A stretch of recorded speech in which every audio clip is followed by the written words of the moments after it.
Chapter 1. The Awakening of a Wild Deity, a Hundredfold Offering. A bird adorned in white feathers flaps its wings, soaring through the clouds. The shifting clouds and endless mountains blur past below. With sharp, discerning eyes, the bird gazes down at the earth before suddenly diving downward. It gracefully snatches a small fish from the stream and ascends once more, weaving through dense trees, vibrant blossoms, and industrious swarms of bees, until a humble village comes into view. It alights atop an ancient willow tree on the northern edge of the village. As it preens its feathers, it observes a multitude of villagers kneeling before a dilapidated earth deity shrine. All the villagers of Li Family Village respectfully beseech Lord Zhanyue for a bountiful year of favorable weather. The village chief, Li Diyang, intones earnestly. All the villagers of Li Family Village respectfully beseech Lord Zhanyue to protect our sons from the harm of demons and evil spirits. Several elderly men tremblingly bow in reverence behind the chief, their voices filled with sincere devotion. All the villagers of Li Family Village respectfully beseech Lord Zhanyue for all matters to proceed smoothly. The robust men, women, and children behind the elders follow suit, echoing the prayer in unison. Light the incense, the chief commands. Everyone ignites 3 sticks of fragrant incense. Bow again to Lord Zhanyue. The chief lifts the incense and bows once more. The villagers follow suit. A thin wisp of smoke rises, enveloping the shrine in a mystical haze, as if a deity were seated high in the heavens, savoring the offerings of the villagers. May Lord Zhanyue partake of our offerings. 3 bows to Lord Zhanyue. The chief bows for the 3rd time. May Lord Zhanyue partake of our offerings. 3 bows to Lord Zhanyue. The villagers echo, bowing a 3rd time. Li Yu finds himself somewhat bewildered. He gazes at the kneeling villagers, clad in simple attire, and then at his own translucent form. He soon realizes that he is ensconced within the statue of the earth deity, confined to a space scarcely measuring a yard in any direction. The statue acts as a prison, rendering him unable to escape. Have I traversed realms? Am I now bound to the earth deity's statue? What is this madness? He closes his eyes briefly, discovering an influx of information in his mind. 3 billion people have traversed the globe, awakening as wild deities. These 3 billion wild deities are divided into 30,000 regions, each housing 100,000 wild deities. You may access 6 interfaces: personal information, personal tasks, believer information, regional chat, regional trading, and divine warfare. Within these myriad worlds, develop your followers, ascend to divinity, cultivate subordinate deities, and vie for the ultimate title of Heavenly Emperor. 3 billion souls from Blue Star have become wild deities. How absurd that I am not even a true earth deity, but merely a wild one. Li Yu's mouth twitches at a loss for words. Such an outrageous occurrence has transpired. Just how vast is this world, capable of accommodating 3 billion wild deities? No, wait. The information mentioned myriad worlds. Could it be that the 3 billion wild deities are scattered across many realms? He opens the personal information interface. Personal information. Name, Li Yu. Deity name, Lord Zhanyue. Divine position, Wild God Ascension from the 9th grade to land deity. Divine rank. Unremarkable, requires the consumption of 100 divine powers to ascend from the 9th grade. Divine power, 2 units. Incense offering, 765 units. 1,000 units of incense offering power condenses into 1 unit of divine power. Divine arts. Dream invocation, 1 unit of divine power. Golden blade art, 1 unit of divine power. Enjoining Een soldiers, 1 unit of divine power. Enjoining temple priests, 1 unit of divine power. Dream invocation, golden blade art, enjoining Een soldiers, enjoining temple priests. Li Yu murmured. He sensed that if he wished, he could effortlessly invoke these 4 divine arts with a mere gesture. However, dream invocation necessitated targeting a sleeping being. Meanwhile, enjoining Een soldiers required the presence of a spirit. As for enjoining temple priests, it demanded the fulfillment of specific conditions. Only golden blade art could be wielded at will. Though his curiosity regarding the power of golden blade art was piqued, he currently possessed only 2 units of divine power. He dared not squander them on experimentation, for they constituted the very foundation of his existence. Ascending from wild god to a formal land deity requires a staggering 100 units of divine power. He furrowed his brow. It took 1,000 units of incense offering power to condense into 1 unit of divine power. Thus, accumulating 100 units of divine power necessitated a staggering 100,000 units of incense. This was evidently not an easily attainable goal. Therefore, for a deity, incense offering is paramount. With incense, anything is possible. Without incense, one is merely a clay statue. No wonder deities in myths and legends place such immense value on incense, offering power. This is the essence of divinity. His gaze flickered. He promptly reopened the believer information interface. How does one acquire incense offering power? Naturally, it relies on believers. Believers are the most significant asset for a deity. He had come to grasp this truth. His state of mind shifted rapidly. Believer information. Daily incense offering, 124 units. Tao level believers. 0 daily provides 100,000 units of incense. Heaven level believers. 0 daily provides 10,000 units of incense. Saint level believers. 0 daily provides 1,000 units of incense. A level believers. 0 daily provides 100 units of incense. B level believers. 5 daily provides 10 units of incense. C level believers. 65 daily provides 1 unit of incense. D-level believers. 91 every 10 days provides 1 unit of incense. Most of these are D-level believers. The quality of believers is rather low. Liu raised an eyebrow. His gaze turned to the throng of villagers kneeling outside the temple, each appearing devout, yet he discovered they were merely putting on a facade. His attention shifted to the offering table before him. Upon it lay the offerings presented by the villagers. In addition to the customary 3 animals, there was an item shimmering with a white light in his eyes. This item was the true offering prepared by the villagers for their biannual grand festival. As a deity, during the annual grand festival, one can collect an offering from each believer. The offering will be enhanced by the divine rules, receiving a 20% increase. Moreover, the grand rituals held twice a year allow for the acquisition of 10 days' worth of incense power in a single instance. Liu murmured. This information had also emerged in his mind, granting him a rudimentary understanding of the deities. Thus, each of the annual grand rituals holds significant importance for the deities. After all, an enhancement of 20% in the quality of an item is an exceedingly rare boon for anyone. For wild gods like them, it is naturally even more precious. Of course, there are specific requirements for items to be used as offerings in the grand ritual. They must not be tainted by any direct causal influence of the deities. In other words, only items obtained solely through the efforts of the faithful may serve as offerings, thereby receiving the enhancement of the divine rules. He gently waved his hand. Instantly, the item emanating a white radiance on the offering table floated into the air, subsequently soaring into the divine realm. The cramped space, spanning a radius of roughly 10 feet, belongs to his divine realm. Your faithful has completed a grand ritual. Your faithful has offered you a first-tier strengthening herb. You have gained 1,240 units of incense power. Divine rules enhancement in progress. The first-tier strengthening herb you received is undergoing a 100-fold enhancement by the divine rules. You have obtained a 4th-tier dragon blood flame herb. Liu was taken aback. A 100-fold enhancement? What on earth is this? Wasn't it supposed to be a 20% increase? Chapter 2. Ascending to Divinity from the 9th rank Earth Deity. Liu stared blankly at the information before him, feeling somewhat bewildered. The message that had previously appeared in his mind had clearly informed him that the offerings collected during the grand ceremonies held twice a year would yield a 20% increase. This equated to a multiplier of 1, 2. Yet now, what was this 100-fold increase? He promptly opened the regional chat. If he still possessed a physical form, he imagined his heart would be racing violently at this moment.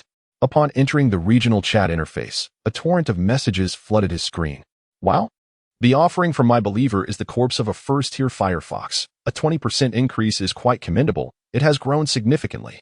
The 10-year-old bone strengthening flower has transformed into a 12-year-old one. Freshly crafted superior blood chi pill. This has undergone a 20% enhancement, selling for merely 3 units of divine power. Wait, are you all adapting so quickly? I'm still in a daze. Is there a kind-hearted brother willing to lend me 2 units of divine power? Once I have a physical form, I'll reward you with the original flavor. Looking for a CP. I'm a sweet girl from the south, seeking a partner for mutual warmth. Oh my. I just discovered a dog demon outside my believer's village. How terrifying. Is anyone in need of a first-tier broadsword? 2 units of divine power for 1. What the hell? I can't believe it. My believer's offering is actually someone else's wife? My believers are a bunch of bandits.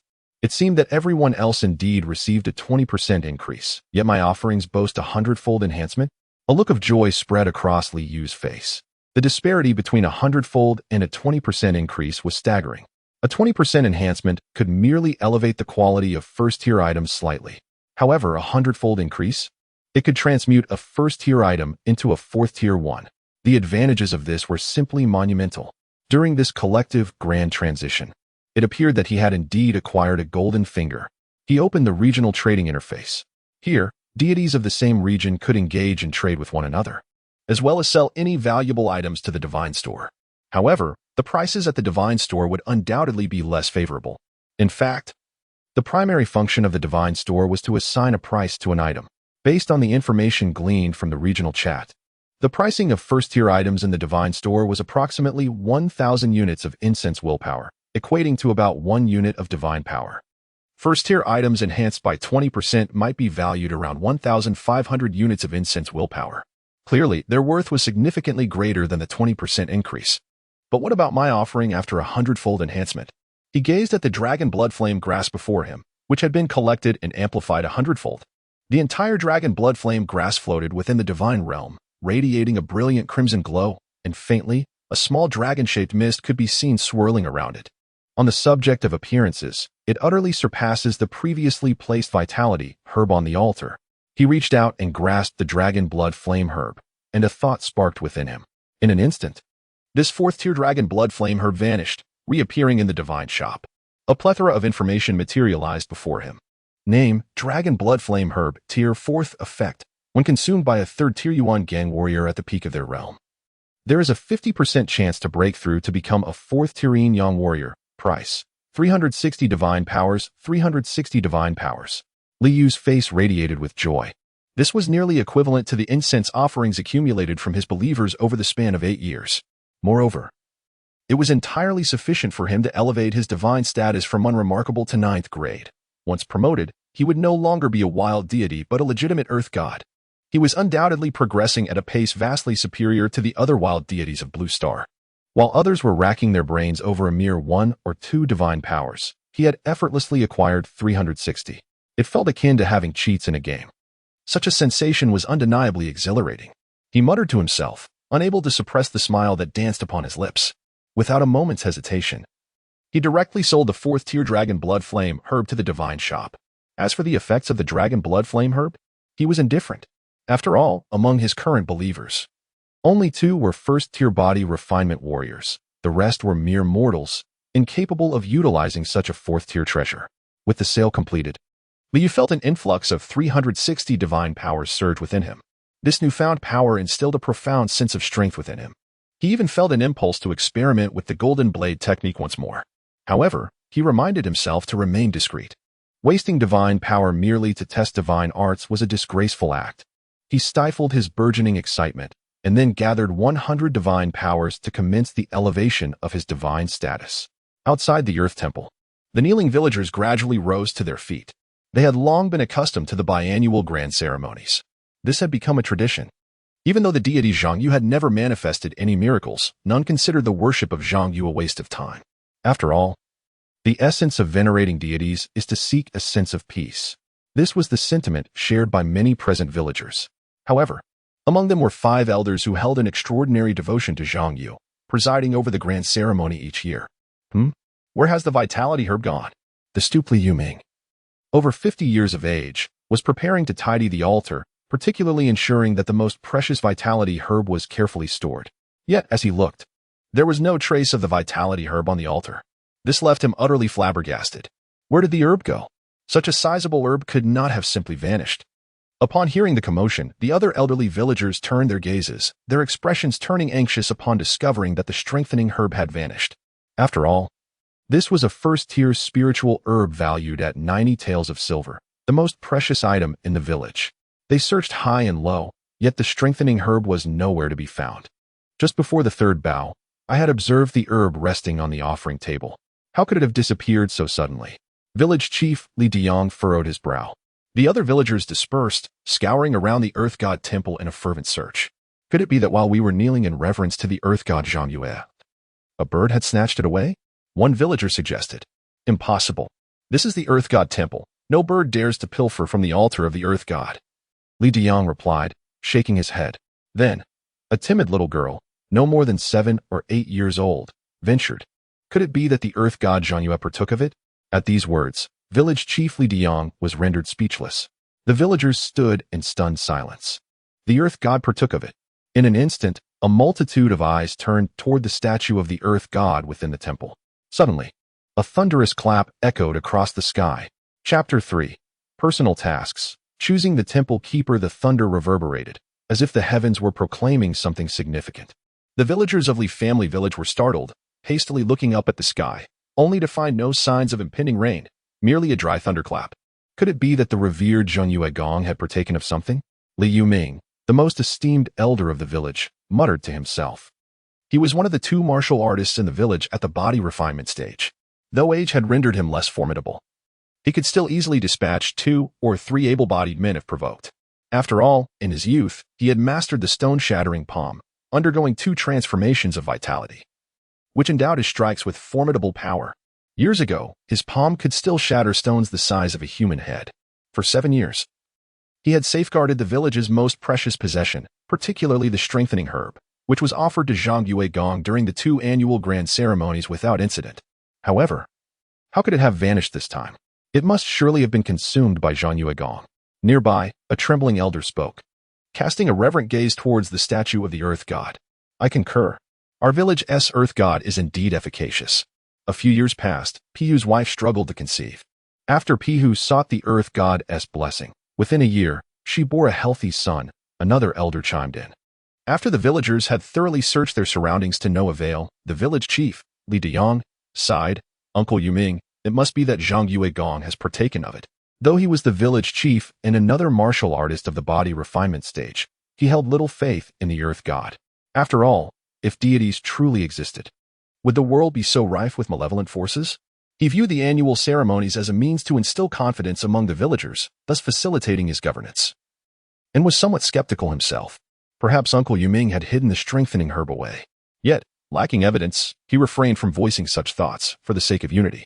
Zhang Yue Gong has manifested. May the Earth God bless our village's young men, protecting them from malevolent spirits. Li Yuming knelt once more, fervently bowing before the statue of the Earth God. Many elders followed suit, offering their supplications. As Li Diang observed Uncle Yuming's devout demeanor, he momentarily pondered, could it truly be that Zhang Yue Gong had manifested and consumed the offerings? No, such notions were impossible. There were no deities in this world. Only martial prowess was the true means of survival and existence. Personal information. Name, Li Yu. Divine title, Lord Zhang Yu. Divine position, Guardian deity of Li Family Village. Divine rank, from the 9th grade consuming 1,000 units of divine power can promote to the 9th grade, divine power. 262 units, incense offerings, 2,005 units, divine techniques, dream invocation 1 unit of divine power. Golden blade technique 1 unit of divine power.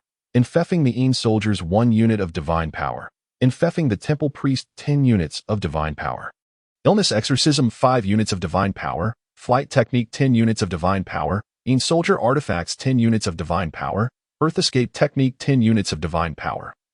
Strengthening Een soldiers 10 units of divine power. Cloud and mist technique 10 units of divine power. Heavenly thunder technique 10 units of divine power. I feel significantly more powerful. Utilizing 1 unit of divine power to employ the golden blade technique, I sense that I am far superior compared to my previous wild god state. Li Yu gazed at the personal information that manifested before him, a smile gracing his lips.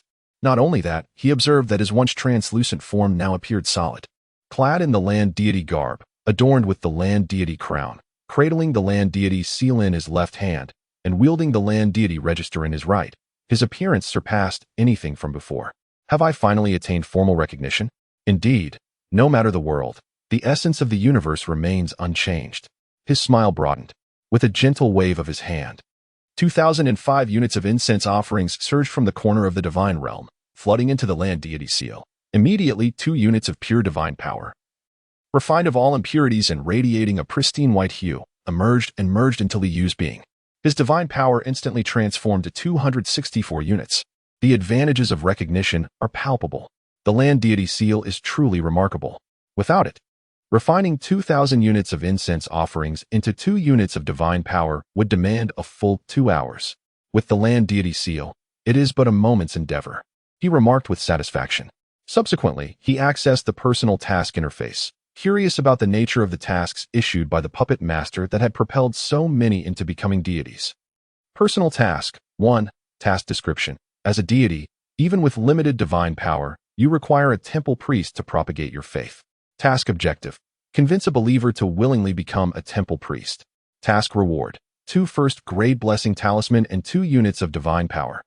Convince a believer to willingly become a temple priest? Li Yu raised an eyebrow.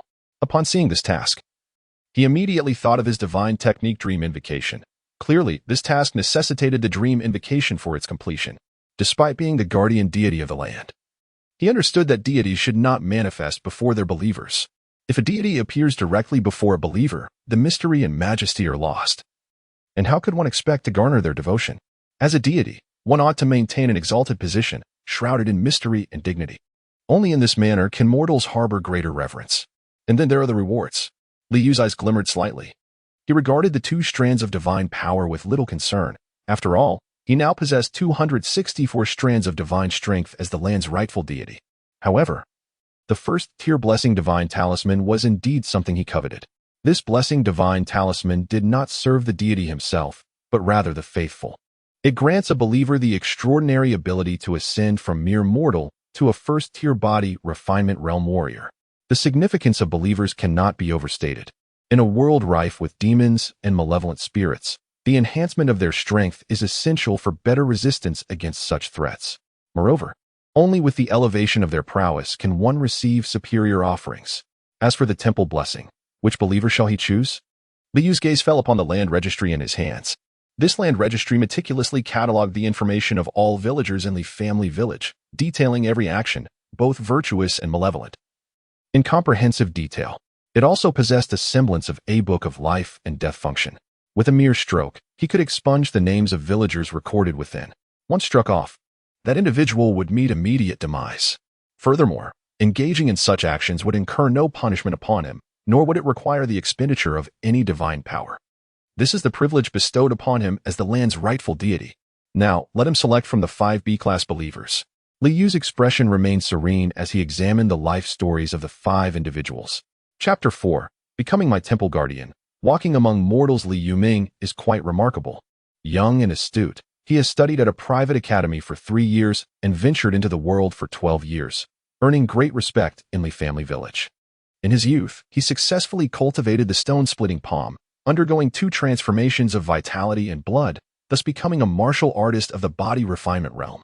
His character is commendable, having never committed any heinous acts. Li Yu nodded, deciding to select Li Yuming as his temple guardian. Among the 5 B-level believers, only Li Yuming has ventured out into the world and possesses considerable insight. He cast his gaze towards the outside of the Earth God Temple. The hour had already passed the time of the pig, and clearly, the previous elevation of the divine status consumed quite a bit of time. Li family village appeared tranquil and harmonious. At this late hour, it was enveloped in profound stillness. Simple earthen houses were scattered throughout the deep mountains, each family having cultivated fields in front of their homes. With the new year just passed, remnants of unmelted ice and snow lingered in some of the fields. Li Yu stepped out from the statue of the Earth God. During his time as a wild god, the divine realm within the statue felt like a cage, confining him. However, after ascending to the status of the proper Earth God, he could now leave the divine realm within the statue. He felt a grounded sense of being. He sighed, surveying the dark mountains surrounding the village, and chose a direction to walk towards. Yet, after traversing roughly a mile, he halted. Ahead lay a small hill, beyond which were rolling peaks. This marked the boundary of Li family village. A sense of trepidation washed over him. He sensed that stepping beyond would render him exceedingly weak. Once a deity leaves their jurisdiction, they become vulnerable. All divine arts would require tenfold divine power to wield, and furthermore, their divine rank would temporarily drop by 1 level. Li Yu murmured to himself, casting a deep gaze upon the undulating mountains ahead. Unless absolutely necessary, he would not depart from his jurisdiction. The thought of a drop in divine rank and the requirement of tenfold divine power was far too perilous. Subsequently, he took a few steps back into the divine realm of the Earth God Temple. As for testing other directions of the village, there was no need. As the proper Earth God, he was acutely aware of the extent of his jurisdiction. He had merely wished to experience the sensation of standing at the boundary of his jurisdiction. His gaze shifted towards Li Yuming's home. At this moment, Li Yuming was already deep in slumber. Li Yu extended his right hand, gently pointing at Li Yuming. A surge of divine power gathered at his fingertip. Enacting the divine art of dream induction, Li Yuming stood before the Earth God Temple, bewildered. He could not fathom why he would dream of the temple. Could it be due to the grand ceremony earlier in the day, where the precious strengthening herb was utilized by Lord Zhang Yue? To be honest, he remained somewhat skeptical. Though his devotion to Lord Zhang Yue was sincere, he was also well-informed and aware of the nature of the outside world. Devoted to the deity Zhang Yue, he yearned for the day when a divine being would descend, vanquishing evil and allowing humanity to lead peaceful lives. Yet, the existence of such a deity remained uncertain to him. Li Yuming suddenly, a voice resonated from above, imbued with boundless authority. Li Yuming glanced around, questioning, "Who calls me?" At that moment, he realized how vivid this dream felt. Yet, he was aware he was dreaming. This sensation was utterly peculiar. "Li Yuming," once more, the commanding voice echoed, seemingly emanating from the heavens. Startled, he looked towards the heavens above the Earth God's temple. There, a colossal and indifferent visage materialized, its eyes radiating authority. Gazing down upon him from a great height, it was identical to the figure of Zhang Yue revered within the temple. Zhang Yue. Li Yuming was taken aback and hastily knelt before it, his heart racing with exhilaration. The manifestation of Zhang Yue had finally occurred after so many years. "I am the earth deity of Li family village and shall protect it. However, the realms of gods and mortals are distinct and should not be casually spoken of. Do you wish to become my temple steward, representing me among mortals?" The majestic yet indifferent voice resounded throughout the cosmos, overwhelming in its might. "I, the believer Li Yuming, am willing," he exclaimed, overwhelmed with emotion as he bowed deeply. "Tomorrow at dawn, bow before me, and you shall become my temple steward. Do not forget." The authoritative voice concluded. Subsequently, the entire dreamscape shattered.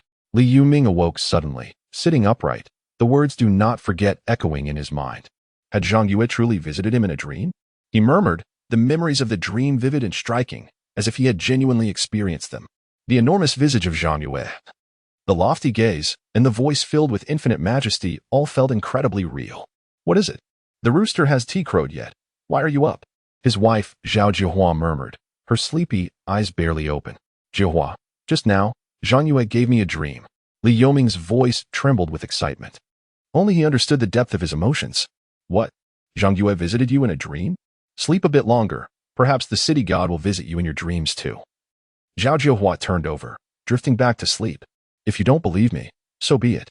I tell you, Zhang Yue came to me in a dream, asking me to become the temple steward, to represent him among mortals from now on." As he spoke, his voice quivered even more, clearly overwhelmed by elation.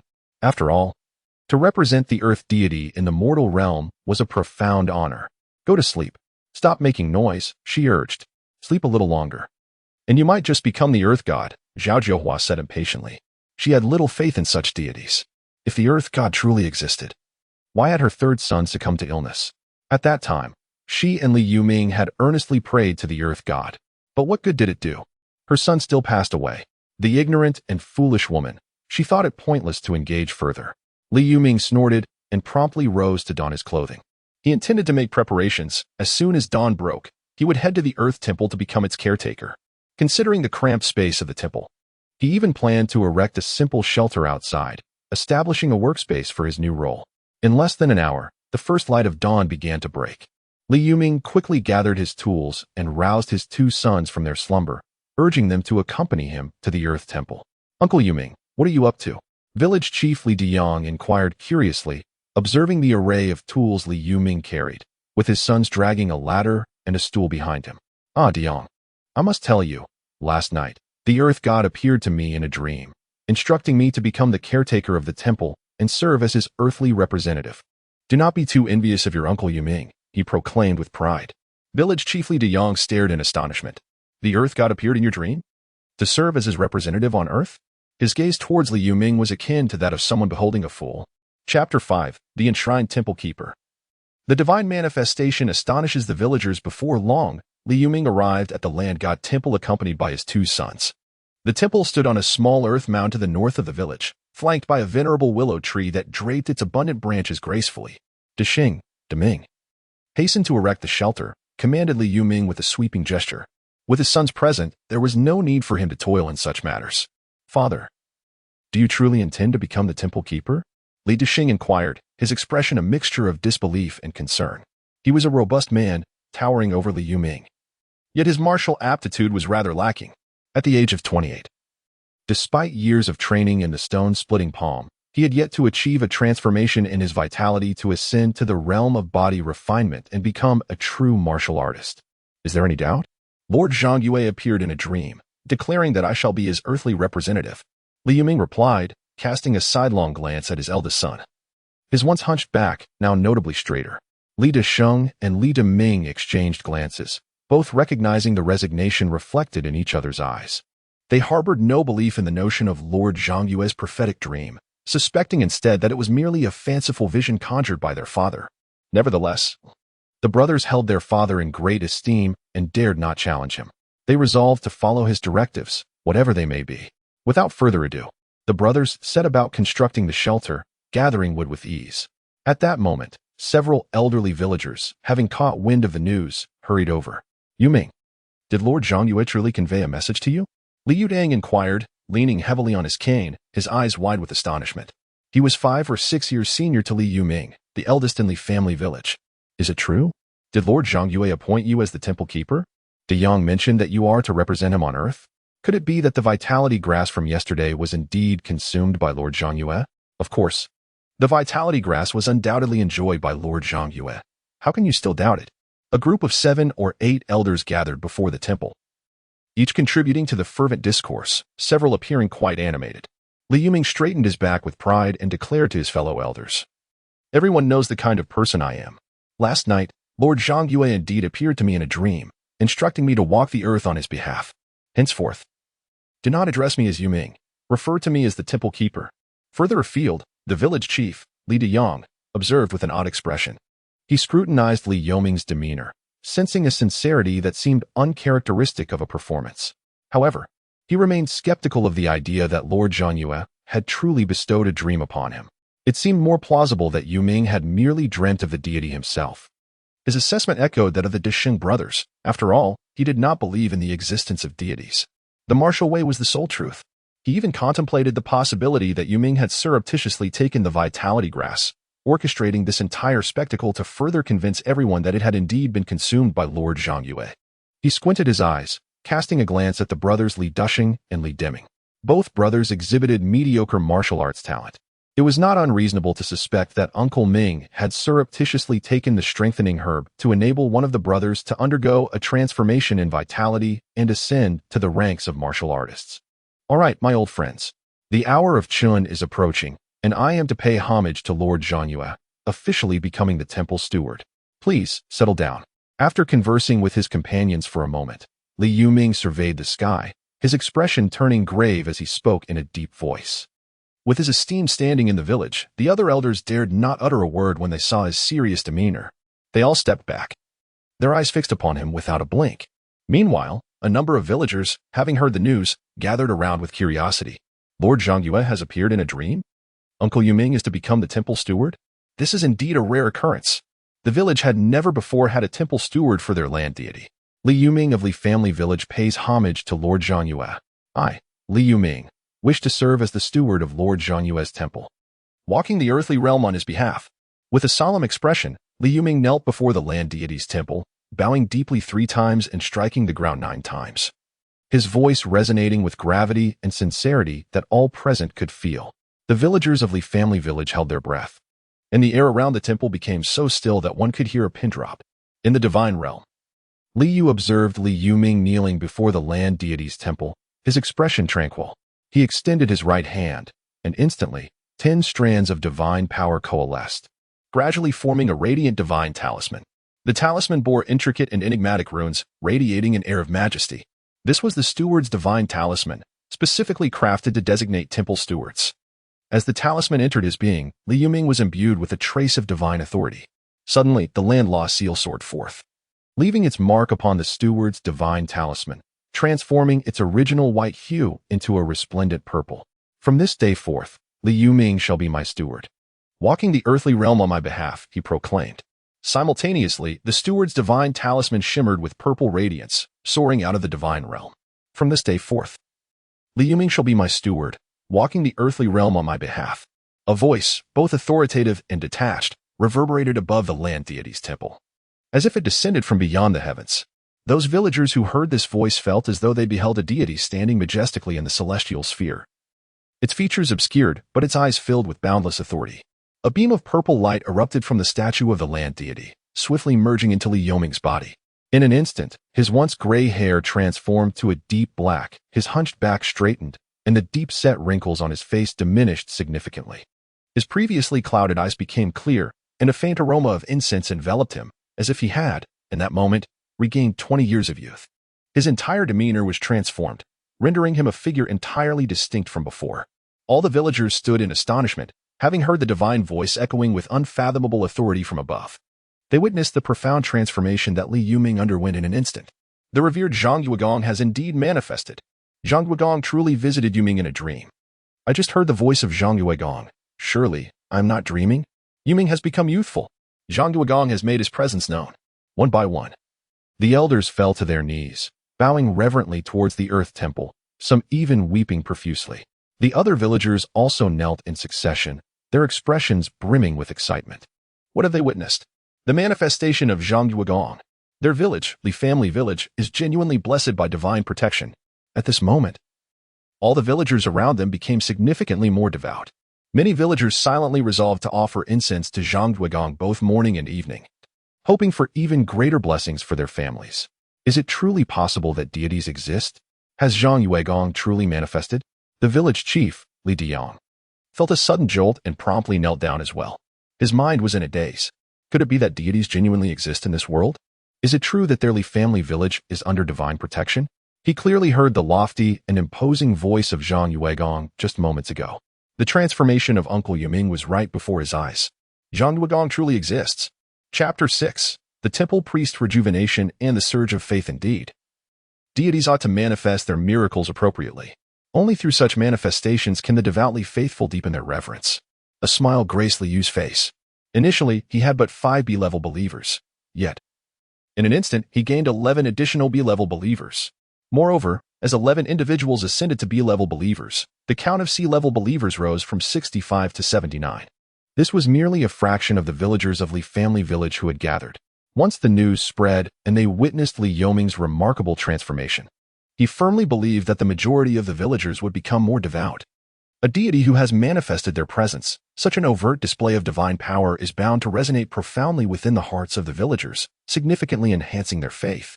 Given my status as a 9th-tier deity, the strength of the temple priest I have consecrated should reach the mid-2nd tier. Previously, Li Yuming had only undergone 2 transformations of his vitality. Even in his youth, he could only be classified as a mid-tier body refinement warrior. Now he has transcended from the upper limit of the 1st tier to the mid-2nd tier. Li Yu maintained a calm demeanor. Were he still an insignificant wild deity, even a priest consecrated through divine power would at most attain the upper tier of the 1st level. With Li Yuming at the mid-2nd tier, the offerings for next year should indeed be more precious, he murmured to himself. For him, the grand festival held twice a year was of utmost significance. Naturally, the most critical aspect was the offerings for the grand festival. A 100-fold increase. Items of the 1st tier could be amplified to the 4th tier. What if he could acquire 2nd-tier items? Although the grand festival offerings cannot be tainted by any direct causality from the deity, the items obtained by the priest, though consecrated by divine power, do not create a direct causal link with the deity. Therefore, the items acquired by the priest can also serve as offerings for the grand festival. Li Yu opened the personal tasks.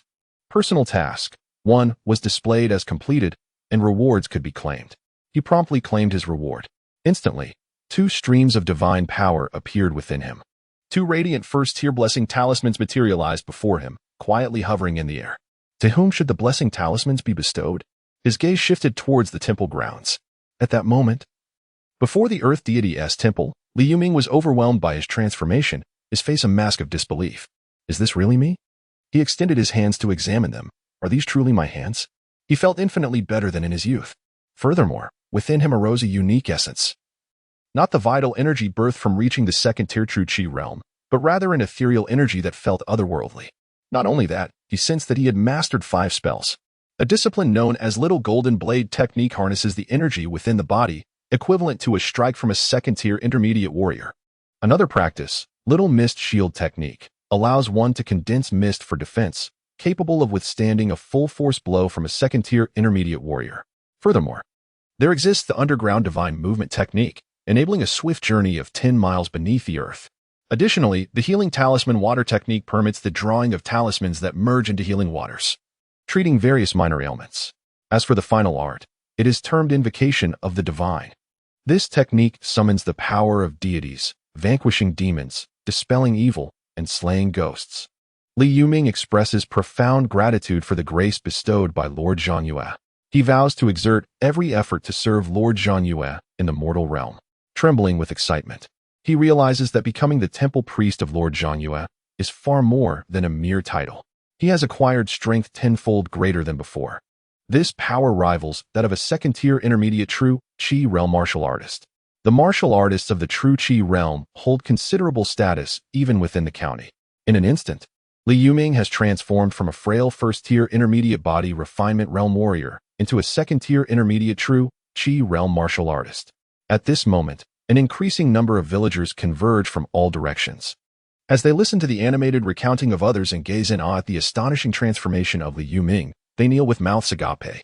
Lord Zhangyue has indeed manifested. He is the local deity of Li family village. Many have brought incense, hastily lighting it with utmost reverence to honor Lord Zhangyue. Lord Zhangyue, please bless my son with safety and success in the county. Your devoted follower shall offer incense daily. Lord Zhangyue, please ensure my family remains healthy, free from ailments. Lord Zhangyue, I wish to prosper. Please grant me the fortune to find wealth. Lord Zhangyue, at 32, I am still unmarried. Please bless me with a beautiful and virtuous wife. The villagers fervently commenced their prayers. In the past, many who worshipped the local deity merely went through the motions, with few genuinely sincere in their devotion. After all, none had witnessed the true manifestation of the deity. But now, everything has changed. The local deity has truly revealed himself. Who would not desire the protection of a divine being? The aura emanating from Uncle Yuming.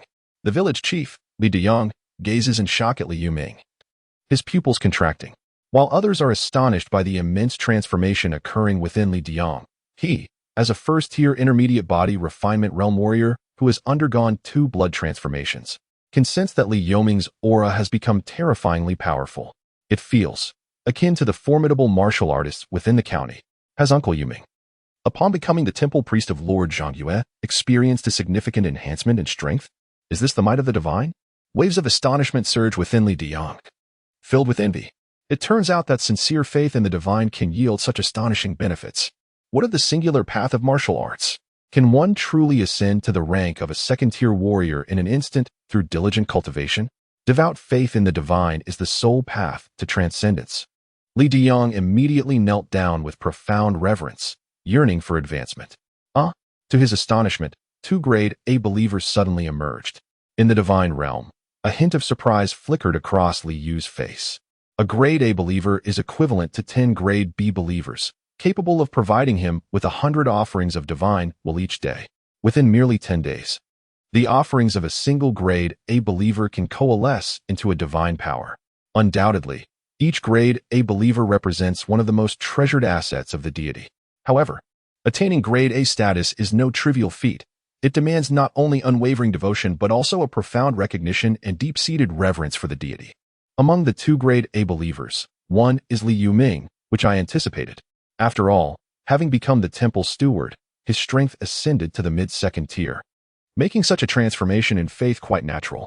Yet, the other is surprisingly the village chief, Li Deyang. I recall that he was merely a grade D believer before. To leap from grade C believer to grade B believer and then to grade A believer in one fell swoop? Quite intriguing. His desires are. Li Yu's gaze turned toward the kneeling village chief, Li Deyang. Meanwhile, the land register automatically opened, revealing the life story of Li Deyang. As he listened to the fervent prayers resonating in his ears, Chapter 7. Acquiring the Blessing Talisman, Divine Grace Abounds. The Pursuit of Martial Prowess? I had not anticipated that the village chief possessed such a fervent martial spirit. Alas, his aptitude for martial arts is rather mediocre, comparable to that of Li Yuming. At the age of 35, he has only undergone 2 transformations of vitality, reaching merely the intermediate tier of the first stage, with no further advancement. He is, by and large, a fair individual. He has committed minor transgressions, yet has avoided grave mistakes. He has performed small acts of kindness, but is not engaged in grand benevolence. Given such sincere faith, I shall fulfill your wishes. Li Yu's countenance remained serene. In his possession were 2 first-stage blessing talismans. A first-stage blessing talisman could elevate an uninitiated believer from the realm of mortals to that of a first-stage body refinement warrior. Moreover, upon ascension, they would immediately experience 2 transformations of vitality, becoming an intermediate first-stage body refinement warrior. This is but one of its functions. The first-stage blessing talisman also serves another purpose. It can enhance a warrior already at the first-stage body refinement level by 2 minor tiers, though it cannot bridge major tiers. In other words, a warrior originally at the lower first stage can be elevated to the upper first stage. A warrior originally at the intermediate first stage can reach the pinnacle of the first stage. However, even a warrior at the upper first stage can only ascend to the pinnacle of the first stage. As for the other first stage blessing talisman, his gaze swept across the list of Grade B believers. At this moment, the number of Grade B believers had risen to 27. Yet, most of them were elderly or middle-aged. Only 2 were young. One was the 22-year-old Li Xiaowu, and the other was the 25-year-old Li Deming, the second son of Li Yuming. One family should not bask in excessive glory. This first-stage blessing talisman shall be bestowed upon Li Xiaowu, he mused. As for the notion of selling the first-stage blessing talisman in the divine shop, he harbored no such intentions. Even though the blessing talisman is wondrous as a first-stage item, it could fetch at most 2 strands of divine power in the divine shop. Does he, as a dignified deity of the 9th rank, truly lack such trifling divine power? Contemplating this, a sudden thought struck him. If selling is not an option, could purchasing be? As a deity from the Blue Star who has transcended to this realm, he possesses the ability of regional trade. Any deity from the Blue Star can list items for sale in the regional trade, and now, it is merely the 2nd day since his arrival. Many deities from the Blue Star must have completed their personal task, won, and received their rewards. With 100,000 deities in the region, it is likely that some will have listed the first-stage blessing talismans for sale, while to him, the first-stage blessing talisman holds greater significance than 2 or 3 strands of divine power. Perhaps to some Blue Star deities, those strands of divine power are more valuable? He promptly opened the regional trade interface. Instantly, he observed an abundance of first-stage blessing talismans available for sale. In contrast to enhancing believers, many Blue Star deities seem more inclined to acquire divine power. A subtle smile graced the corners of Li Yu's mouth. For the time being, he finds himself unencumbered by a lack of divine power. However, he is in dire need of items that can enhance the strength of his believers. A robust believer is essential for better survival and for more effectively seeking offerings. He extended his hand and placed a first-tier blessing talisman on the deity shop. Glancing at the value presented by the shop, 2 units of divine power. What a sham. To sell a first-tier blessing talisman for 5 units of divine power? Do they expect that once they become deities, there will still be gullible buyers? Li Yu was astonished. He noticed that on the regional trade, some first-tier blessing talismans were priced as high as 5 units of divine power each. Such audacity. Most were priced at 4 units, while only 7 were listed at 3 units. 3 units of divine power. That price is quite acceptable. His eyes flickered, and he promptly purchased all 7 first-tier blessing talismans priced at 3 units each, expending 21 units of divine power and leaving him with 234 units. The 7 first-tier blessing talismans materialized before him, joining the 2 previously floating in the divine realm, radiating a white luminescence. Now he possessed 9 first-tier blessing talismans. Li Yu's gaze turned once more to the believer information. There were 27 B-level believers, excluding 15 elderly individuals and farmers, as well as Li Xiaowu and Li Deming. 10 others were middle-aged, aged between 30 and 40. Well, a little more favor for the family might inspire deeper faith. He decided to include Li Deming within the range of the first-tier blessing talismans.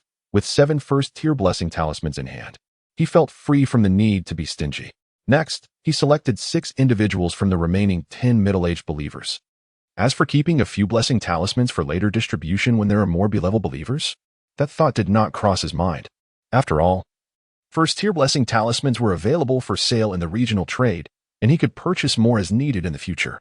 Moreover, he believed that obtaining first-tier blessing talisman should not prove difficult. The first-tier blessing talisman contained 6 martial arts techniques, from which one could be chosen to bestow upon a believer. He mused. Let us select the Fierce Wind Blade technique. It is swift and ferocious, far surpassing the stone-shattering palm practiced by Li Yuming. Li Yu murmured softly. With a flick of his fingers, the 9 first-tier blessing talismans soared from the divine realm. In front of the land deity's temple, many had completed the 3 main steps of bowing, offering incense and making wishes, preparing to depart. While the manifestation of the deity was thrilling, life must continue. One cannot linger indefinitely in front of the temple. Just then, 9 beams of white light erupted from the land deity's statue and swiftly entered the bodies of 9 believers who remained kneeling in devout reverence, including Li Dayang. In that instant, Li Dayang felt a brilliant white talisman materialize within him.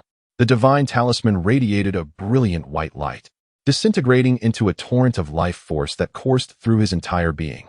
In the blink of an eye, his life force, which had only undergone 2 transformations previously, achieved yet another 2 metamorphoses. His martial arts realm surged from a middle-tier practitioner of the body refinement realm to an ultimate-tier practitioner of the same realm, just one step away from ascending to the 2nd tier, the true Qi realm. Simultaneously, the other 8 individuals, including Li Yuming's second son, Li Diming, erupted with formidable life force. In an instant, they transitioned from mere mortals to middle-tier practitioners of the body refinement realm after experiencing 2 transformations of their life force. Their prowess rivaled that of the strongest individual in the village prior. Moreover, a profound understanding of the Storm Blade technique materialized in their minds. As if they had diligently trained in this martial art for an eternity, thereby attaining the middle-tier level. In a mere moment, Li Family Village saw the emergence of 8 middle-tier practitioners and 1 ultimate-tier practitioner. This exemplifies the tremendous power of the divine. Chapter 8, Personal Task, Part 2. The Divine Talismans of Pingshan. Gratitude for the benevolent grace of Lord Zhangyue. Our village of Li will, for generations to come, earnestly dedicate our offerings to Lord Zhangyue, ensuring an unbroken lineage of devotion. Village Chief Li Dayang, overwhelmed with emotion, bowed deeply, tears streaming down his face. Heaven knows the immense pressure he bears as the leader of a village in a world rife with malevolent spirits and demons. He would make a trip to the county town every month or so, and at times, he would hear chilling news. For instance, in a certain village, evil spirits had emerged, leaving no living soul to escape. Or, in another location, demons had appeared, devouring the entire populace within a 10-mile radius. He lived in fear, dreading the day when his own village might fall victim to such malevolence. Thus, he diligently pursued martial arts, hoping to enhance his skills, so that if the day arrived when demons threatened, he could protect his village. Yet, at 35, his vitality was waning, and he had only achieved 2 transformations of his vital energy, reaching the intermediate stage of the 1st rank. The prospect of completing a 3rd transformation seemed a distant dream, filling him with constant anxiety. But now, Lord Zhangyue had manifested his divine presence. In an instant, he experienced 2 transformations, elevating him to the pinnacle of the 1st rank. How could he not be ecstatic? How could he not feel exhilarated? His faith in Lord Zhangyue deepened, blossoming into a profound reverence from the depths of his being. Gratitude for the benevolent grace of Lord Zhangyue. Li Diming found it hard to believe that he had completed 2 transformations in such a manner. At 25, with his father Li Yuming guiding him closely, he had yet to achieve even a single transformation into a martial artist. Truth be told, he had long since lost hope, resigning himself to the belief that he would never become a martial artist. Yet now, Lord Zhangyue had bestowed his grace upon him. He had directly ascended to the intermediate stage of the 1st rank martial artist. Gratitude for the benevolent grace of Lord Zhangyue. The other 7 individuals were equally overwhelmed, bowing in fervent gratitude. They had never imagined that as ordinary villagers, they too could receive the divine grace of Lord Zhangyue. Li Xiaowu, in particular, wept tears of joy. Orphaned at the tender age of 7 when his parents ventured into the mountains for a hunt and never returned, he had been left to fend for himself. Had it not been for the villagers' compassion, often inviting him to share their meals, he might have perished from hunger long ago. Growing up on the kindness of others, he had always felt inferior. He never dreamed he could receive the grace of Lord Zhangyue and become a martial artist like the village chief or Uncle Yuming. Now, They had gained 8 new martial artists. DeYang's strength had also seen a significant enhancement. Such was the might of Lord Zhang. His divine power was immeasurable. Li Yuming was elated. Their village's strength had undergone a monumental transformation. In these perilous times, they now possessed greater confidence to confront dangers. However, why had only these 9 individuals received the grace of Lord Zhang? Just moments ago, the others had begun to rise and depart. While only a few remained kneeling in the utmost reverence, Li Yuming cast a contemplative glance at those still on their knees. He realized that among the most devout worshippers of Zhangyue Gong, apart from the elderly and women, most others had received blessings. A light of understanding dawned upon him. Only those who professed their faith in Zhangyue Gong with utmost sincerity had the opportunity to receive his grace. As the temple keeper, he resolved to inspire the villagers to hold their devotion to Zhangyue Gong in even higher esteem. Morning and evening, 2 sticks of incense must be lit. No household could afford to miss this. Woe betide anyone who dared to omit even a single stick. Their legs would be broken. And anyone who did not earnestly worship Zhangyue Gong, I shall vanquish them. They too had been graced by Zhangyue Gong. The deity manifested again. How could it be that the young men, Daming and Xiuwu, both in their 20s, were favored by Zhangyue Gong? Why was I not bestowed with his blessings? The other villagers gasped in astonishment, with some expressing envy and jealousy. Li Yuming stepped forward, taking 3 strides in 2, and with a resounding slap. He exclaimed, "Can you not see? A bunch of foolish minds. Their blessings from Zhangyue Gong are a result of their heartfelt devotion. While you all depart, they remain kneeling in sincere reverence. Do you understand? To receive Zhangyue Gong's grace, one must worship him with exceptional sincerity. The divine watches from above. Every action of yours is under the watchful gaze of Zhangyue Gong. Those who earnestly worship him shall undoubtedly receive his blessings. If you do not receive grace, search within yourself and contemplate whether your devotion is lacking." The crowd suddenly comprehended. Many wore expressions of regret, pondering why they could not be more devout in their worship of Zhangyue Gong.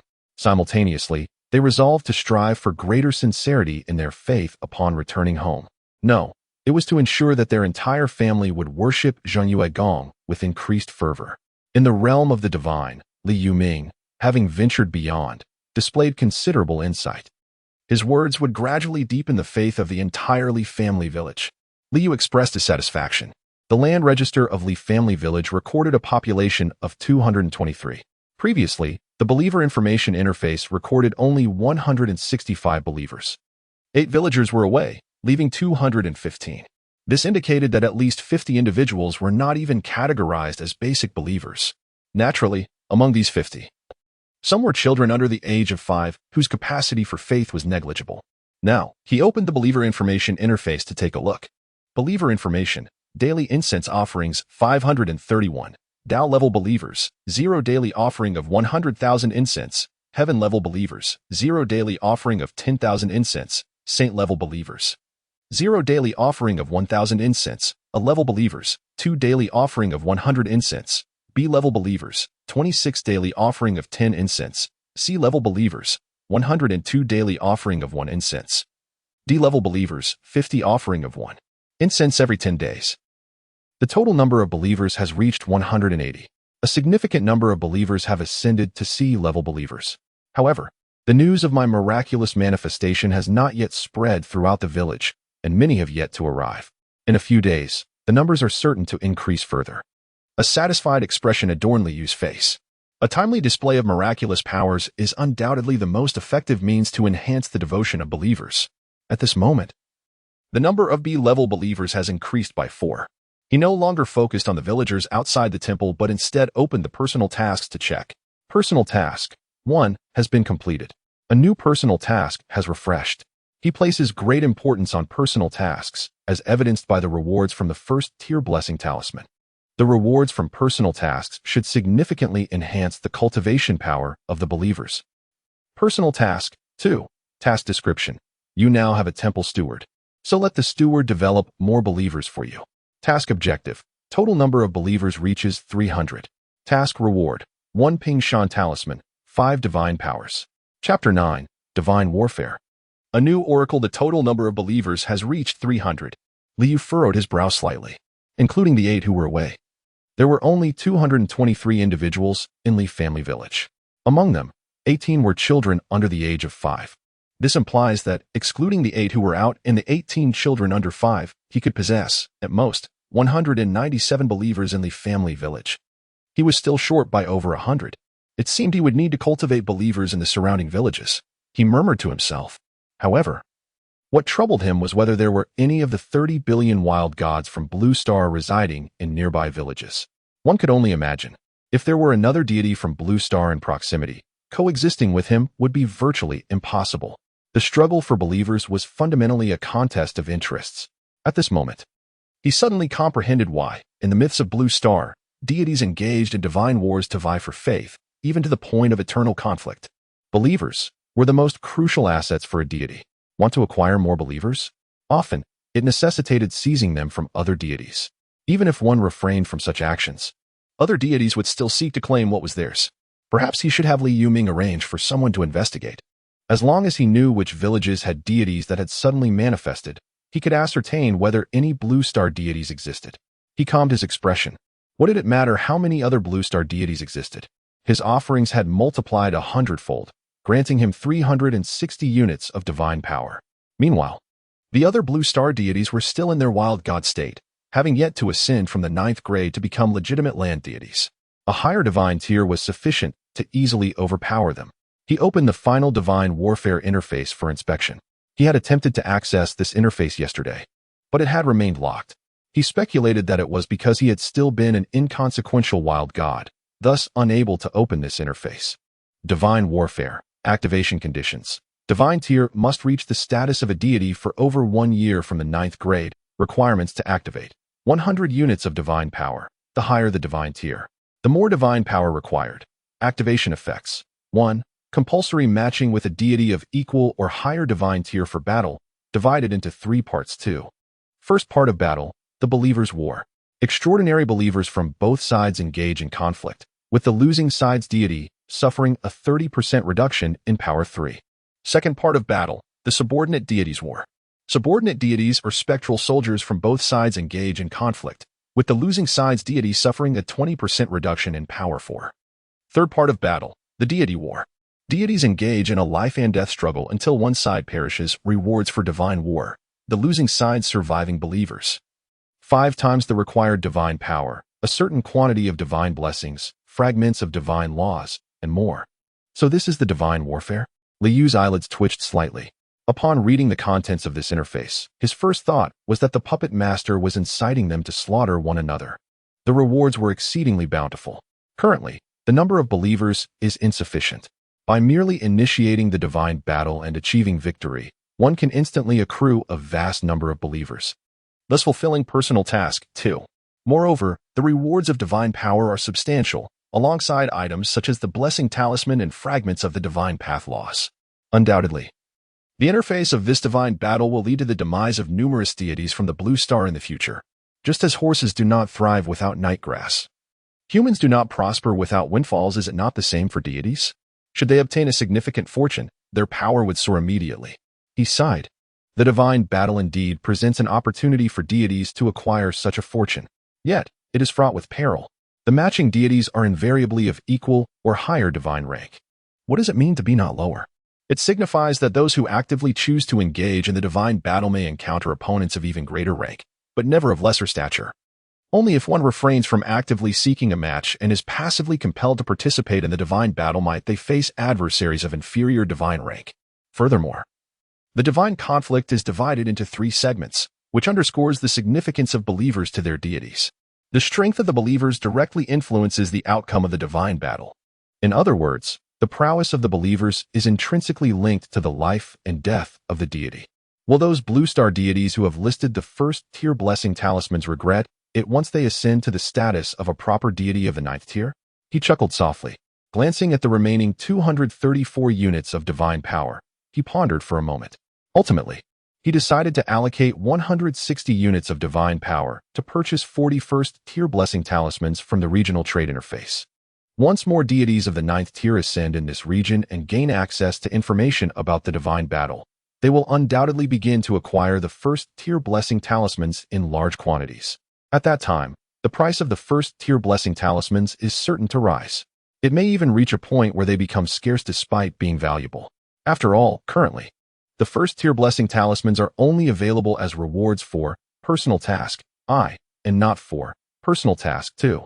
Only 74 units of divine power remain, however. This is temporarily sufficient.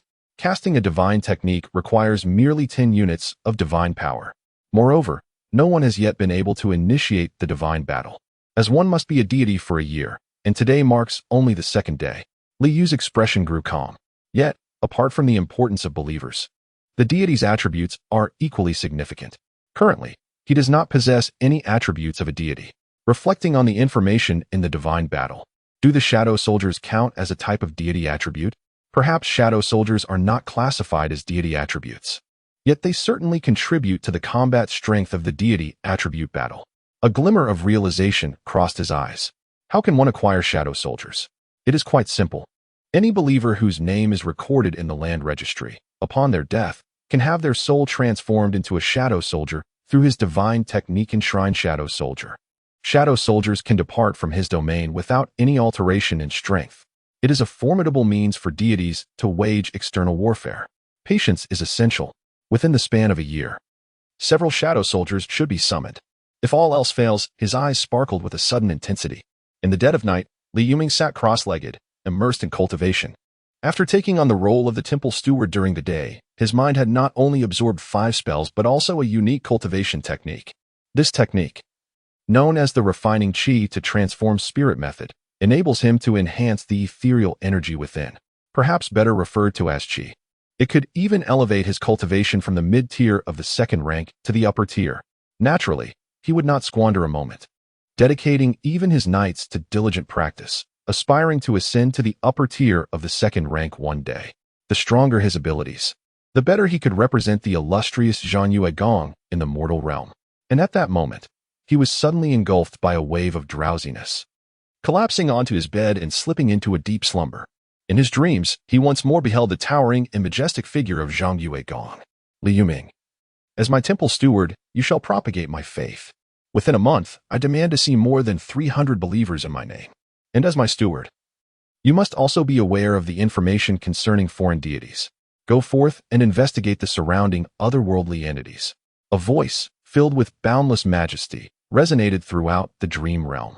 Li Yuming heeded the divine oracle of Zhang Yuegong with utmost reverence. Kneeling humbly upon the ground, he spoke with sincere devotion. Chapter 10. The Assimilation of the Neighboring Village. Fulfillment of personal tasks in the blink of an eye. 10 days had elapsed. In Li family village, every household made it a daily ritual to offer incense at the earth god's shrine both morning and evening. Even the youngest of children were taken by their parents to pay homage to the deity. The villagers exhibited an infectious enthusiasm. After all, it had been merely 10 days since Zhang Yuegong had manifested his divine presence and conferred blessings upon Li Yuming, the temple priest, and others in positions of leadership. In this short span, 2 more individuals had received the benevolence of Zhang Yuegong.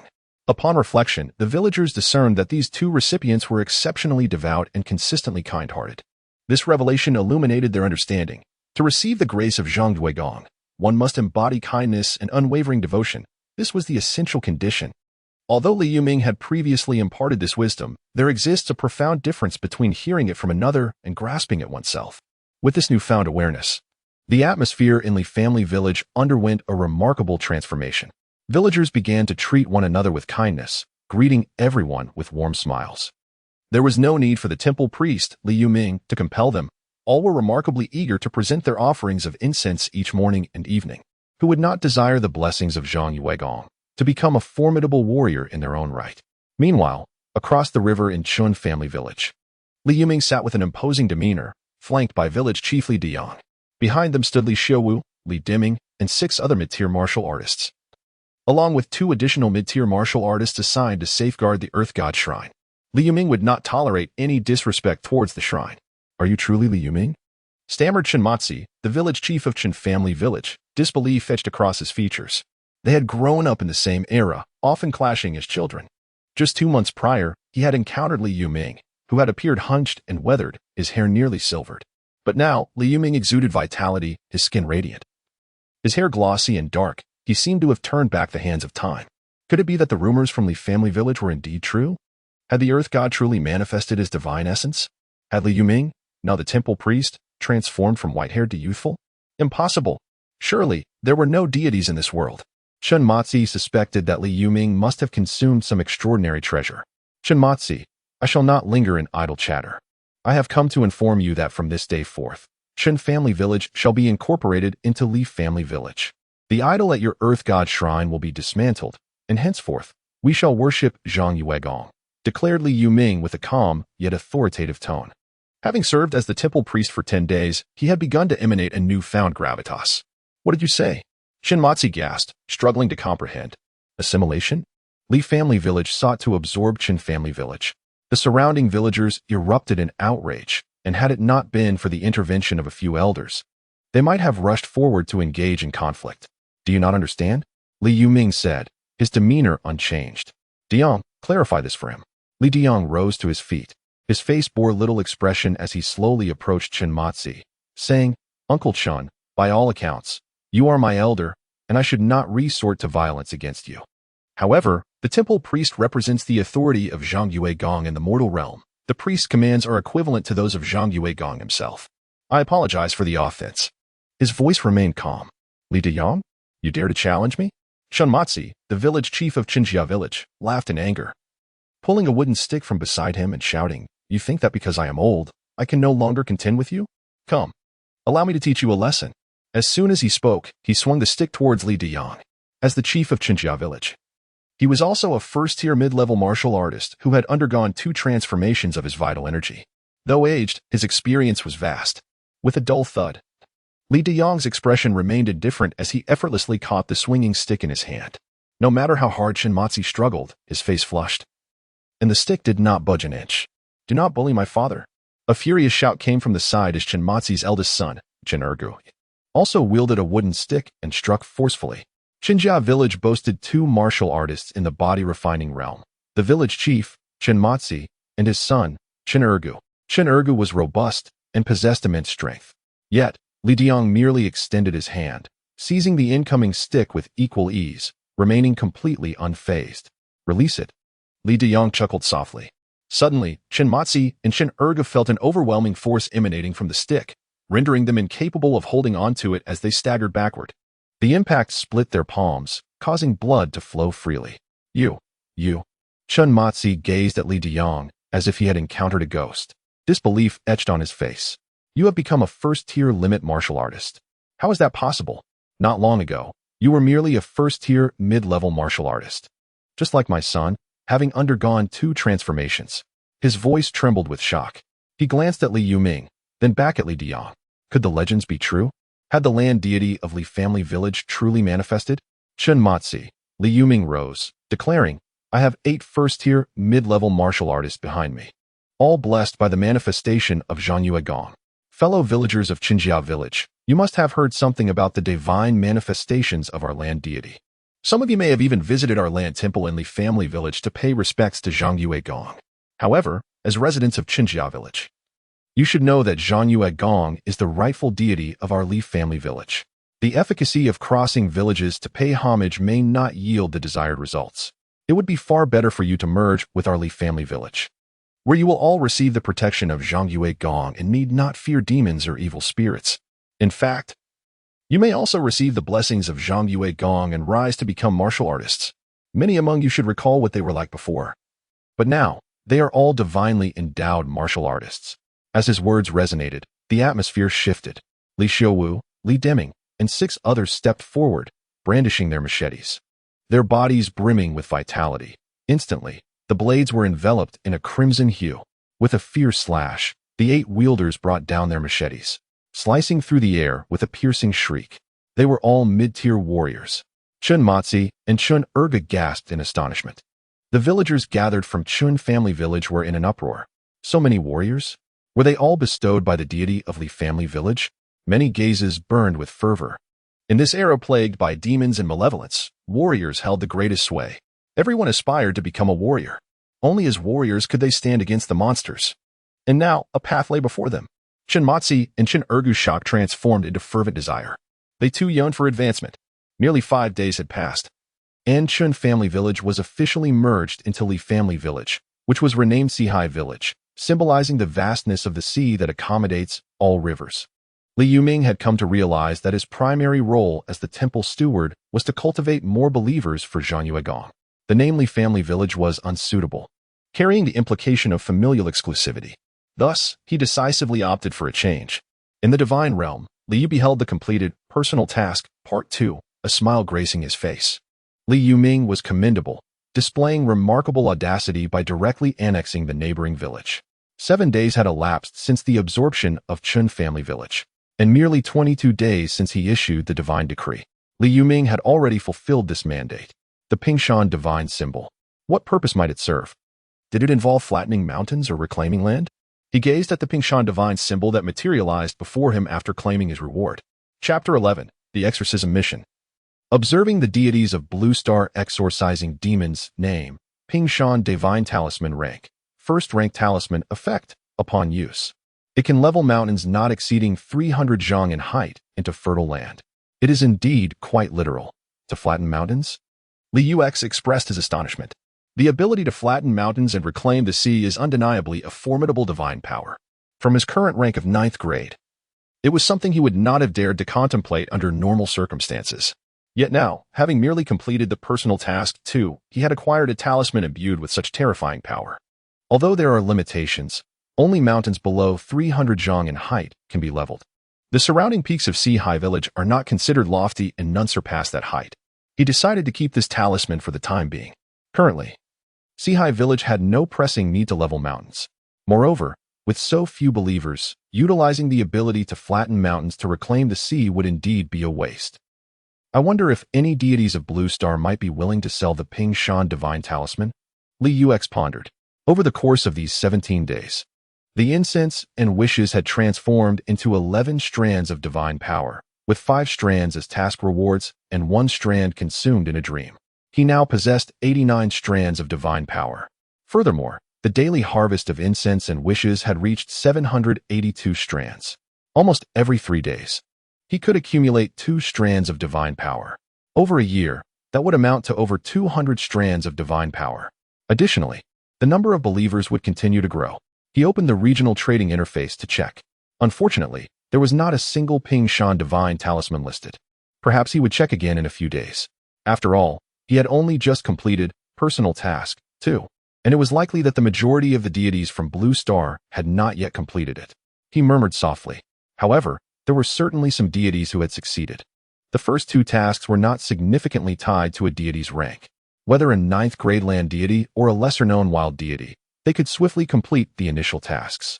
But this third task, his eyes narrowed slightly as he gazed at the third personal task. Personal task 3. Task description. As the number of believers in you increases, your existence will inevitably attract the attention of the wolf demons on Qianling Mountain. It is wise to take the initiative and eliminate the wolf demons to protect your believers. Task objective. Exterminate the wolf demons on Qianling Mountain. Task reward: 1 Ling Tian Divine Talisman, 5 first rank blessing talismans, 30 strands of divine power. The wolf demons of Qianling Mountain. Li Yux murmured. From the wishes of his believers, he had gained some understanding of this area. Sihai village is located to the west of Tsangmu town, approximately 20 li away within a deep mountain range. This mountain range houses 4 villages. And just north of these villages, within a mere 10 li, stands the highest peak of this deep mountain, Qianling Mountain.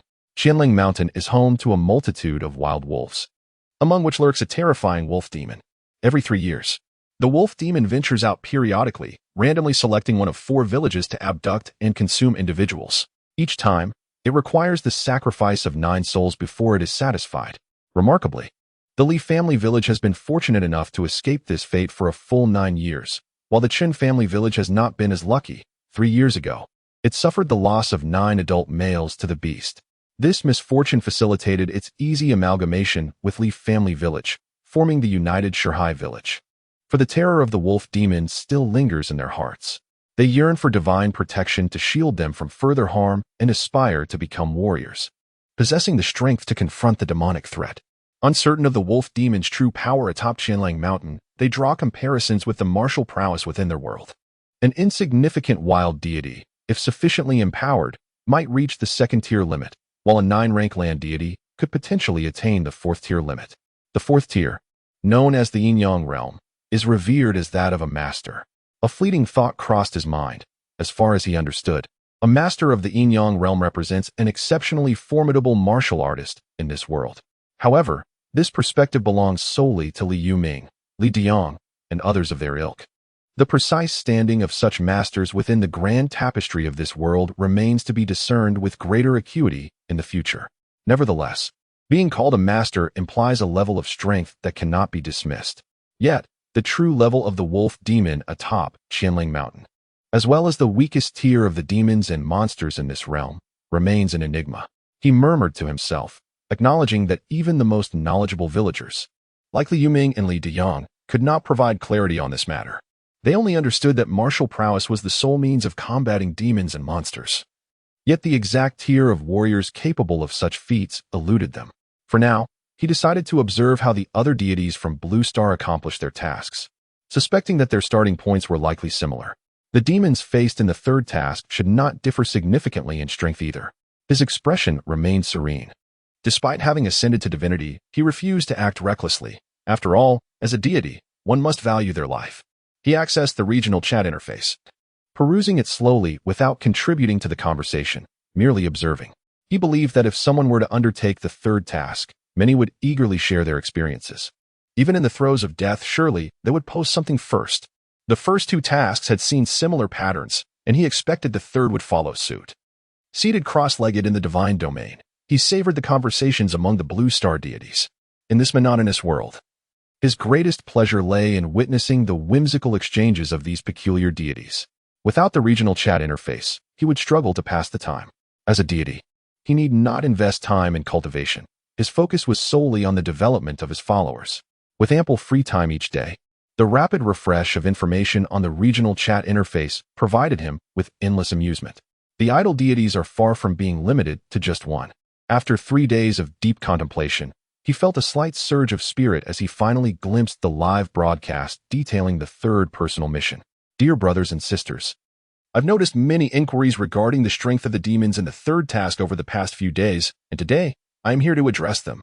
The first 2 missions were relatively easy, and many of you have already completed them, but the third mission is different. It is a quest to exterminate the vile creatures. As a lesser wild deity, our power is likely at the second-tier limit, while the appointed temple priest is probably at the first-tier upper echelon. I have accumulated 15 divine powers, enabling me to perform the Golden Blade technique 15 times. I have just issued a divine decree, instructing my priest to lure the target of the third mission into the village. Wish me luck, everyone. I shall personally confront the demon to test the strength of the mission's objective for my brothers and sisters. 2 hours later, he spoke once more. The demons have entered the village. I have proof. Wild Boar Demon. JPG, I shall lead the charge. Await my updates. Chapter 12. Analysis of the Blue Planet deities. After an hour, Liu furrowed his brow. No news. Could it be that he had given up? The regional chat was abuzz with various messages. Why hasn't that brother given an update? I'm still waiting. I'm waiting too. I'm in a similar situation. If he can succeed, I'll immediately send the temple priest to summon the task target. Could he have given up? Surely not. This third task is exceedingly difficult. It seems that brother has indeed given up. This task may require us to advance beyond the 9th rank to complete it. Everyone disperse. The brother is lost. Let us burn paper for him. In this world, where is the underworld to burn paper for? Come on, we are deities ourselves. We could one day become city deities. What use is burning paper? Brothers, we are but wild deities now. And the path to becoming city deities is still long and arduous. Moments later, Liu contemplated closing the regional chat interface, intending to explore the newly expanded Four Seas village. The village's area had nearly doubled, and consequently, so had his jurisdiction. This meant that other villages had merged into Four Seas village, an acknowledgement by the divine rules. Through this method, his jurisdiction could continuously expand. He even mused, what if he could send people to establish villages in various locations, then merge them into Four Seas village? Could his jurisdiction then expand infinitely? Yet, this was merely a fleeting thought. He believed the rigorous divine rules would never allow such an exploit. Brothers and sisters, I have returned. I have not given up, but I also have not completed the third task. A message suddenly flashed in the regional chat. In this chat, each individual had an avatar that represented themselves, leaving no room for impersonation. Thus, Liu instantly recognized that this was indeed the brother who had ventured against the demons. He immediately perked up, attentively reading the other's words. I can responsibly inform everyone that the target demon of the third task is at the peak of the second tier, on par with us. I engaged in a fierce battle with that wild boar demon, unleashing 10 strikes of the golden blade technique, cleaving the demon until it was bloodied and battered. However, this wild boar demon is tough-skinned and resilient. Although I severely wounded it, it still managed to escape my jurisdiction, and thus, I have failed this task, which I deeply regret. Are you implying that you completely squandered 10 divine powers? Stunned. JPG. Foolishness cannot be tolerated. Angry. JPG. But brother, you helped us gauge the strength of the demons. How can you be so cowardly? Doge. JPG. The peak of the second tier. Liyu's gaze flickered. It seemed this task presented considerable difficulty for the wild deities of the blue planet. After all, the lesser wild deities possessed strength that was also at the peak of the second tier, aligning them with the task's target. However, lesser wild deities were still deities. The power of deities is the essence of the heavenly and earthly divine laws, which holds significant restraint over demons and malevolent spirits. With meticulous planning, even a lesser deity stands a chance of vanquishing a second-tier limit demon. Merely a second-tier limit demon. There is no need for me to intervene. Li Yuming can handle it. Li Yu maintained a composed demeanor. Li Yuming possessed strength comparable to that of a mid-tier second-level being, which naturally would not suffice to defeat a second-tier limit demon. However, as his temple priest, he could invoke the summoning technique. The priest could choose to respond or remain indifferent. If he chose to respond, he could harness the body of the demon to cast divine spells. Yet, the power of the divine spell cast through the priest's body would only amount to 1/3 of its original potency. Nevertheless, the consumption of divine power would remain unchanged. The advantage lies in its applicability beyond the jurisdiction. Why can a priest walk among mortals on behalf of the deity? It is precisely due to the summoning technique. A divine spell with 1/3 of its original power is still sufficient to annihilate any second-tier demon. He spoke calmly, his gaze shifting beyond the divine realm. In the Earth Temple, the priest Li Yuming was indoctrinating numerous villagers from the original Chun family village who had come to pay homage to the illustrious Zhang Yuegong. No, it was more about imparting the virtues of kindness. With the passage of 3 years approaching, the wolf demons from Qinlang Mountain would once again descend to feast upon the unwary. But now, you are the villagers of Sihai Village. Our Sihai Village enjoys the protection of Zhang Yuegong. As long as you devoutly worship Zhang Yuegong, lighting 2 incense sticks morning and night, you need not fear being taken by the wolf demons. The might of Zhang Yuegong envelopes Sihai Village. This is a realm forbidden to demons. Li Yuming's fervent voice stirred the villagers' blood. With the protection of Zhang Yuegong, there is no need to worry about being captured by wolf demons. Sihai Village is a sanctuary from evil. In these harrowing times, anyone hearing such words would be moved. After all, the world is such that finding a place free from demonic corruption is exceedingly difficult. They had even heard rumors of villages, towns, and even counties being entirely consumed by demons. Instantly, the crowd was invigorated, fervently kneeling before the Earth Temple, offering incense to Zhang Yuegong and praying earnestly. Li Yuming sat down, satisfied. His eldest son, Li Dushing, promptly presented a cup of tea. Dushing, I know you wish to receive the blessings of Zhang Yuegong and become a warrior. After all, your brother is already a warrior, and you do not wish to be outdone. But you must understand, only the most devout believers of Zhang Yuegong can receive his blessings. Your sincerity falls short. Li Yuming took a sip of tea, expressing his disappointment. Father, I have been quite sincere. Why not beseech Zhang Yuegong on my behalf? Li Dushing replied with a pained expression. He had indeed been diligent, lighting 2 incense sticks morning and night. Sincerity is not determined by your actions, but by your heart.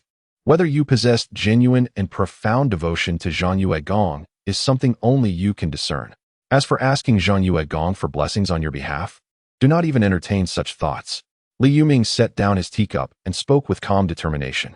From the moment he became the temple steward, he had gained profound insight. To be a competent steward, he must never cause trouble for Lord Zhang Yue. Unless an extraordinary circumstance arose, he should never initiate communication with Lord Zhang Yue, who was a deity. Time was of the essence. How could he dare to squander the precious moments of a divine being? At that moment, a wave of drowsiness washed over him, invigorating his spirit with the realization that Lord Zhang Yue must have a divine message to convey. Please leave. He gestured for his eldest son to exit. After closing the door, he propped his head on his hands and fell into a deep slumber. Over 10 days had passed, and the once rudimentary shelter had transformed into something more respectable, now boasting a proper room. Surrounding the Earth Temple, 4 warriors were always on patrol, ensuring his safety even in slumber. Moreover, this was the precinct of the Earth Temple, right beneath the watchful gaze of Lord Zhongyue. Who would dare to bring harm to him here? Just as he drifted into sleep, he beheld the imposing figure of Lord Zhongyue, casting a shadow over the heavens, gazing down at him with indifference. Without a moment's hesitation, he knelt reverently upon the ground and proclaimed loudly, "Li Yuming pays his respects to Lord Zhongyue." Chapter 13. Within 10 days, enter the mountain to slay the wolf demon. I have heard that the Thousand Wolves Mountain is plagued by a malevolent wolf demon, wreaking havoc upon the innocent populace. As you are my temple's guardian, it is your duty to vanquish the demon and free the people from suffering. Within 10 days, you shall ascend the mountain to slay the wolf demon. A voice of immense authority resonated. Li Yuming bowed respectfully, his heart filled with reverence, and replied, "Li Yuming shall faithfully adhere to the divine decree of Lord Zhongyue." As his words fell, the dreamlike world before him shattered into fragments. In his room, Li Yuming awakened, the resonant command of within 10 days. Enter the mountain to slay the wolf demon still echoing in his mind. The voice bore an overwhelming majesty, leaving no room for any distractions. This was the second divine edict issued by Lord Zhongyue. I must execute this task splendidly. Li Yuming's eyes sparkled with determination, his fist clenched slightly. As the temple guardian, fulfilling the divine command was of utmost importance. Everything he possessed stemmed from the deity. Currently, he stood alone as the guardian. Would there be others in the future? By executing Lord Zhongyue's will with utmost perfection now, even if other guardians were appointed later, his own position would remain unshaken. He would still be the most esteemed guardian in Lord Zhongyue's eyes. One must always remain vigilant amidst comfort. He understood this principle well. As for how to carry out this divine command splendidly, after a moment's contemplation, he devised a plan. He opened the door and addressed his eldest son, who lingered outside. "Go fetch the village chief and the deputy village chief." The village chief of Sihai village was naturally Li Dayang, while the deputy chief was none other than Chen Matzi, the former chief of Chen village. Soon enough, Li Dayang and Chen Matzi hurried over. "Uncle Yuming, what is the matter?" The 3 men seated themselves in the room, and Li Dayang spoke in a grave tone. Chen Matzi turned his gaze towards Li Yuming as well. They both understood that Li Yuming would not summon them unless there was significant news. In the village, Li Yuming solely focused on matters of faith, neglecting other affairs entirely. Nevertheless, within the village, his status was undeniably supreme. The decree of Lord Zhongyue has been delivered. Li Yuming's expression grew serious. The divine edict. Li Dayang's demeanor instantly shifted to one of solemnity, even prompting him to rise. Chen Matzi followed suit, standing up as well. 7 days had passed since their integration into Sihai village, and 3 days prior, he had witnessed a divine blessing firsthand. An ordinary middle-aged man, kneeling before the earth deity's shrine to offer incense, was suddenly enveloped in a radiant white light emanating from the deity's statue. In the blink of an eye, that middle-aged man transformed into a first-tier mid-level body, refining realm warrior. Having witnessed this spectacle with his own eyes, he had no doubt left regarding the existence of Lord Zhongyue. Thus, he was exceedingly excited about the divine edict. He yearned to receive the blessings of Lord Zhongyue, aspiring to become a first-tier peak warrior like Li Dayang. Indeed, a flicker of ambition to ascend to the second-tier, true, Qi realm martial artist stirred within his heart. Lord Zhongyue commands me to ascend Thousand Wolves Mountain and slay the wolf demon within 10 days. Li Yuming declared solemnly. Upon hearing this, Li Dayang and Chen Matzi both drew in a sharp breath. To slay the wolf demon? Both of their eyes were filled with a mixture of dread and excitement. After all, the wolf demon of Qianling Mountain had existed long before they were born. Every 3 years, 9 villagers were devoured by the demon, a grim reality that had persisted for as long as they could remember. And now, was it finally time to hunt down the wolf demon? The 3-year interval was nearing its end, and if they could vanquish the demon, they would no longer have to endure the loss of 9 villagers every 3 years. Their fear stemmed from the formidable nature of the wolf demon. Yet, contemplating the presence of the divine Zhongyue Gong, their trepidation began to dissipate. What was the wolf demon in the face of a deity? Li Dayang, filled with fervor, inquired about the purpose of Uncle Ming sending him here. The threat of Qianling Mountain is not just to our Sihai village, but also to Zhangjia and Liao villages. You must visit the leaders of these villages and inform them. Tell them that I, Li Yuming, the temple priest appointed by Zhang Duigong, am here to convey the divine edict, In 7 days, we shall enter Qianlang Mountain to slay the demon. They are welcome to witness the battle. Should they fear entering the mountain, we will bring back the demon's carcass for them to see. Li Yoming's eyes sparkled with determination. Yet, merely slaying the wolf demon was not enough. This divine proclamation must be executed flawlessly. He aimed to use this opportunity to unify Zhangjia and Liao villages with Sihai village, transforming their villagers into faithful adherents of Zhang Duigong. His advance notice was intended to ensure that news of his impending demon slaying spread widely in Zhangjia and Liao villages. The more people who doubted and disbelieved, the better. When he ultimately defeated the demon, his prestige would rise to unparalleled heights in both villages. I understand. I will take care of this matter personally. Li Diang nodded, and he and Chen Matzi hurriedly departed. Watching their retreating figures, Li Yuming settled into a meditative posture, resuming his practice. 7 days swiftly passed. During this time, news of Li Yoming's intent to enter Qianlang Mountain to slay the wolf demon spread like wildfire in both Zhangjia and Liao villages. Even 5-year-old children were aware of the unfolding events. Few believed it, however. After all, it was the wolf demon of Qianlang Mountain. According to the village elders, this terror had plagued the 4 villages for over 60 years. Who could possibly slay such a monster? It seemed impossible. In the past, several martial masters from the county had ventured into the mountain, claiming they would defeat the wolf demon. What was the outcome? None returned. They were all devoured by the demon. Since then, no one from the county had dared to approach again. Zhangjia village's leader, Zhang Rongwei, shook his head with a look of disbelief. He found it hard to accept that Li Yuming could conquer the demon. Although Zhangjia village lay several miles away from Lijia village, he was somewhat familiar with Li Yuming. After all, he had once been a martial artist in his youth. Among the 4 villages, there are only a handful of warriors, and they are all well acquainted with one another. Yet, an elderly man, similarly weakened in spirit and vigor, audaciously claims he will vanquish the demons? Surely, he is merely delivering provisions to the wolf demon. Uncle, I have heard that the village of Li, now known as Sihai village, has experienced a manifestation of their land deity. Li Yuming has even become the temple priest, and it is rumored that he has been blessed by the land deity, restoring his youth. A young man interjected. Do you believe that? Zhang Rongwei scoffed, curling his lip in disdain. A land deity manifesting? Restoring youth? Surely, he has listened to too many tales. I do not believe it. Is this not a story that has gained traction? The young man chuckled. If Li Yuming could slay the wolf demon, he would henceforth be my father. Zhang Rongwei retorted coldly. Just then, several young men rushed over, panting heavily as they exclaimed, Uncle Rongwei, Li Yuming has entered Qianlang Mountain.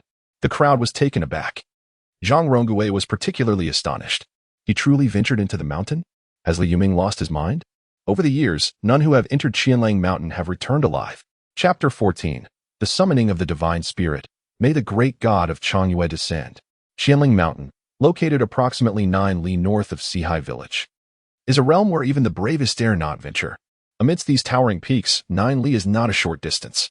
At this moment, Li Yuming leads a group of 10 martial artists, including Li Deyang and Li Xiaowu, while the deputy village head, Chen Matzi, remains behind with 4 others to guard Sihai village. In the distance, a few young villagers from Zhangjia and Liao villages stealthily hide behind a large tree, their eyes wide with trepidation. They are immensely anxious. Had it not been for their village head's orders, they would have fled at once. This is Qianlang Mountain. Who would dare approach this place? The demon wolves reside atop the mountain, making it a forbidden zone for the 4 villages. Enter the mountain and slay those wolf cubs, Li Yuming commanded. Understood, Li Deyang and the others replied solemnly, each wielding gleaming machetes, their muscular forms exuding vigor and determination. They have transformed entirely, having achieved the refined body stage and undergone a metamorphosis in their vitality. Furthermore, they have mastered the fierce wind blade technique, marking a significant evolution. With sharpened blades in hand, their murderous intent ignited.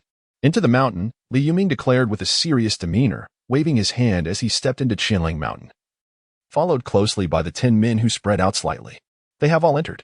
Look at Li Xiaowu. Compared to the past, he appears like a different person. And is that truly old Master Li Yuming? He seems to be in his 30s. The young men from Zhangjia and Liao villages exchanged astonished glances. Could it be that the earth deity of Lijia village, no, the land deity of Sihai village, has truly manifested? The rumors of Li Yuming receiving divine blessings and regaining his youth are indeed true? Li Xiaowu and the others have also been favored, becoming martial artists? Such tales, no matter how grand, were merely rumors. Yet now they beheld the undeniable transformation of the people from Sihai village. Their skepticism began to waver. Let us wait. If they truly can slay the wolf demon, then the manifestation of Sihai village's land deity is undoubtedly authentic, Zhang Qianan remarked solemnly. He, being the most outstanding youth of Zhangjia village, stood on the verge of a vital transformation. In a year or two, he would likely undergo his own metamorphosis and ascend to the refined body stage as a martial artist. Let us retreat further and wait, suggested a young man from the Liao family. The others nodded in agreement and promptly distanced themselves. Qianling Mountain is dense with towering trees and low shrubs, blanketed in a thick layer of snow, glistening like pearls. The 11 individuals exhaled white mist as they ascended the mountain. A howl suddenly pierced the air, echoing from nearby. A wild wolf with glowing green eyes emerged, fixating its gaze on Li Yuming and his group, drool dripping from its jaws. One after another, wild wolves emerged from behind, each towering above the ordinary wolves, exuding an aura of ferocity. Kill them all, Li Yuming commanded, his expression unwavering. Kill, Li Diang growled, leading the charge. As a first-tier peak warrior, he wielded the village's sole crude blade, closing the distance to a wolf in just 3 strides. With a swift, lightning-like motion, he brought the blade down. It was the Gale Blade technique in action. The crude blade shimmered with a flow of vital blood energy, tearing through the air, and before the wolf could react, its head was severed. Blood splattered everywhere. The remaining wolves howled in fury, lunging towards the group. Kill, Li Xiuwu bellowed, his eyes ablaze with murderous intent. The Gale Blade technique unfurled as he evaded the wolves' assault, striking down with precision. The wolf's head soared through the air. The villagers, filled with fervor, though inexperienced in battle, felt the genuine insights of the Gale Blade technique bestowed upon them by the Blessing Talisman. It was as if they had trained in the technique for many years, and within moments, they dispatched all 15 wild wolves. The steaming blood of the wolves splattered onto the snow, creating what resembled blooming blood plums upon the white canvas. Let us proceed, Li Yuming stated calmly, leading 10 others up the mountain. Along the way, packs of wolves attacked, yet all fell beneath their blades. They even encountered wolf leaders of comparable strength to first-tier mid and upper ranks, but Li Diang swiftly dealt with them. In less than an hour, they beheld a vast cave in the distance. The wolf demon cave is upon us. Step back, Li Yuming instructed in a deep voice. Li Diang and the others nodded, retreating several dozen paces to hide behind towering trees. The village priest of Sihai village, on behalf of the land deity, has come to exterminate the wolf demon.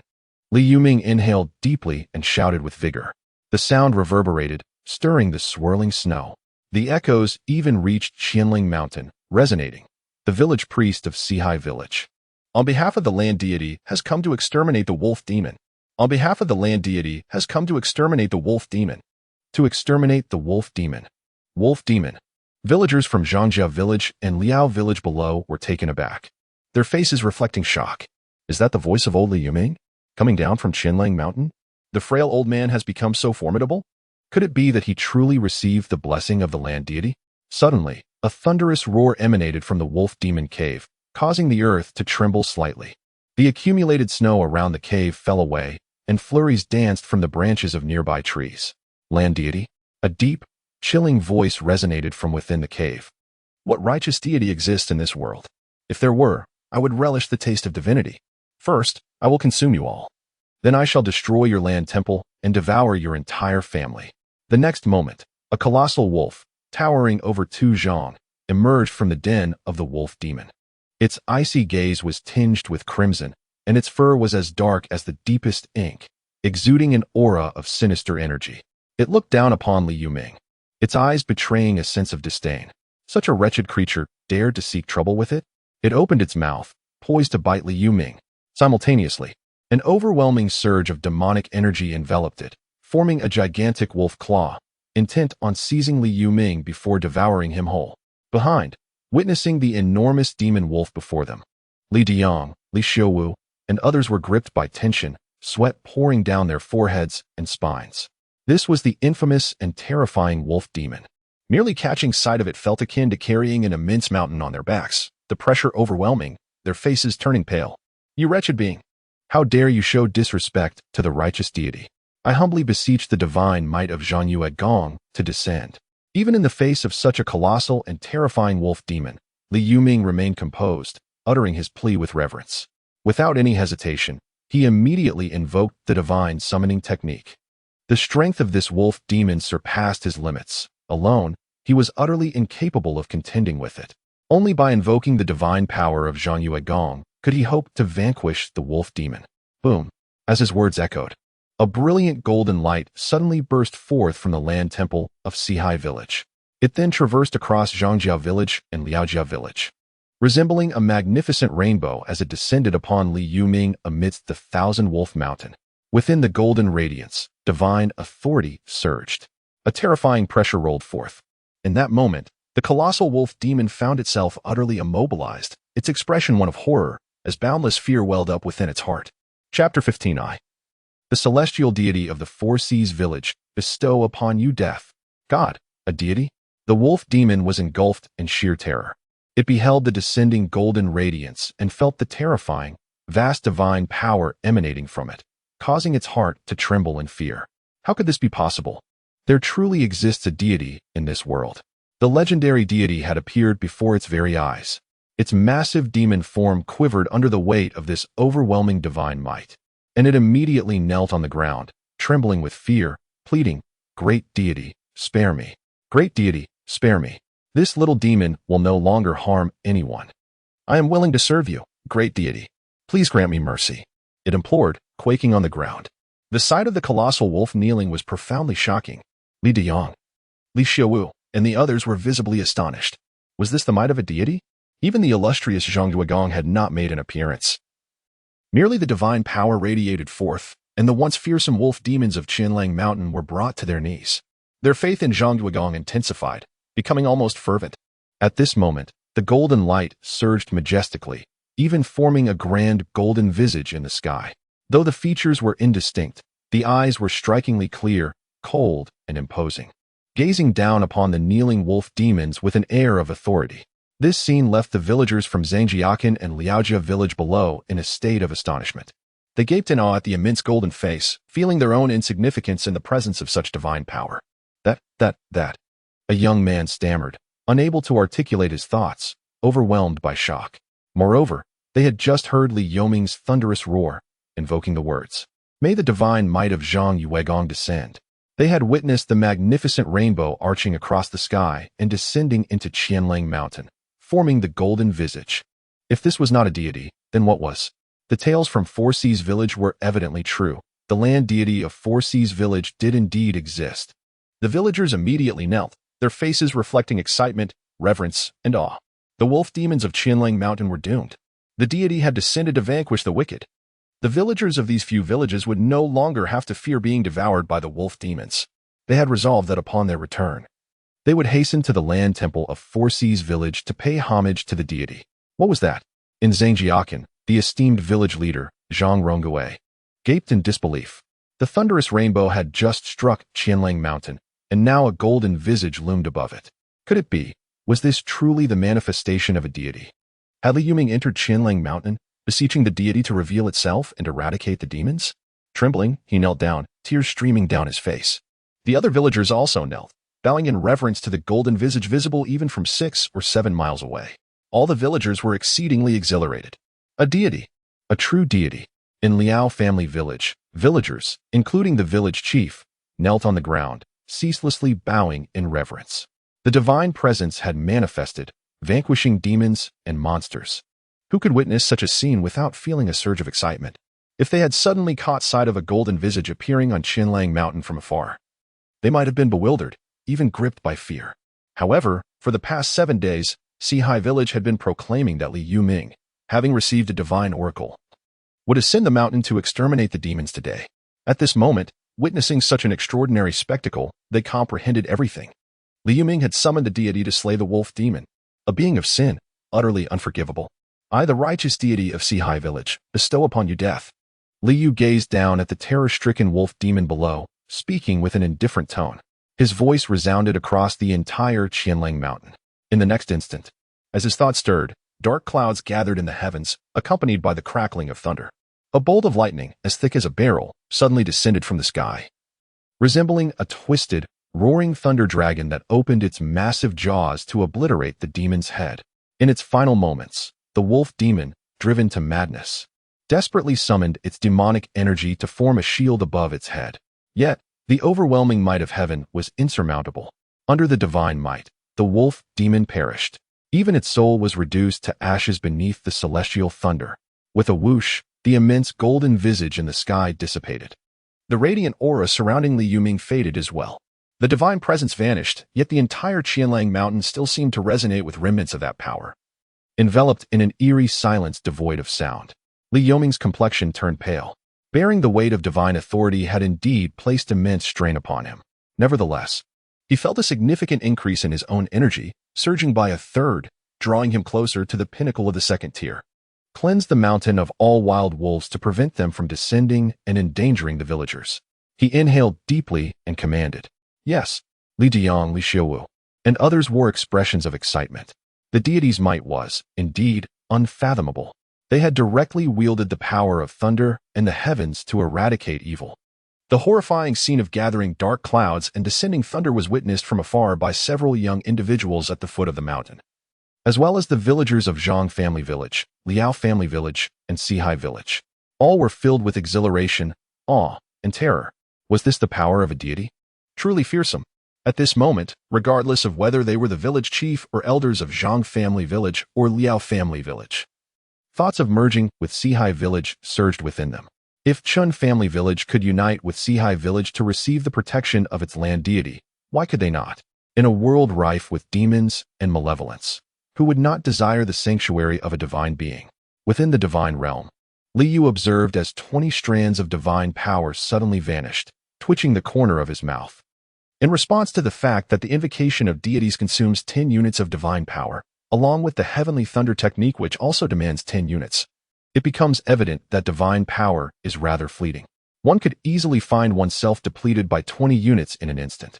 Nevertheless, the heavenly thunder technique is indeed formidable, befitting a deity wielding sovereign authority. A faint smile graced his lips.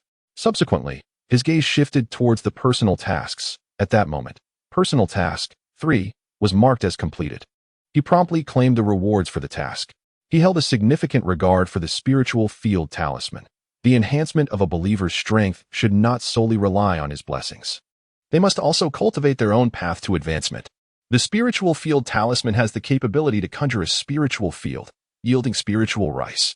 Consuming spiritual rice can exponentially accelerate the cultivation speed of lower-tier warriors. With a wave, a spiritual field talisman materialized before him, accompanied by 5 first-tier blessing talismans. Additionally, he felt an increase of 30 units of divine power within him. At this juncture, his divine power totaled 102 units. The spiritual field talisman.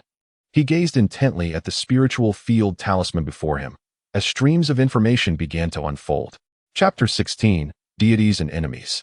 Strange Maladies. Name, Spirit Field Talisman. Rank, First-tier talisman. Effect. Upon use, it transforms 1 acre of land into a grade C spirit field. 1 acre. Grade C spirit field.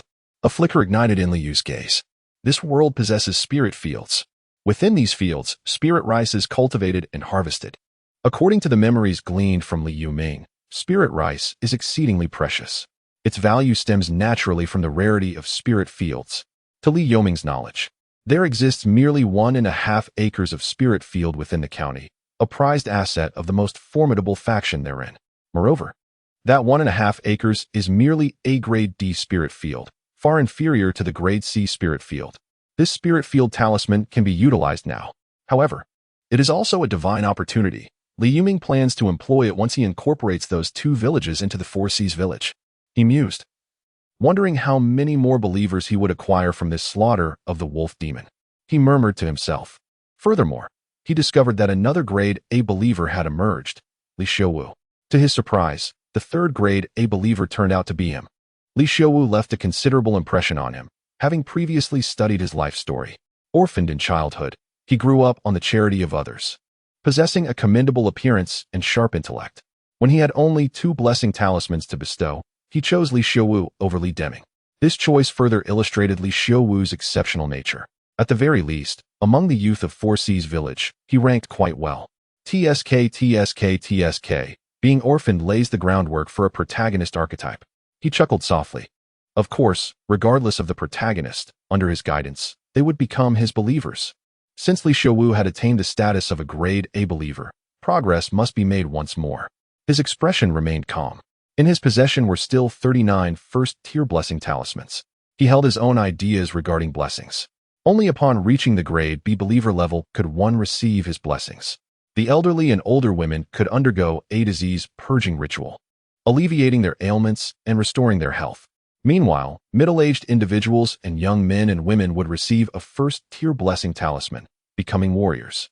Naturally, blessings should not be bestowed too frequently. Occasional blessings would deepen their faith. Alternatively, a concentrated large-scale blessing could also be effective. Personal task 3 has been completed. He pondered what personal task 4 might entail. Li Yu's gaze shifted to the personal tasks.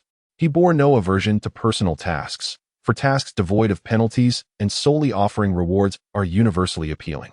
The personal task interface opened, revealing a new task. Personal task 4. Task description. The wolf demons have been eradicated, allowing you a period of tranquil development. However, the increasingly potent gathering of faith will inevitably attract the attention of malevolent entities. Task objective. The number of believers must reach 1,500. Task reward. 5 first-tier blessing talisman and 1 second-tier blessing talisman, along with 40 units of divine power. The prospect of accumulating 1,500 believers will undoubtedly draw the gaze of sinister forces. Li Yu furrowed his brow. This realm is rife with demons and malevolence. According to Li Yoming's recollections, Sihai Village is a settlement beneath Songmu Town, which in turn falls under the jurisdiction of Xian County. Within Songmu Town, malevolent forces lurk. There exists a paper effigy shop of unknown origin that occasionally manifests itself. Any being that encounters this shop is doomed to transform into a paper figure within its confines. This is the legend surrounding the malevolence of Songmu Town. All who have beheld the paper effigy shop are long deceased. The demons are formidable, and the malevolence is inscrutable. Both demons and malevolent entities pose a significant threat to the divine. Li Yu's expression grew stern. Xinlang Mountain merely harbors demons that linger outside a few rural villages. Yet, within this world, numerous more powerful demons abound. The malevolence is even more elusive. Regrettably, he is still far from attaining the 9th rank. The path ahead is long and arduous, he murmured to himself, feeling a profound sense of impending crisis. His immediate priority is to swiftly complete personal task 4 to reap the rewards. The more believers he gathers, the greater the divine power he can accumulate. The stronger the believers, the higher the quality of offerings he can receive in the grand festival next year. Thus, under this exponential increase, the benefits he gains will multiply. 1,500 believers. Even with the unification of the 4 villages, they barely reach 1,000 believers. Expansion beyond Sihai Village is imperative. His demeanor remained composed. However, there is no need for haste. The elevation of the divine requires time. The villagers of Sihai returned jubilantly, bearing the carcasses of wild wolves. A throng of elders, women, and children gathered around, their faces alight with joy. How much wolf meat could they divide among themselves? This would sustain them for quite some time. In these times, merely surviving the year without starving is a commendable feat for the villagers. Consuming meat? That is an extravagant luxury. Only during the new year can they hope for a taste of meat. The rest of the year, they subsist on meager rations. Thus, the sight of so many wild wolves naturally ignited their excitement. Regardless of the flavor, it is still meat. A total of 93 wild wolves were to be processed into strips of meat. Each villager of Sihai would receive 10 pounds of wolf meat, along with some additional scraps. Li Diong gestured grandly, issuing his commands. Estimating the yield from the 93 wild wolves, there would be at least 15,000 pounds of wolf meat. After all, these wild wolves are no small creatures. Currently, the villagers of Sihai Village number only 459. If each were to receive 10 pounds, that would amount to 4,590 pounds. As for the remaining wolf meat, a portion shall be reserved for the amalgamation with Zhangjia Village and Liaojia Village, while another part will be sold in town. Moreover, there are 6 ferocious wolves exhibiting traces of demonic transformation, reaching the mid-tier of the first level and upper echelon. The meat from these 6 wolves will be allocated solely to the warriors of the village. Remember this well, it is a blessing bestowed upon us by Lord Zhang. Without the protection of Lord Zhang, and without his vanquishing of the wolf demons, our prosperous days would not exist. Those who are more devout in their worship of Lord Zhangyue will be clearly known to him. The divine watches over us from above. First, let us proceed to pay homage to Lord Zhangyue, expressing our gratitude for his slaying of the wolf demons. Li Yuming spoke, surveying all the villagers. Indeed, we must first honor Lord Zhangyue and thank him for his triumph over the wolf demons. My father was devoured by a wolf demon. Lord Zhangyue avenged him, and I, Li Diho, shall devote my life to the worship of Lord Zhangyue. Let us go and express our gratitude for the vanquishing of the wolf demons. A multitude of villagers promptly followed behind Li Yuming, making their way toward the Earth Temple, a grand procession. Simultaneously, from two other directions, large groups of people were advancing as well.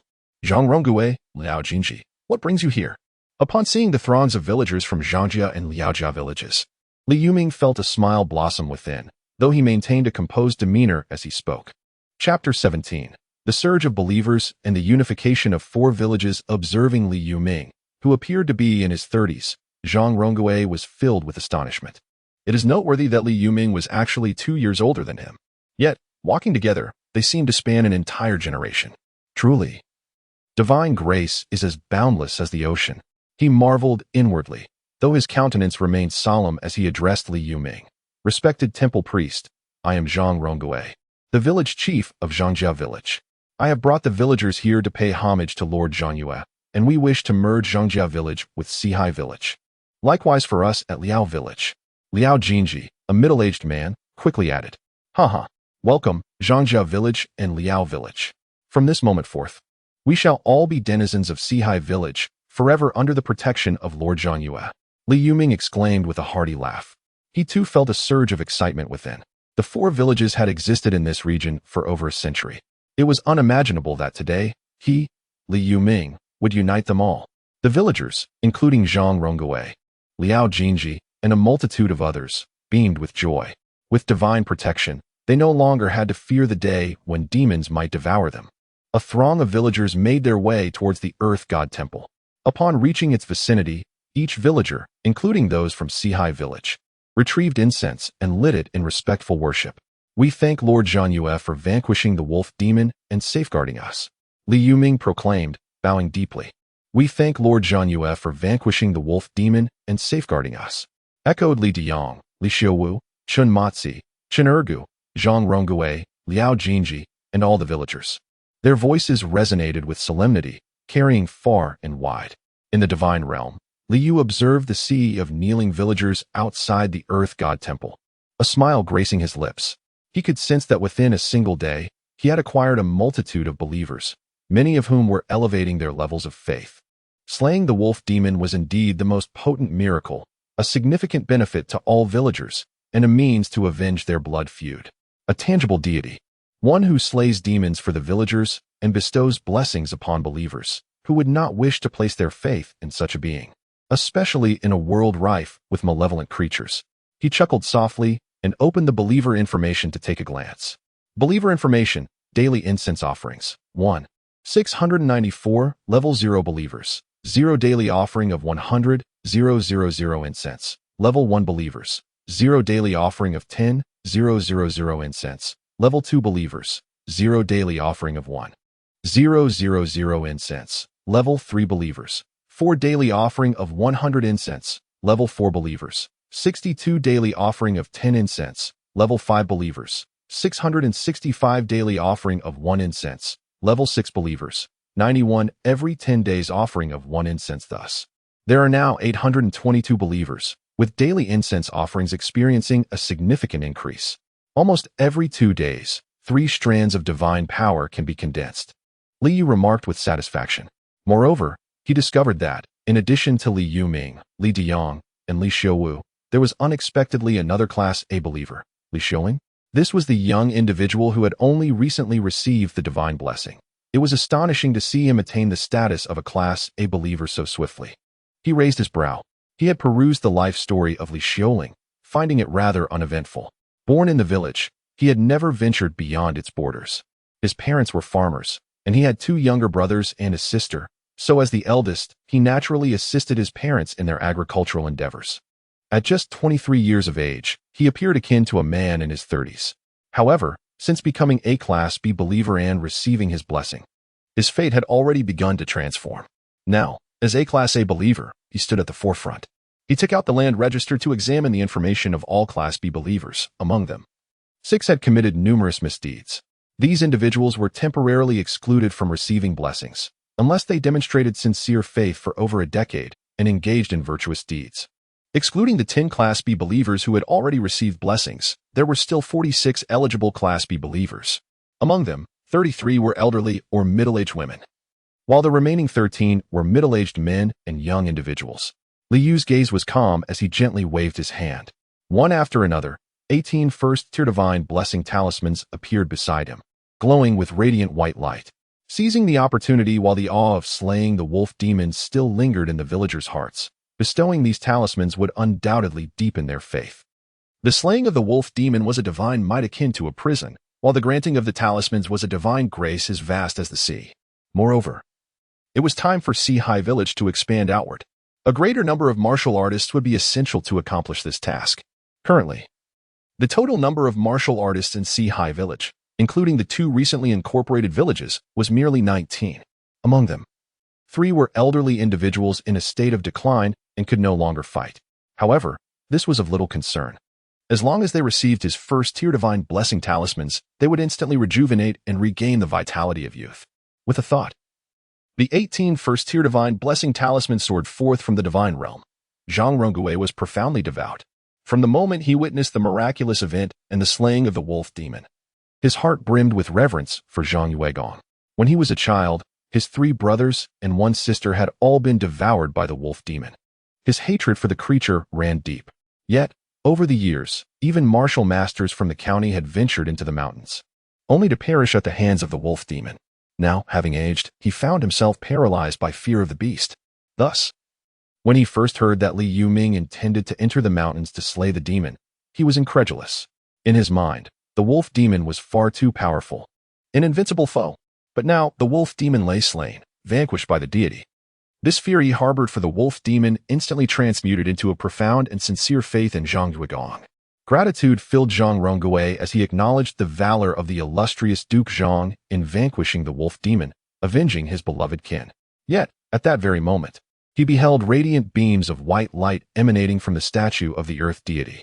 One particular ray surged into his being, and in that instant, he saw it, a resplendent divine talisman. The talisman shattered, transforming into a torrent of vital energy that surged within him. In the blink of an eye, he underwent the 3rd and 4th transformations of his life force. His once frail body rejuvenated, regaining its former vigor. The majority of his gray hair regained its ebony hue. His sagging skin tightened, and an overwhelming surge of strength enveloped him. Is this truly me? He gazed in disbelief at his own hands, feeling a power that surpassed all he had known. Have I reached the pinnacle of the first realm? He surveyed the crowd and noted that several others were similarly infused with vital energy, evidently having undergone multiple transformations as well. Is this the blessing of the deity? Am I truly a recipient of the divine grace bestowed by such a magnificent being? He murmured in awe, then, overwhelmed with reverence and tears streaming down his face, he prostrated himself before the statue of the earth deity, exclaiming, Zhang Rongui is eternally grateful for the blessings granted by the illustrious Duke. I, Zhang Rongui, dedicate my life to our God. In that moment, he seemed to radiate light, as if he had finally discovered the very essence of his existence. Chapter 18. The expansion of the territory. Ghosts of siblings. Li Yuming gazed in astonishment at Zhang Rongui, Chen Matzi, and Liao Jingxian. These 3 individuals, contemporaries of his, were all martial artists who had undergone the transformation of their vital energy twice. In the past, he, along with Zhang Rongui, Chen Matzi, and Liao Jingxian, served as the pillars of their respective villages. It was unexpected that they all received the blessings of Lord Zhang Yue. Evidently, these venerable elders held a profound faith in him. A smile graced his face. It was only natural, considering that as the mainstay of their village, the burden they bore was immense. The safety and well-being of the entire village rested upon their shoulders. Now that Lord Zhang Yue had manifested his power by vanquishing the wolf demon, their faith was undoubtedly fervent. Subsequently, his gaze shifted to Li Xiuwu and Li Xiuling, the only 2 believers who had received the divine favor twice. They had both ascended to the pinnacle of the first-tier body refinement realm. To receive such blessings twice, surely their devotion to Lord Zhanyue was nearly rivaling his own, he mused. He felt nothing but joy regarding this matter, with no other thoughts clouding his mind. The more devout the villagers were in their faith, the more successful his role as the temple steward had become. Currently, the village boasted 6 first-tier martial artists at their peak, alongside 26 mid-tier martial artists. He surveyed the additional 13 warriors among the villagers, his heart swelling with happiness. Such a multitude of martial artists was something he had never dared to dream of in the past. Previously, their combined villages had merely 8 martial artists, essentially 1 elderly and 1 middle-aged warrior per village, with the younger generation yet to be cultivated. Yet now, there were so many more. All of this was a divine gift from Lord Zhanyue. Moreover, in the future, he believed even more villagers would receive the Lord's blessing and become martial artists. In the depths of the night, amidst a profound silence, Li Yu emerged from the divine realm, standing upon the earth. He gazed up at the crescent moon, clear as water, his expression tranquil. Gently, he raised his hand, and the moonlight around him coalesced, forming a gleaming strand of lunar radiance upon his palm. In myth and legend, it is said that demons can consume the essence of the moon to evolve. From this strand of moonlight, it seemed that such myths were not mere fabrications. Within this luminescence lay a frigid energy. However, his gaze shifted toward his territory. Instantly, all the moonlight within the confines of his domain converged into his hand. Yet, even after gathering all the moonlight from his territory, he found only a strand slightly more brilliant than the previous one. The energy contained within this moonlight was exceedingly scarce. The cool energy of the moonlight was too dispersed. He believed that even after an entire night of gathering moonlight from the entirety of his territory, it would likely amount to less than 1/10 of a divine power. He shook his head. This was far inferior to the incense offerings provided by a grade A believer. At this moment, his territory had also expanded significantly. He sensed the changes. It is almost equivalent to 3.2 times the original size of Li Family Village. Surprisingly, certain areas of Zhang Family Village and Liao Family Village fall outside my jurisdiction. Now, the jurisdiction has expanded to 50 hectares, neither more nor less. Is this the limit achievable at the 9th tier of divine rank? He murmured to himself. Fortunately, regardless of Zhang Family Village or Liao Family Village, the places where the villagers reside are within my jurisdiction. The lunar essence within the 50 hectares, gathered over a night, does not even amount to 1/10 of a divine power. For ordinary demons, even consuming the essence of the moon cannot compare to his ability to consolidate all the lunar essence within the 50 hectares. 50 hectares equates to 5,000 mu. Therefore, relying solely on the consumption of lunar essence to enhance oneself is indeed arduous. He reflected that, akin to the previous wolf demon, it might take a century of consuming lunar essence to possibly consolidate a total amount equivalent to 10 divine powers. No wonder demons resort to devouring humans. Solely relying on the consumption of lunar essence for cultivation is exceedingly slow. Humans, being the essence of all things, possess a power of belief formed from their faith that surpasses the time it takes for demons to consume lunar essence. The sacrifice of a single human is likely comparable to days of cultivation. Li Yu lamented. However, this does not justify the demon's consumption of humans. Since he has become the deity of the land, he must protect humanity. After all, the human race is the source of his faith. The fewer humans there are, the less incense and belief power he receives. He took several steps and soon arrived at the original site of Liao Family Village. Standing beside an ancient well that had been abandoned for many years. The well was covered with a cap, weighed down by some stones. The aura of the spirits. He gazed at the ancient well. From the moment Liao Family Village became part of his jurisdiction, this well held no secrets for him. The well emanated a dense aura of spirits and resentment, indicating the presence of ghostly entities beneath it. With a gentle wave of his hand, the stones and the well cover were sent flying. As the deity of the land, he only expends divine power when casting divine spells. In reality, being the deity of the land does not render him powerless without the invocation of divine arts.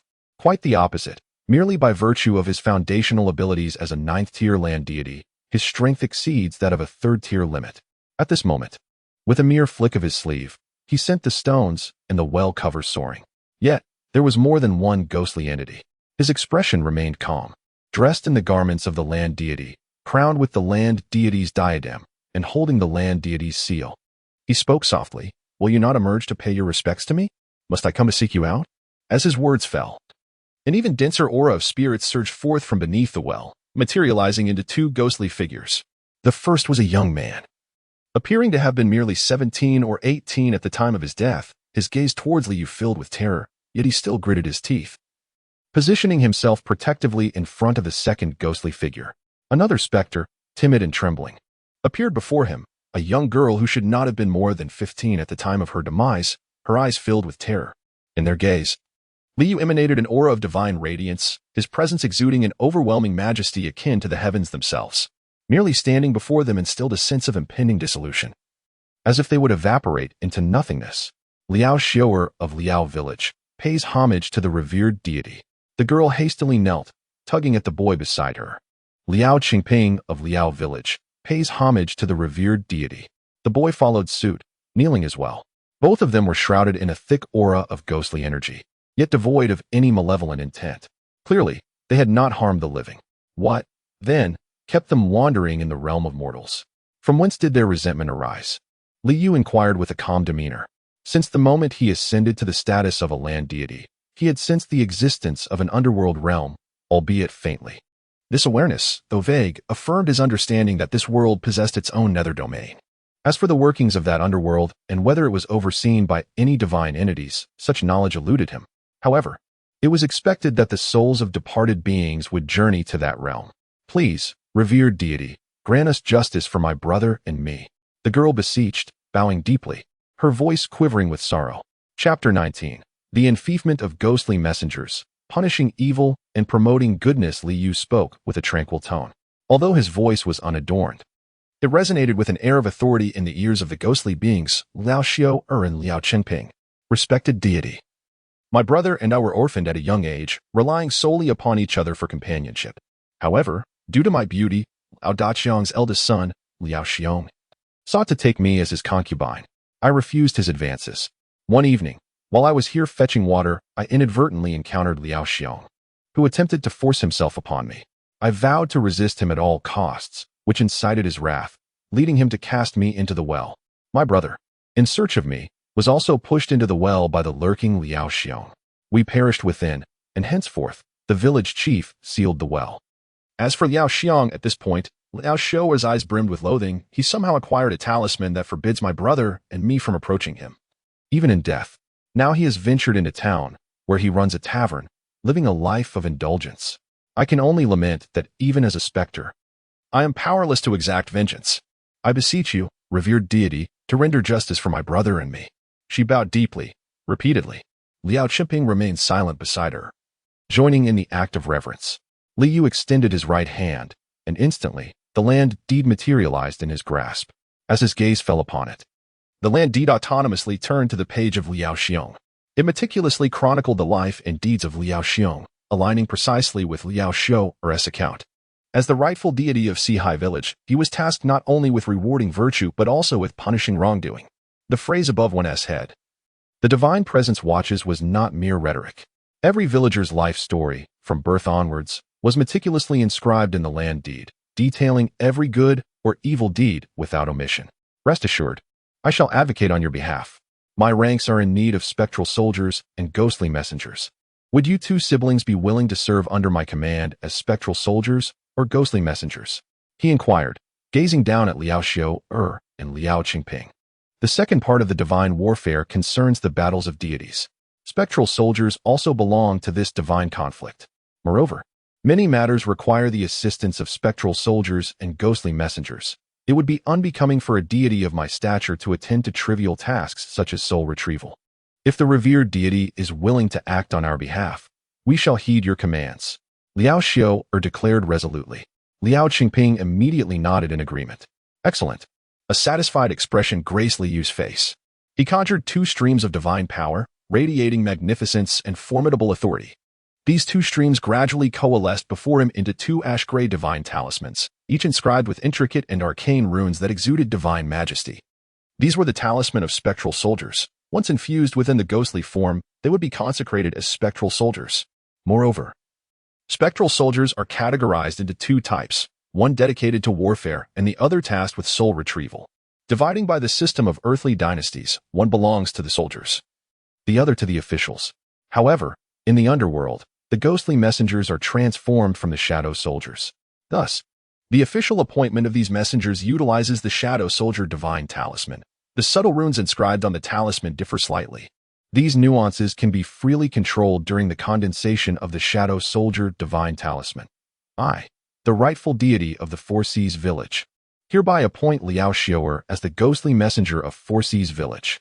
I also appoint Liao Qingping as the ghostly messenger of Four Seas Village. The commanding voice resonated in the ears of the siblings, and in the next moment, two talismans transformed into radiant beams of light, merging into their bodies. Instantly, their previously ethereal ghostly forms solidified. Additionally, they adorned themselves with ominous black robes, emblazoned with the prominent character on both the front and back.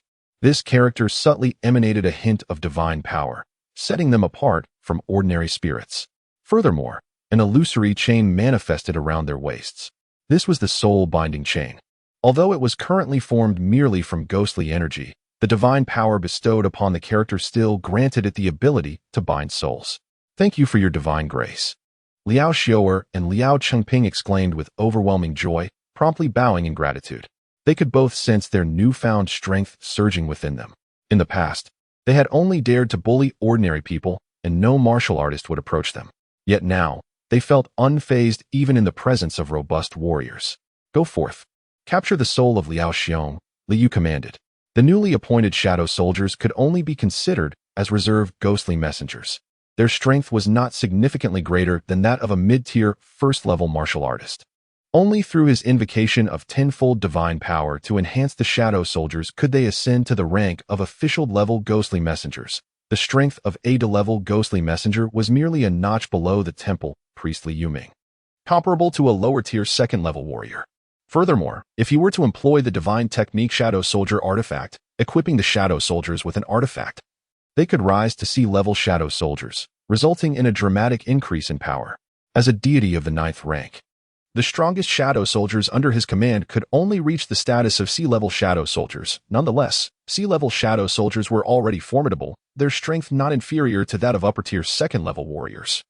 Such shadow soldiers were sufficient for his needs. Yes, Liao Xiaoer and Liao Qingping's eyes sparkled with excitement, and after performing a respectful bow, they swiftly floated towards the town. The character on their robes shimmered with divine energy, propelling them at a speed far exceeding that of galloping horses. Liu took a step and returned to the divine realm. Samu Town. In the stillness of the deep night, the town lay in silence, save for the whispering wind. Liao Xiong, reeking of alcohol, staggered out from the only brothel in the town. He smacked his lips, a distinctly nostalgic expression gracing his face. Ah, the young lady. Truly. She is a vision of beauty, undoubtedly a gem from the county town. She rivals that wretched Liao Xiaoer. I must return tomorrow, and the day after, and the days beyond.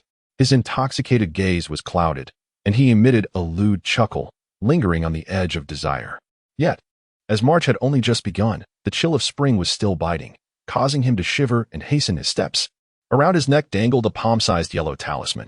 At that moment, he noticed a slender figure with cascading hair standing at the corner of the wall. The young maiden, her back to him, donned a white dress, shivering in the cold wind, evoking a sense of pity. Liao Xiang's eyes brightened instantly. He approached her, his words slurring slightly. My lady, why linger here in the dark of night?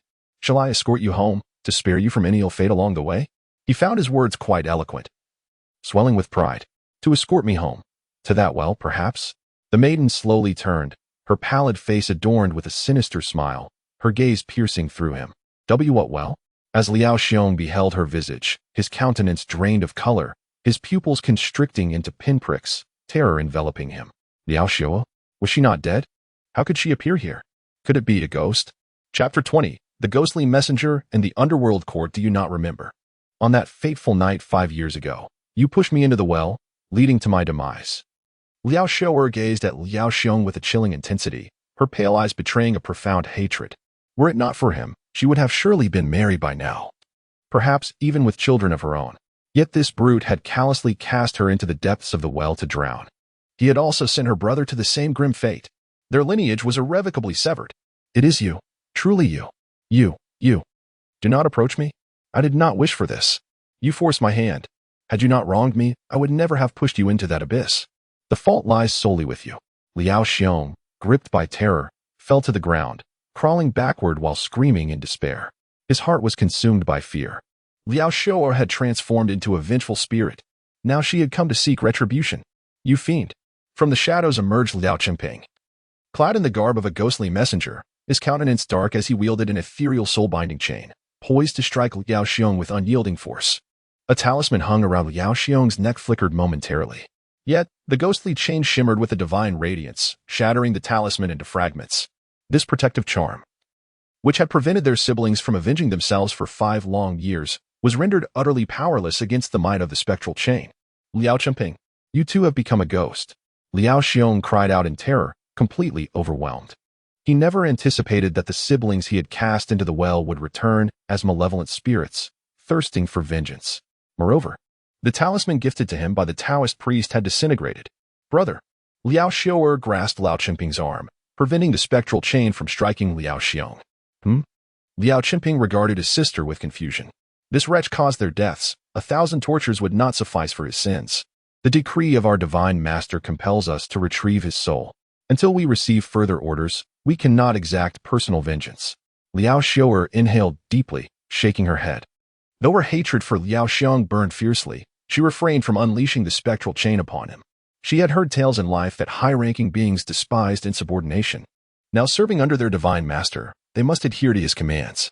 Furthermore, she was certain that their master would deliver the appropriate punishment for this scoundrel. What you say is true. Liao Qimping nodded. His gaze turned ominous as he looked at the petrified Liao Xiong, who was now paralyzed with fear. The ethereal chain suddenly extended, resembling a phantom black serpent, coiling around Liao Xiong's body. Then, with a swift pull of the chain, Liao Xiong's spirit was forcibly extracted. I too have become a ghost? Liao Xiong stared in horror at his lifeless body on the ground. Let us depart. Liao Xiao'er's white dress instantaneously transformed into the garb of a ghostly officer as she made her way towards the direction of Sihai village. The soul-binding chain extended 3 zhang, tethering the spirit of Liao Xiong. The tranquil town remained enveloped in an eerie silence. Although Liao Xiong's terrified cries had undoubtedly reached the ears of nearby villagers, none dared to emerge to investigate, nor did anyone utter a sound. Many residents appeared pale and trembled in fear. They had just heard the word ghost. Had someone encountered a specter? They fervently hoped it would not come to their homes. Outside the Earth God Temple, the slumbering Li Yuming was suddenly jolted awake by a chilling presence. He wondered from whence this sinister aura emanated. This was the Earth God Temple, under the watchful gaze of Zhang Yue Gong. Could it be that some fearsome spirit dared to intrude here? He pushed open his door. A surge of qi circulating within him, flowing into his eyes. Instantly, he beheld 2 ghostly figures clad in the attire of officials, kneeling respectfully before the temple. One holding a chain that bound another spirit in terror. Liao Qimping, Liao Xiao'er, Liao Xiong? He exclaimed in astonishment. 5 years prior, the siblings Liao Qimping and Liao Xiao'er had perished in a well, a tragedy that had stirred much gossip within the 4 villages, with rumors even suggesting Liao Xiong's involvement. Yet, without any evidence, the matter had faded into obscurity. What was unfolding now? Were the deceased Liao Qimping and Liao Xiao'er transformed into ghosts, capturing Liao Xiong's spirit? Were they truly drowned by Liao Xiong's hand? Uncle Yuming, can you see us? Liao Xiao'er asked, her voice tinged with surprise. Sihai village was not far, and her mother hailed from Li family village, so visits were common. I am the temple priest of Zhang Yue Gong, serving in his stead on earth. Thus I am indeed able to see you, Li Yuming replied, his gaze sharpening with insight. You are clad in the garb of ghostly officials, kneeling before the temple of Zhang Yue Gong. Could it be that you have received his blessings? Realization dawned on Liao Xiao'er. Uncle Yuming, we have been bestowed by Zhang Yue Gong to serve as ghostly officers henceforth. Ghostly officers? Li Yuming nodded, a smile of understanding gracing his face. Though your fate is tragic, to serve under Zhang Yue Gong after death is indeed a blessing. After all, I have watched you both grow. Your grandfather was my cousin, though he has long since departed. With that, he retreated to his chamber, choosing not to pry further. As the temple priest of Zhang Yue Gong, he was responsible for earthly affairs. Yet the actions of Liao Xiao'er and her brother, now ghostly officers, belonged to a realm beyond this world, a realm he would naturally avoid. Having lived for over 50 years, he had certainly grasped this principle. In the divine realm, Li Yu observed the ghostly envoy Liao Xiao'er, the Liao siblings, and the spirit of Liao Xiong, who had been apprehended. A hint of satisfaction graced his features. Although Liao Xiao had only been 16 at the time of her demise, she exhibited remarkable discernment and intelligence. Her potential could be nurtured in the future. With a gentle wave of his hand, the divine realm, which had expanded to a radius of 10 zhang, transformed into an imposing court of the underworld. Majestic pillars stood tall within the hall, surrounded by a dense, ominous fog that exuded a daunting authority. Adorned in the attire of the land deity and crowned accordingly, he took his seat at the head of the court. Before him lay a table, upon which rested the land deity's seal and registry. "Bring Liao Xiong in," he commanded. His voice resonated through the earth temple, and in an instant, Liao Xiao and Liao Qingping found themselves transported into the transformed court of the underworld. Bound by ethereal soul chains, Liao Xiong entered alongside them. Chapter 21. Evil begets evil. Establishing the underworld jurisdiction. Salutations to the esteemed lord. Liao Xiao and Liao Qingping immediately knelt down, expressing their utmost respect. Esteemed lord? Where's this place? Liao Xiong's eyes brimmed with helplessness and terror. Yet, under the overwhelming divine presence, he found himself utterly powerless to resist, collapsing to the ground in trembling fear. Never had he felt such dread as at this moment. He did not even dare to raise his gaze to behold the figure seated above. A radiant presence akin to the blazing sun. Liao Xiong, 5 years ago you cast Liao Xiao and Liao Qingping into the well, leading to their demise. Do you confess your guilt? Li Yu's indifferent gaze bore down upon Liao Xiong. I confess. Liao Xiong stammered, trembling. In this grand hall, filled with divine authority, he lacked the courage to utter a falsehood. Thus, I decree upon you the punishment of soul scattering. Li Yu's voice resonated with authority. As his words fell, Liao Xiong's spirit was instantaneously dispersed, reduced to ash and vapor. Joy, excitement, and exhilaration illuminated the faces of Liao Xiao and Liao Qingping. At long last, they had avenged themselves. 5 long years had passed, and the murderer, Liao Xiong, had finally received his just retribution. In this moment, a phrase echoed in their minds. Good begets good, evil begets evil. Justice is not absent, merely awaiting its time. Inform Li Yuming of this matter. He knows what to do. Li Yu commanded. Rest assured, we shall comply with your lordship's decree. Liao Xiao and Liao Qingping respectfully acknowledged, imitating the formal language of storybooks. With a swift motion, they vanished from the divine realm. The once eerie courtroom of the divine realm transformed in an instant, reverting to an empty void. Li Yu preferred the original visage of the divine realm, a place devoid of all, with everything suspended in midair. Since there were now ghostly envoys, they required an office of their own. Li Yu pondered. The divine realm was his private domain. Naturally, he could not permit subordinate deities, ghostly envoys, or spectral soldiers to come and go freely. As a 9th-grade land deity, he possessed the capability to establish the underworld jurisdiction. The underworld jurisdiction would serve as an office specifically for subordinate deities, ghostly envoys, and spectral soldiers. Although it would not match the grandeur of the divine realm, it would exist beyond the realms of humanity, effectively constituting a separate little space. To establish an underworld jurisdiction measuring 3 zhang in length, 3 zhang in width, and 1 zhang in height, 10 units of divine power were required. And this divine power could not be spared. He shook his head. Observing that he had 101 units of divine power remaining, he concentrated his thoughts. Instantly, 10 units of divine power surged from within him, flashing out of the divine realm and descending beneath the earth temple. In that moment, a space suffused with a chilling aura began to materialize beneath the earth temple. This space was saturated with dense, ghostly energy, with the earth's own essence continuously flowing into it. The underworld jurisdiction lay beneath the ground, beyond the realm of humanity. His divine realm loomed above the underworld domain, effortlessly surveying all within. The deities, spectral soldiers, and ghostly messengers of the underworld domain, even if they dared to glance upward, could only behold the majestic divine realm suspended high above, entirely unable to glimpse any of its inner wonders. This was sufficient for now.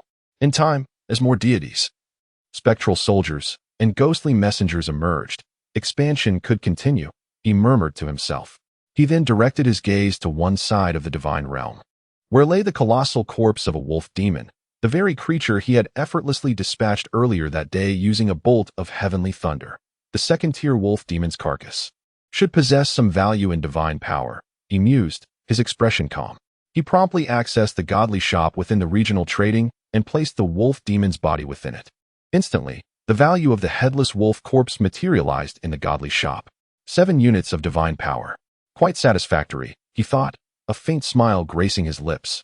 Without hesitation, he sold the headless wolf corpse to the godly shop, and 7 units of divine power manifested within him, bringing his total to 98. He closed his eyes and began to contemplate the divine technique Heavenly Thunder in his mind. Having employed it once during the day, he realized that while he could wield this divine art with proficiency, he had yet to master it completely. There were numerous aspects where his application was flawed. He believed that if he could execute Heavenly Thunder flawlessly, its potency would increase significantly. If not for the lack of divine power, practicing the technique would be the most effective approach. Alas, fortune was lacking. For now, he could only simulate the execution in his mind, feeling a sense of helplessness. Nonetheless, any incremental enhancement to his strength was still commendable. After all, aside from the divine technique Heavenly Thunder, the other 3 divine arts he had mastered, Cloud and Mist Technique, Flight Technique, and Earth Escape Technique, likely shared similar shortcomings. Mastery did not equate to flawless execution. To achieve perfect execution of divine techniques was to truly reach the pinnacle of a 9th-tier land deity's power. A month passed in the blink of an eye. Zhangjia Village, Liaojia Village, and the previously merged Qinjiao Village had nearly fully integrated into Sihai Village. Each villager in Sihai Village was required to pay homage to Lord Zhangyue with incense morning and night, even from afar, directing their offerings toward the land god temple. Of course, devout believers would personally visit the temple to pay their respects. The tale of Liao Xiang's malevolence. His soul being claimed by the ghostly messengers dispatched by Lord Zhangyue and sentenced to the punishment of soul disintegration spread fervently among all villagers of Sihai Village. Liao Xiang's lifeless body was even brought back for the villagers to witness. Almost all villagers held Lord Zhangyue in even greater reverence. For under his command were ghostly messengers who would seek out wrongdoers, claiming souls and spirits, who would not tremble at such tales. Divine beings dwell just above. Good deeds are rewarded, and evil deeds are punished. It is not that retribution does not come, but that the time has yet to arrive. These 2 phrases resonate widely within the village of Sihai, and all its inhabitants hold them in deep reverence. This particular event has further strengthened the villagers' faith. After all, divine grace is as vast as the ocean, and divine power is as formidable as a prison. Divine grace brings joy to the faithful, while divine power instills fear. The union of joy and fear naturally deepens their devotion. Deming, go inform the village chief and others to convene, commanded Li Yuming as he stepped out of his chamber, casting a glance at his second son, Li Deming. A month prior, he had received a divine oracle instructing him to increase the number of believers to over 1,500 within 3 months. These 1,500 must all be residents of Sihai Village. This is a formidable task, as the village's population is but a little over 800, presenting a significant shortfall. Furthermore, this region comprises solely their village. To expand, they must attract individuals from beyond their territory.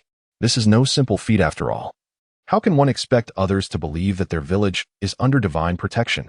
Thus, he devoted a full month to preparation. Now at last, the time has come to commence. This time, I am determined to fulfill the divine oracle of Lord Zhangyue splendidly. Li Yuming mused to himself, his gaze resolute. Chapter 22. Propagating Faith, Let Force Pave the Way. In the course of this month, the transfer of power in Sihai Village has been completed. Li Yuming serves as the temple steward, undoubtedly positioned at the pinnacle of authority, directing all affairs of Sihai Village. Zhang Ronggui assists Li Yuming, while Li Diyang fulfills the role of village chief, overseeing the day-to-day operations. Chen Matzi and Liao Jingxian act as deputy village chiefs, supporting Li Diyang. Li Xiuwu and Li Xiuling each lead a hunting team composed of 15 warriors, who venture into the mountains for game. The remaining 10 warriors belong to the temple guard, responsible for patrolling and guarding the land temple, as well as the village itself. A month ago, the village boasted only 26 first-tier mid-level warriors. However, in this past month, an additional 14 individuals have received the grace of Zhangyue Gong, elevating them to first-tier mid-level warriors.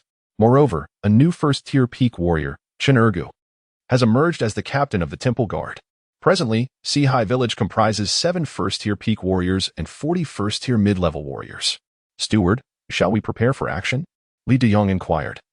Gazing at Li Yuming, who occupied the foremost position, his eyes glinting with anticipation. Seated below him were Chen Matzi and Liao Jingxian, while across from them sat Zhang Rongui, Li Xiuwu, Li Xiuling, and Shen Ergu. Indeed, only 2 months remain until the oracle's deadline. We must not only fulfill the directives of Zhang Yuegong, but execute them to the best of our abilities, Li Yuming declared with a serious demeanor. Steward, please give your orders. We shall act as you direct. Chen Matzi exclaimed with fervor. The village's expansion would inevitably elevate his status as deputy village chief. Since the fall of the great Zhou Empire, chaos has reigned, with demons and malevolent forces rampant. Everyone is preoccupied with their own survival, and the county has essentially devolved into self-governance. Villages and towns alike have become independent entities. Li Yuming surveyed the assembly, stating, setting aside the turmoil beyond. Even here in Songmu town, countless human lives suffer at the hands of these demons. We must propagate our faith and let force pave the way. His voice resonated with a palpable intensity. The group's eyes blazed with fervor and enthusiasm. Diang, how many new houses have you constructed? Li Yuming turned his gaze toward Li Diang. A total of 120 houses have been erected, though they are merely simple wooden structures. They provide shelter from the elements, Li Diang promptly replied, a testament to the collective effort of the villagers over the past month. This achievement was greatly aided by the numerous warriors, who could swiftly transport hundreds of pounds of timber down the mountain, significantly enhancing efficiency. Continue the construction. And what of the food supplies? Li Yuming inquired, his gaze now fixed on Liao Jingxian. We still have over 4,000 pounds of preserved wolf meat. And the hunting teams have yielded substantial gains this month, bringing our total to over 7,000 pounds of cured meat. Additionally, we have amassed over 60,000 pounds of grain, Liao Jingxian responded solemnly. This batch of grain was purchased with considerable effort, having sold numerous prey over the past month to gather the necessary silver. Even the corpses of those wild wolves, which exhibited signs of transformation, had found their buyers. Li Yuming nodded thoughtfully. Shelter and sustenance were among his strategies to entice outsiders to join Sihai village. In this era, having a roof to shield from the elements and sufficient food to wear warmly constitutes the utmost luxury for many. These two essentials were also the primary reasons for his month-long wait. Rongui, Xiuwu, Xiuling, accompany me out of the village. Assemble the hunting team, he commanded. Yes, esteemed temple master. The three responded promptly. In the divine realm, had it begun? Li Yu observed Li Yuming leading the group out of Sihai village with a composed demeanor. As the land deity of Sihai village, he could only garner incense offerings from believers within his jurisdiction. It could be said that the divine realm encompassed the core area shrouded by divine principles, while the underworld domain represented the periphery. The jurisdiction, in contrast, merely constituted the radiating area of these divine laws. Thus, stepping outside his jurisdiction meant the absence of divine principles, and offerings made beyond this boundary would yield no incense power. Without such power, how could he benefit? However, this past month had yielded him 52 units of divine strength. A hint of satisfaction gracing his lips. Through regional chat, he learned that the other wild deities of Blue Star had far fewer believers. He now accrued 1,922 units of incense power daily, while the other Blue Star deities typically garnered only 600 to 700, with some barely reaching 300 to 400. This disparity underscored the significance of establishing an unparalleled divine image through the might of celestial authority. It also illustrated the effects of bestowing a total of 47 first-tier blessing tokens of the deity. He chuckled softly. Even those Blue Star deities who had completed their personal tasks, 3 possessed at most 7 first-tier blessing tokens. With diminished divine grace, the faith of their believers naturally suffered. Furthermore, to vanquish demons, they must first lure them into their jurisdiction before engaging in combat. If the demon's power matched that of a deity, prolonged battles could tarnish the divine image, even if victory was ultimately achieved. Of course, how each deity wielded their powers varied. Some individuals were born to embody divinity and might even surpass his daily accrual of incense power. Nevertheless, it mattered little. There were still less than 4 months until the grand festival. The offerings for the festival would amplify 100-fold. Anticipation gleamed in his eyes. Regarding the matter of offerings, he refrained from conveying it to Li Yuming through divine revelation. After all, offerings must not be tainted by any direct causality of the deity. To relay such information through divine prophecy would create a direct consequence. Thus, the offerings rely solely on Li Yuming's conscientiousness. Yet, he believes that Li Yuming, in his role as the temple steward, is indeed quite competent. It is reasonable to expect that this year's second grand ceremony will be accompanied by commendable offerings. Subsequently, he accessed the regional chat interface. Once more inputting a message, seeking a batch of spirit rice seeds, no restrictions on variety, please contact if available. Over the past month, he had sent out such messages almost daily. After all, he had yet to utilize the spirit field talisman he had obtained, solely due to the lack of spirit rice seeds. He had contemplated asking Li Yuming to devise a means to procure them. However, spirit rice differs significantly from spirit rice seeds. The spirit rice occasionally sold in the county town cannot be used for sowing. Spirit rice is peculiar.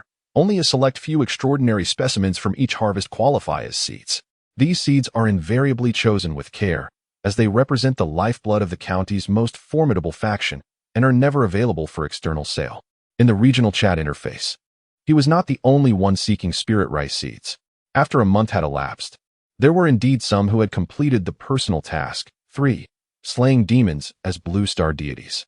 Completing the personal task, 3 grants 1 a spirit field talisman. Naturally, possessing the spirit field talisman necessitates spirit rice seeds. Otherwise, establishing a spirit field would be futile. He initially harbored little hope, merely sending a routine message. To his surprise, only moments later, a female deity named Chu Yue reached out to him. I possess a batch of white jade spirit rice seeds for 20 units of divine power. Would you be interested? Chapter 23. The sale of Een soldier artifacts to accumulate divine power. 20 units of divine power? Liu pondered. He currently possessed 150 units of divine power. However, for him, 20 units still represented a significant sum. He surmised that the female deity known as Chu Yue had likely inquired with several blue star deities regarding the purchase of spiritual rice seeds, yet no transactions had been finalized. After all, the price was indeed rather steep. Of course, in 3 months' time, this price would no longer seem excessive. Yet, given that only a little over 2 months had passed since their ascension to divinity, divine power remained exceedingly precious, rendering the cost seemingly exorbitant. How much in quantity? He inquired. If the quantity were ample, it would not be a loss. After all, the earlier the spiritual rice could be planted, the sooner the harvest could be reaped. Spiritual rice, as a resource capable of significantly enhancing the cultivation speed of believers, would undoubtedly become a hot commodity in future regional transactions. Approximately 5 pounds, Chu Yu replied. 5 pounds, that would suffice to cultivate an entire acre of spiritual fields. Liu nodded gently. He possessed only a single spiritual field divine talisman, sufficient to conjure 1 acre of grade C spiritual field. Naturally, he had also observed that there were individuals selling spiritual field talismans in the regional transaction interface. However, the prices were exorbitant, with the cheapest being 150 units of divine power per talisman. At this stage, he felt that aside from himself, there was likely no one who could afford such an expense. Even for him, it was impossible to expend 150 units of divine power to acquire a spiritual field divine talisman. After all, 150 units represented his entire reserve of divine power. Nonetheless, he had long harbored a plan to accumulate divine power. Previously, he had refrained from executing it, considering the limited divine power held by other blue star deities. Now, however, with over 2 months having elapsed, while the blue star deities had yet to amass sufficient divine power to advance from the 9th tier divine rank, they must have accumulated a considerable amount. He did not haggle with Chu Yu and promptly opted to proceed with the transaction. The items exchanged would manifest detailed information, making it clear whether they were seeds or not. Moments later, 20 units of divine power vanished from his being, and in front of him appeared 5 pounds of white jade spiritual rice seeds. Each grain of white jade spiritual rice was plump and round, gleaming with a luster akin to jade. This represented a type of first-tier spiritual object. When consumed, it could significantly accelerate the nurturing speed of vitality and was among the most suitable types of spiritual rice for mortals and body refinement realm warriors. Even with prolonged consumption over the years, even those with mediocre talent could undergo 4 transformations of vitality, becoming first-tier limit body refinement realm warriors. He could now cultivate a grade C spiritual field. He cast his gaze toward the land temple outside. However, after some contemplation, he decided to wait. Li Yuming had ventured into the outside world to recruit individuals. Barring any unforeseen circumstances, he should soon see a considerable influx of new members joining Sea High Village. The divine miracle of establishing a spiritual field should not be squandered.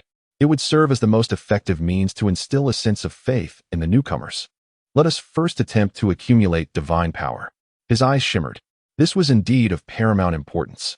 With a swift gesture of his right hand, a surge of divine power emanated, gradually manifesting a chain before him. After the passage of 2 hours, the chain took form, transforming into a tangible, soul-binding chain.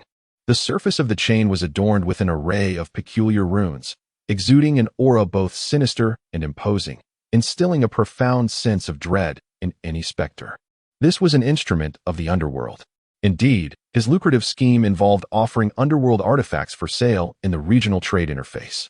Those who possessed such artifacts had transcended the status of mere candidate specters to become officially recognized as Level D specters, their prowess vastly surpassing that of their former selves. The strength of a candidate specter typically resided at the mid-tier of the first rank. The divine art of reinforcing underworld soldiers could elevate them to Level D, granting them the capabilities of the lower tier of the second rank. Similarly, possessing an underworld artifact could also enable a candidate specter to ascend to Level D with comparable strength. A glimmer of realization crossed Liu Yu's eyes. Presently, it seemed there was no other individual of the 9th-rank deity in this vicinity. Thus, he alone held the exclusive right to sell the underworld artifacts. This was a monopolistic enterprise. What type of business thrives the most? Naturally, monopolistic ventures. He surmised that numerous deities from the Blue Star had already conferred titles upon candidate specters or ghostly agents. Among them, some must be eager to bolster the strength of these candidates. This created a market for his underworld artifacts. I certainly want to price them exorbitantly. At the very least, I want the interested deities from the Blue Star to afford them, he murmured. Without a moment's hesitation, he accessed the regional trade interface and promptly listed the soul-binding chain. 20 units of divine power for one artifact. It was merely a modest profit. Perhaps I am being overly benevolent, he reflected with a sigh. He then scrutinized the details of the soul-binding chain displayed in the regional trade interface. Name, Underworld Artifact, Soul-Binding Chain Rank, 2nd rank, Effect. Upon refinement, candidate specters agents may ascend to Level D. Level D specters agents may further elevate to Level C. Such capabilities should indeed be quite enticing. Especially at this current stage, they are immensely appealing, Li Yu mused. Were it not for his subordinate, Li Yuming, possessing mid-tier 2nd rank strength, he would have elevated Liao Shou'er and Liao Chengping as well. After all, lacking 2nd-tier combatants would hinder operations outside their jurisdiction. Once he accrued a sufficient amount of divine power, he would enhance Liao Shou'er and Liao Chengping, thereby augmenting his ranks with 2 additional 2nd-tier warriors, allowing for greater endeavors. A spark of determination ignited within him as he closed his eyes, returning to his contemplation of the divine art Heavenly Thunder technique. Underworld artifacts? Is it possible for substitute ghostly soldiers to be promoted to the rank of Class D ghostly soldiers? In a certain mountain village's land temple, the wild deity, Chu Yu's eyes suddenly sparkled with illumination. She had already appointed 5 substitute ghostly soldiers, but now she perceived their strength to be somewhat inadequate. After all, the core area of that treasured land is guarded by 2nd-tier demon beasts. Her previous devotee had acquired 10 pounds of white jade spirit rice seeds merely from the peripheral region. One can only imagine the abundance of treasures that the core area must possess. However, lacking the requisite strength, and with the precious land lying beyond her jurisdiction, she found herself in a prolonged state of contemplation without arriving at a solution. Yet now, the emergence of this ghostly soldier artifact ignited a flicker of hope within her. Although 20 strands of divine power seemed somewhat costly, after a moment's hesitation, she resolved to invest them. After all, she had just earned those 20 strands, and parting with them did not cause her much distress. However, just as she was about to make the purchase, she discovered that the ghostly soldier artifact had already been acquired by someone else, who moved so swiftly. A wave of regret washed over her. She chastised herself for her indecision. She incessantly refreshed the regional trading interface, fervently hoping that someone would list another ghostly soldier artifact. Chapter 24. The Great Sale of Een Soldier Artifacts. Breaking into the realm of monsters, has it sold so quickly? Li Yu opened his eyes, astonished. He had just closed his eyes intending to comprehend the divine technique Heavenly Thunder, and to his surprise, the Een Soldier artifact had already been sold. Feeling the surge of 20 additional divine powers within him, a broad smile graced his face. The exchange had yielded 10 divine powers. This sensation was undeniably exhilarating. At last, he understood the thrill that merchants derived from their trade. However, he quickly corrected himself. He was no merchant. His actions were rooted in benevolence, aimed at accumulating merit to serve the deities of Blue Star with greater strength. Onward, I shall continue my contributions. His heart raced with excitement as he resumed the invocation of the divine Techniquine Soldier artifact. Although it required 2 hours to fully condense a single Soldier artifact, with 12 hours in a day, he could create 6 artifacts. Selling them all would result in a pure profit of 60 divine powers. 60 divine powers a day would amount to 1,800 in a month. Of course, he understood that the number of Blue Star deities willing to spend 20 divine powers on a single Soldier artifact would likely be limited. Yet any gain in divine power, no matter how small, was still a gain. Before his transmigration, he toiled like a beast for 10 hours a day. Now, as a deity, he found himself working 24 hours a day. Was this not more laborious than before? This thought crossed his mind, leaving his expression somewhat peculiar. However, his toil prior had been for the benefit of his employer. Now, his efforts were for his own advancement. They were not to be conflated. Approximately 30 miles from Sihai village, there lay undulating deep mountains. Numerous villages, both large and small, nestled within the dense forests, living in near isolation from the outside world. This seclusion was not by choice, but because each village belonged to a particular demon's domain. This area was referred to as the realm of many monsters by the citizens of Tsangmu town, regarded as a forbidden zone. Master Temple Priest, our goal is to rescue the villagers of this realm of many monsters? Zhang Rongui gazed at Li Yuming in surprise. After all, this place was populated by numerous demons, deemed a forbidden area by the townsfolk. While this region contained many lesser demons, they were far inferior to the wolf demons of Qinlang Mountain. The village was ruled by a fox demon, whose aura barely reached the 2nd tier. I can slay it, Li Yuming declared, observing the village ahead. By vanquishing the demons and bringing back the villagers who have been preyed upon, their faith in the deities will surely deepen. This plan had been carefully considered over many days. To fulfill the divine mandate passed down by Zhang Weigong, it needed to be executed flawlessly. Success would hinge upon both the quantity and quality of the believers. The villagers had suffered far more than before, after all. The wolf demons of Qinlang Mountain had come down 3 years ago and devoured 9 individuals, leaving the villages in dire need of restoration. However, in this realm of demons, a single moment of ill temper could lead to the consumption of human flesh. Even when demon friends arrive, it is customary to present a few unfortunate souls as hospitality. Is the supply of villagers insufficient? Fear not. One can always venture into the outside world to procure more. Yet, it is whispered that within this land of demons lurks a formidable demon. Zhang Rongui hesitated, for this was a perilous undertaking. After all, it was a demon, an awe-inspiring, terrifying demon. Yet, what of the great demon? Behind us stands the omnipotent Zhang Duigong. Should that great demon dare to emerge, it would surely be vanquished by Zhang Duigong. Li Yuming proclaimed fervently. Zhang Rongui nodded in agreement. Indeed, they were backed by a righteous deity. Li Xiaowu and Li Xiuling nodded vigorously. To these 2 grade A believers, Zhang Duigong was invincible. Let us proceed. Li Yuming took the lead, followed closely by Zhang Rongui, Li Xiaowu, and Li Xiuling, all 1st-tier peak martial artists. Trailing behind them were 22nd-tier intermediate martial artists. Who are you? At the entrance of the Fox Village, 2 robust men with green eyes stood guard. Unfazed by the large group, led by Li Yuming, they inquired sternly. After all, they were subordinates of the Fox Demon Lord. Who among the human race would dare to oppose them? To their eyes, the rest of humanity was merely sustenance. The Fox Demon Lord, when in good spirits, would even bestow them with some meat. Eliminate them, Li Yuming commanded coolly. During the month of waiting, he had not been idle. He had ventured into the land of demons several times, uncovering numerous secrets of the region. These sycophants of the demons were all gluttonous and malevolent. They deserved to perish. With a swift motion, 2 martial artists advanced and swiftly dispatched the 2 astonished, brawny men. Although they were minions of the demons, they had yet to attain the status of martial artists. Soon, they entered the Fox Village. A dozen burly men with grotesque features and green eyes quickly converged, sneering. What foolish 2-legged sheep have wandered into our midst, offering themselves as a snack for the Fox Demon Lord? Break their legs and confine them in the pen. The leading man gestured grandly. He was a martial artist, accompanied by 2 others. To him, dealing with a mere dozen was child's play. They are unworthy of life. Slay them all. Gazing at the throng of men with green eyes, Li Yuming coldly declared, those who consume their own kind develop green eyes. The more they devour, the greener their gaze. In an instant, blades flashed like lightning, and the green-eyed men fell effortlessly.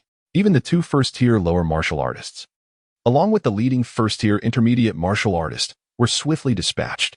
Villagers, disheveled and fearful, peered from the shabby wooden and thatched roof houses, witnessing the demise of the green-eyed men. Tears of resentment streamed down the faces of many. They harbored a deep-seated hatred for the demons, as well as for those wretched beings who willingly served them, gorging themselves on the flesh and blood of their kin. You must leave at once. You have slain the minions of the fox demon, and it will not be long before the demon itself arrives. When that happens, escape will be impossible. A trembling elder pushed open the door of the thatched cottage, speaking with heartfelt urgency. Indeed, brave souls, you must hurry. Do not become like us, mere two-legged sheep raised by the fox demon, another elder echoed as he stepped forward, casting his gaze upon the two elders and then at the other villagers who were furtively watching from their hiding places. Li Yuming spoke with solemnity. Dear villagers, I am Li Yuming, the temple priest personally appointed by the land deity, Zhangyu. I have come to slay the fox demon on your behalf. At these words, a wave of disbelief swept through the villagers of Fox Village. They could hardly fathom the notion of vanquishing such a fearsome demon. Slaying the fox demon? Such an extraordinarily terrifying being cannot be matched by human strength. They murmured, dismissing Li Yuming's claims about the land deity as mere self-aggrandizement. Please hurry. The fox demon is almost here, the two elders urged anxiously. The fox demon has already arrived, Li Yuming stated, directing his gaze forward. A violent wind swept through the area, and from within it emerged a fox demon towering over 10 feet tall, its body drenched in blood and emanating a terrifying aura. Panic ensued as the villagers hastily sought refuge beneath their beds, trembling with fear. The two elders collapsed to the ground, their faces ashen. The fox demon is here. Given the events of today, it is likely that 3 or 5 of us will be captured and devoured. Chapter 25. A surge in faithful followers. Completion of personal task for human martial artists? How I relish devouring human martial artists. They possess a delightful chewiness and abundant vitality. Let me count. 1, 2, 3, 4, 5, 6, 7, 8, 9. So many human martial artists? It seems I can feast several times over, and among them is even a first-tier ultimate human martial artist. The enormous fox demon licked its lips, its countenance brimming with avarice, though its not-so-keen intellect rendered it unable to ascertain the exact number of human martial artists present. It could tell at a glance that there were many. Capture them all. They are the finest two-legged sheep.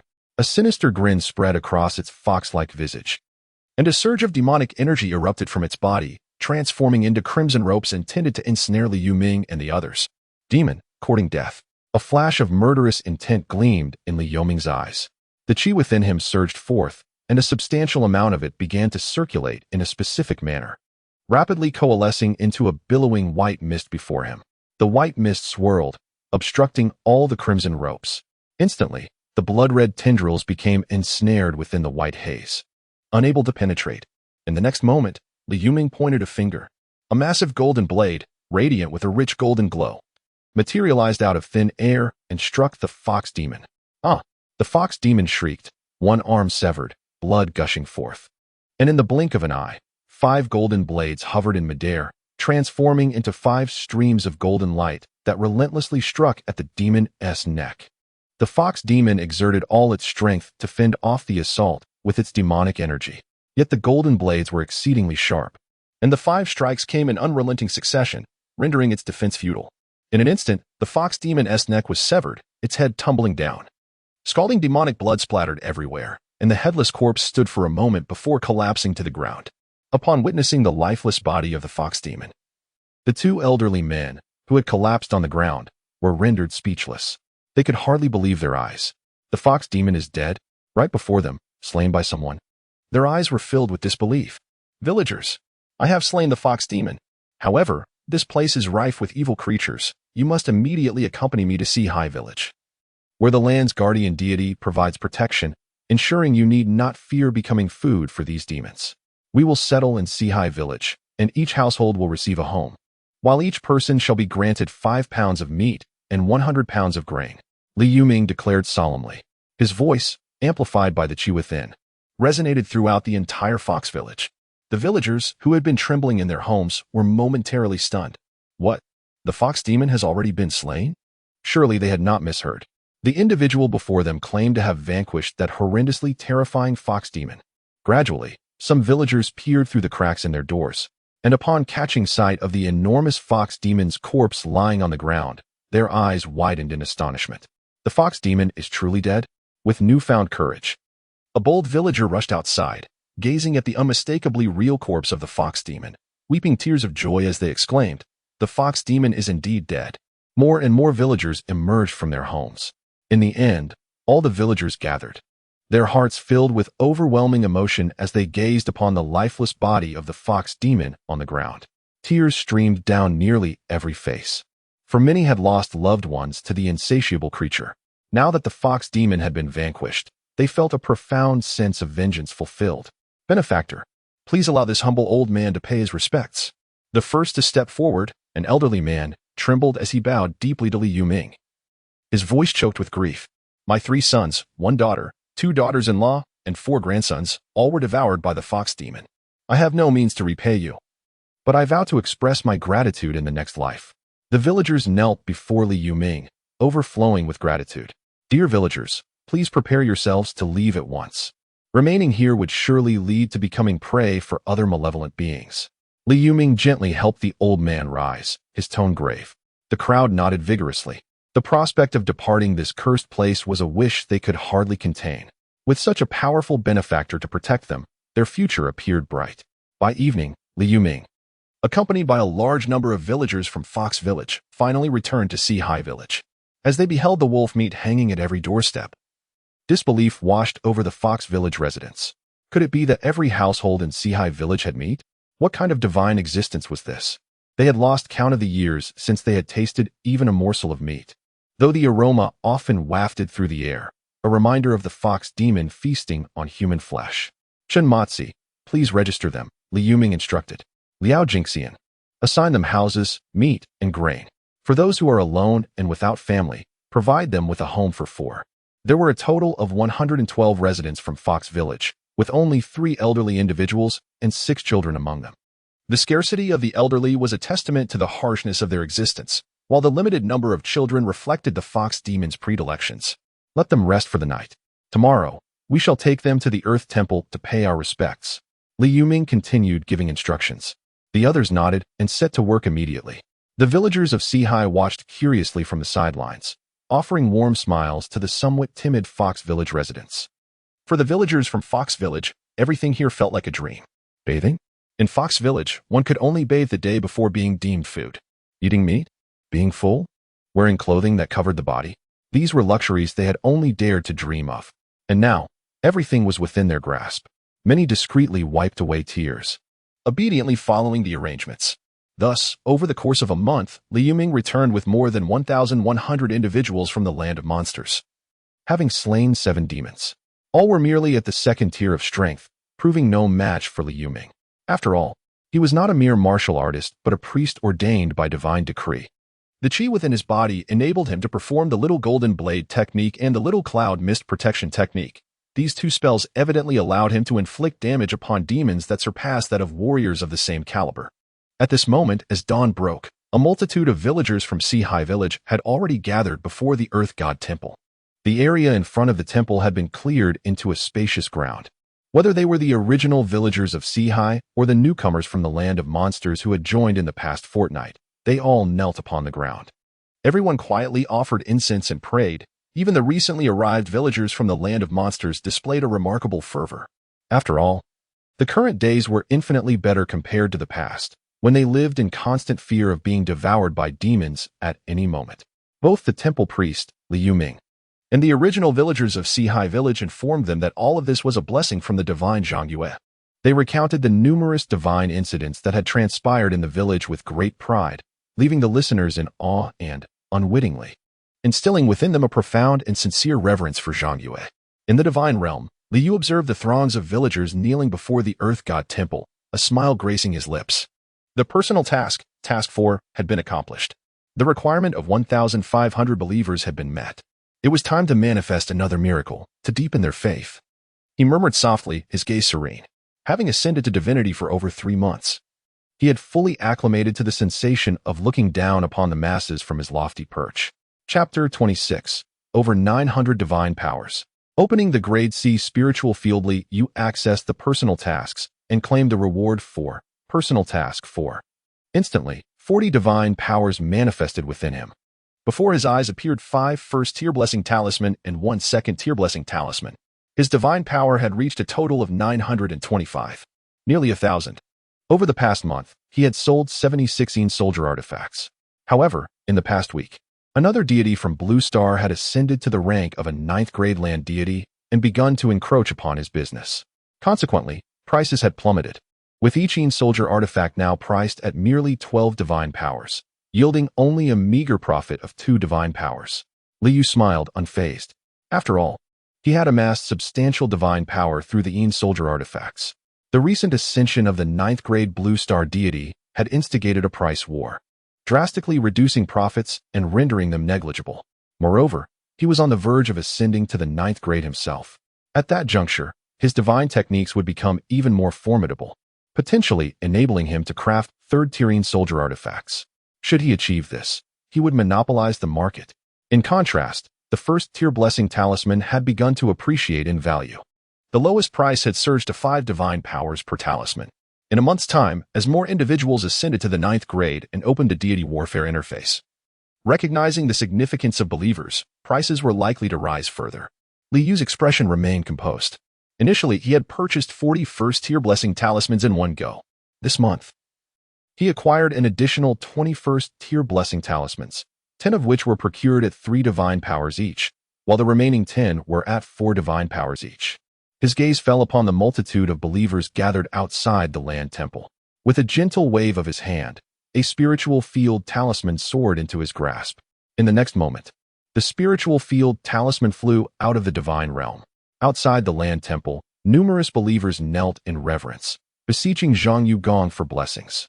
Suddenly, a radiant golden talisman burst forth from the statue of the earth deity, radiating an astonishing divine light. Accompanied by an overwhelming divine presence that suppressed the heavens and the earth, the talisman soared through the air, expanding rapidly until it reached the size of an acre. This shimmering golden talisman hovered above the heads of the crowd, leaving all the believers in awe, their mouths agape in astonishment. When had they ever witnessed such a miraculous spectacle? Even the temple steward, Li Yuming, was taken aback, unable to fathom the magnitude of the divine manifestation displayed by Zhang Yugong this time. Zhang Yugong had made his presence known. A miracle. The divine miracle of Zhang Yugong. May Zhang Yugong bless my son with health and safety throughout his life. May Zhang Yugong ensure my family is nourished and sheltered, free from hunger and cold. Zhang Yugong. All the villagers were swept into a frenzy, fervently bowing in worship. The manifestation of Zhang Yugong's divine miracle assured them that he was undoubtedly watching over them. The new villagers, witnessing the miraculous occurrence for the first time, were particularly exhilarated. It was indeed true that Lord Zhang Yue existed. The temple priest and the other villagers had not deceived them. Sihai village was genuinely under the protection of a deity. From this moment forth, they too would be under divine guardianship, no longer destined to become fodder for demons. Many were overwhelmed with joy, falling to their knees in profound reverence. Having once dwelled in a land fraught with peril, where each day could lead to becoming a demon's prey, they understood the rarity of a life free from fear, blessed by a deity. They cherished and expressed gratitude for Lord Zhang Yue's protection. In the air, a divine talisman, sprawling across an area of an acre, soared and landed gracefully on a vacant plot near the Earth Temple. Instantly, this patch of land shimmered with golden light, as if the very forces of heaven and earth were reshaping it. Moments later, the golden glow dissipated, revealing a plot infused with spiritual energy, transforming into wisps of white mist that floated upwards, reminiscent of an ethereal paradise. The mist lingered, elusive and enchanting. Li Yoming's pupils constricted tightly, his eyes alight with ecstatic disbelief. Spiritual field? The mist of spiritual energy. This is indeed a spiritual field. Lord Zhang Yue had bestowed upon them a spiritual field. Behind him, the village chief Li Diyang, deputy chief Chen Matzi, and Liao Jingxian were instantly shaken, their faces alight with exhilaration. A spiritual field. Such a treasure was scarcely found in the county, with only 1.5 acres owned by the most powerful families, regarded as their lifeblood. Now, Sihai village possessed its own spiritual field. With the protection of Lord Zhang Yue and this newfound blessing, they felt their future was filled with promise. If they could diligently procure seeds of spiritual rice to plant, Sihai village would soon yield a bountiful harvest of spiritual rice, leading to an explosive increase in the number of warriors in the village. They were deeply grateful for Lord Zhanyue's gift. Li Yuming inhaled deeply, raising the lit incense high, proclaiming with a loud voice, "Bow to Lord Zhanyue." All the villagers collectively lifted their incense, shouting in unison, their voices rising to the heavens. The rich waves of incense and fervent wishes surged towards the earth temple. At the back of the crowd, two seemingly dazed men exchanged glances, astonished and incredulous. A miracle, a spiritual field. The land's true deity in Sihai village was indeed real. Brother, this matter must be reported to the family head at once. A genuine deity. An acre of spiritual field. And I suspect that this acre does not appear to be merely a D-grade spiritual field. It could very well be a higher C-grade spiritual field. The younger man whispered, his voice trembling with excitement. Silence. We are under the watchful gaze of a deity. The older man's expression shifted, quickly admonishing in a hushed tone. Yet, his own face mirrored a tempest of emotions, shock, exhilaration, and reverence, reflecting the myriad feelings within. The two brothers, initially daringly ventured into the land of the demonic hordes to gather medicinal herbs, found themselves ensnared by malevolent beings and imprisoned within a sheepfold. They had succumbed to despair, uncertain of when they would be devoured by the fiends. After all, what manner of place was the land of the demonic hordes? Those who entered the sheepfold were akin to lambs, destined to become prey for the monsters.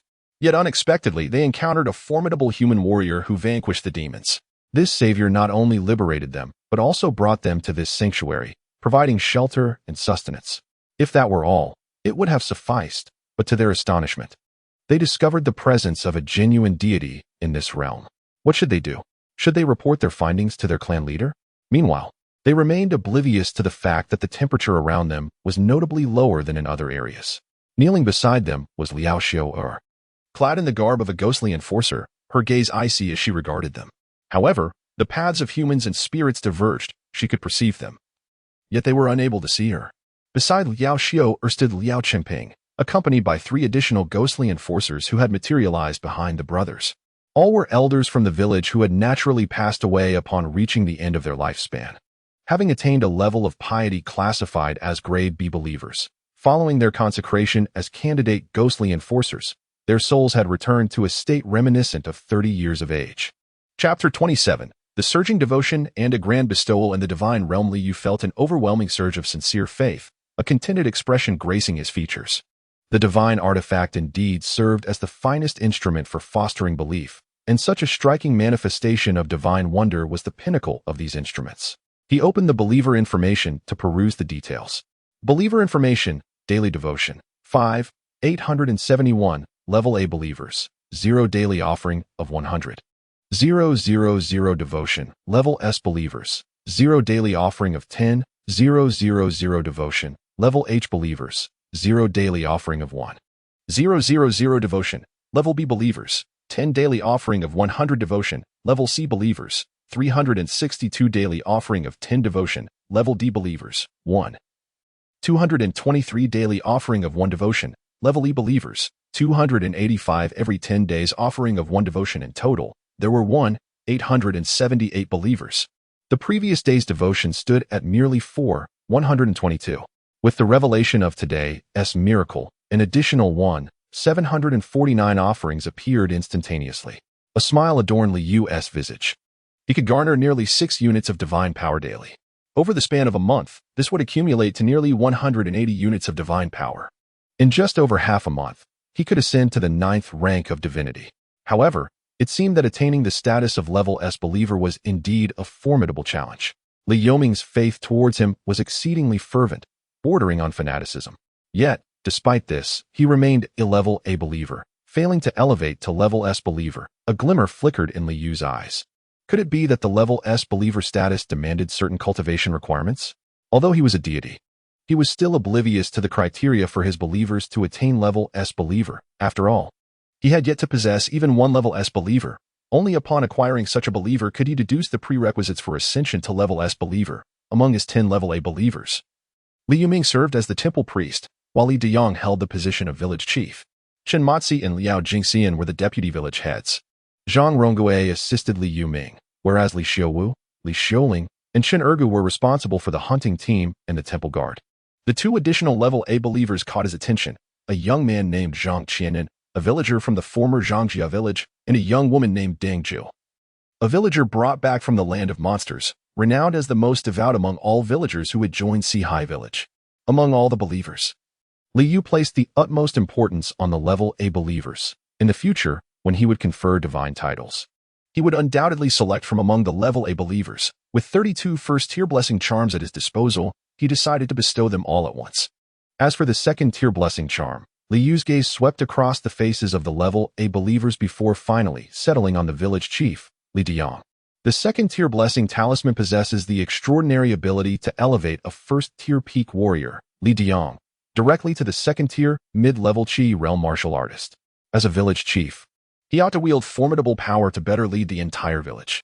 With a mere thought, 32 first-tier blessing talismans transformed into radiant white light, while a single second-tier blessing talisman shimmered in a delicate blue glow, alongside 5 pounds of first-tier white jade spiritual rice seeds that soared out of the divine domain. A torrent of light erupted from the statue of the land deity, awakening many from their slumber. Particularly, the villagers of Sihai village gazed on with eyes brimming with excitement, anticipation, and longing. They were no strangers to the spectacle of divine blessings bestowed by Lord Zhangyue.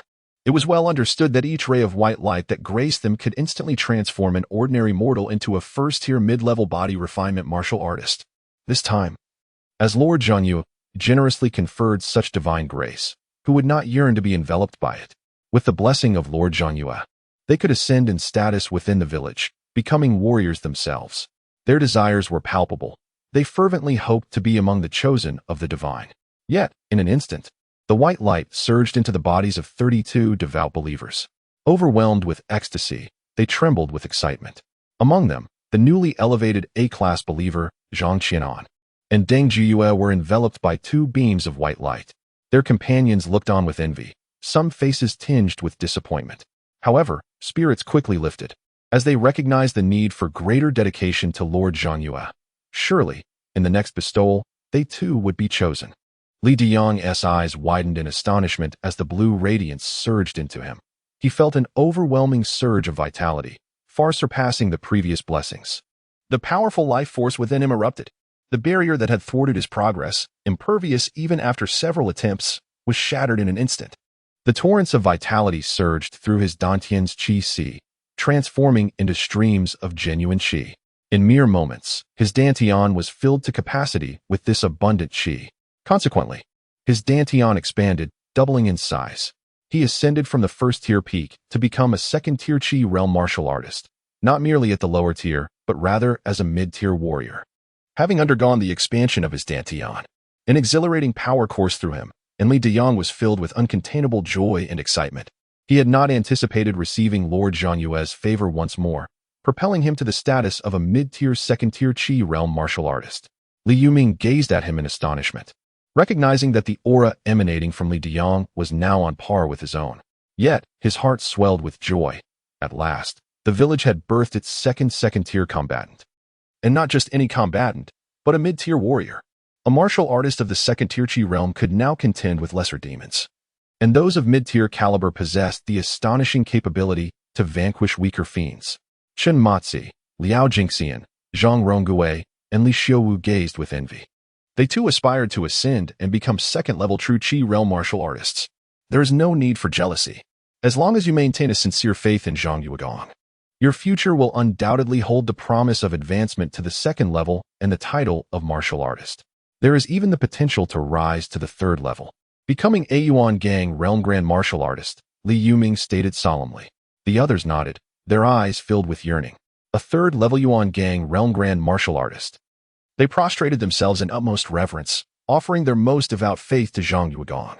Meanwhile, Li Yuming's gaze was drawn to the additional bag before him. A look of curiosity and excitement illuminated his face. This was the first time Zhang Yuegong had bestowed an item. What could be inside?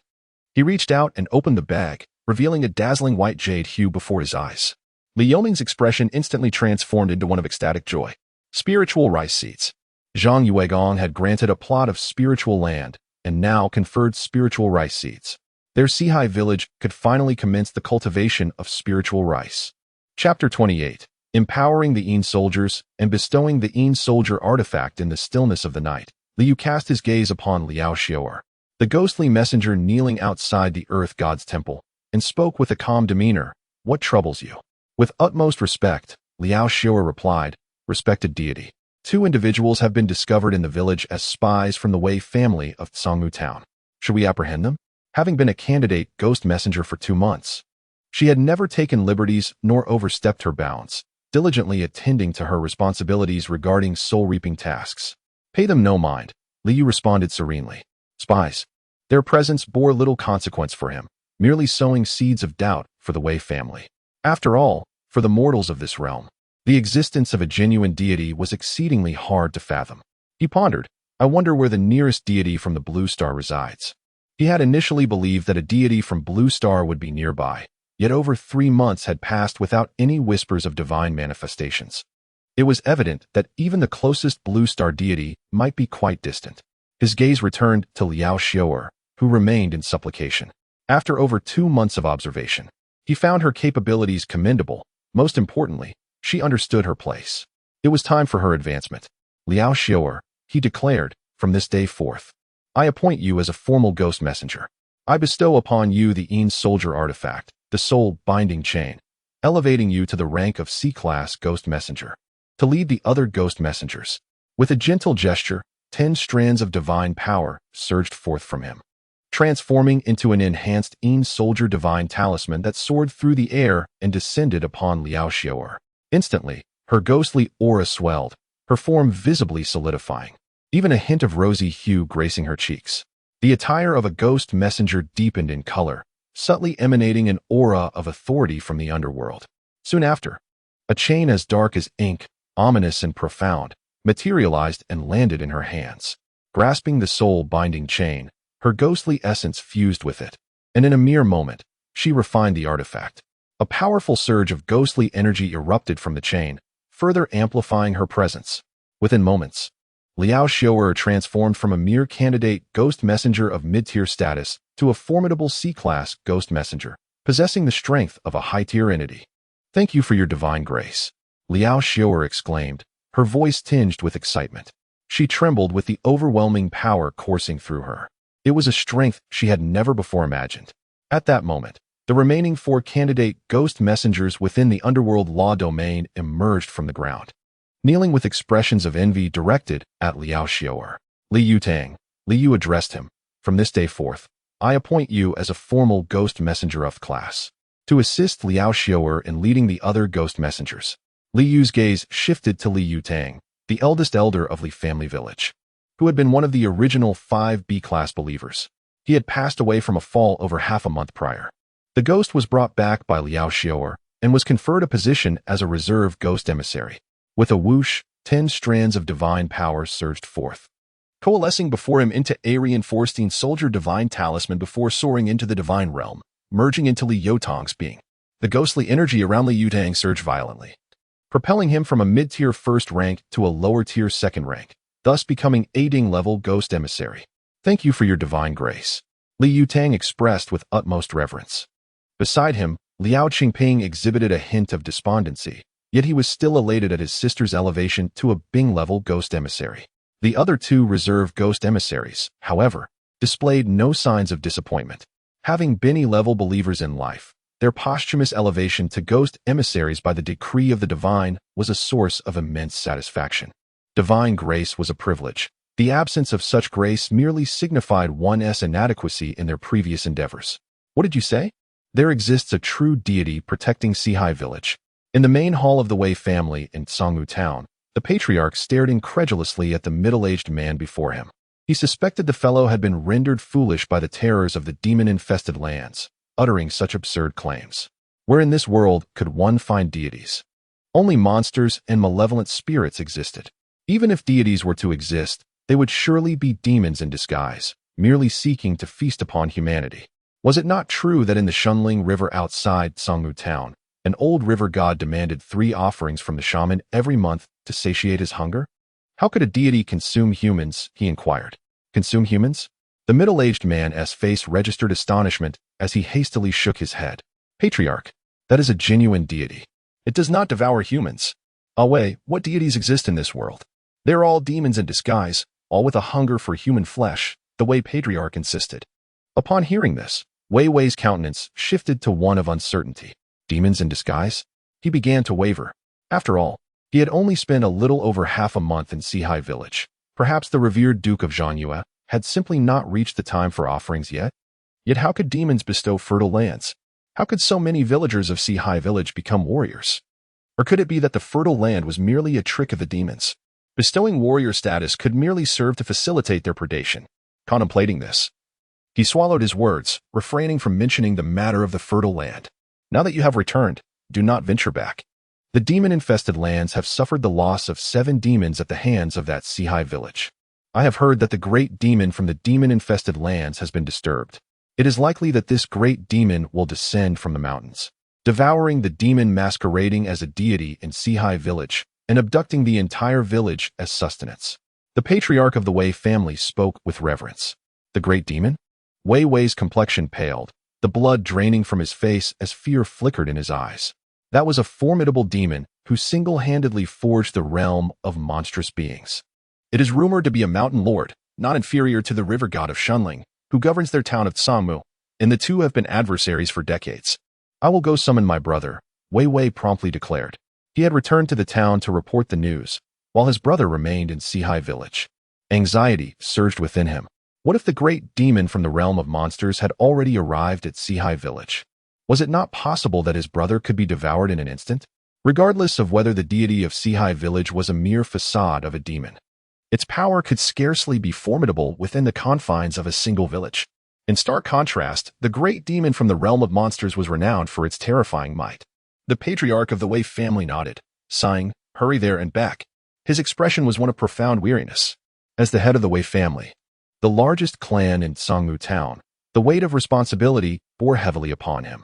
Each year, the river god demanded 2 martial artists as tribute. A decree set forth by the shaman. One of these warriors must come from the Wei family. Should the Wei family fail to provide, they would inevitably face the wrath of the river god. He dared not incur the river god's fury. Thus, he was left with no choice but to desperately urge his kin to procreate, striving to cultivate martial artists to offer as sacrifices to the river god. This was the fate of the Wei family, a mere struggle for survival.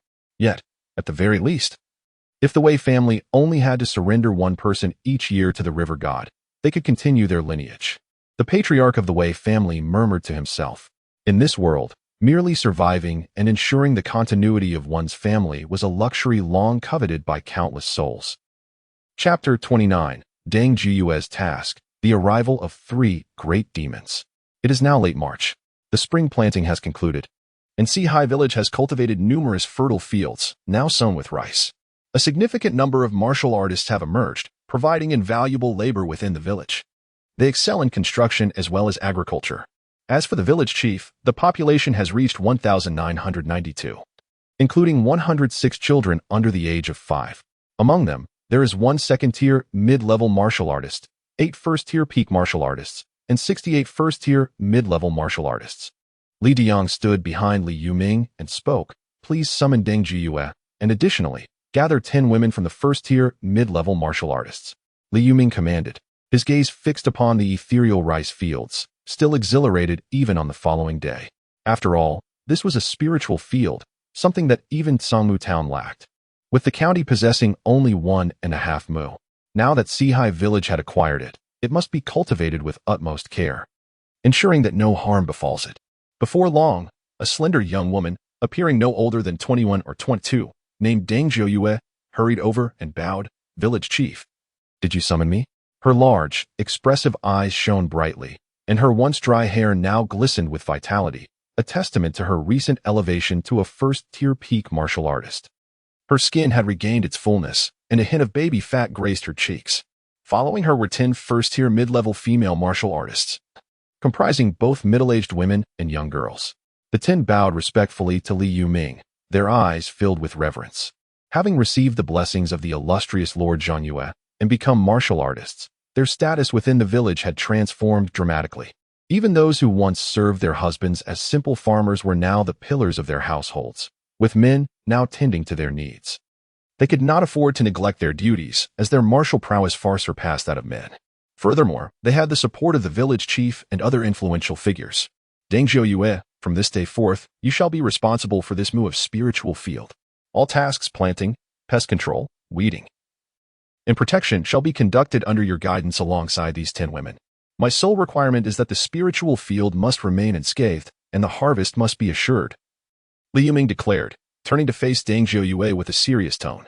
Ah, me? Deng Zhou glanced nervously at the spiritual field ahead, her hands fidgeting as she quickly shook her head. Village chief, I am unfit for this. I lack the knowledge and fear I may not execute it well. Before arriving at Sihai village, she had been an ordinary villager in a realm plagued by demons. She had lived in constant fear of being devoured by these creatures and was terrified of how they might treat her in such an event, wondering if it would hurt. How could someone like her manage such a crucial responsibility? This spiritual field was a divine gift from Lord Zhang Yue. She dreaded the thought of squandering such a precious endowment and disappointing the village chief's expectations. I say you can, and thus you shall. You are one who has received divine blessings from Lord Zhang Yue twice. You must have confidence, he reassured her. Li Yuming gently patted Deng Zhu's shoulder, speaking with unwavering authority. He then turned his gaze towards the 10 female warriors. You shall heed all of Deng Zhu's arrangements. Should there be any insubordination? Do not blame me. Our Sihai village has never expelled a villager before. Do not be the first to set such a precedent. Though his tone lacked harshness, it sent a tremor through the hearts of the 10 female warriors, who quickly assured him, rest assured, esteemed temple master, we will certainly follow Deng Zhu's directives. It was no jest. If expelled by the temple master, how could they face their families again? Moreover, expulsion meant losing the protection of the divine. In a world rife with demons and malevolence, how long could they survive? This is the Baiyu Lingmi seed, which must be cultivated with utmost care. It is a precious gift from the divine, Li Yuming said, reverently presenting a bag of Baiyu Lingmi seeds to Deng Zhu, his expression solemn. Deng Zhu received it in a daze. Not only was she favored by the divine, but the temple master also placed such trust in her. 2 sacred items entrusted to her. Her expression firmed, and she nodded earnestly. You need not worry, esteemed temple master. I shall not let you down. Li Yuming smiled and nodded in response. Half a month later, deep in the night, Li Yuming was engrossed in his cultivation when suddenly, 3 earth-shattering roars echoed from afar, shaking the mountains. Demons? He instantly jolted awake, stepping outside to discern the source of the commotion. Even in the dim starlight, he spotted 3 colossal demons standing atop a mountain peak, roaring towards Sihai village. They were the leaders of the demon horde. Li Yuming's gaze turned icy. The demon horde was vast, mostly comprising low-level demons, primarily second-tier lower ranks, with a few at mid and upper tiers. Yet among them, 3 leaders had reached the pinnacle of the second tier, formidable enough to rival the wolf demons of Qianling Mountain. Above these 3 leaders loomed a great demon. He understood that their appearance must be related to his prior slaying of 7 demons in the demon horde, which had resulted in a significant influx of captives. Nevertheless, he felt no concern. What place was this? This was Sihai village, the domain of the divine. He vividly recalled the moment on Qianling Mountain when the divine Esmite had manifested, wielding the thunder of heaven and earth to obliterate the wolf demon in a single strike. What were these 3 demon leaders in the face of the divine? Merely messengers of death. At that moment, households throughout Sihai village began to emerge. Many families had warriors stepping forth, their keen eyes lifted towards the 3 demons atop the distant peak, their faces devoid of fear. In a place blessed by the divine, how dare the demons act with such audacity? A towering bear demon, standing over 30 feet tall, with crimson eyes and bristling black fur like steel needles on its arms, gazed down upon the increasingly illuminated Sihai village. It bellowed, who dares to enter the realm of demons and slay my minions? Come forth and face your doom. Beside it stood a canine demon, rising even taller than the bear, nearly 40 feet in height, licking its lips as it eyed Sihai village, drool cascading down.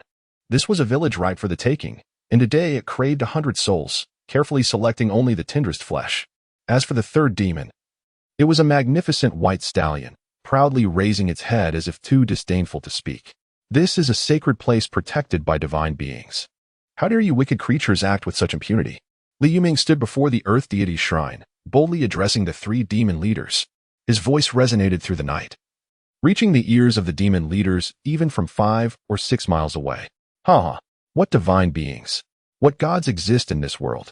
Let me see what kind of pretender your so-called deity of Seahai Village truly is. Today, I shall devour your god. The bear demon let out a chilling laugh. And then, with a powerful leap from the mountain peak, it charged towards Seahai Village, followed closely by the canine demon and the majestic white stallion. Moments later, they had breached the boundaries of Seahai Village. Chapter 30. The resurgence of divine might with a piercing gaze capable of vanquishing demons. Li Yutang stood behind Liao Xiu'er, furrowing his brow. Shall we not take action, my lord? He inquired. Are you a match for these demons? Liao Xiu'er retorted. Li Yutang shook his head, but quickly added. Even if I am not their equal, as a ghostly envoy under Lord Zhang Yue, it is our duty to slay the demons that invade our village in defense of its inhabitants. The 3B-class believers, transformed into candidate ghostly envoys after their demise, nodded fervently. They had once been villagers of Seahai, harboring deep affection for their home. Witnessing the demons approach, their desire to annihilate them was palpable. Remember, we are ghostly envoys. Our responsibility lies in collecting souls and managing affairs of the netherworld on behalf of Lord Zhang Yue. The paths of humans and spirits diverge. Combating demons is not our obligation. Besides, if we cannot even defeat them, what purpose would our charge serve? Liao Xiu'er shook her head, her voice tinged with resignation. Yet, she harbored no trepidation. Lord Zhang Yue resided within the divine realm. Mere demons could be obliterated with a mere gesture from the divine lord. A fervent gleam sparkled in her eyes. Within the divine realm, Li Yu observed the 3 demons with an indifferent expression. Just 12 more divine powers were needed for his ascension to the 9th rank. You 3 demons have arrived just in time. Selling your corpses will allow my divine powers to surpass 1,000, he mused quietly, a flicker of anticipation gleaming in his gaze. After all, this was the ascent to divine rank, reaching the esteemed 9th tier. For deities, elevating their divine rank was paramount. An elevation in divine rank would undoubtedly lead to a significant surge in his strength.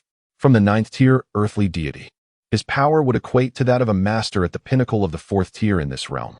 So what of the 9th rank? He gazed down upon the 3 demons that had intruded into the territory of Seahai, now within his jurisdiction. Then, he gently raised his hand. For demons entering his jurisdiction, merely at the 2nd tier limit, he need not expend any divine power. The realm of his jurisdiction was enveloped by the divine laws he governed. You humans are but 2-legged sheep, born to be our sustenance. Submit willingly to your fate as our food. The bear demon cackled, its crimson eyes surveying the approaching humans, drool dripping from its maw. It noted with glee that the humans here were more succulent than those in the land of the demons. Humans, devour them. All of them. The dog demon, standing upright, drooled incessantly, its green eyes fixated on the villagers of Seahai, yearning to consume them whole. Moreover, it realized that this village boasted a considerable number of human warriors. They were robust, providing ample nourishment for vitality.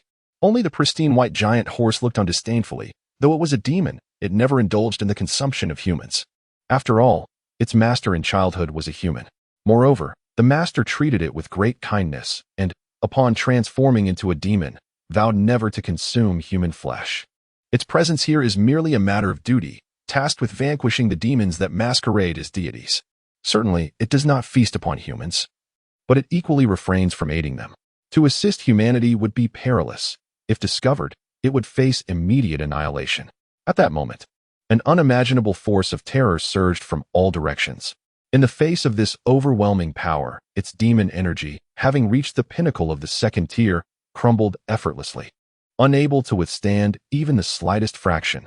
In that fleeting instant, it perceived a deity towering above, coldly gazing down upon it from the heavens. The divine radiance was resplendent, and the might of the deity was like a tidal wave. It found itself immobilized by the encroaching dread, unable to move a single muscle. Under this terrifying pressure, its demonic essence dissipated like snow before the blazing sun, vanishing in an instant. Fear glimmered in its eyes. A deity. There truly exists a divine being here. The humans were not mistaken. A legendary deity indeed offers protection. It was over. After a century of cultivation to reach this level, it was about to perish. In that moment, countless memories flooded its mind.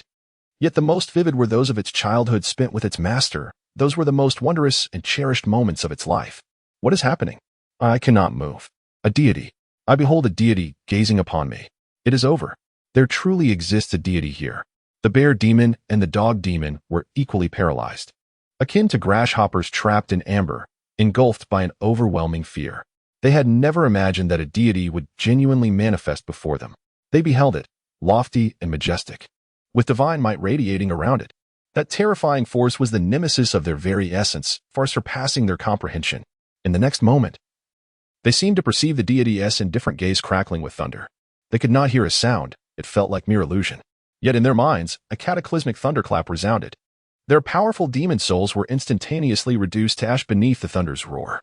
Two enormous demon corpses collapsed with a thunderous crash. "I'm not dead." The snow-white stallion stared in astonishment at the fallen bear demon and dog demon, relieved to find itself unscathed by the deity's wrath. "You have never consumed human flesh and bear no sin. Thus, your survival is indeed rare. Submit to this deity, and I shall spare your life." A voice, both detached and commanding, echoed within its mind. The little demon willingly offered its allegiance to the revered deity. Without hesitation, the snow-white stallion discovered it could move again and promptly knelt down. In that instant, the immense demon form surged with energy, transforming into a woman clad in a gown of pure white, prostrating herself on the ground. Demons of the second tier possess the ability to take on human form. In this realm, the human race is feeble, and the demon kind often disdain to take on human forms. Suddenly, a formidable force swept through the air. The horse demon, transformed into a woman, soared gracefully and landed before the earth god temple, still prostrating itself upon the ground. Meanwhile, two colossal demon figures vanished, drawn into Liyu's divine domain. Gratitude to Lord Zhongyu for vanquishing demons and safeguarding the village of Sihai. Li Yuming glanced at the prostrate horse demon and then proclaimed loudly, bowing toward the earth god temple. Gratitude to Lord Zhongyu for vanquishing demons and safeguarding the village of Sihai. The warriors of Sihai village, filled with fervor and devotion, cried out as they knelt before the temple. Gratitude to Lord Zhongyu for vanquishing demons and safeguarding the village of Sihai. All the villagers of Sihai raised their voices in unison, overwhelmed with excitement and fervent devotion. They had witnessed the divine might of Lord Zhongyu. The terrifying and powerful demons were no match for his overwhelming presence. With Lord Zhongyu's protection over Sihai village, they would no longer be subjected to the threats of malevolent spirits. Many individuals hurried back to their homes, retrieving fragrant offerings to ignite in reverence toward the earth god temple. The delicate incense wafted into the air, transforming into countless wisps of azure smoke that enveloped the temple, creating an ethereal atmosphere akin to a celestial paradise. Chapter 31, commencing the ascension to the 9th rank. In the realm of the demonic beasts, Liu gazed upon the two dissipating demonic corpses before him and promptly accessed the divine shop. The valuation for each corpse was set at 8 units of divine power, surpassing the valuation of the demons from the Thousand Wolf Mountain by 1 unit. This discrepancy was likely due to the fact that the head of the Thousand Wolf Mountain demon had been obliterated by the Heavenly Thunder technique, while these 2 demonic bodies remained intact, he mused. With a mere thought, the 2 demonic corpses were instantaneously sold to the divine shop.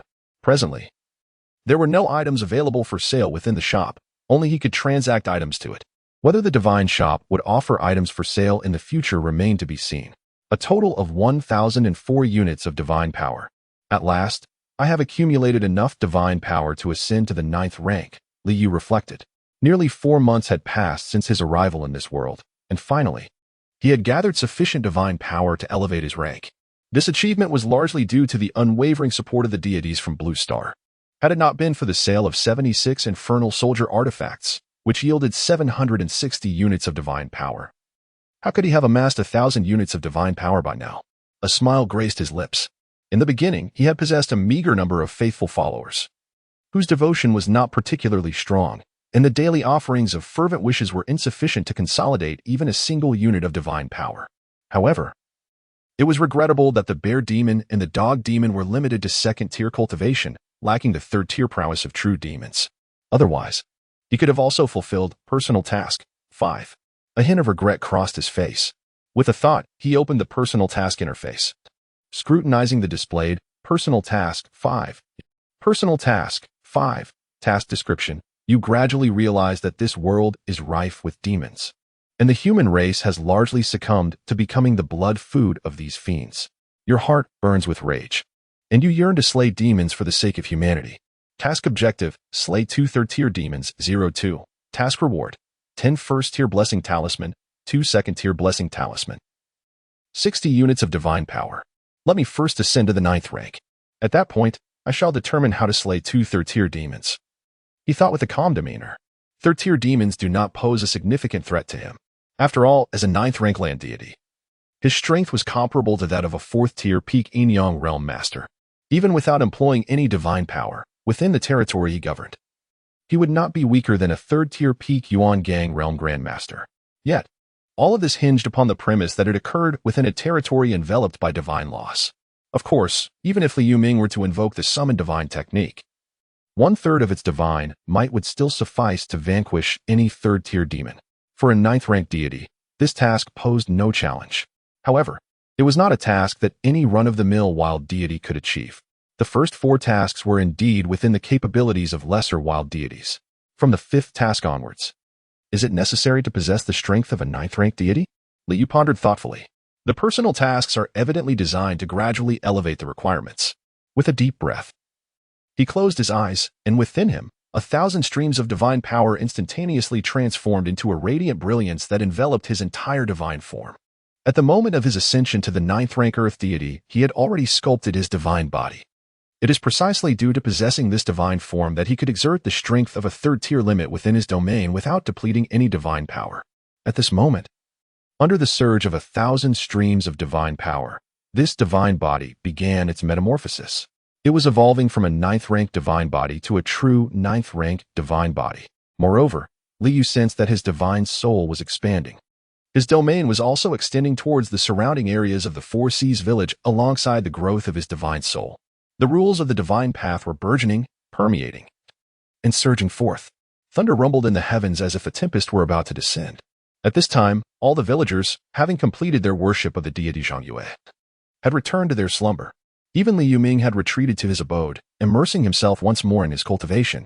Before the earth deity temple, only the horse demon, transformed into a human form and clad in a flowing white gown, remained kneeling on the ground. The deity had not permitted her to rise, and she dared not do so. At this moment, as thunder cracked, she anxiously lifted her gaze to the heavens. She felt as if a great terror lurked above the sky. Fearful and trembling, she dreaded that the hidden horror above might descend, shattering her very soul. Thunder? At that moment, Li Yuming exited his room and looked up at the sky. However, he could discern nothing remarkable and returned to his cultivation. He could already sense that the qi within him was on the verge of filling his Dantian's energy sea. Once filled, he would be able to break through and become a 2nd-tier advanced refiner of qi. As for why it was termed refiner of qi, this was the name bestowed upon him by the deity Zhangyue. The priests of the deity's temple are all refiners of qi, distinct from the martial arts refiners of qi. In the land of myriad demons, the mountains rose and fell, one after another. At this moment, over 30 miles away from the Fox village, a peak suddenly erupted with a dense and overwhelming blood-red demonic aura. The demonic energy coalesced into a blood cloud, sweeping away more than 20 human beings from the village below and carrying them up the mountain.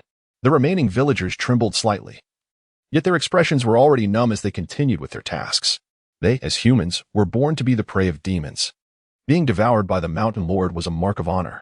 To become sustenance for the Mountain Lord was an even greater blessing. With over 1,000 villagers remaining, the village chief repeated this sentiment to them daily. Having heard it often and witnessed it frequently, they accepted the notion that they were destined to be the food of demons, and being consumed by the Mountain Lord was a privilege and a blessing. On the mountain, within a vast cavern, a colossal tiger, as dark as ink with only a pair of cold, crimson eyes, lay sprawled.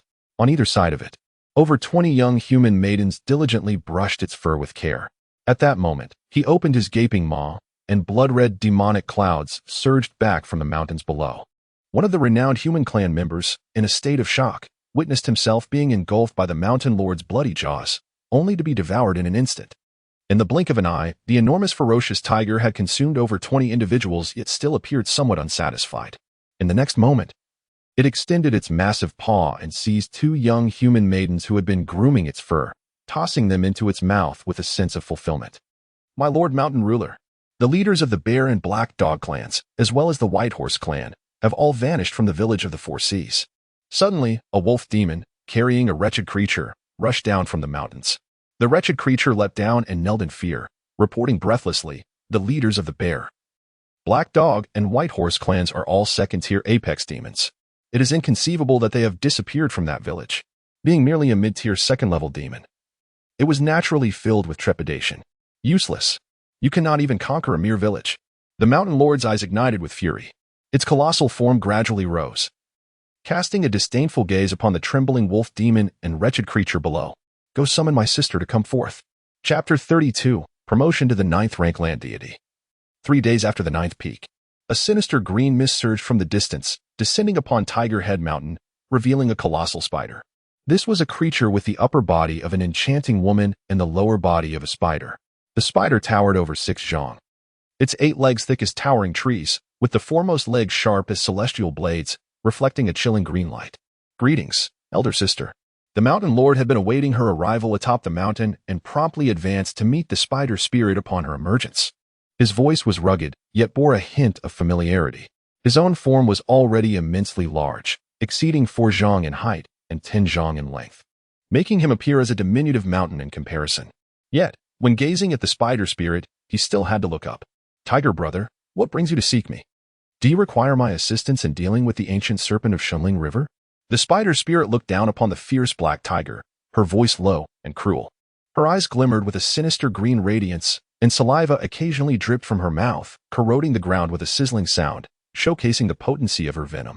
Sister, the ancient serpent of Shunling River is a matter Tiger brother will handle. Should you intervene, it may provoke the old venomous serpent of Baifeng Marsh. The Mountain Lord shook his head and then grinned. Sister, please come inside. Tiger brother has prepared 30 tender and delectable human maidens just for you, ensuring your utmost satisfaction. A satisfied expression emerged on the spider spirit's beautiful face. Tiger brother truly understands me. She continued, to maintain the most exquisite human form, one must feast upon human girls. Only the vitality from their blood can conceal my demonic aura. In the next moment, her enormous body exuded a surge of demonic energy, transforming abruptly into a charming young maiden. Bare and flawless, she leapt gracefully onto the Mountain Lord's back. He began to stride towards his cave, feeling somewhat helpless. This elder sister was remarkable, her strength far surpassing his own, yet she reveled in mingling among the frail human populace, often engaging in romantic games with scholarly men. It was utterly incomprehensible to him. In his eyes, the weak humans were merely sustenance. What was there to find amusing? Moments later, the nude spider spirit had indulged in the 30 human maidens and lay contentedly upon the bed, beckoning the Mountain Lord with a playful finger, her voice sultry. Tiger brother, come and play with me. Reluctantly, the Mountain Lord transformed into a muscular human form to engage in games with the spider spirit. He harbored no particular feelings for her. After all, his affections lay solely with the tigresses. Unfortunately, the 3 tigresses he kept were too feeble and diminutive. Days later, the spider spirit lazily embraced the Mountain Lord and inquired, Tiger brother, what is it that you seek from me? The Mountain Lord replied solemnly, Sister, there exists a village named Sihai, located over 20 li westward from Songmu town. Not long ago, a demon masquerading as a deity appeared, seeking to seize the blood and flesh of the human race, resulting in the demise of 7 of my subordinates. I dispatched 3 creatures, a bear spirit, a black dog, and a white horse to vanquish it. However, to my dismay, none of them returned. The demon from Sihai village must possess the strength of a 3rd-tier entity. Upon hearing this, the spider spirit nodded in agreement, acknowledging, to have slain all 3, it must indeed be a 3rd-tier demon. Considering your efforts to prepare human girls for me and the comfort you provide, I shall accompany you. The Mountain Lord rejoiced, eagerly engaging in play with her once more, eliciting a series of melodious giggles from the spider spirit. In the divine realm, Liu gradually opened his eyes, radiating a powerful divine light. It seemed as though he could pierce through the heavens and the earth. The sensation was overwhelming, far surpassing his previous strength at the 9th rank. He perceived a divine form that was at least 5 times more potent than before, a smile of joy gracing his lips. This was the true 9th rank. Although the only change was the substitution of from with true, the disparity in power was monumental. Observing the divine realm, he noted its expansion from a radius of 10 zhang to 50 zhang. The radius had increased 5-fold, while the area had multiplied 25 times. His territory had also significantly enlarged. He sensed the area affected by his divine laws, which had escalated from 50 acres to an astonishing 1,000 acres. 1,000 acres equates to 100,000 mu, or approximately 66.67 square kilometers, a region stretching over 16 li in both length and width. In contrast, The entirety of Sihai village, including newly cultivated fields, encompassed only around 80 acres. Many surrounding peaks, including the formerly notorious Qianling Mountain, now lay within my territory. Remarkably, Qianling Mountain was classified as a from 9th rank peak, housing spiritual essence capable of bestowing the title of a 9th rank mountain deity. Li Yu's eyes sparkled as he took a step out of the divine realm, and another step brought him to the summit of Qianling Mountain. Though not particularly lofty, standing at roughly 270 to 80 zhang, the forest was dense. Since the wolf demon was vanquished and numerous wild wolves were slain by the warriors of Sihai village, a variety of other animals had begun to appear in the mountain. Previously, the presence of the wolf demon had instilled a natural fear in ordinary creatures, causing them to avoid Qianling Mountain. However, with the demon's demise, the spiritual essence of Qianling Mountain, much stronger than that of other peaks, naturally attracted many animals. Though somewhat confused, these creatures instinctively pursued the spiritual essence for sustenance. Mountains rich in spiritual essence are inherently suitable for cultivation and transformation into demons. Li Yu's expression remained calm as his gaze seemed to penetrate the very depths of Qianling Mountain, reaching its innermost core. There, he perceived an extraordinarily dense concentration of spiritual essence lying over 10,000 zhang beneath the mountain's surface. This essence pulsed rhythmically, akin to a living heart, expanding and contracting. With each contraction, it drew power from the earth, absorbing the forces from all directions. With each expansion, pure spiritual light is expelled, merging into the Thousand Wolves Mountain, nourishing all living things.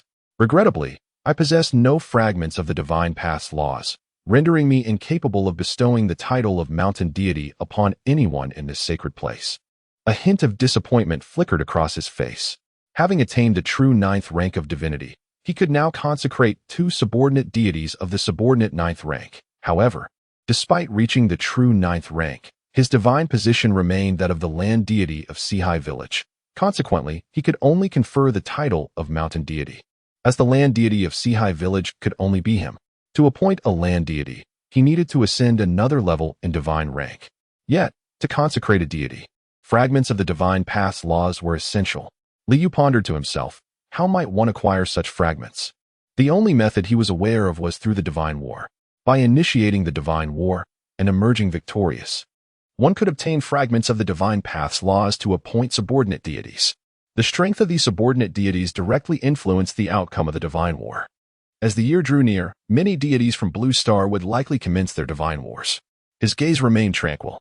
For him, there was no fear of the divine war. Rather, he felt a sense of anticipation. After all, he believed that with his current strength, he stood at the pinnacle among all deities of Blue Star. With a focused thought, he opened his personal information to examine the changes following his ascension to the true 9th rank. Chapter 33, A Monumental Leap in Power. A Journey Towards Immortality. Personal information. Name, Li Yu Divine Name. Zhang Yugong Divine Position. Earth God of Four Seas Village. Divine Rank. 9th grade.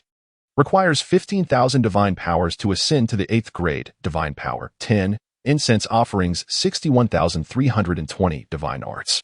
Enhanced Temple Blessing 100 divine powers. Enhanced Thunder Technique 50 divine powers. Wind Calling Technique 50 divine powers. Enhanced Cloud and Mist Technique 50 divine powers. 3rd tier Een Soldier Artifact 50 divine powers. Secondary enhancement of Een Soldiers 100 divine powers. 5-fingered Divine Mountain 50 divine powers. Earth Vein Power 100 divine powers. Enfeoffment of subordinate deities 300 divine powers. Additionally, 9 divine arts of the 9th grade.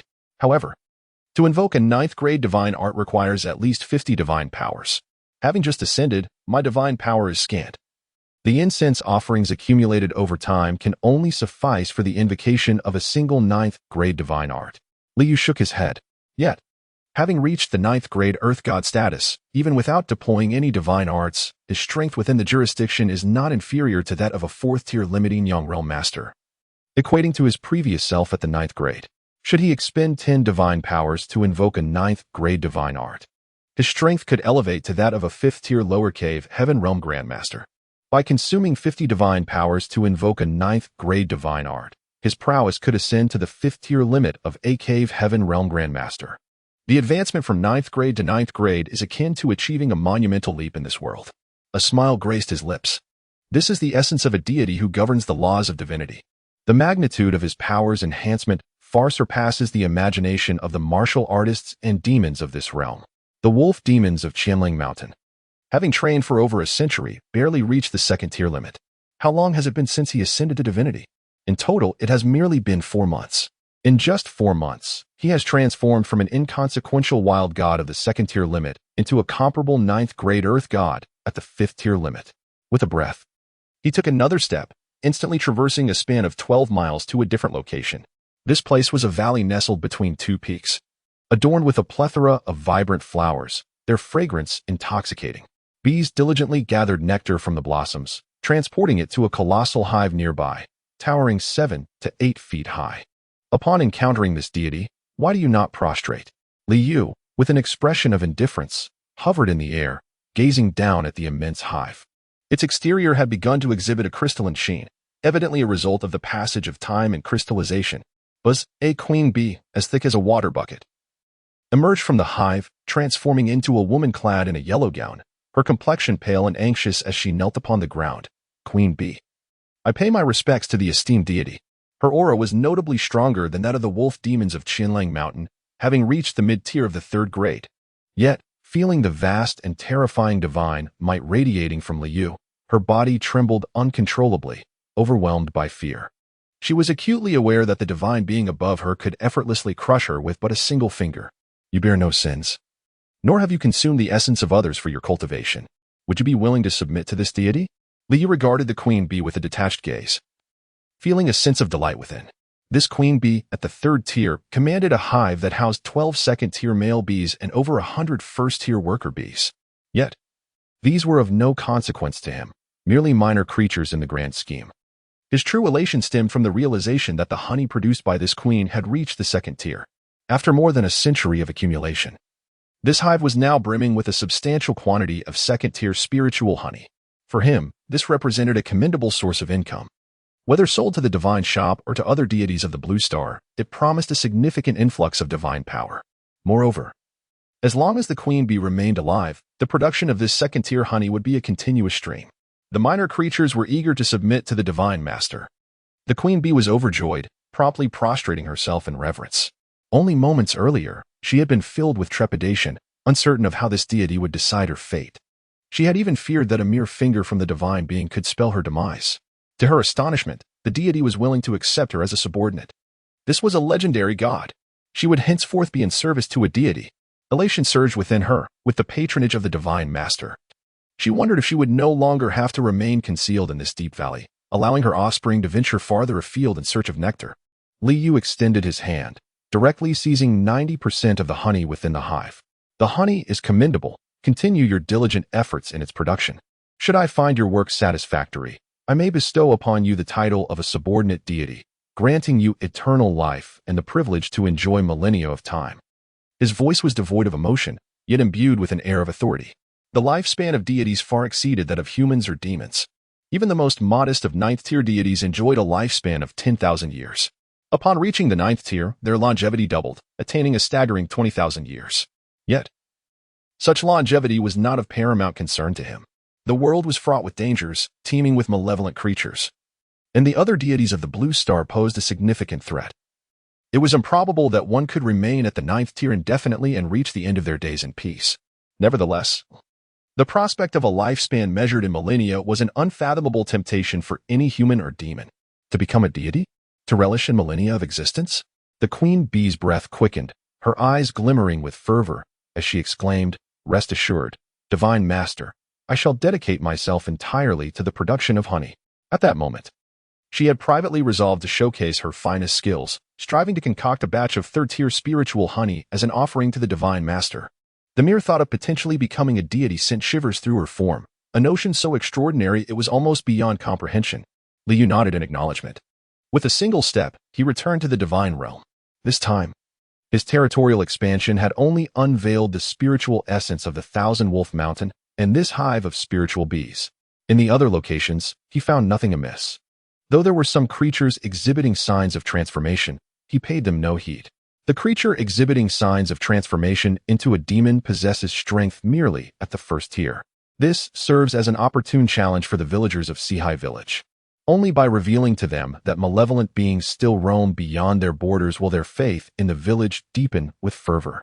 This horse demon. Li Yu's gaze lingered on the horse demon still kneeling outside the Earth God Temple.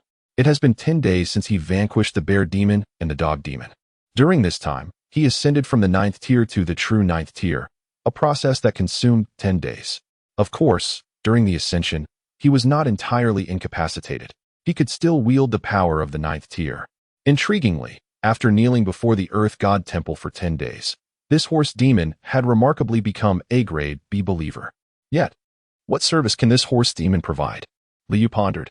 The queen bee can produce honey for him, yielding an unending supply of divine power. But what can the horse demon offer? Ride it, perhaps? Chapter 34. The bee demon brews honey.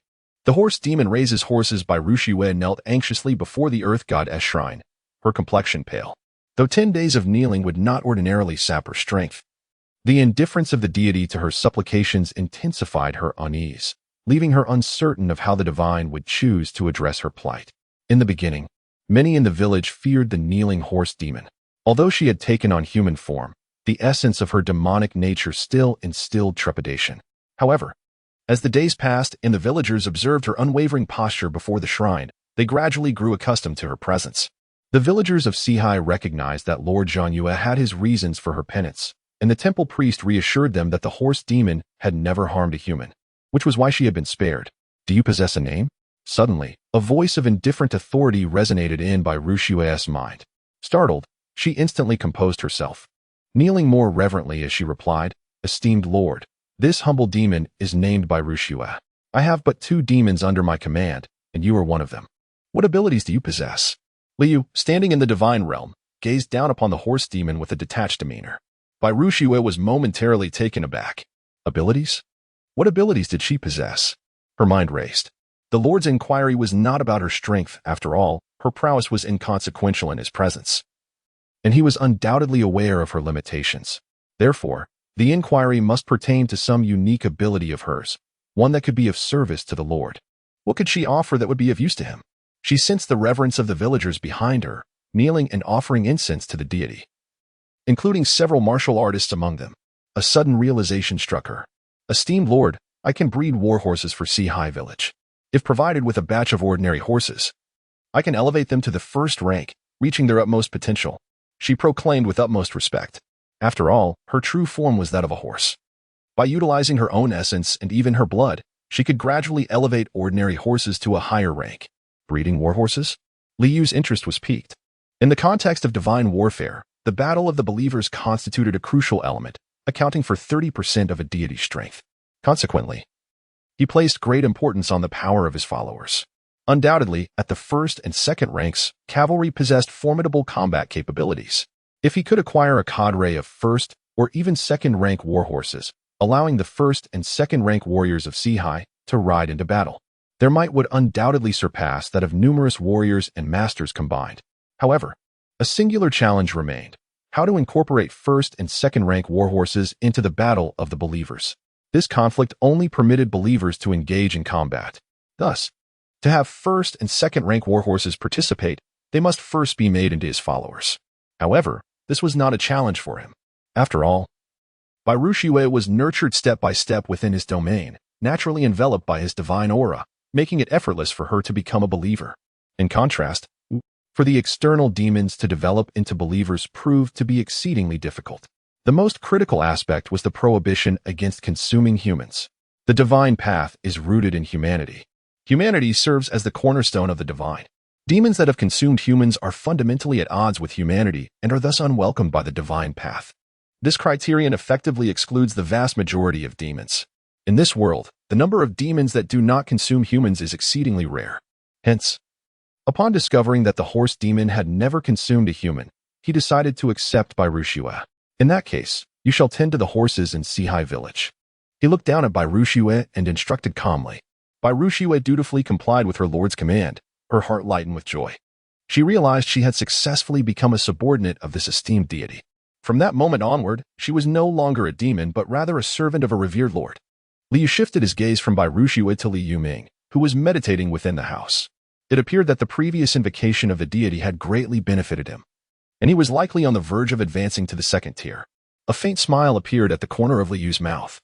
If Li Yuming could elevate his cultivation to the second tier by his own efforts, then when Li Yu performed the 9th-grade divine technique Strengthen the Temple Keeper, he could save nearly 10 units of divine power. While not a substantial amount, it nonetheless represented a reward for Li Yuming's dedication.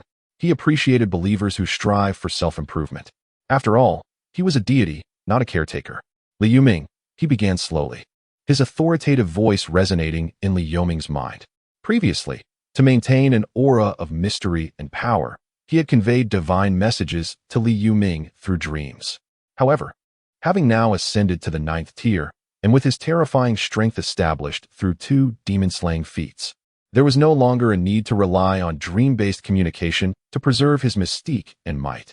Zhang Yuegong. Li Yuming was taken aback, immediately kneeling on the ground, his demeanor filled with respect and sincerity.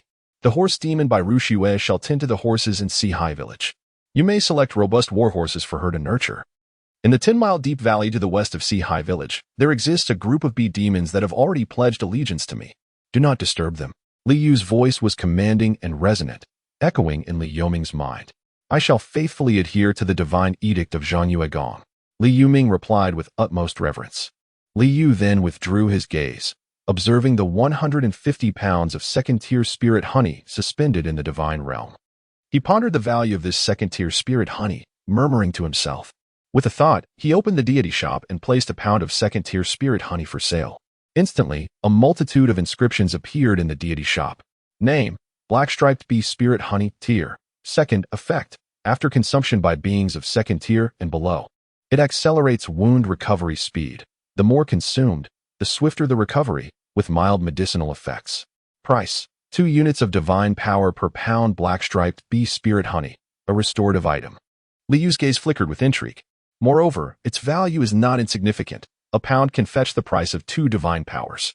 The 150 pounds of black-striped bee spirit honey in his possession amounts to 300 divine powers.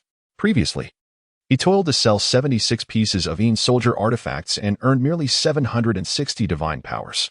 Now, merely through the discovery of a colony of bee demons during the expansion of his territory, he has garnered 300 divine powers. Furthermore, this bounty is a continuous influx. It is evident that the world is replete with treasures. As long as the territory continues to expand, even more treasures will be uncovered. The divine shop offers a price of 2 divine powers per pound. I am listing it at 4 divine powers per pound in the regional trade. Not exactly a swindler, I suppose. He murmured to himself, hesitating not a moment. He directly listed 50 pounds of black-striped bee spirit honey to test the waters, at 4 divine powers per pound. If all 50 pounds sell, that would amount to 200 divine powers. However, he estimated it might be challenging to sell. After all, there are not many deities who have advanced to the 9th tier. Everyone is diligently hoarding divine powers to strive for the realm of the 9th tier true deities. Such restorative items are not urgent necessities, and few deities are likely to purchase them. With 100,000 deities in a region, while the buyers may be few, there will always be some who are interested, so there is no rush. Li Yu's expression remained calm. He was exceedingly patient, after all. Listing items in the regional trade incurs no fees. If they do not sell, he can simply withdraw them. However, at that moment, he suddenly sensed 2 demons entering the range of his territory, a spider spirit and a tiger spirit. He cast his gaze upon them, his expression indifferent. Chapter 35, The Majestic Power of the Spider Spirit. Is this the place? The spider spirit suddenly halted, sensing an unusual atmosphere that it could not quite articulate. It was merely a feeling. Sister, it's just ahead, the mountain lord of Tiger Head Mountain remarked, his eyes glimmering with a crimson hue, rife with bloodlust and ferocity. Before the spider spirit, he was merely Tiger Brother, yet in the presence of other demons within the vicinity of Sangmu Town. He reigned as the sovereign of the demon realm, one of the most terrifying entities in this area. I sense something amiss here. The spider spirit furrowed its brow, scanning the surroundings with caution. They were currently riding a cloud of demonic energy, soaring above towering ancient trees. At the 3rd tier of demon evolution, one could command the clouds for flight. Something amiss? The mountain lord paused, sensing no immediate threat. Sister, with your strength, what adversaries could possibly exist around Sangmu Town? Only the old venomous snake of Baifeng Marsh could even pose a challenge. He believed his sister to be overly cautious. Were all demons mingling in the county so vigilant? This place, The spider spirit was about to voice its concerns when suddenly it felt a twitch in its eyelids. It beheld a figure materializing from thin air. Its indifferent gaze fixated upon it. Clad in golden robes and adorned with a golden crown, the figure stood with arms crossed, expressionless. Yet, upon seeing this being, the spider spirit felt as if its heart might cease to beat. An unimaginable aura of terror enveloped it. Fear was evident in its eyes as it attempted to turn and flee, only to find itself unable to lift even a single leg, under the weight of divine power. It felt akin to an insect trapped in amber, utterly immobilized. A deity. This was a genuine deity. Just the sight of this being made it clear to the spider spirit that it was face to face with a god, not a demon in disguise. The overwhelming divine presence, though unfamiliar, was unmistakably authentic. Beside it, the mountain lord of Tiger Head Mountain was equally paralyzed with fear, his body refusing to move. The divine power was too immense. With his third-tier cultivation, he felt like a mere ant attempting to shake a tree, utterly devoid of any ability to resist. Regret consumed him, deep, profound regret. This deity was a true god, a legendary being. Please, spare this little demon. I am a demon of the Wuxian cave. The spider spirit stammered, consumed by dread, struggling to articulate its plea. It fervently prayed that the deity would show mercy. Considering the Wuxian cave's reputation, as for the mountain lord, he lacked the capacity to speak, his eyes brimming with desperation. Wuxian cave? Speak to me about the situation in Xin County, the deity, Li Yu said with an expression of indifference, gazing down at the spider spirit. This was the very reason he had stepped out from the divine realm to confront them personally. Before him stood two formidable creatures. One was a mere third-tier low-level demon, hardly worth mentioning. The other, however, possessed the prowess of a third-tier high-level demon, which, although not particularly concerning to him, surpassed the surrounding demons of Tsangmu Town by a considerable margin. He pondered whether they had perhaps come from Xin County. Hearing them mention the Five Immortals Cave, he surmised it to be the demon faction from Xin County. His understanding of the situation in Xin County was limited at present. Meanwhile, his subordinates, the Bee Queen and Bai Ruxiwe, one hidden deep within the mountains and the other merely at the second-tier limit, likely possessed little knowledge as well. Knowing oneself and knowing the enemy ensures victory in any battle. Thus, he resolved to ascertain the strength and influence of Xin County.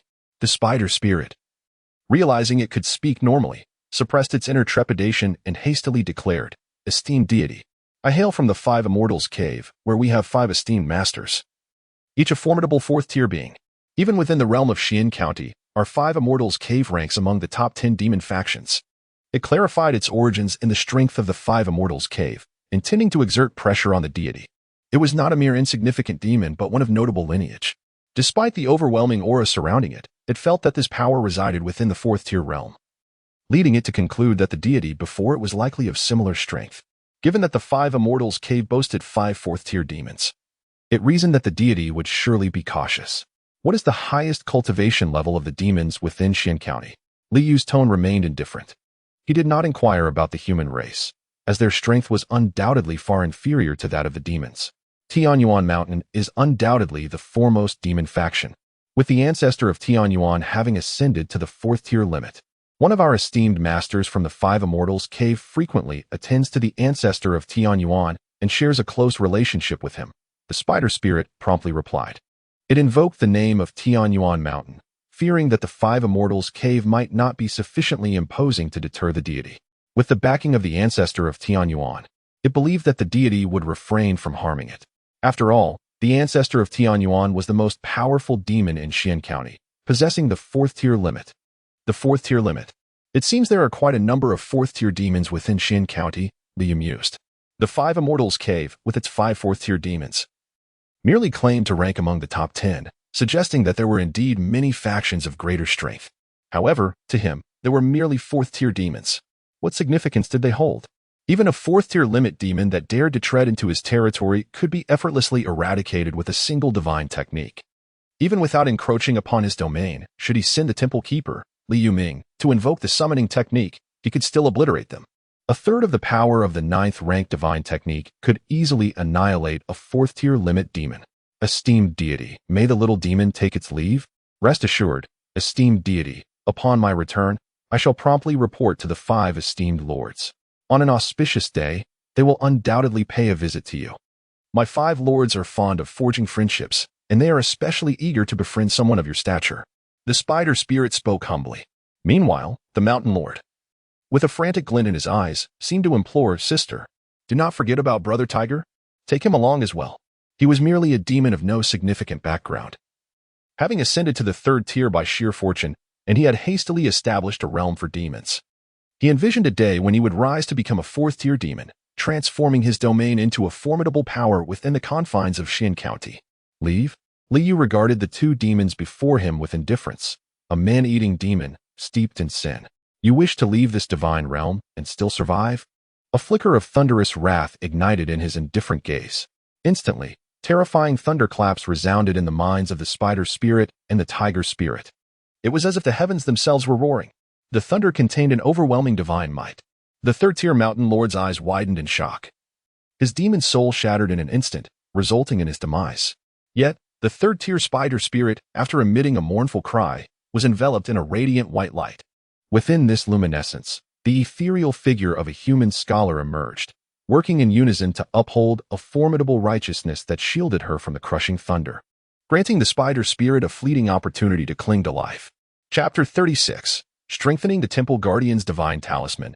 Li Yuming ascends to the third tier intriguingly. The cultivation method unexpectedly siphoned the righteous energy from the learned folk of humanity, forming a vast aura capable of safeguarding demon souls. Li Yu raised an eyebrow, for this was his first encounter with such an enigmatic technique among the demons. Previously, the demons he had slain, including the recently deceased tiger spirit, appeared rather mundane. Even the tiger spirit lacked any semblance of a vengeful ghost, evidently ignorant of how to condense such entities. However, the spider spirit before him was dreadfully weak. Although his gaze bore the thunderous might capable of obliterating demon souls, it hovered only at the lower echelon of the fourth tier. Yet, it was beyond the spider spirit's ability to withstand. "Ah, you have slain me. My master from the Five Immortals sect will not let you go." The spider spirit shrieked once more, glaring at Li Yu with bitter resentment. It was filled with hatred. Hatred for the wretched tiger spirit that had summoned it to confront such a terrifying being. It also despised the deity before it, who showed no regard for its affiliation with the Five Immortals cave. Moreover, it was filled with regret. Regret for having been so seduced by the tiger spirit's strength, agreeing to accompany it here. Had it not come, it could have continued to mingle among humanity, feasting occasionally on a few scholars and their entire clans, supplemented with some human maidens. How delightful that would have been. In the next moment, the righteous aura was engulfed beneath the rolling thunder, and the spider spirit's soul followed suit into oblivion.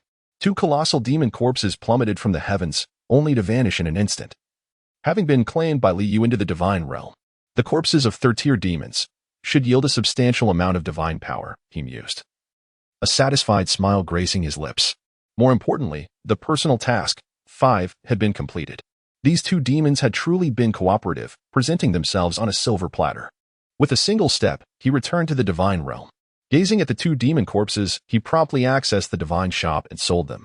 Although the flesh of demons could nourish believers, being a potent source of vitality, these man-eating demons were heavily tainted with bloodlust.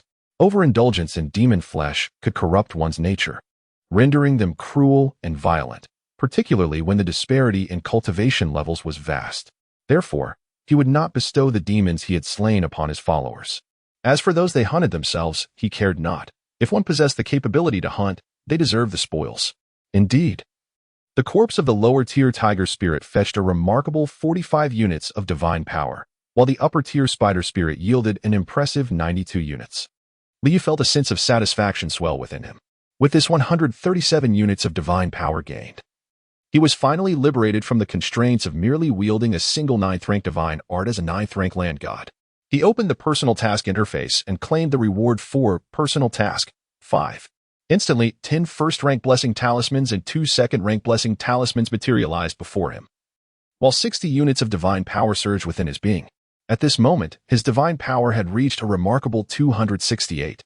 This significantly enhanced his sense of security. After all, although the spider demon mentioned that the strongest within the Xian County territory was merely a 4th-tier limit demon, one could never underestimate the possibility of a 5th-tier demon passing through. He felt compelled to retain some divine power for unforeseen circumstances, sufficient to invoke the 9th-rank divine art 3 times. Should he unleash the 9th-rank divine art thrice, even a 5th-tier limit demon would likely be severely wounded, if not slain. compelling it to retreat in disarray. This tiger demon was a third-tier demon from the realm of myriad demons. In that domain, even second-tier limit demons had perished. The multitude of human beings there should be wholly gathered into the Four Seas village, thereby bolstering its population and significantly increasing the number of believers. He murmured softly, contemplating. As he sensed the divine power coursing through him, he suddenly discovered an additional 20 strands of divine power manifesting seemingly out of thin air. This brought his internal divine power to an impressive 288. Had the black pattern be spirit honey truly sold 5 pounds so swiftly? Was it purchased by a deity from the blue star? Li Yu's eyes glimmered, a smile gracing his lips. Subsequently, his gaze shifted beyond the divine domain, towards the dwelling beside the Earth Temple. Li Yoming's aura had notably strengthened, and he had unexpectedly ascended to the second-tier superior rank. In order to gather those human beings from the realm of myriad demons, it was true that second-tier superior strength was somewhat lacking. Nevertheless, it would be prudent to elevate his power to a more formidable level. Li Yu's expression remained tranquil. He extended his right hand, and instantly, 100 strands of divine power surged forth, coalescing in his palm to form an enhanced temple guardian talisman. The gathering of this divine power required precisely 100 strands. However, since Li Yuming had just ascended to the second-tier superior rank, any surplus divine power would return to Li Yu's body once Li Yuming had completed his elevation. With a whoosh, the enhanced temple guardian talisman radiated brilliance and swiftly burst forth from the divine domain, landing upon Li Yuming. At last, he had ascended to the second-tier superior rank. With this elevation, he could better fulfill the divine mandate of Lord Zhangyue. Li Yuming opened his eyes, his spirit soaring. With his newfound strength, he felt confident that he could withstand the wolf demons of Thousand Wolf Mountain should he encounter them again. After all, he was not merely practicing martial arts. He was a chi-refining master bestowed by the deities, his combat prowess surpassing that of his martial counterparts. When facing those demons lacking any heritage, he held a considerable advantage. Yet at that moment, a deep blue radiance pierced through the wooden walls of the dwelling, infused with overwhelming divine might, and surged into his body. The blessing of Lord Zhangyue. His heart surged with joy. At long last, Li Yuming had received the blessing of Lord Zhangyue once more. In an instant, he felt as if a furnace had materialized within him. Waves of intense heat surged from the furnace, transforming into countless currents of qi that flooded into his Dantian Sea. The Dantian Sea, which had only recently expanded after his ascension to the second-tier superior rank, began to swell once more. In the blink of an eye, he has ascended to the second tier of the ultimate realm. Yet, this is merely the beginning. The qi within him spirals wildly, abruptly forming a vortex in his body. As the vortex spins, an unprecedented surge of vitality floods into his Dantian, transforming into qi at a pace several times faster than before. Moreover, the qi continuously purifies itself amidst the rotation, becoming more refined than ever. Li Yuming realizes that he has elevated to the third tier. He is somewhat incredulous. Has he truly advanced to this third-tier level so easily? The terrifying wolf demon of Qianlang Mountain, which once instilled fear in the hearts of the 4 villages, was merely at the second tier's limit.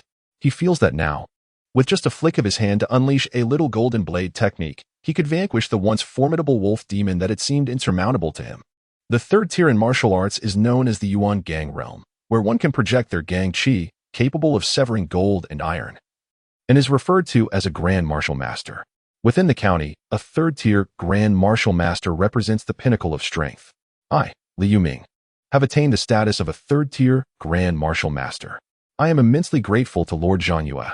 I, Li Yuming, shall undoubtedly dedicate myself wholeheartedly to Lord Zhangyue until my last breath. His heart brims with excitement. Meanwhile, the enhanced shrine keeper divine talisman within him continues to radiate with brilliance, releasing a substantial amount of qi. Having just ascended to the third tier, his cultivation stabilizes in an instant, subsequently advancing to the mid-third tier. The enhanced Shrine Keeper Divine Talisman retains a fragment, yet it can no longer augment Li Yoming's cultivation. This fragment of the enhanced Shrine Keeper Divine Talisman flickers and departs from Li Yoming's body, returning to the divine realm of Li Yu, transforming into 10 streams of divine power. Chapter 37. The Decline of Humanity, when the divine path clears the thorns. At the third tier mid-level, this strength surpasses that of the old tiger spirit. Within the confines of Tsangmu town, it should be regarded as among the strongest. Li Yu was pleased. A powerful temple priest is essential for effectively managing believers and fostering their growth. Of course, the second grand festival of the year is approaching. What offerings could a temple priest with a mid-level third-tier strength provide him? His anticipation was palpable. After all, his offerings could amplify 100-fold. His rapid development, which has placed him a tier ahead of the other deities of Blue Star, is primarily attributed to the effect of this 100-fold amplification. A swift advancement leads to further swift progress. Had it not been for the 100-fold amplification effect that allowed him to ascend to the position of a 9th-rank land deity on the very first day of his arrival, how could he have subsequently amassed vast divine power through soldier artifacts to reach the rank of in such a short span? Thus, he eagerly anticipated the upcoming grand festival. However, acquiring rare items requires not only strength but also a stroke of luck. Furthermore, during this process, he, as a deity, would be unable to assist.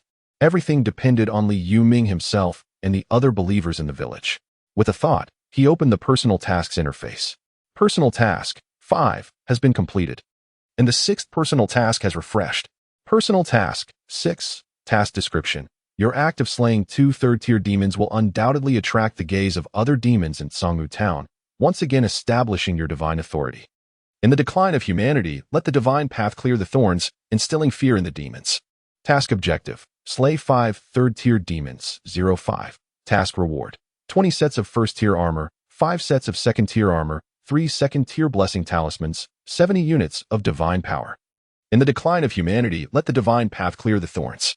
Liu murmured. Slaying another 5 third-tier demons would be a trivial task for him. Moreover, he need not lift a finger. Li Yuming could accomplish this task for him. However, this time, armor as a reward? It seems preparations are made for the divine warfare. Li Yu's gaze deepened. Divine warfare undoubtedly hangs like a sword of Damocles over all Blue Star deities who have reached the 9th rank. The commencement of divine warfare signifies a relentless struggle. The conflict only concludes when one party is vanquished. Having traversed into this realm and become a deity with vast potential, who would willingly perish at the hands of another, only to have their painstakingly developed believers serve as a mere garment for their adversary. He opened the regional chat interface. Having not checked in for some time, and felt a twinge of nostalgia, he also needed to remain informed about the developmental stages of the other Blue Star deities. Instantly, a multitude of messages flashed across the screen. Shocking. A fox spirit I captured a few days ago has surprisingly invited me to engage in a playful game today. I, as a dignified 9th-rank land deity, am certainly not of such ilk. However, the fox's tail is indeed quite soft. I sincerely envy those who have ascended to the 9th rank. There is a remarkable difference. I still lack a considerable amount of divine power, if only a wealthy benefactor could lend their support. In future encounters, I would be grateful for any assistance from affluent individuals. I am purchasing a significant quantity of first-tier blessing talisman for 4.5 units of divine power each. Those interested may contact me. Dear brothers, I am a humble woman who has taken in a group of homeless silk demons. I have listed 5 pieces of first-tier silk armor. Might you extend your support to me? Oh my heavens! My town has been ravaged by demons. Does this not mean a reduction in my followers? How unfortunate. Once again, I inquire, who was it that sold the soldier artifact for an exorbitant 20 units of divine power? If anyone knows, please speak up. What is the intention of the individual above? They have been asking for several days now. That is indeed a true expert. Having ascended to the 9th rank long ago, perhaps they are now nearing the true 9th rank. After all, the one who sold the soldier artifact must have earned quite a fortune. The true 9th rank? How terrifying. I draw a sharp breath. Am I still merely an inconsequential wild deity while the true experts advance to the true 9th rank? Have you all gained some extraordinary advantage? After observing for a while, Liu closed the regional chat interface. It seems that an increasing number of Blue Star deities are ascending to the 9th rank. But why is that person inquiring about me? Could it be that they purchased more than one of my soldier artifacts? Liu's expression turned peculiar. Such a possibility cannot be dismissed. Perhaps they encountered an urgent need and thus procured several items. Someone has sent me a private message? He was slightly taken aback to discover that someone had reached out to him. Opening the interface, he found a message from the female deity named Chu Yu. I have a portion of Spirit Rice Essence available for a low price. Are you interested? Spirit Rice Essence? Liu's eyes brightened slightly. This essence is derived from the residual stalks of spirit rice after the harvest, refined into a concentrated form. The purpose of spirit rice essence is quite straightforward. It accelerates the growth rate of spirit rice. Under normal circumstances, white jade spirit rice requires 4 years to mature. However, In A-grade C Spirit Field, it can mature in just 1 year. This is one of the advantages of A-grade C Spirit Field over A-grade D Spirit Field. It allows Spirit Rice to reach maturity more swiftly. Moreover, the Spirit Rice essence can further shorten this time. After utilizing a portion of Spirit Rice essence, the field can reach maturity in just 2 months. Typically, 1 portion of Spirit Rice essence requires the stalks from 20 acres of Spirit Rice for extraction. How much do you intend to sell it for? He replied, 1 acre of white jade Spirit Rice, based on the yield from A-grade C Spirit Field, should yield around 300 pounds. In contrast, if grown in A-grade D Spirit Field, it would yield only about 200 pounds. This 300 pounds of white jade Spirit Rice could potentially allow the village to support an additional 30 body refinement warriors. Though both are practitioners of the first tier of body refinement, they are nonetheless warriors. The emergence of a significant number of warriors would undoubtedly enhance the productivity of Sihai Village. In terms of value, it should approximate 70 to 80 units of divine power. 30 units of divine power, replied the female deity named Chuyu. That is excessively high. I shall offer you 20 units, came the counter. No less than 28 units. She insisted. How about 22 units, as a gesture of friendship? 27 units. It cannot be any less. Then I propose 23 units. That is my final offer. Ultimately, Li Yu acquired a portion of essence of spiritual rice for 25 units of divine power. He felt a twinge of curiosity. This female deity, Chuyu, who had previously sold seeds of spiritual rice, now offered the essence. She must have discovered a remarkable location. A sense of envy washed over him. As a dignified 9th-rank land deity presiding over 1,000 hectares, he had yet to uncover any such treasure. Moreover, the specters under his command often roamed beyond his jurisdiction. Yet they too found nothing of note. Fortune, indeed, was elusive. Shaking his head, he turned his gaze towards the still exuberant Li Yuming. His voice, authoritative and detached, resonated within the latter's mind. The tiger demon of the land of myriad monsters has been slain by me. You may lead others to the land of myriad monsters and bring back the human populace to Sihai Village. Songmu Town harbors many third-tier demons, and the human race is in decline, reduced to mere fodder. You shall uphold my will, traverse the mortal realm on my behalf, and eradicate the demons. Chapter 38. Heeding the divine oracle of Zhang Yue, Li Yuming arises to slay demons. With utmost reverence, Li Yuming knelt and humbly accepted the divine command of Zhang Yue. A flicker of murderous intent gleamed in his eyes. The grace bestowed by Zhang Yue had enabled him to ascend directly from the 2nd tier to the midst of the 3rd tier. This was indeed an opportune moment to act as Zhang Yue's emissary, vanquishing demons and eradicating evil. Even in the absence of such a divine oracle, his newfound strength would compel him to venture beyond Sihai Village, slaying demons and returning with more common folk, thus enhancing the legacy of Zhang Yue. He promptly summoned the village head, Li Diong, deputy head Chen Matzi, Liao Jingxian, and the leaders of the hunting team, Li Xiuwu and Li Xiuling. Although he could undertake the extermination of demons alone, gathering more villagers would necessitate the assistance of several companions. Revered Shrine Master. Soon, Li Diong, Li Xiuwu, and Li Xiuling arrived, clasping their fists in salute. Just as Li Yuming was about to speak, 2 ethereal blue lights penetrated the walls and swiftly entered the bodies of Li Xiuwu and Li Xiuling. In an instant, the vitality and blood within them surged. Their Dantian energy seas bursting forth, transforming into a stream of genuine qi. Before long, their Dantian energy seas brimmed with this newfound energy, expanding significantly. Within moments, both ascended from the pinnacle of the 1st tier to the middle of the 2nd tier, becoming Qi realm martial artists. Witnessing this transformation, Li Yuming and Li Diong were elated. Their village had gained 2 more 2nd-tier martial artists. Meanwhile, Chen Matzi, Liao Jingxian, Zhang Rongwei, Chen Ergu, Zhang Qianan, and Deng Zhui were filled with envy. Well aware that this was a divine blessing from Zhang Yue. Thank you, Zhang Yue, for your gracious endowment. Li Xiuwu and Li Xiuling knelt fervently before the earth deity, fervently bowing in gratitude. The others followed suit, expressing their gratitude to Zhang Yue for blessing their village with 2 more 2nd-tier martial artists. After a brief moment, everyone rose. Li Yuming gazed at the 9 individuals before him, a look of nostalgia flickering across his face. Among the village's elite, 3 were now 2nd-tier martial artists, while the remaining 6 had reached the apex of the 1st tier. Just 4 months prior, who could have imagined that their village would possess such formidable martial prowess? All of this was a result of Zhang Yue's benevolence. Sihai Village would forever reverently honor Zhang Yue. With a solemn expression, Li Yuming proclaimed the divine oracle. The atmosphere grew grave as all eyes turned towards him. The great demon lurking behind the land of the myriad demons had been vanquished by Zhang Yue. Li Yuming spoke, and the crowd gasped, their faces lighting up with joy. The previous incident involving Li Yu's defeat of the spider spirit and tiger spirit had gone unseen, as the vast territory meant they had been slain just as they entered, still a distance from Sihai Village. Zhang Yue has commanded us to bring the human populace from the land of myriad demons back to Sihai Village. Li Yuming surveyed the crowd. However, there remain lesser demons that must be eradicated. The eyes of the crowd burned with fervor, their hearts swelling with excitement. In the past, when had they ever heard such imposing words? The land of demons, within the confines of Tsangmu town, was a realm that instilled fear in countless humans. Yet now, the esteemed temple master boldly proclaimed that the demons of the land of demons would be utterly eradicated. Countless humans had been reduced to mere fodder for these demons. But now the people of Sihai Village had risen. They were no longer prey. They could slay demons. Li Diang clasped his hands in salute and inquired with a hint of confusion, Master Temple, do you intend to employ the summon divine technique to invoke the might of Lord Zhang Yue to vanquish those lesser demons?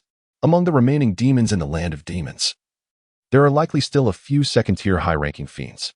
Li Yuming's lips curled into a slight smile, yet his voice was as cold as steel. There is no need for the summon divine technique. These are but trifling demons. I, Li Yuming, shall eliminate them single-handedly. Upon hearing this, Li Diang's eyes sparkled with excitement and fervor. Clearly, the master had made astounding progress in strength. Otherwise, how could he so casually dismiss even the second-tier high-ranking demons? Perhaps the master had again received the blessings of Lord Zhang Yue. Please, Master Temple, make the arrangements, he said, bowing deeply with solemnity. The others, though slightly slower to react, quickly grasped the situation and immediately echoed, please, Master Temple, make the arrangements. Wei Wei returned to Tsangmu town and encountered the village chief once more. Chief, Sihai Village truly has a deity, not a demon in disguise, but a genuine god that eradicates demons. Wei Wei spoke earnestly, gazing at the chief seated in the main seat. On that day, he returned to Sihai Village. He had not yet had the chance to take his brother away when 3 demon leaders from the land of demons descended upon Sihai Village. Soon after, he witnessed the silent demise of the bear leader and the black dog leader among the 3 great demons. Then he saw the white horse leader kneeling before the earth temple for a full 10 days and nights, repeatedly calling Lord Zhang Yue the revered deity. At that moment, he believed Lord Zhang Yue was indeed a true god and not a demon in disguise. Wei Wei, how can you be so stubborn? There are no deities in this world. They are all demons in disguise. Before long, that so-called deity of Sihai Village will also demand sacrifices, the Wei clan chief admonished with heartfelt concern. Isn't the river god of the Shunling River just a self-proclaimed deity? Yet, which year has he not demanded human sacrifices? Which year has he not claimed the lives of warriors from our Wei family? Chief, why do you not believe Lord Zhang Yue is a true deity who does not consume humans? Wei Wei exclaimed in frustration, stamping his foot. After a pause, his expression grew serious as he looked at the chief and said solemnly, Chief, the mountain lord of the land of demons is dead. Do you understand? Startled, the Wei clan chief suddenly rose, incredulity etched upon his face. What did you say? The mountain lord is dead? This is impossible. Who in the realm of Tsangmu town could slay that mountain lord? A tempest of shock surged within him. The mountain lord of the land of demons. However, this is a formidable adversary that has been in opposition to the river god of Shunling for decades, a demon of the same caliber. Within the confines of Tsangmu town, it is one of the most terrifying demons known. How could it have suddenly perished? The mountain lord of the demon realm has already met his demise at the hands of Zhang Yuegong yesterday. Wei Wei bowed deeply towards Sihai Village, his face displaying utmost reverence. This is a message that the temple priest has specifically instructed me to convey to the clan leader. The temple priest is currently by the banks of the Shunling River, preparing to lure the demon from the river and slay it. The temple priest walks the mortal realm on behalf of Zhang Yuegong, vanquishing demons and malevolence. Clan leader, my Wei family should immediately prepare to capture all the minions of those demons in Tsangmu town and hand them over to the temple priest for judgment. Upon hearing these words, the clan leader of the Wei family was left utterly astonished. He stared blankly at Wei Wei, his scalp tingling with dread. The temple priest from Sihai Village intends to slay the river god of Shunling. How could a mere temple priest dare to take action against the river god? He could not fathom that the other could kill the river god. His heart was filled with trepidation and anxiety. If the river god were to be provoked, how many lives would be lost in Sangmu town? He immediately rushed out in desperation. He must prevent the impending confrontation. The river god of Shunling must not be angered. But at that moment, a chilling voice echoed from the direction of the Shunling River, reverberating like thunder, by the divine decree of the earth god Zhang Duigong. The temple priest Li Yuming of Sihai village has come to slay the demons. Demons of the Shunling River, come forth to meet your demise. The clan leader of the Wei family turned pale, collapsing onto the ground. It is over. The river god of Shunling is bound to be enraged. Chapter 39. I am the river lord of Shunling River. Come forth and pay your respects. The resounding thunder echoed throughout the entire Sangmu town. The townsfolk were left utterly astonished, their expressions frozen in disbelief. What had they just heard? Someone dared to challenge the river lord of Shunling River? A divine decree from the earth god? The village priest of Sihai? Surely, there were no genuine deities in this world. If such beings truly existed, would the land be overrun with demons and malevolence? No one believed it. This was a direct provocation to the river lord. If angered, he would not be appeased until he had devoured hundreds. That accursed village priest had no right to disturb the river lord. If he sought to vanquish evil, could he not do so elsewhere? 5 years prior, another had attempted to slay the river lord, and what was the outcome? Not only did he meet his own demise, but the river lord's wrath also resulted in the loss of over 100 townsfolk, including my own son. Such cruelty. I can only pray that the river lord spares us from his fury. This has nothing to do with Sangmu town. We beseech the river lord to temper his rage. Pale-faced, many townspeople knelt in the dirt, bowing repeatedly towards the direction of Shunling River, overwhelmed with fear and dread. The river lord was a figure of terror beyond compare. It was simply inconceivable that anyone could slay him. The human race was far too weak, incapable of standing against the might of demons. And should the river lord become enraged, he would consume countless lives. The townsfolk trembled at the thought of their wives, children, and loved ones being devoured. Previously, the river lord had only taken 3 lives a month. With so many people in the town, their chances of being chosen were slim. However, if the river lord unleashed his wrath, he could easily sweep away hundreds, putting their families at risk. The entire town fell into a state of panic. Following Li Yoming's chilling shout, even the most powerful family in the town, the Wei family, quaked in fear. What hope did the other townsfolk have? Li Yuming stood quietly by the banks of Shunling River, perched upon a willow tree. He gazed back at the town, now engulfed in terror and dread, and sighed inwardly. This was the plight of their people. The human race was in decline, while demons flourished. The arrival of those seeking to eradicate evil only instilled fear and resentment among the townsfolk. It was no surprise, for demons had held dominion over Shunling River for decades, establishing an unshakable authority in the hearts of the Sangmu people. Time and again, individuals had come to slay demons, only to fall victim to the very creatures they sought to destroy. Each act of aggression only provoked the river lord, leading to widespread devastation among the townsfolk. How lamentable! How tragic it is that the human race should suffer thus. A surge of anger welled up within him, directed at the demons who regarded humanity as mere prey. Yet, this fury swiftly transformed into gratitude towards Lord Zhongyue. Had it not been for his divine intervention, shielding their village, they would still be at the mercy of the bloodthirsty wolf demons of Qinlang Mountain, with no hope of banishing evil. With a sudden surge, the Shunling River began to churn violently. A massive whirlpool emerged upon its surface, occupying nearly half of the river's expanse. The river, while not particularly large, boasted a width of nearly 50 zhang, and now dark, billowing mist emanated from the vortex, saturating the air with a dense, profound aura of malevolence. From the depths of the whirlpool, a colossal serpent, thicker than a water vat, erupted forth. Its ebony body twisted slightly, resembling a mountain of flesh suspended above the Shunling River. Scales glistened ominously, reflecting a cold light akin to finely wrought metal, instilling an immediate sense of invulnerability. Its frigid, vertical eyes were filled with cruelty and bloodlust as they gazed down upon Li Yuming. Divine being, I am the river god of Shunling, far superior to the so-called earthly deities you serve. Summon your patron deity to pay their respects to me, should my mood permit. I may grant you a chance at survival. Its voice was deep and hoarse, sending chills through the hearts of all who heard it. Above its head, 2 small protrusions hinted at the potential to grow into horns. Should they develop, transformation from serpent to dragon would be imminent. In the town of Sangmu, a middle-aged oracle, witnessing the emergence of the giant serpent hovering over the river, immediately knelt and proclaimed, "The river god has manifested. We have offended the river god and deserve the gravest of punishments. Why do you not repent and seek the river goddess forgiveness?"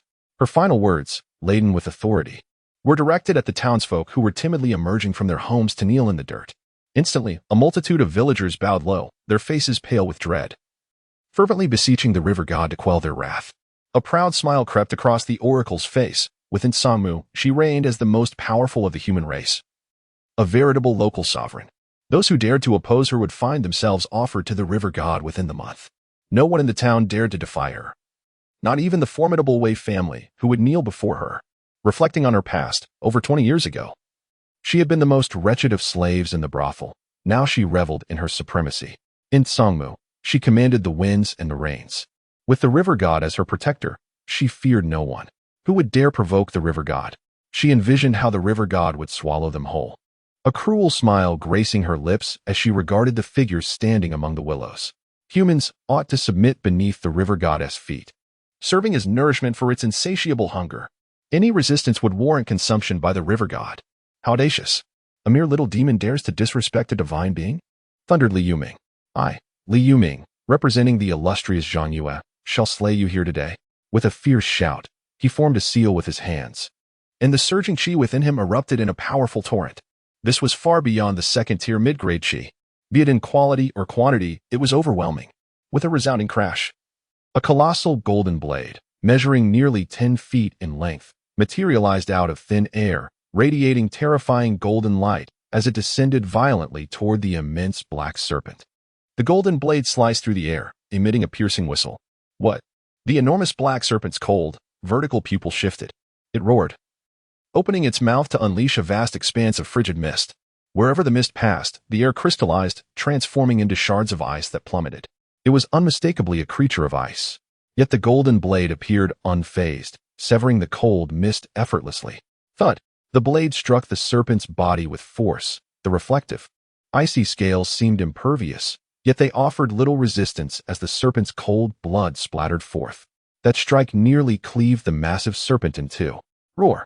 The colossal serpent let out a harrowing cry of agony. Its icy, slitted pupils glared menacingly at Li Yuming, and its massive form suddenly surged toward the Shunling River. It was afraid. This human's methods were enigmatic. A single blow had wounded it, and its strength was at the mid-level of the third tier, surpassing its own by a rank. However, once it returned to the water, even a mid-level third tier would fall before it. This was its domain. Seeking escape? Li Yuming's expression turned frigid as he abruptly waved his sleeve.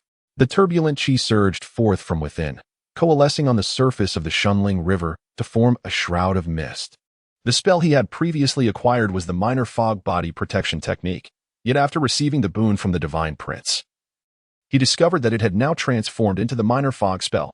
Its applications were boundless. Bang!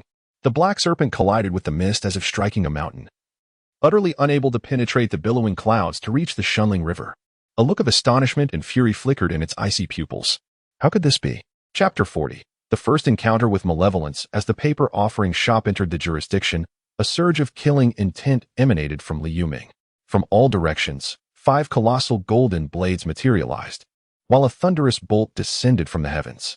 This time, the bestowed blessing not only transformed the Little Cloud Mist protective technique into the Little Cloud Mist spell, but also enabled him to learn an additional spell, the Minor Thunder technique.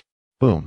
The enormous black serpent was struck by the thunder, its body momentarily paralyzed, before it was cleaved into 6 segments by the 5 gigantic golden blades. The cold serpent's blood cascaded downwards. The severed serpent carcasses plummeted onto the cloud mist, sinking heavily, devoid of any remaining vitality. In the once ferocious, icy vertical pupils, only despair and silence remained. The river god, the lord of the Shunling River, was slain by Li Yuming in the nearby town of Sangmu. Nearly 7 or 8 zhang away, the townsfolk who witnessed this spectacle gaped in horror. What had they just witnessed? The river lord was cleaved into 5 or 6 pieces. At that moment, they questioned if they were dreaming. Otherwise, how could they behold such an inconceivable sight? This was the river lord. He had been in Sangmu for 60 or 70 years, an overwhelming demon against whom no human had ever dared to stand. Even the cries of children at night would not dare invoke the river lord's name, for he had consumed far too many lives in Songmu over the decades. How could this happen? The River Lord has been slain. How could such a lowly human dare to slay the River Lord? The priestess's face turned ashen as she sank to the ground, murmuring in disbelief. From all directions, the townsfolk glared at her with fierce hatred. Kill this old witch. With a furious roar, dozens, even hundreds, surged forward, ruthlessly attacking the priestess. Although she was also a mid-tier martial artist in the body refinement realm, among the advancing townspeople were also martial practitioners, who quickly overpowered her with strikes before a multitude of commoners descended upon her, beating her to death. In the Wei household. What did you say? The River Lord has been slain? The head of the Wei family looked at the excited and agitated family member delivering the news, incredulous. Yes. The priest Li Yuming used his golden blade to slay the River Lord. The body is severed into 5 or 6 pieces, lying just outside the town. The family member exclaimed in exuberance. Truly killed? The head of the Wei family's eyes sparkled with excitement as he turned to Wei Wei, exclaiming, the priest from Sihai village is indeed formidable. He truly has slain the River Lord. Wei Wei beamed with pride, hands on his hips. Absolutely. The priest is a divine figure, a representative of the celestial realm walking among us. He too was brimming with excitement. Indeed. Could it be true that divine beings existed in this world? The head of the Wei family murmured to himself, hastily departing the Wei residence and racing towards the Shunling River. A multitude of townsfolk received the news from their neighbors, initially gripped by disbelief, soon overwhelmed with exhilaration and fervor. They hastily made their way towards the Shunling River, eager to behold the corpse of the river god with their own eyes. Countless individuals wept profusely, kneeling on the ground to pay homage to their relatives who had been devoured in the past, sharing this monumental tidings with them. Within the divine realm, Liu cast a glance at his personal tasks, which indicated that he had vanquished a third-tier demon. Li Yuming was swift in his actions, a subtle smile gracing his lips. Just yesterday, a divine decree had been issued, and today he had already achieved success in slaying demons. He felt a profound satisfaction with the choice of this temple's custodian, appreciating his decisiveness and fortitude. His gaze drifted beyond the divine realm, where numerous human citizens from the land of demons had already been brought over. Last night, Li Yuming had ventured into the land of demons, exterminating every demon within. Today, the hunting team was on a mission to retrieve people from that land, while he himself set out to slay third-tier demons. The population of Sihai village was steadily increasing. Following the second grand ceremony, Sihai village would soon transform into Sihai town. As Li Yu pondered his aspirations to ascend from the 8th rank of divine status, a flicker of realization crossed his mind. The personal information indicated that a total of 15,000 units of divine power were required for this elevation. However, there existed an implicit condition. Upon reaching this rank, one would no longer be the god of a village, but rather the god of a town. Hence, for Sihai village to become Sihai town, it needed to elevate itself first. His thoughts sparkled with ambition. His temple resided in Sihai village, the very foundation of his existence. Only when Sihai village transformed into Sihai town could he genuinely ascend to the 8th rank and become the deity of that town. Yet, it was premature to dwell on such matters, for 15,000 units of divine power represented a formidable threshold, and his current reserves were scant. Thus, he eagerly anticipated the second grand ceremony, hoping that the offerings, magnified 100-fold, would grant him sufficient divine power for his ascension. Regrettably, the deities of Blue Star were not affluent at present. A third-tier soldier artifact would undoubtedly prove difficult to sell. He shook his head, pondering the rarity of even 9th-tier land gods. The production cost of a third-tier soldier artifact reached 50 units of divine power. Surely it must be sold for at least 100. At this stage, who could possibly muster 100 units of divine power to purchase such an artifact? Not only the 9th-tier deities, but even he himself hesitated to part with such an amount. Just then, he sensed an anomaly in a certain area of his jurisdiction. Curious, he turned his gaze toward the mountain path leading from Sihai village to Songmu town. What had once been an inconspicuous thicket now bore the presence of a paper effigy shop. At the entrance stood 7 paper figures, each adorned with peculiar smiles and cheeks painted bright red. The black door was ajar, and from within emanated a cacophony of joyous laughter. Yet, even as he served as the rightful deity of the 9th rank, the master of this domain, he found himself unable to discern the scenes within the paper effigy shop. Malevolent spirits. Liu narrowed his eyes. He had failed to notice how this paper effigy shop had manifested within his territory. Although that particular location lay at the periphery of his realm, it was entirely within his jurisdiction. This territory, his divine law's sphere of influence, was now compromised by the sudden appearance of a paper effigy shop that had eluded his perception. It had even dispelled the radiance of his divine law's power. Is this what malevolence is? Why does it feel? Liu furrowed his brow. Of course, he could sense that the strength of this paper effigy shop was not particularly formidable, at most at the 4th tier. Yet, it possessed an uncanny quality, subtly imbued with a trace of the power of law. Moreover, it bore a resemblance to the divine law. With a breath, he stepped out of the divine realm, standing before the paper effigy shop. In that instant, his surroundings transformed dramatically. No longer was he on a mountain path. Instead, he found himself on a flat expanse strewn with enormous boulders. Before the myriad of stones, the pitch-black paper effigy shop emanated a dense, ominous aura, enveloping the area. A young girl, clad in a pale pink apron, her complexion as pallid as a corpse, emerged from within, clutching a rickety toy. The girl tilted her head and sweetly smiled. "Big brother, let us play hide and seek. If you are found by Ain, you must stay here forever with me." Chapter 41. The Contaminated and Peculiar Divine Laws. Acquisition of fragments of divine laws as the voice of a young girl resonated. Liu sensed an eerie yet strangely familiar power entwining around him, reminiscent of the divine laws. Could it be that this is another form of divine law? He raised an eyebrow, attuning himself to the subtle energies enveloping him. Could it be that the power wielded by the malevolent entities is, in fact, the original divine law of this realm? Yet, how could the divine laws, which are meant to safeguard the world, transmute into such bizarre and sinister forces? As for the divine laws wielded by the deities of Blue Star, their origin does not belong to this world. Instead, it stems from the puppet master behind their transference. Undoubtedly, the puppet master merely bestowed upon them seeds. The nature of the divine laws that would blossom in this realm hinges entirely upon their own endeavors. Divine law is predicated upon humanity. Without humanity, there can be no divine law. However, the malevolent forces not only embody strangeness but also wreak havoc upon humankind. Is there truly such a divine law in existence? Or rather, has it been tainted? But what could possibly corrupt the divine law? Liu murmured to himself. He extended his hand, summoning the threads of bizarre law that converged towards him, binding them and coalescing them into a pale, spectral thread. The thread writhed in his grasp, akin to a living worm yearning for escape.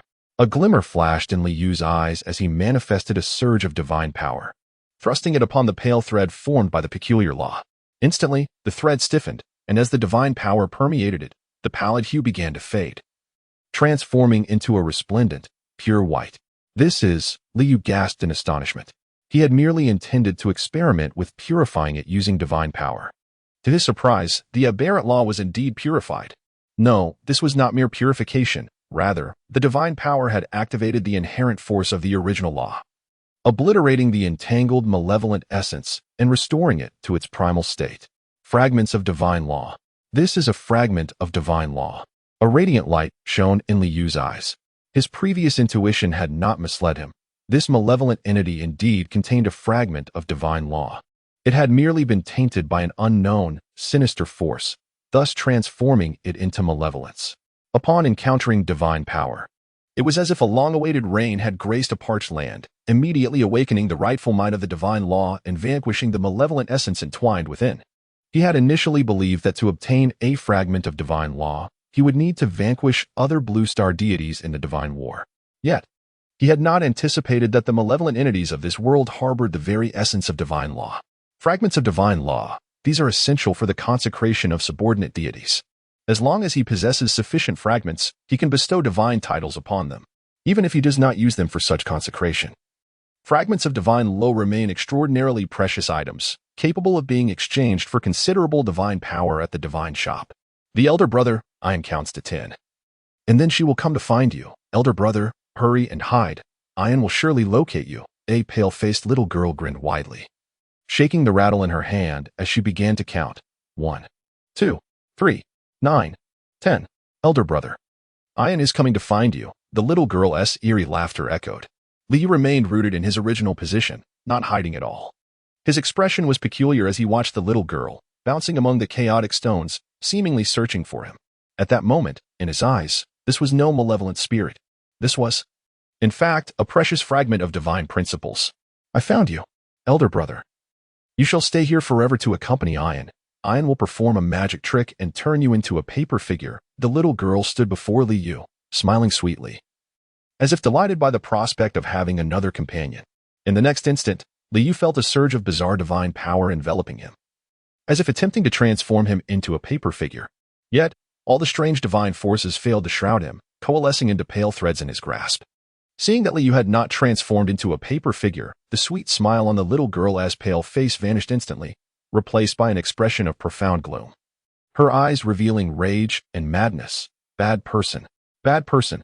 How dare you defy the promise with iron? As her voice fell, 7 paper figures flew in from outside the paper effigy shop, and numerous paper figures burst forth from within. Laughter, like the sound of silver bells, resonated from all directions as a multitude of paper figures hovered in the air, eerily fixated on Liu, their lips curling into sinister smiles. At this moment, a more intense wave of strange divine principles surged forth. Liu remained calm. He gently waved his sleeve. Instantly, the countless paper figures in the sky exploded, transforming into bizarre divine principles that fell into his hands. Following this, he directed his gaze towards the little girl, whose pale countenance had twisted into a grotesque mask. A fog began to envelop the surroundings, encasing the little girl. This was the 9th grade divine technique, the fog technique, which could be both offensive and defensive in his hands. Under the terrifying erosion of the fog, the little girl roared and struggled for a brief moment before being dissolved. A potent wave of strange divine power flowed into Liu's grasp. As for the remaining paper effigy shop, he pointed lightly. Suddenly, the heavens stirred with tumult. Thunder crackled. Boom. Lightning struck. The paper effigy shop was instantly engulfed in a blaze of thunder, and the devastating light obliterated everything. The entire shop erupted, transforming into a torrent of bizarre divine principles seeking to scatter. Yet, from all directions, fog had long since enveloped the area. The strange divine principles surged and collided. But in an instant, they were ensnared into a small sphere, resting in Liu's hand. Its intensity reached the 4th stage S limit. Even a 9th grade divine being would find it impossible to destroy this paper effigy shop, if it were the human race. The 4th tier limit of the demons would likely not be insurmountable, but rather one that would lead to their downfall, Liu lamented. Fortunately, being a deity of the 9th rank, he could effortlessly obliterate it. Of course, it was precisely because he was a deity of the 9th rank with dominion over a territory of 1,000 hectares, casting a vast shadow, that he encountered this paper effigy shop. Had he still been a 9th rank land deity with a territory limited to 50 hectares, the probability of stumbling upon the shop would have been significantly reduced. He discerned that this paper effigy shop lacked consciousness, merely functioning according to the bizarre principles of divine law. Even the little girl capable of speech possessed no awareness. He gazed at the swirling mass of eerie, pale divine law principles accumulating in his hand. Divine power surged within him, 1, 10, 50, as 90 strands of divine power flowed in. The strange aura within the pale mass of divine law was entirely extinguished, transforming into fragments of divine law that radiated with brilliant, unblemished golden light, akin to shards of the sun. Only 116 strands of divine power remained. Liu felt quite helpless. Who could have foreseen an unexpected encounter with malevolent entities? The deployment of 2 techniques from the 9th rank, combined with the activation of divine law, had directly consumed 71 strands of divine power. He pondered the worth of this divine law fragment. Should he proceed to open the door? He murmured softly. With a step, he returned to the divine realm, subsequently opening the divine shop and placing the fragment of divine law upon the counter. Setting it down did not imply an intention to sell. Chapter 42. Reduction of divine art consumption. Resuming old profession's name, fragments of divine path laws, quality, 9th rank quantity, 100 units effects, 1, can be used to consecrate 9th rank subordinate deities. Each consecration requires the consumption of 200 units of 9th rank divine path law fragments. 2, can be utilized to alleviate the power consumption of a certain divine art. For every 50 units of 9th rank divine path law fragments, one can reduce the power consumption of a 9th rank divine art by 50% or a positive 9th rank divine art by 10%. 3. 4. Price, 1,000 units of divine power. The fragments of the 9th rank divine path laws are intriguing. Besides enabling the consecration of 9th rank subordinate deities, they can also reduce the power consumption of a divine art. Liu was somewhat astonished.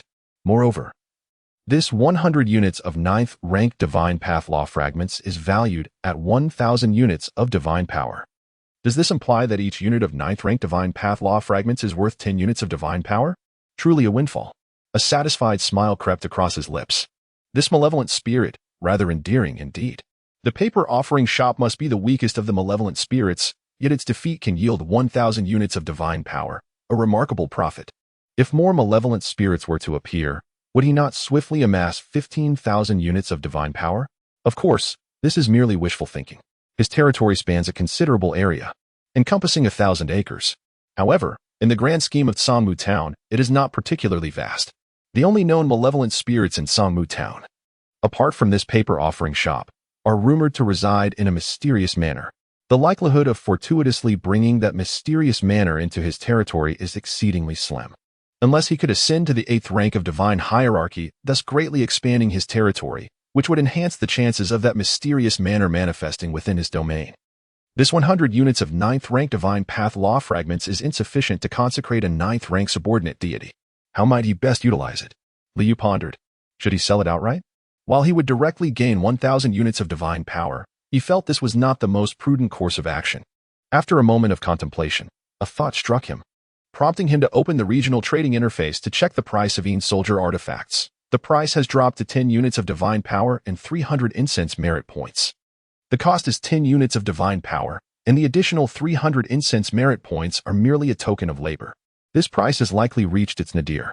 It takes 2 arduous hours to craft a Soldier artifact, netting only 300 incense merit points, which equates to a mere 0.3 units of divine power. Liu shook his head, competing at this price with numerous others. He might not sell even one in a day. After all, the number of individuals ascending to the 9th rank of divine hierarchy is steadily increasing. In the past, he earned 10 units of divine power for each Soldier artifact sold. That was true profit. Since everyone is so competitive, it matters not if I join in. A peculiar smile danced upon his lips. 50 units of fragments of the divine path from the 9th rank can reduce the consumption of a 9th rank divine art by 50%. Without further contemplation, he directly took out 50 units of fragments of the divine path from the 9th rank and applied them to the 9th rank divine art Soldier artifact. This was not the true 9th rank divine art 3rd order Soldier artifact, but merely a 9th rank divine art. Instantly, he felt a significant enhancement in his comprehension of the 9th rank divine art Soldier artifact, even experiencing a breakthrough in understanding how to greatly conserve divine power while crafting a 2nd order Soldier artifact. With a swift motion, he extended his hand, releasing 5 streams of divine power that slowly sketched the 2nd order Soldier artifact soul binding chain before him. In just half an hour, he completed the crafting, and the 2nd order Soldier artifact soul binding chain floated before his eyes. Previously, crafting a 2nd order Soldier artifact from the 9th rank required 2 hours. Now, at the true 9th rank, it only took half an hour, increasing efficiency 4-fold. Liu felt a sense of satisfaction. Thus, within a span of 12 hours, he could forge 24 2nd order Soldier artifacts. While others might still need to earn some remuneration, he could directly set the price at 10 streams of divine power. A gentle smile graced his lips. Without hesitation, he immediately listed the 2nd order Soldier artifact at the price of 10 streams of divine power on the regional trading interface. He could hardly believe that there would be another deity from the Blue Star offering the same artifact at such a price. By pricing it at 10 streams of divine power, you would also secure a profit of 5 streams of divine power. However, if other Blue Star deities listed their artifacts at 10 streams of divine power, they would essentially be working for free. Who would do that? If someone dared to do so, he could always lower his price. Although it was less profitable than before when he earned 10 streams of divine power per 2nd order Soldier artifact, the current efficiency was much higher, and selling at cost would surely appeal to those 9th rank Blue Star deities, allowing them to save time and purchase directly at 10 streams of divine power. What a splendid arrangement! He estimated that sales would not be low. Liu diligently strived to benefit the deities of the Blue Star. He chuckled softly and continued enthusiastically crafting 2nd order Soldier artifacts. He was confident that the value of 500 streams of divine power from the 50 units of fragments of the divine path would soon be recouped. Suddenly, a voice exclaimed, "What the hell? Who is this divine being selling a Soldier artifact for just 10 streams of divine power? After toiling for 2 hours to craft my Soldier artifact, I earn nothing? Working for free? Is this really necessary?" In a divine realm, Zhou Ming Wang had just finished crafting a Soldier artifact. However, as he was about to list it for sale, his eyes widened at the glaring price of 10 streams of divine power per artifact on the interface, prompting an outburst of frustration. He believed that his price of 10 streams of divine power plus 300 incense and wish power was already at rock bottom, competing against many others. He could barely manage to sell one every 3 days, earning just 300 units of wish power. After 10 days, one could earn a divine power. Yet now, profits have eluded them. Selling at mere cost price, how can one compete? It has become utterly unplayable. One can only observe how long they can sustain this. I cannot believe that you can work for free every day. If you continue to sell at this rate, I shall forsake the crafting of Shadow Soldier artifacts and purchase directly from you, he declared through gritted teeth. In the next moment, he noticed that the artifact had already been sold. However, he felt no envy. Rather, he scoffed. While he might envy others for their profits, he could only deride those who work for free, calling them fools in his heart. Yet, after just 2 hours, he discovered that the other party had listed 4 more Shadow Soldier artifacts, still priced at 10 divine powers each. Is there still stock available? How could anyone so foolish exist, now that they have ascended to divinity? Not earning a single dime, I would gladly dub you the mightiest of the foolish. He shook his head, disinterested in further engagement. Was it merely a matter of earning a divine power in 10 days? He refused to partake. Let them continue to compete. Chapter 43. The Supreme Scroll King and the Mass Sale of Een Soldier Artifacts. Who is this person? Selling Een Soldier Artifacts at the price of 10 divine powers each and already having sold 30 pieces. Not making a single cent in profit. What's the motive? Ji furrowed her brow. She immediately noticed that the Een Soldier artifact was priced at 10 divine powers each and purchased 2 herself. After all, crafting them herself would take 2 hours. Purchasing directly consumes the same amount of divine power while saving time. Her curiosity piqued. She wondered how many Een Soldier artifacts the seller could manage to sell without profit. Thus, she kept the regional trading interface open, observing each sale. To her astonishment, 30 pieces had already been sold. She found it utterly perplexing. What kind of reasoning would lead one to engage in such a thankless endeavor? Could there truly be such a thing as a selfless personality? Sacrificing oneself for the happiness of others? Nevertheless, the seller had managed to sell 30 pieces in just over a day. Had they stockpiled in advance? Indeed, in a vast forest, all kinds of birds can be found. She shook her head and closed the regional trading interface, losing interest in further observation. More and more deities from Blue Star began to take notice of this phenomenon. In the regional chat interface, numerous discussions were underway. Li Yu, while crafting second-tier Een Soldier artifacts, opened the regional chat interface to observe. Indeed, I have already been dubbed the Supreme Scroll King. A faint smile appeared on his lips. In just over a day, he had sold 30 second-tier Een Soldier artifacts, netting a profit of 150 divine powers. This was an astonishing increase compared to when he previously sold them at 20 divine powers each. With 100,000 deities from Blue Star, the number of those advancing from the 9th rank should be around 1 or 2,000. Even if only a portion required second-tier Een Soldier artifacts, it represented a substantial market. Moreover, as time progresses, the number of 9th rank deities from Blue Star will only rise. Li Yu felt a sense of satisfaction. In a few days, he would recoup the cost of 50 units of 9th rank Divine Tao Rule fragments. Any additional sales thereafter would be pure profit. His heart brimmed with motivation.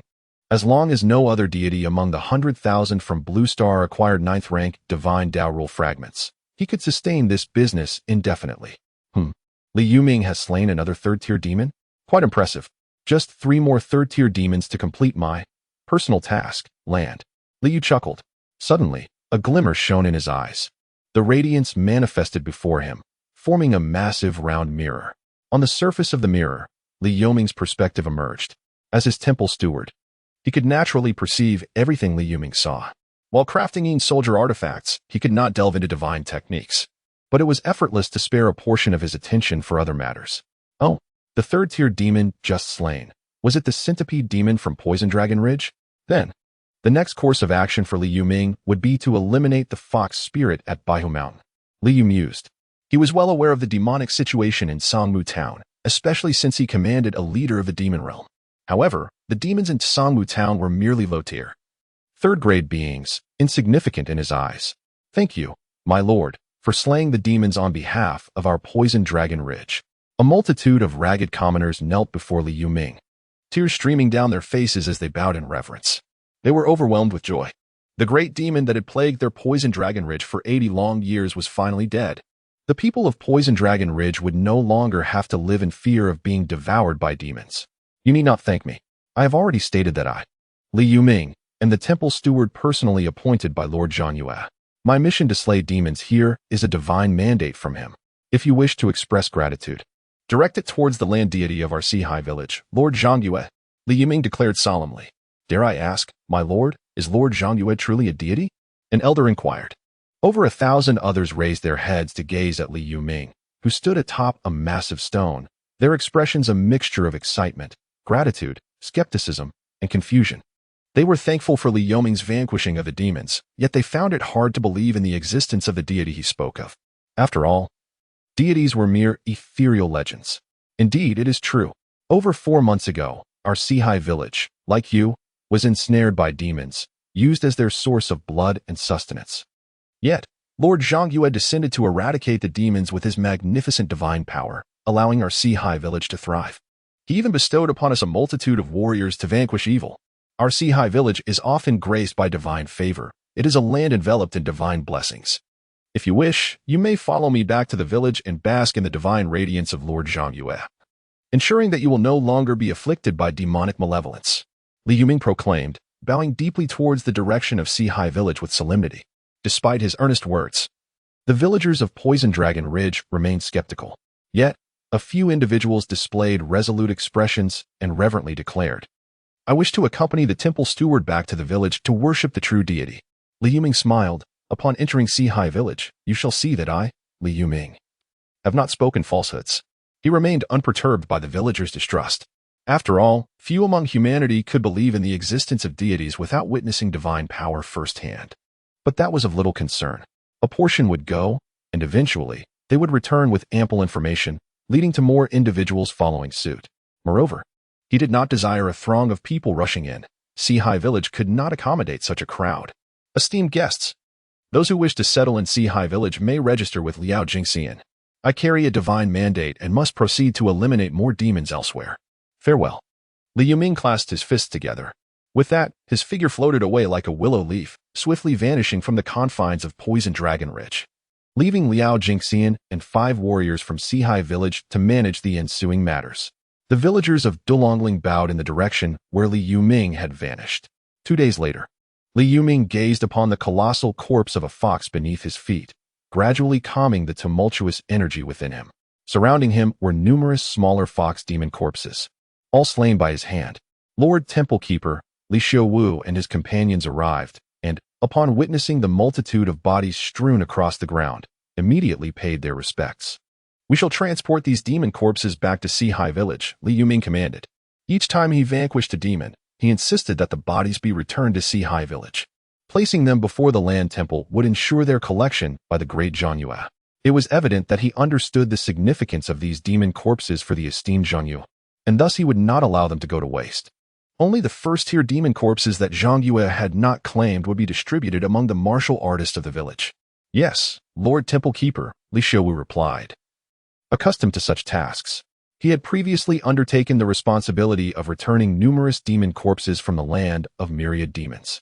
However, at that moment, a colossal ice spear hurtled toward him from afar, emanating an astonishing chill, as if poised to shatter and freeze Li Yuming in a single blow. Moreover, a searing toxic mist and a fierce wind blade surged from 2 other directions. The last 3 formidable demons of Songmu Town dared to join forces against him. With a flash of lethal intent in his eyes, Li Yuming's gaze turned sharp. It was precisely the case that he had not exerted his full strength when he had previously vanquished the 3 great demons. This time, he would demonstrate just how formidable he, Li Yuming, the temple keeper walking the earthly realm on behalf of Zhangyue, truly was. Chapter 44. The power of Li Yuming in the task reward. As clouds billowed, thunder roared across the heavens. Enormous golden blades hung suspended in the air from all directions. The colossal ice spikes, searing toxic smoke, and razor-sharp wind blades were shrouded by the rising mist, within which the resonant clang of metal on metal echoed. Li Yuming stood atop the immense corpse of the fox demon, gazing into the distance. There emerged a gigantic, malevolent wolf, far more imposing than the wolf demons of Thousand Wolf Mountain. A chilling fog enveloped it, and its malevolent, ghastly green eyes fixed intently on Li Yuming. Issuing a thunderous howl, a woe, human race, you shall perish.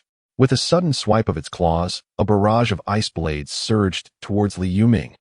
The human race dares to slaughter my kind. None shall be spared. From the left, a towering crimson wild boar, standing at 4 to 5 zhang, burst forth from the forest, exhaling a torrent of searing toxic smoke. Humans are mere fodder, You shall obediently become our sustenance. Who dares to slay my kin?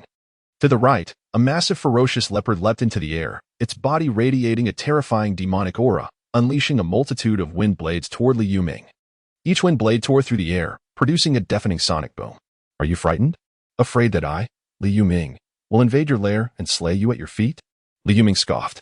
With a graceful flick of his sleeve, a thick mist enveloped Li Xiaowu and the others, transporting them 100 zhang away. Then, he charged directly towards the oncoming gigantic wolf. Heavenly thunder, descend. His eyes glimmered with a fierce light as he pointed a finger skyward. In an instant, a bolt of lightning struck down, crashing into the colossal wolf. The brilliant flash of lightning turned the surrounding underbrush to char and reduced stones to dust. Oh, whoa! The wolf howled in agony. 3 resplendent golden blades sliced through the air. The creature, paralyzed by the thunder S-strike, stood helpless, unable to evade. It could only expel a torrent of ice spikes to fend off the golden blades. Yet, the blades proved too sharp. The massive ice spikes were swiftly cleaved apart, even as a relentless barrage of them continued to assault the golden blades. With a resounding thud, the golden blade struck the wolf, leaving it drenched in blood. Fortunately, the ice spikes had dissipated much of the blow's force, sparing it from instant death. If you cannot slay me, then I shall be the one to end you. The enormous wolf roared, towering like a small mountain, as it unleashed another volley of ice spikes towards Li Yuming. Meanwhile, the other 2 great demons closed in. With searing toxic smoke and a dense array of wind blades encircling him, Li Yuming faced the combined might of the 3 formidable demons. Is this all you have? Li Yuming uttered coldly. His body suddenly sank into the ground, vanishing in an instant. The trio's attacks met only empty air. This was the second spell he had acquired upon his recent enhancement, aside from the minor Heavenly Thunder technique, the minor Earth Escape technique.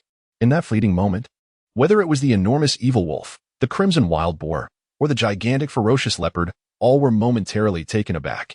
In that fleeting instant, Li Yuming appeared behind the colossal wolf. The golden blade re-emerged, swiftly severing the great wolf's life, its blood splattering forth.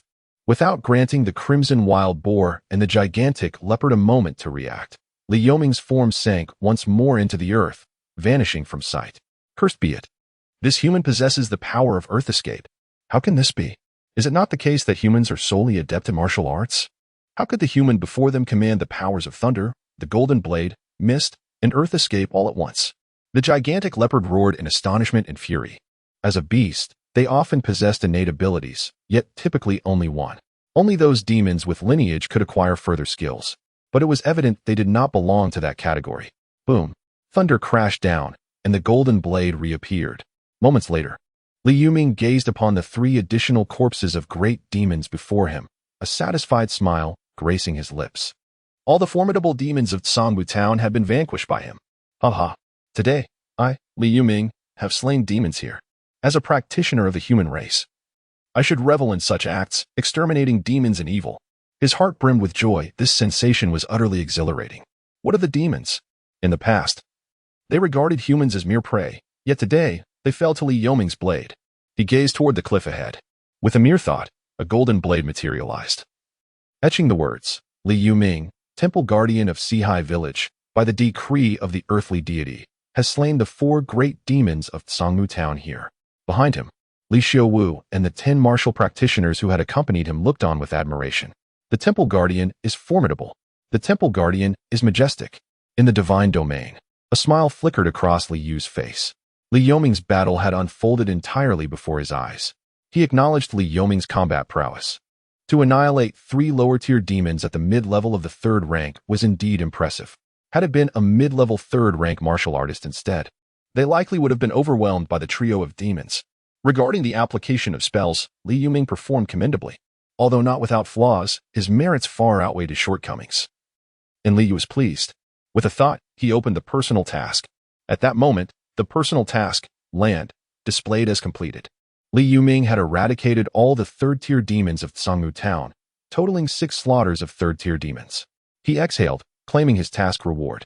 Instantly, 20 sets of 1st-tier armor, 5 sets of 2nd-tier armor, and 3 2nd-tier blessing talismans materialized before him. The 1st-tier armor was white, and the 2nd-tier armor a soft blue, both encompassing full-body protection with helmets included. Each piece bore peculiar runes, imbued with principles and truths. Furthermore, he felt an influx of 70 divine powers within him. At this moment, he possessed a total of 580 divine powers. Over the past few days, Li Yuming had slain demons and sold their corpses, amassing over 200 divine powers. The armor was lightweight. Moreover, the defense is formidable. It seems that only a warrior with peak first-tier strength could hope to breach the first-tier armor. Li mused to himself. The same applies to the second-tier armor, which likely requires second-tier peak strength to penetrate. This undoubtedly elevates the prowess of the warriors adorned in such armor. Yet, there remains the need for weapons. Should they be equipped with a first-tier and a second-tier battle blade, they would constitute a commendable warrior squad. Liu smiled. In this realm, there are indeed armors, weapons, and other items of value. It is believed that, following Li Yuming's extermination of all third-tier demons in Sangmu Town, he would acquire a considerable bounty. After all, items of value are often utilized, bestowed upon subordinates, or even hoarded by demons. Unfazed, he continued to forge second-tier soldier artifacts. Time swiftly passed, and half a month went by.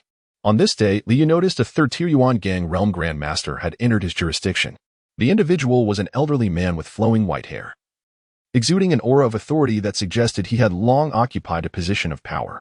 A third-tier grandmaster. Liu's expression remained calm as he cast a glance. Yet, with that single gaze, the elderly Grand Master froze in place, an overwhelming terror surging within him. He felt as though he were being scrutinized by an unparalleled demon, his scalp prickling with fear. He gazed ahead, uncertain whether to proceed further. Chapter 45, The surging number of believers and the inspection of the spiritual fields just now. Was I truly being watched by the legendary deity of Sihai Village? The land god Zhangyu? Could it be a genuine divinity, or perhaps an unparalleled demon?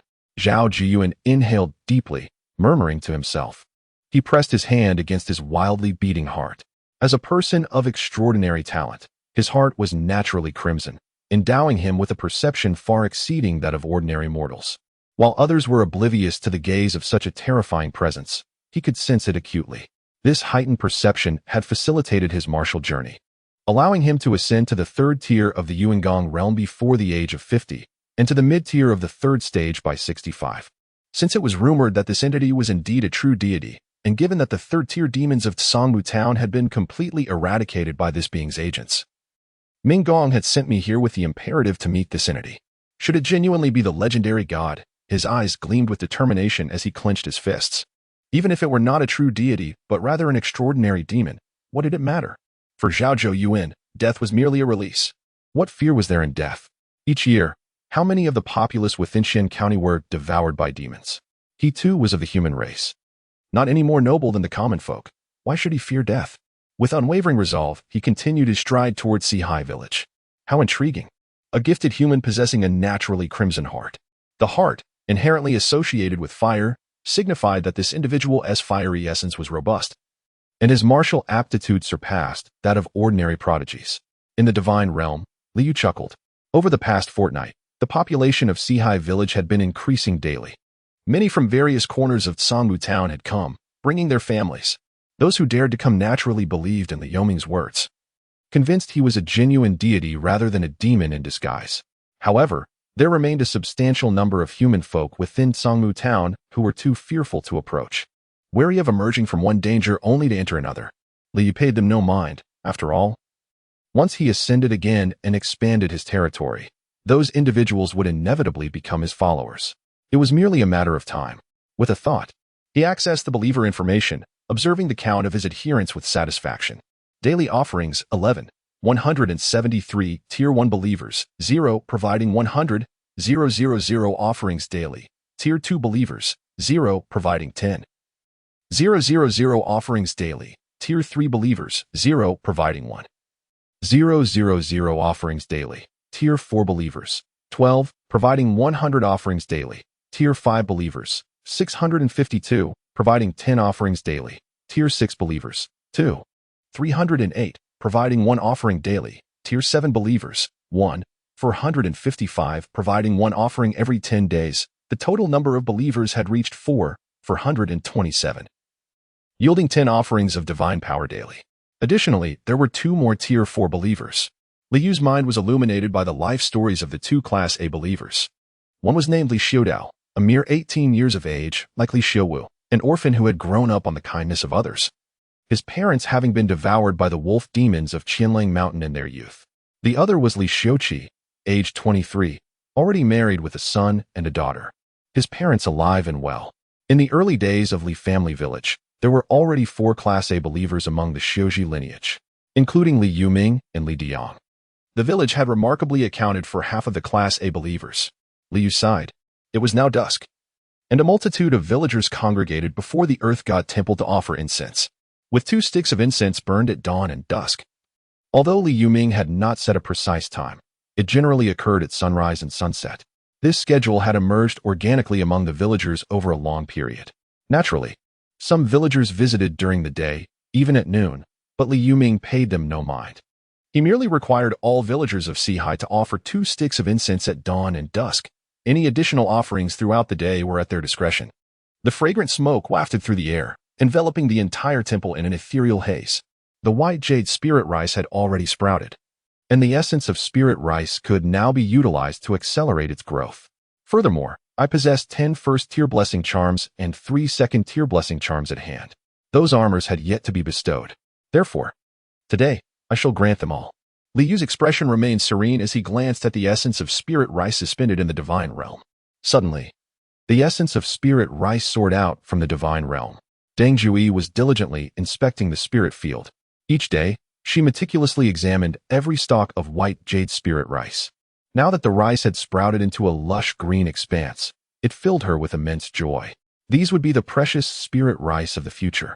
Previously, she had not fully grasped the value of spirit rice, but the village chief had frequently visited and enlightened her on its significance. These were resources that would fortify the village's future.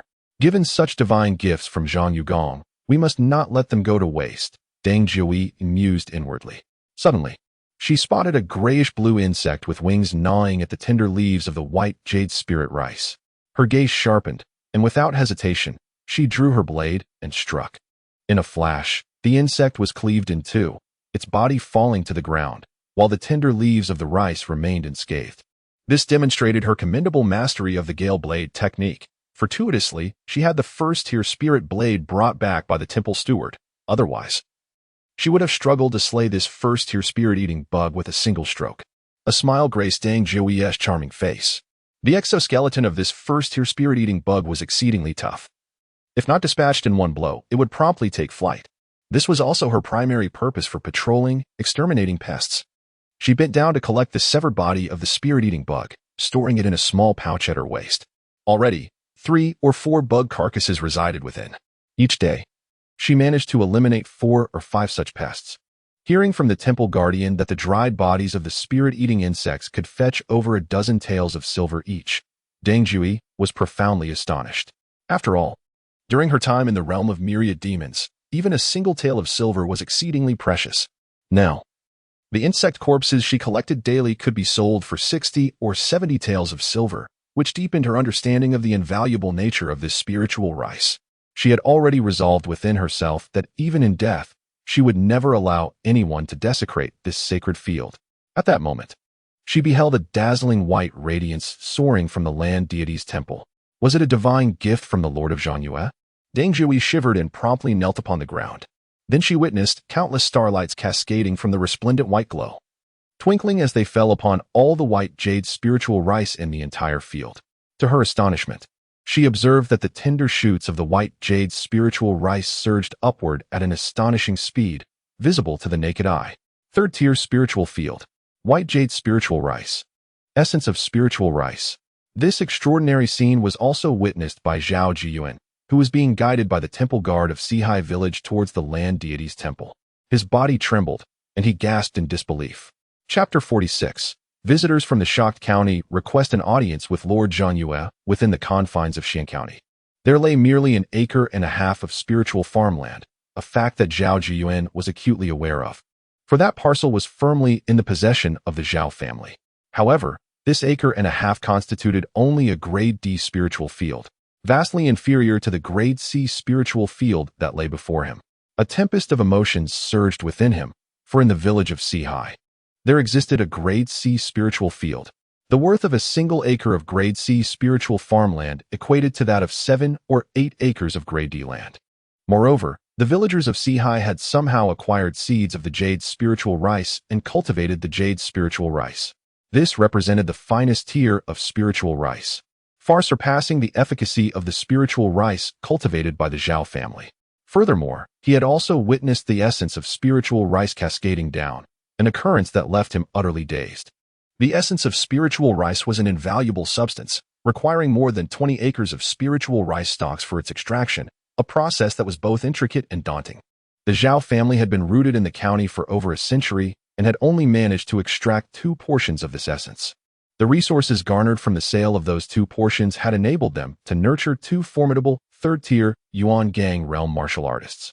And now, such a precious essence was simply falling to the ground.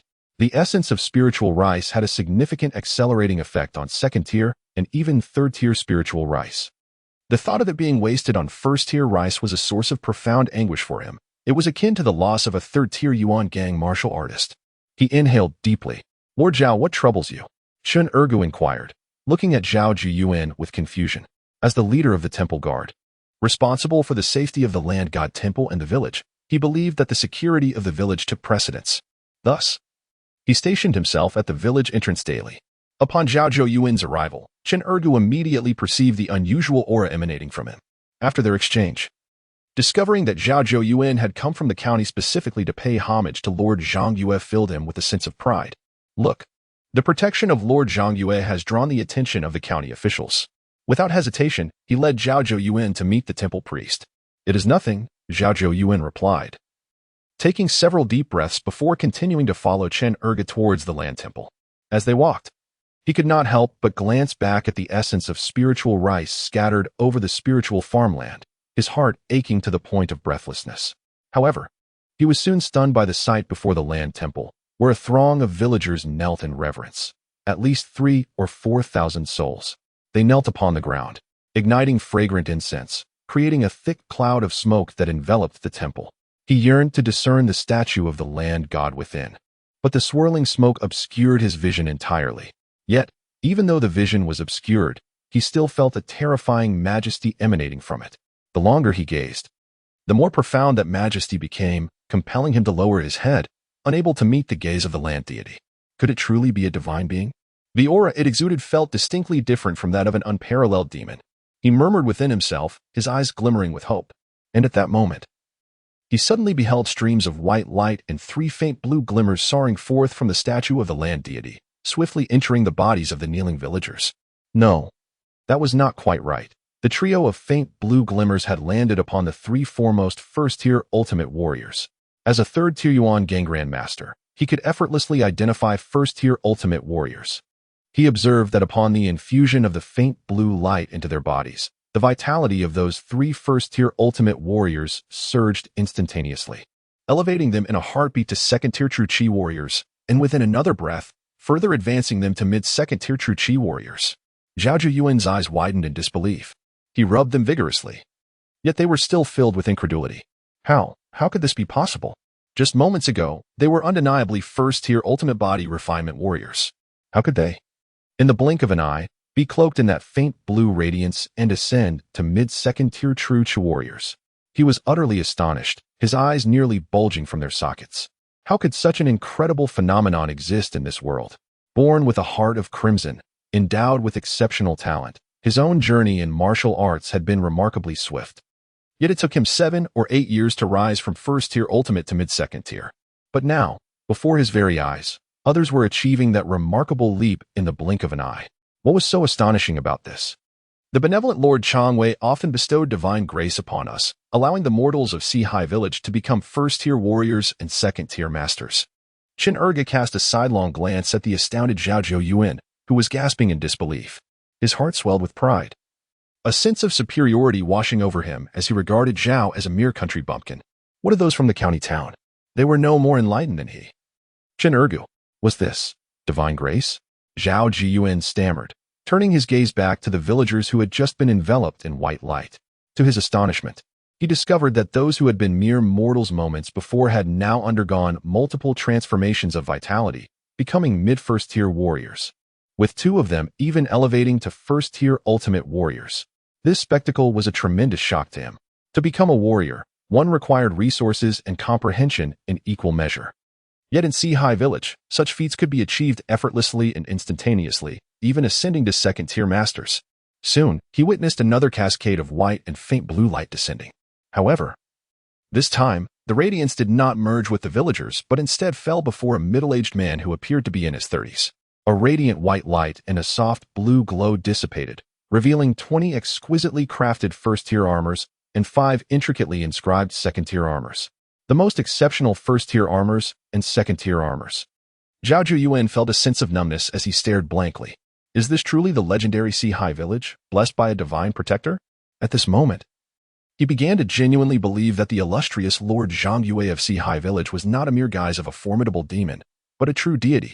Shortly thereafter, Li Yuming, who had already stored away the first-tier and second-tier armors, approached with a slight smile. I am Li Yuming, the temple keeper of Sea High Village. May I ask how you are addressed? Zhao Jian gazed at this formidable individual, who single-handedly vanquished the 6 third-tier demons of Tsangmu Town, and deeply bowed. I am Zhao Zhuyuan of the Zhao family from Xin County. Here at the behest of the county lord to express my gratitude for your slaying of the demons in Tsangmu Town. Li Yuming shook his head, still smiling. I merely acted upon the divine edict of Lord Zhang Yue. All of this stems from the Lord's compassion for humanity, unwilling to see our kind become the prey of demons. Zhao Zhuyuan glanced at the land deity's statue shrouded in swirling mist within the temple and, gritting his teeth, asked, May I inquire, esteemed Li, if I may have the honor of personally meeting Lord Zhang Yue? Upon hearing this, Li Yuming's smile immediately faded, his eyes glinting with a hint of coldness. Chapter 47. To be enshrined as a shadow soldier, or to reincarnate, how dare you? Shen Ergu exclaimed, fury radiating from him as he pointed an accusatory finger at Zhao Zhuyuan. I brought you here with good intentions to pay homage to Lord Zhang Yue. And you have the audacity to harbor such intentions. What gives you the right to seek an audience with Lord Zhang Yue? Li Yuming gestured for Chen Ergu to cease, casting a calm gaze upon Zhao Zhuyuan. Your desire to meet Lord Zhang Yue is not for me to decide. However, I must inform you that even as a temple guardian, I lack the privilege to stand before him. Should you genuinely wish to gain an audience, you must kneel here in earnest reverence. Whether you are granted an audience will depend entirely on Lord Zhang Yue's will. With that, Li Yuming turned his back on Zhao Zhuyuan and retreated to his quarters, unperturbed by the potential recklessness of Zhao Zhuyuan. After all, under the divine authority of Lord Zhang Yue, none would dare entertain malicious thoughts. Humph! Chen Ergu snorted disdainfully, leading his companions back to the village entrance to resume their vigil. Taking a deep breath, Zhao Zhuyuan procured a stick of incense from the villagers, igniting it before kneeling upon the ground, humbly beseeching, I, Zhao Zhuyuan of the Zhao family from Xianyuan County, earnestly request an audience with Lord Zhang Yue. In the realm of the divine, Li Yu maintained an indifferent expression, paying no mind to Zhao Zhuyuan prostrated before the earthen deity's temple. Regardless of his ulterior motives, Li Yu had no intention of engaging for the time being. After all, his jurisdiction barely encompassed Tsangmu Town. Matters of the county were not his concern unless the 4th-tier demons ventured into his domain, seeking their demise. But was that likely? He would rather devote his time to crafting more 2nd-tier Shadow Soldier artifacts for sale in the regional trading interface. Over the past fortnight, he had successfully forged 360 2nd-tier Shadow Soldier artifacts. This feat was no mere triviality. It was the result of relentless effort, tirelessly laboring day and night. Yet, as a deity of the 9th rank, such exertion was hardly burdensome. In this period, he amassed a remarkable 1,800 units of divine power. The sales had been exceptional. Nearly every item he produced was promptly sold. Indeed, this fortnight marked a surge in the emergence of 9th-tier land deities, with estimates suggesting that over 10% of the region's 100,000 deities had ascended to this rank. These newly minted 9th-tier land deities represented a wealth of clientele, as they could expend the same divine power without the need for personal crafting. Truly a splendid arrangement. A smile graced his features. Choosing to utilize 50 units of 9th-tier divine path fragments to reduce the cost of crafting 2nd-tier Shadow Soldier artifacts had proven an astute decision. Those 50 units were valued at merely 500 units of divine power. Within half a month, he had generated 1,800 units of divine power. What was a little hardship in the grand scheme? In Blue Star, no deity would ever disdain hard work. At this moment, His internal divine power surged to an astonishing total of 3,030 units. In the beginning, Li Yuming slayed demons, and the subsequent return of their corpses bestowed upon him over 300 strands of divine power. In the past half-month, the offerings of the faithful provided him with an additional 120 strands of divine energy. Furthermore, the 50 pounds of second-tier black-striped bee spirit honey he had initially put up for sale had all been sold, after deducting the 5 pounds previously sold. The remaining 45 pounds yielded 180 strands of divine power. With a month remaining until the second grand ritual of the year, he murmured to himself, filled with anticipation for this occasion, as the hundredfold increase in offerings would undoubtedly satiate his needs in one fell swoop. With a thought, he opened the personal task menu. Personal task 7. Task description. Your reputation for slaying demons on behalf of humanity has spread, attracting the attention of even more formidable demons. Strive to strengthen yourself. The might of the divine must be forged in the blood of demons. Task objective. Increase the number of faithful to over 5,000.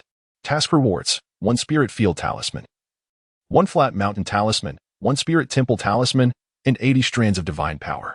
The Spirit Temple Talisman caught Li Yuming's attention, though he remained composed. He was well aware of the remarkable uses of the Spirit Field Talisman and the Flat Mountain Talisman, and he still possessed an unused Flat Mountain Talisman. As for the Spirit Temple Talisman, this talisman would allow him to transform his simple land temple into a magnificent spirit temple. Currently, his land temple appeared unadorned, unchanged from 5 months prior. Li Yuming had previously requested to have the temple reconstructed but had declined, believing that any temple remodeled by mortals, no matter how resplendent, would still be a mere mortal structure. Once he ascended to the 8th rank of divinity, he intended to shape a temple with divine power. Although this would consume a significant amount of divine energy, he deemed it worthwhile as it would represent his stature. However, by completing Personal Task 7, he could obtain a Spirit Temple Talisman, allowing him to directly transform his modest land temple into a spirit temple. The acquisition of such a talisman would be ideal, saving him a considerable expenditure of divine energy. Thus, he felt quite covetous of the Spirit Temple Talisman.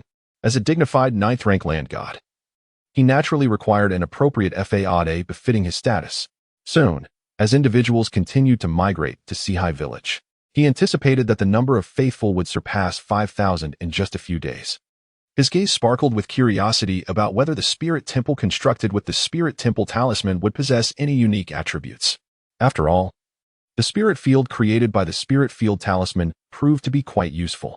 Subsequently, his gaze shifted to the underworld domain. At this moment, the underworld domain appeared increasingly constricted. During this period, the souls of the deceased in Sihai Village had been escorted back to the underworld domain by the ghostly emissaries.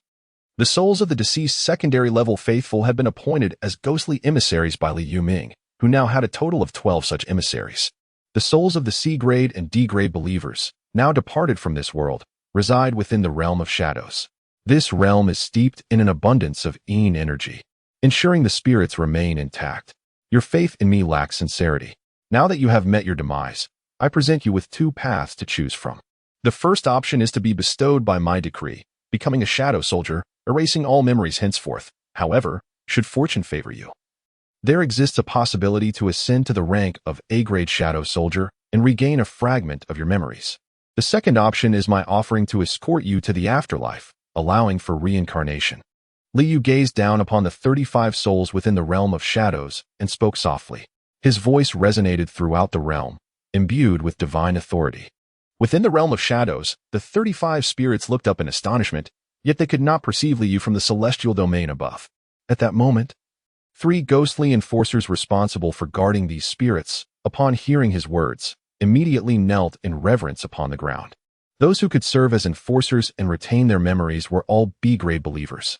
Even in death, their devotion remained unwavering. Chapter 48. The Spectres Borrowing the Path. All spirits retreat. 35 spectral entities exchanged glances, soon kneeling upon the ground. They collectively comprehended the source of the formidable and authoritative voice. It was the land deity, Zhang Yuegong.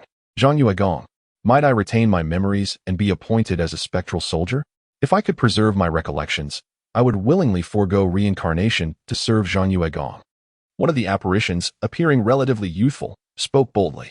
However, scarcely had his words left his lips when a black vortex materialized within the netherworld domain. The vortex exuded an endless aura of chilling dread, gently swirling and promptly engulfing the audacious spirit, causing him to vanish without a trace. The remaining 34 apparitions, witnessing this occurrence, understood that their companion had been consigned to the cycle of reincarnation. They fell silent, paralyzed by fear, as they pondered their own fates. Reincarnation offered the promise of a new life. Yet, would the reborn truly be themselves? To forego reincarnation and accept the decree of Zhang Yuegong as a spectral soldier would also mean the obliteration of memories. Only by ascending to the rank of class as spectral soldier could they hope to regain a fragment of their past. Regaining all memories remained an uncertain prospect, shrouded in the mists of time. Moreover, the path to becoming a class as spectral soldier seemed exceedingly arduous. In a moment, the expressions of the 34 spirits fluctuated wildly. Their minds engaged in a fierce internal conflict. A choice had to be made. Those desiring to embrace reincarnation would be whisked away to the netherworld. Otherwise, they would be regarded as spectral soldiers. The cold and authoritative voice resonated once more. Instantly, 12 of the 34 spirits rose, gritting their teeth as they plunged into the awaiting black vortex. They believed that it was preferable to seek a future in the next life than to become amnesiac spectral soldiers. Perhaps in their next existence, they would carve out a life unlike any other. Upon the ground of the netherworld domain, 22 spirits remained kneeling, visibly anxious. Hearken to my decree from henceforth. You shall serve as my spectral soldiers, with all earthly matters and past lives forgotten. The calm voice of Liu echoed through the air.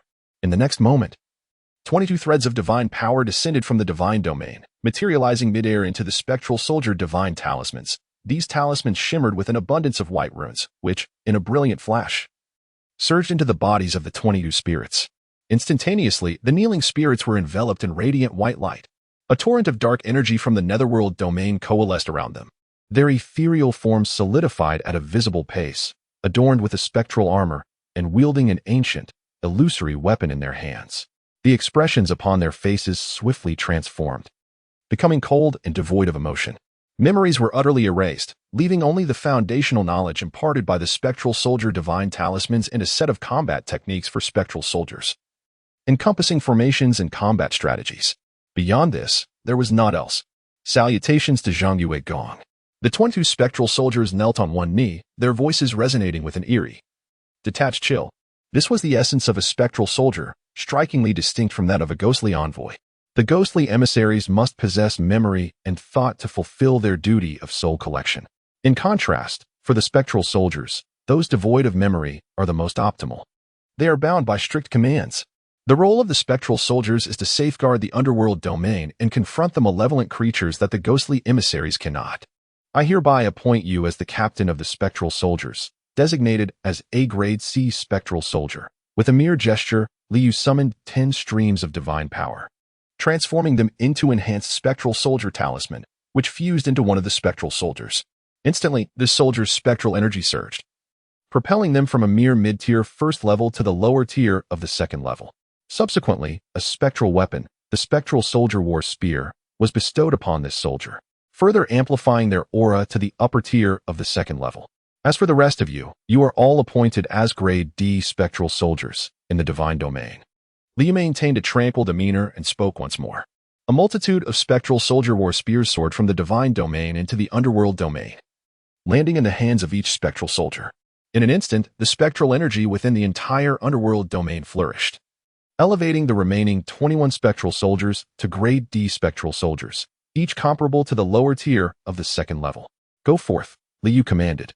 Casting his gaze towards the Thousand Wolf Mountain, and with a gentle wave of his hand, 100 streams of divine power surged forth, carving out an underworld domain beneath the earth of Thousand Wolf Mountain. This domain measured 10 yards in length, 10 yards in width, and 1 yard in height. With the spectral soldiers now present, it was imperative that they were not mingled with the ghostly emissaries. This underworld domain was specially created as a military camp for the spectral soldiers. The 22 spectral soldiers bowed once more, their expressions impassive, as they exited the underworld domain beneath the Earth Temple, making their way toward the underworld domain of Thousand Wolf Mountain. Li Yuming was instantly stirred. He stepped out of his chamber and beheld the 22 spectral soldiers, clad in ancient armor and wielding Cold War spears, treading upon the spectral earth, causing a shiver to run down his spine. Meanwhile, Zhao Jiyuan, kneeling before the Earth Temple, widened his eyes in astonishment. Through a haze, he too perceived the spectral soldiers traversing the spectral soil. The spectral soldiers borrowing passage. All spirits retreat, he murmured, recalling an ancient legend. Despite his exceptional talent and a heart ablaze, this was his first encounter with the fabled spectral soldiers borrowing passage. This only strengthened his belief that the revered Zhang Yue Gong, worshipped by the village of Sihai, was indeed a genuine deity. After all, ancient tales spoke of spectral soldiers as the warriors under the command of deities, battling against malevolent creatures. With such thoughts, he began to genuinely devote himself to the worship of Zhang Yue Gong. For he pondered, perhaps only through sincere devotion could he truly behold this deity. A total of 242 streams of divine power were consumed. In the divine domain, Li Yu's expression remained calm. He then turned his attention to the ghostly emissaries, who had all returned to the front of the Earth Temple.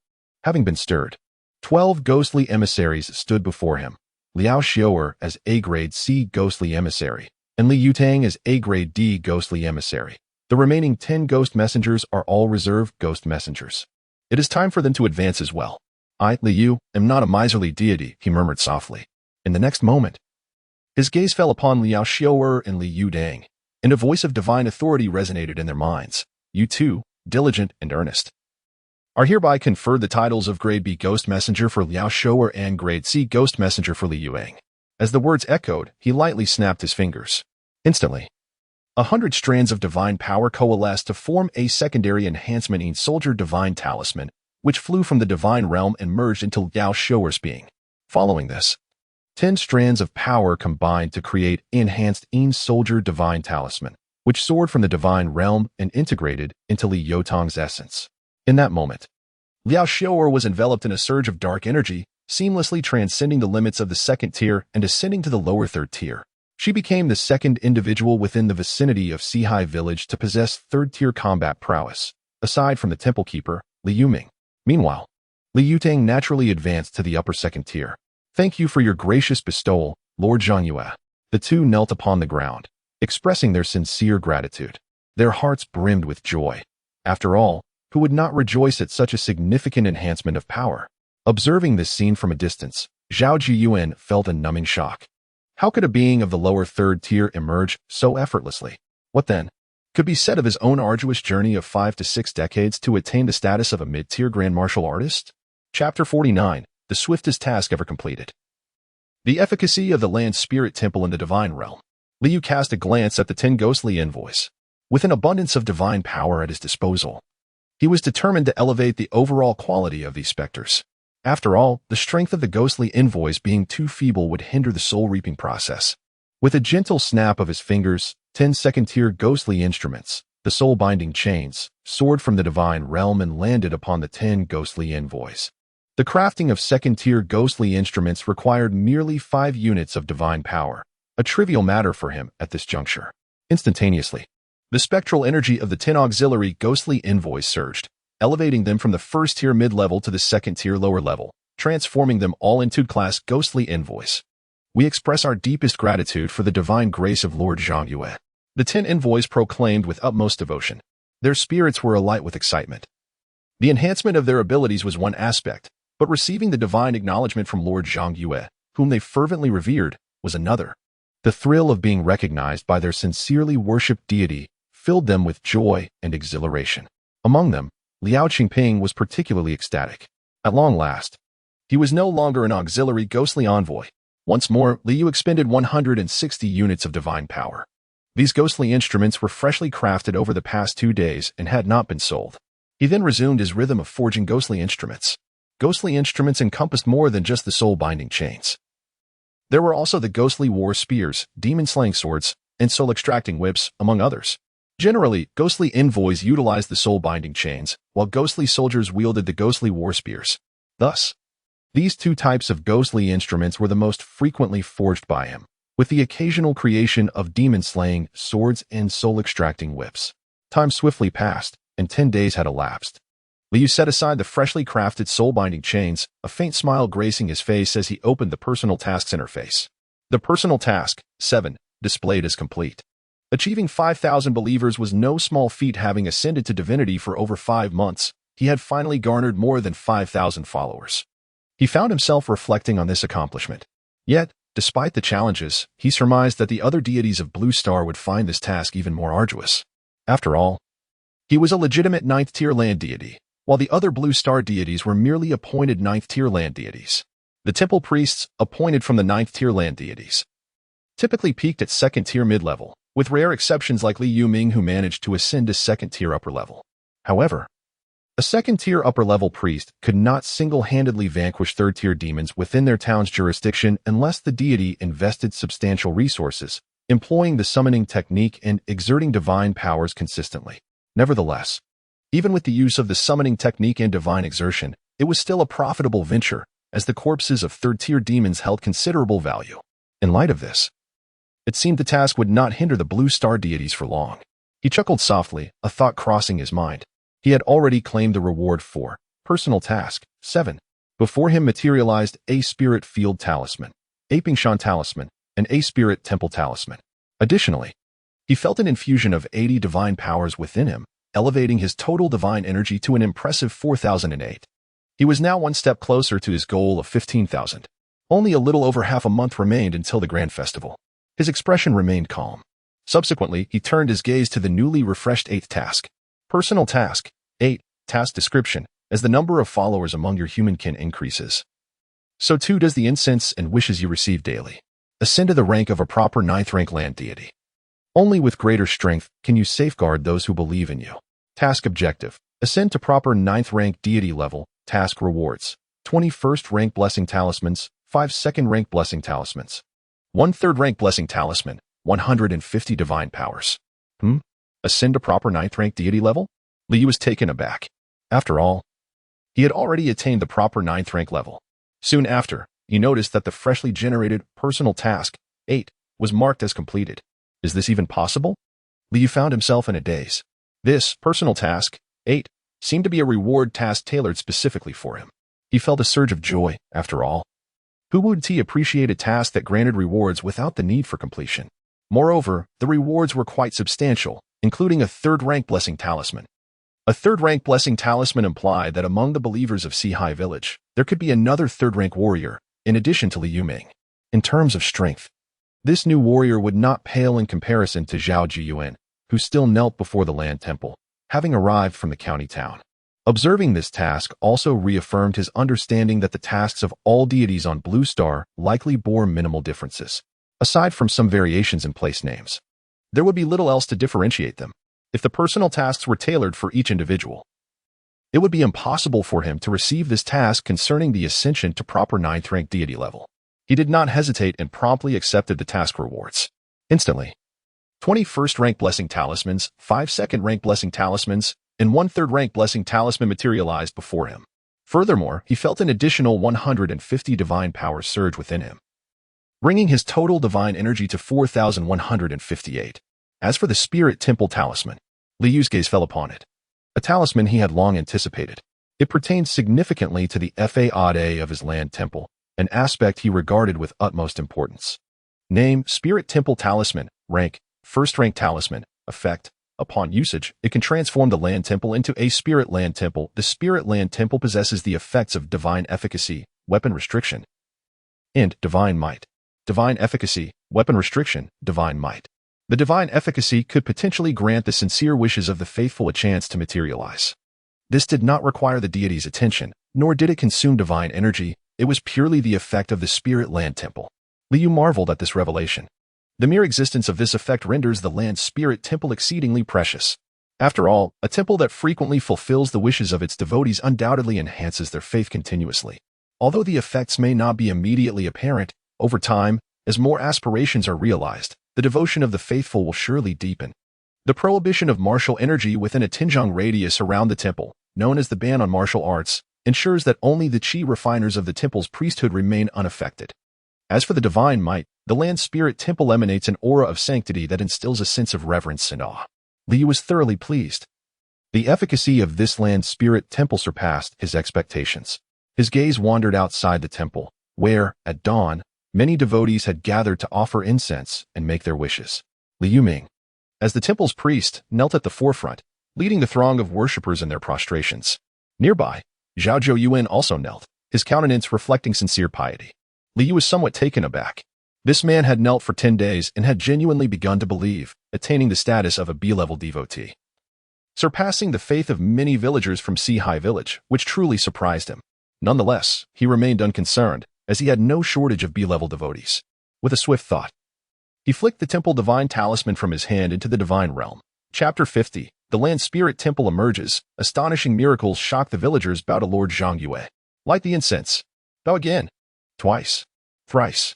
Li Yoming's expression was solemn as he knelt at the forefront of the crowd, holding fragrant offerings aloft, his voice ringing out with fervor. Behind him, a sea of 4,000 to 5,000 faithful followers knelt in orderly rows, responding to his calls with synchronized reverence. Zhao Jiyuan, though not new to such spectacles, could not quell the astonishment that stirred within him. After the fall of the great Zhou dynasty, when demons roamed freely and evil spirits plagued the land, he had never witnessed the spirit and vitality of the human populace as he did now. Was this the essence of divinity? He had come to understand that Lord Zhang Yue had manifested his divine presence in just over 5 months, yet it had irrevocably transformed the very fabric of Tsangmu town. When would the might of Lord Zhang Yue envelop the county city? He yearned for that day. At that moment, a resplendent golden divine talisman soared from the land temple, hovering above it, radiating a brilliance that rivaled the sun itself. The light was dazzling, and the divine might overwhelming. Not a trace of demonic aura lingered. Instead, under this divine power, all evil spirits were quelled. Witnessing this spectacle, Zhao Jiyuan's last shred of doubt dissipated entirely, and he was wholly convinced that Lord Zhang Yue was indeed a deity. Li Yuming gazed upward, recalling a previous talisman that had transformed into a plot of spiritual land. All the kneeling followers lifted their heads, their hearts racing with excitement, especially the villagers who had joined Sihai village in the past 2 months. It was their first encounter with such a magnificent miracle, and they were filled with fervent devotion to Lord Zhang Yue. The breathtaking display of divine light was an unparalleled catalyst for faith. Boom! The heavens echoed with the sound of thunder. The golden divine talisman suddenly elongated, morphing in midair into a colossal edifice measuring 15 zhang in length, 10 zhang in width, and 3 zhang in height. This grand structure, adorned with emerald railings, jade flooring, and glazed tiles, emanated an awe-inspiring and formidable divine presence. Crash! The massive building descended with great force. All the faithful widened their eyes, filled with shock and awe. They beheld the grand structure, born of the divine talisman, supplanting the previously humble land temple. The former temple, rudimentary and constructed during the era of the Li family village, housed only a statue of the land deity and a simple offering table. It hardly merited the title of a temple. But now, this was a true temple of the gods. It featured a courtyard, a grand entrance, and a plaque inscribed with the words Land Spirit Temple, along with a colossal statue visible through the gates. The statue, positioned within the main hall, towered far above the previous land deity statue, majestic like a giant surveying all. The Land Spirit Temple, erected by the unparalleled divine power of Lord Zhang Yue. Li Yuming exclaimed passionately, "This is the true temple of the gods." He originally thought that using mundane materials to construct a temple for Lord Zhang Yue was utterly unworthy of such a divine being. Only the imposing spirit temple before him could truly honor Lord Zhang Yue. The power of the deity was terrifying. Zhao Jiyuan gasped in astonishment, his countenance filled with shock. Witnessing such a miraculous event, he felt a surge of exhilaration and excitement. A deity, a true god who had descended from legend to the mortal realm. The other villagers were equally thrilled, their spirits lifted. This miraculous sign reaffirmed the existence of the great Lord Zhang Yue, who had always been protecting their village of Sihai. With Lord Zhang Yue's blessing, their descendants would never again fall prey to the clutches of monsters. Many were moved to tears. A plethora of individuals, previously mere Ding-level believers, ascended to Bing-level believers in that moment. Some of those who were Bing-level believers even elevated to E-level believers. After a prolonged period, the villagers gradually calmed down from their excitement and began to rise to return home. Just then, "Father!" A frantic cry echoed from a distance. Zhao Jiyuan paused, immediately turning to see a middle-aged man striding towards him under Chen Ergu's guidance, his face haggard and filled with urgency. It was none other than his only son, Zhao Yinian. "Yinian, what has happened?" Upon seeing the anxious expression on his son's face, his heart sank, prompting an immediate inquiry. "Yo Yuan has caused a great disaster. He has killed the 4th son of the 3 kings of Drunken Demon Mountain." Zhao Yinian replied, desperation lacing his words. "What?" Zhao Jiyuan staggered, his eyes reddening. How could he be so impulsive? He had only one son, Zhao Yinian, and Zhao Yinian had but one son, Zhao Yongyuan. Their lineage was now solely dependent on this single heir. Zhao Yongyuan was his only grandson. Drunken Demon Mountain was one of the top 10 demon powers within the jurisdiction of Xian County. There were 4 great kings in Drunken Demon Mountain, each a formidable 4th-tier demon. How could his grandson escape retribution after slaying the offspring of a 4th-tier demon? Father, Yongyuan has been hidden by me in the county town, but he will soon be discovered. Once he is found, he will surely be sent to Drunken Demon Mountain. Tears streamed down Zhao Yinyan's face as he knelt before his father. Bowing deeply, Father, Yongyuan is your only grandson. You must save him. He was merely a 2nd-tier martial artist at the pinnacle of true Qi mastery, incapable of rescuing his son. However, his father was a 3rd-tier, mid-level Yuangong realm grandmaster and served under the county's esteemed lord. He believed that his father's strength could indeed save his son. Zhao Zhou closed his eyes, then rose without uttering a word, striding towards the exit. No matter what, he had to return. He could not bear to see his only grandson meet a tragic end. Moreover, he understood well that his grandson harbored a deep-seated hatred for evil. He must have witnessed the 4th son of Drunken Demon Mountain inflicting harm upon the common folk, thus compelling him to take action. Moreover, his grandson, equally gifted, has already attained the 2nd-tier status at a tender age, likely to surpass his own achievements in martial arts in the future. Zhao Yinyan promptly followed closely behind, with the 2 of them swiftly departing one after the other. Li Yuming observed calmly, shaking his head without much concern. He was the temple priest of Sihai Village, and his duty was merely to fulfill the divine mandate of Lord Zhang Yue and to safeguard the villagers of Sihai. Within the divine realm, Li Yu naturally witnessed this scene. Intriguing. This individual, after witnessing the miraculous display I just presented, has remarkably ascended to the rank of a Class A believer. It seems that those with greater insight, once they embrace faith, tend to exhibit a more profound devotion. Perhaps this is intrinsically linked to their original resolute will. For those steadfast in their convictions, once they choose to believe and wholeheartedly trust in my existence, their unwavering willpower transforms their faith into something extraordinarily sincere. His gaze was peculiar. Li Deyang had been the same. In a short span, his faith had surged to the level of a Class A believer. Very well. Since you have become a Class A believer, I shall bestow upon you a gift. As for whether you will survive, that is contingent upon your own choices. Li Yu extended his hand, and immediately, 30 strands of divine power surged forth, coalescing at his fingertips into a 9th-rank divine art talisman. This talisman contained the essence of the 9th-rank divine art cloud and mist technique. The divine art talisman is a symbol formed purely through the condensation of divine power, yet it necessitates 3-fold divine energy. Furthermore, the power unleashed from it is only 1/5 of what he could manifest when utilizing this divine art himself. This was a foundational ability he acquired upon ascending to the true 9th rank. This divine art talisman is far less efficient than the priest's invocation of divine arts, making this its inaugural usage. 1/5 of its power is sufficient to withstand attacks from lower-tier and mid-tier 4th-rank demons. Li Yu's expression remained serene as he gently flicked his fingers. The divine art talisman instantly soared from the divine realm, flashing into the hands of Zhao Zhiyuan, who was rapidly making his way out of Sihai Village. Chapter 51. The Establishment of the Soul Reaping Division. Life and death are destined, unalterable. Zhao Zhiyuan stared vacantly at the spiritual talisman that had materialized in his hand. It was a talisman of a delicate golden hue, neither ostentatious nor emanating any formidable aura. Upon its appearance, he instinctively comprehended both the name and the purpose of this talisman, the Cloud Mist Protective Talisman. With but a thought, he could activate this talisman, conjuring a protective veil of cloud mist capable of withstanding attacks from 4th-tier lower and even mid-tier demons. As for 3rd-tier demons, even those at the pinnacle of that tier, it would surely mitigate their assaults for at least half a day. This was a divine gift from Lord Zhang Yue. His excitement surged as realization dawned upon him. He immediately prostrated himself and worshipped towards the land spirit temple, fervently expressing, "Believer Zhao Zhiyuan, I am profoundly grateful for Lord Zhang Yue's blessing." His voice radiated sincerity. He had never imagined that he would receive a boon from such a revered deity. How could he not be exhilarated? Furthermore, possessing this cloud mist protective talisman significantly bolstered his confidence in rescuing his grandson. Beside him, Zhao Yinyan gazed in bewilderment at his father's actions. What was his father doing? He had previously witnessed him kneeling before the imposing land spirit temple, and now he was bowing again in that direction. Could it be? He glanced towards the temple, his heart pounding. Was the deity of Sihai Village truly real? Otherwise, why would his father exhibit such devoutness? He found it hard to believe that any demon could deceive his father. With this thought, he too knelt beside him, joining in the reverent homage. Personal task, Geo. Task description. You are now the land deity, your divine authority radiating over 1,000 hectares. Within your jurisdiction, the realms of Yin and Yang are separated.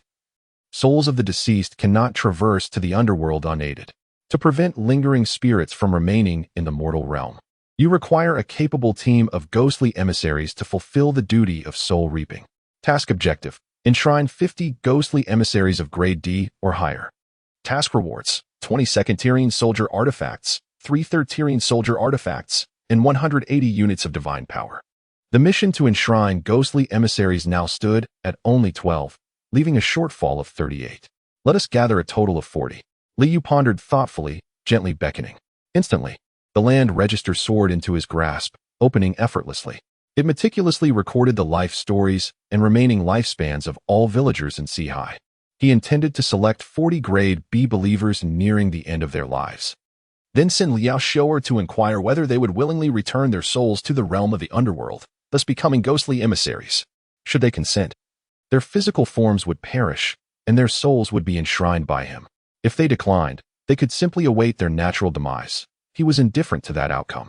Currently, there were already over 5,000 believers in Sihai village, among whom more than 800 were grade B believers. The 52 individuals have but a year left to live. From this group, let us select 40. Li Yu's countenance remained serene. He only concerned himself with the afflictions of his devotees. And it was not his practice to grant healing merely because one sought it. Such an act would render his divine essence trivial. He was a deity, not a caretaker.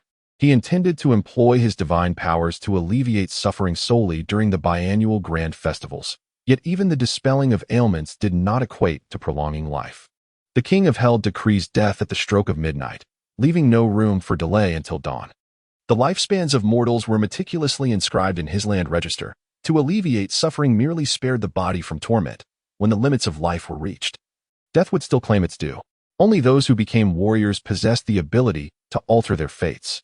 Naturally, as the sovereign of the land register and the presiding deity of the village, he wielded the power to change mortal lifespans, though such an act required the expenditure of divine energy. Ordinarily, he would abstain from such interference, for life and death are decreed by fate. To alter this would contravene the divine order. He gazed upon the realm below. Deep within the underworld domain, with a gentle wave of his hand, 90 strands of divine power surged forth, instantaneously merging with this underworld domain. In an instant, the domain began to expand, growing from its original dimensions of 3 zhang in length, 3 zhang in width, and 1 zhang in height, to an impressive 10 zhang in length, 10 zhang in width, and 1 zhang in height. The area increased more than 11-fold, creating a spacious and open environment suitable for the 50 ghostly emissaries to work and reside. Liao Shoer, his authoritative voice resonated within her mind. As the Four Seas village gradually expands and the populace increases, I command you to establish the Soul Retrieval Department, dedicated to the task of soul gathering. You shall serve as the acting inspector of the Soul Retrieval Department, with Li Yutang as the acting deputy inspector. The department will comprise 50 ghostly emissaries. I shall provide you with a list of faithful individuals nearing the end of their lives. Consult them regarding their willingness to serve within the Soul Retrieval Department, entirely at their discretion. With the increase in the number of ghostly emissaries, the establishment of an organizational structure became necessary.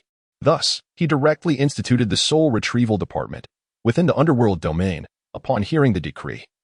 Liao Shoer immediately knelt, her heart swelling with joy, and respectfully vowed, "As your subordinate, I shall diligently manage the Soul Retrieval Department and wholeheartedly fulfill my duties." She was overwhelmed with elation. Previously, she had merely been the leader of the ghostly emissaries. Now, with the establishment of the Soul Retrieval Department by the revered deity, she had ascended to the rank of inspector, an official position. Perhaps, in time, she might even attain divinity herself. With this thought, her excitement surged, and she silently pledged to exert herself even more in her soul retrieval duties, ensuring that no errors would transpire. Soon enough, nightfall arrived. Liao Shoer did not delegate the task to another, but personally approached the faithful on the list to inquire if they wished to join the Soul Retrieval Department. Li Yujin, one of the earliest elders of Lijia village, belonged to the same generation as Li Yuming and Li Yudang, and they shared the same great-grandfather. In other words, his grandfather and the grandfathers of Li Yuming and Li Yutang were blood brothers. At this moment, Li Yujin was peacefully slumbering in his home, when he was suddenly roused by a voice calling for him. Groggy, he opened his eyes, only to find the room shrouded in a thick mist. He took a few gentle breaths, discovering that the fog enveloping him brought a sense of comfort. "Who calls me?" he inquired, trembling as he sat up in bed, directing his gaze towards the doorway, where the mist was densest. There, he discerned a hazy figure clad in the garb of a ghostly emissary, a soul-locking chain dangling from its waist. Upon seeing this apparition, a jolt of alarm surged through Li Yujin. This was indeed a ghostly emissary. The village priest, Li Yuming, had long warned the villagers that the appearance of such a figure signified the end of one's earthly life, advising them to refrain from resistance and to follow the emissary without hesitation. The priest had even illustrated the visage of the ghostly emissary for all to see, enabling Li Yujin to recognize the figure at once. Now that the emissary had come to his door, it seemed that his time had come. Regrettably, he had not yet bid farewell to his children. Nevertheless, passing away without pain or distress could be deemed a blessing. He rose with composure and, without haste, bowed respectfully to the ethereal figure at the threshold. "I am Li Yujin, and I am grateful for your presence, esteemed emissary," he expressed. At his advanced age, he had long ceased to fear the specter of death. Chapter 52. The 40 Faithful on the Brink of Death, willing to join the soul-reaping division. Li Yujin, you have misunderstood. Liao Shou'er stood at the mist-shrouded threshold, gazing at Li Yujin with a smile. "You still have 12 days of life remaining. It is not yet your time to depart. However, the esteemed deity has established the soul-reaping division, which is dedicated to the task of soul collection, and we are currently in need of reapers. Your time is drawing near. Would you be willing to enter the soul-reaping division and become a reaper?" In truth, she had known Li Yujin in life, as her maternal grandfather was a close relative of Li Yuming, Li Yutang, and Li Yujin. Yet, now that she had become a reaper, the realms of the living and the dead had diverged. All that had transpired in life had become mere memories.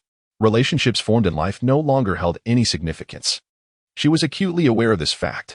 The esteemed deity would certainly not favor reapers who maintained overly close personal ties. Thus, even towards her brother Lao Chengping, she began to treat him with impartiality. She harbored ambitions. Within the Bee Demon Valley, she had heard the third-tier queen be mentioned that the esteemed deity himself had proclaimed that if the queen performed well, she could even be conferred as a deity under his command, enjoying countless years of life. If the queen had such an opportunity, she believed that she too could attain it if she performed admirably. Therefore, she diligently examined herself each day, ensuring that all matters were executed to perfection. To become a reaper? Li Yujin was momentarily taken aback. He had been a devout believer of Zhang Guigong long before the deity revealed his powers in Li family village. He often pondered that had it not been for his lack of knowledge and his lifelong toil in the earth, he might have become the temple keeper himself. Now, he had the chance to become a reaper and serve Zhang Guigong. He was instantly filled with excitement. Whether he had only 12 days left or several years, he would not hesitate. This was a leap towards serving the land deity. Working under the auspices of Zhang Guigong, the land deity, would undoubtedly promise a bright future. Though he lacked experience, he had never been one to settle for mediocrity. In his youth, he had practiced martial arts alongside Li Yuming, but his poor aptitude had prevented him from achieving a transformation of vitality, leading him to abandon that path. "I willingly enter the soul-reaping division to become a reaper." He bowed deeply to Liao Shou'er once more, his voice brimming with excitement. Liao Shou'er was not particularly surprised. Such opportunities were rare indeed. She nodded. "I am temporarily assuming the role of inspector of the soul-reaping division, overseeing all its affairs. Tomorrow night, I shall take you to the soul-reaping division. You should inform your family of your arrangements at dawn. There is no need to conceal your status as a reaper. It can be publicized. However, once you join the soul-reaping division, you may no longer interfere with earthly matters, nor may you meet with your family again. Do you understand?" By the end of her words, her tone carried a hint of severity. As the inspector of the soul-reaping division, she would be responsible for managing all reapers. Any mistakes made by the ghostly emissaries are inextricably linked to her. Therefore, she resolutely forbids her subordinates from committing even the slightest error. As for permitting the other party to proclaim the ghostly emissaries, this is a matter that would deepen the villagers' piety towards Zhang Guigong, and she would naturally not impede it. Her subordinate understood. Li Yujin felt a shiver run through him, and immediately replied. Liao Shou'er nodded and departed from Li Yotang's home. As Liao Shou'er left, the dense mist gradually dissipated. Li Yujin suddenly sensed a tremendous pull directing him. Turning his head, he discovered that his own body lay upon the bed, and the force was drawing him back into it. With a start, Li Yujin opened his eyes wide. Everything that had just transpired was strikingly vivid. It was not a dream.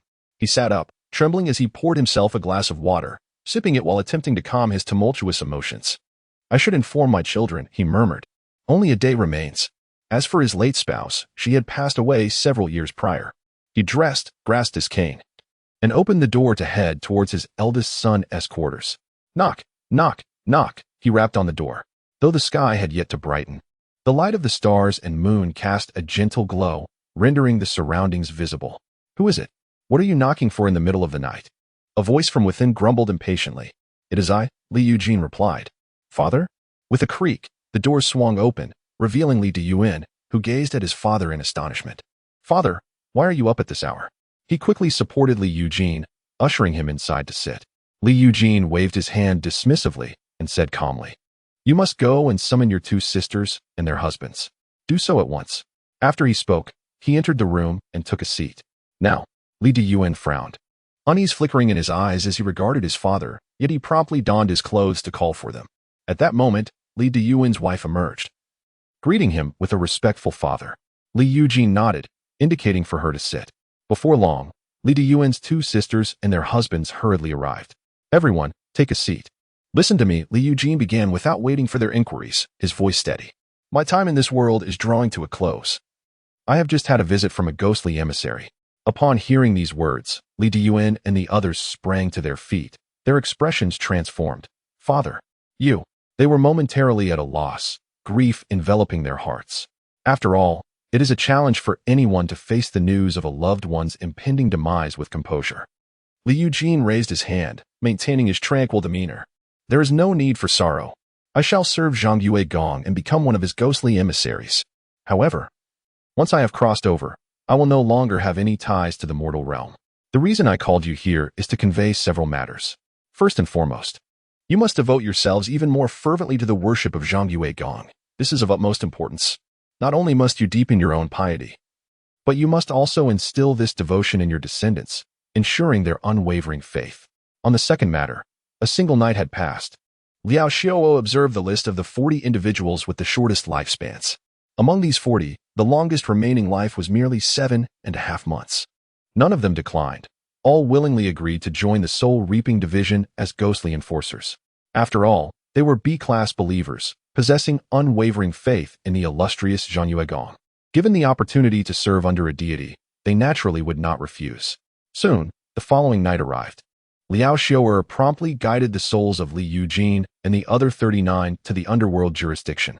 Subsequently, she knelt down and respectfully proclaimed, Esteemed Lord, I have brought back the 40 individuals from Sea High Village with the least remaining lifespan. They all willingly consent to enter the Soul Reaping Division as ghostly enforcers. Li Eugene and the others hastily followed suit, kneeling with hearts filled with excitement. Could it be that they were to meet the magnificent Zhang Yue Gong? For a devout believer, nothing could evoke greater exhilaration and anticipation than the prospect of encountering the deity they revered. Chapter 53. The second grand ritual commences, seeking divine blessing in the divine realm. Liu gazed down upon the underworld domain. His eyes fell upon the 42nd tier soul-binding chains. The task necessitated that all ghost messengers attain at least the status of tier D or above, to elevate the anointed candidate ghost messengers to formal status. Two methods were available. One was to employ the 9th grade divine technique empower the specters using 10 units of divine power, and the other was to bestow a second-tier ghost messenger artifact. For me, bestowing a ghost messenger artifact was undoubtedly far more advantageous, as I required only 5 units of divine power to forge a single second-tier ghost messenger artifact. He smiled softly. However, the 50-tier D ghost messengers could not solely be managed by Liao Xiaoer and Li Yudeng. Beneath them, there should also be several grassroots ghost messenger captains. Thus, I shall appoint 5 additional tier C ghost messengers, promoting Li Yutang to tier B ghost messenger. Li Yu maintained a calm demeanor. With this arrangement, the Soul Reaping Division would have both a chief and a deputy inspector, both holding the status of tier B ghost messengers. The 5 tier C ghost messengers would serve as captains, each commanding 9 tier D ghost messengers. With a wave of his hand, 40 units of divine power surged forth, coalescing into 40 anointed specter divine talismans. Immediately following, 50 units of divine power surged forth, forming 5 empowered specter divine talismans. Yet another 100 units of divine power emerged, coalescing into a singular reinforced empowered Spectre Divine Talisman. I am the rightful deity of the land of Seahai Village. Today, I anoint you as ghost messengers of the Soul Reaping Division, tasked with the solemn duty of soul collection. I urge you to perform your duties diligently, lest you neglect your responsibilities. He gazed down upon the 40 souls within the underworld domain, his voice resonating with authority and divine might. Within the underworld domain, Liu Jin and the other 39 were instantly invigorated, prostrating themselves upon the ground. We humbly heed the decree of the illustrious Gongshan. With a surge, the 40 anointed Spectre Divine Talismans merged into their beings. Instantly, their previously ethereal forms solidified, akin to mortals transformed into warriors. They donned the attire of ghost messengers. Their auras drastically altered, now exuding a chilling presence, each attaining a mid-tier status. In the next moment, another 40 second-tier ghost messenger artifacts, 5 empowered Spectre Divine Talismans, and 1 reinforced empowered Spectre Divine Talisman flew forth from the Divine Realm, seamlessly merging into the bodies of the ghost messengers within the underworld domain. In an instant, Liu Tang radiated with divine brilliance, ascending from a Tier C ghost messenger comparable to the second-tier upper echelon to a Tier B ghost messenger, equivalent to the third-tier lower echelon. His aura was no less formidable than that of Liao Xiaoer beside him. The 40 newly promoted ghost messengers shimmered once more, each acquiring a soul-binding chain, their auras surging to a lower second-tier status. Meanwhile, Liao Qingping, Liu Jin, and the other 5 integrated with an empowered Spectre Divine Talisman, their auras skyrocketing to the upper second tier, second only to the chief and deputy inspectors, Liao Xiaoer and Liu Dang. The group was filled with elation. Even without the blessings bestowed upon her, Liao Xiaoer was still filled with uncontainable joy. After all, the enhancement of her subordinate strength made tasks considerably easier to accomplish. The only aspect that slightly aroused her caution was the fact that Liu Tang, the deputy inspector, had also risen to the rank of a Class B Ghost Envoy, matching her own power. Such a formidable team of Ghost Envoys was no trivial matter. Li was quite pleased. The composition included 2 third-tier lower-level envoys, 5 second-tier upper-level envoys, and 45 second-tier lower-level envoys. This was significantly stronger than the faithful warriors of Seahai Village. However, there was little that could be done. As Ghost Envoys and Underworld soldiers, they could utilize divine power to enhance their abilities. In contrast, the faithful could only improve their strength through the blessing talismans. The disparity between having a physical form and lacking one was immense. While he could forcibly elevate the faithful's power, doing so without the appropriate divine techniques would require an excessive amount of divine power, which was not pragmatic. Currently, he possessed 20 first-tier blessing talismans, 5 second-tier blessing talismans, and 1 third-tier blessing talismans. With the grand ceremony only days away, he planned to present these as divine gifts. A flicker of determination crossed Li's gaze. This marked his second grand ceremony, yet he felt that this alone was insufficient. The strength of the faithful required substantial enhancement. In 6 months, the divine war would commence. While he was unafraid, he understood the necessity of thorough preparation. He opened the regional trading interface to assess the situation.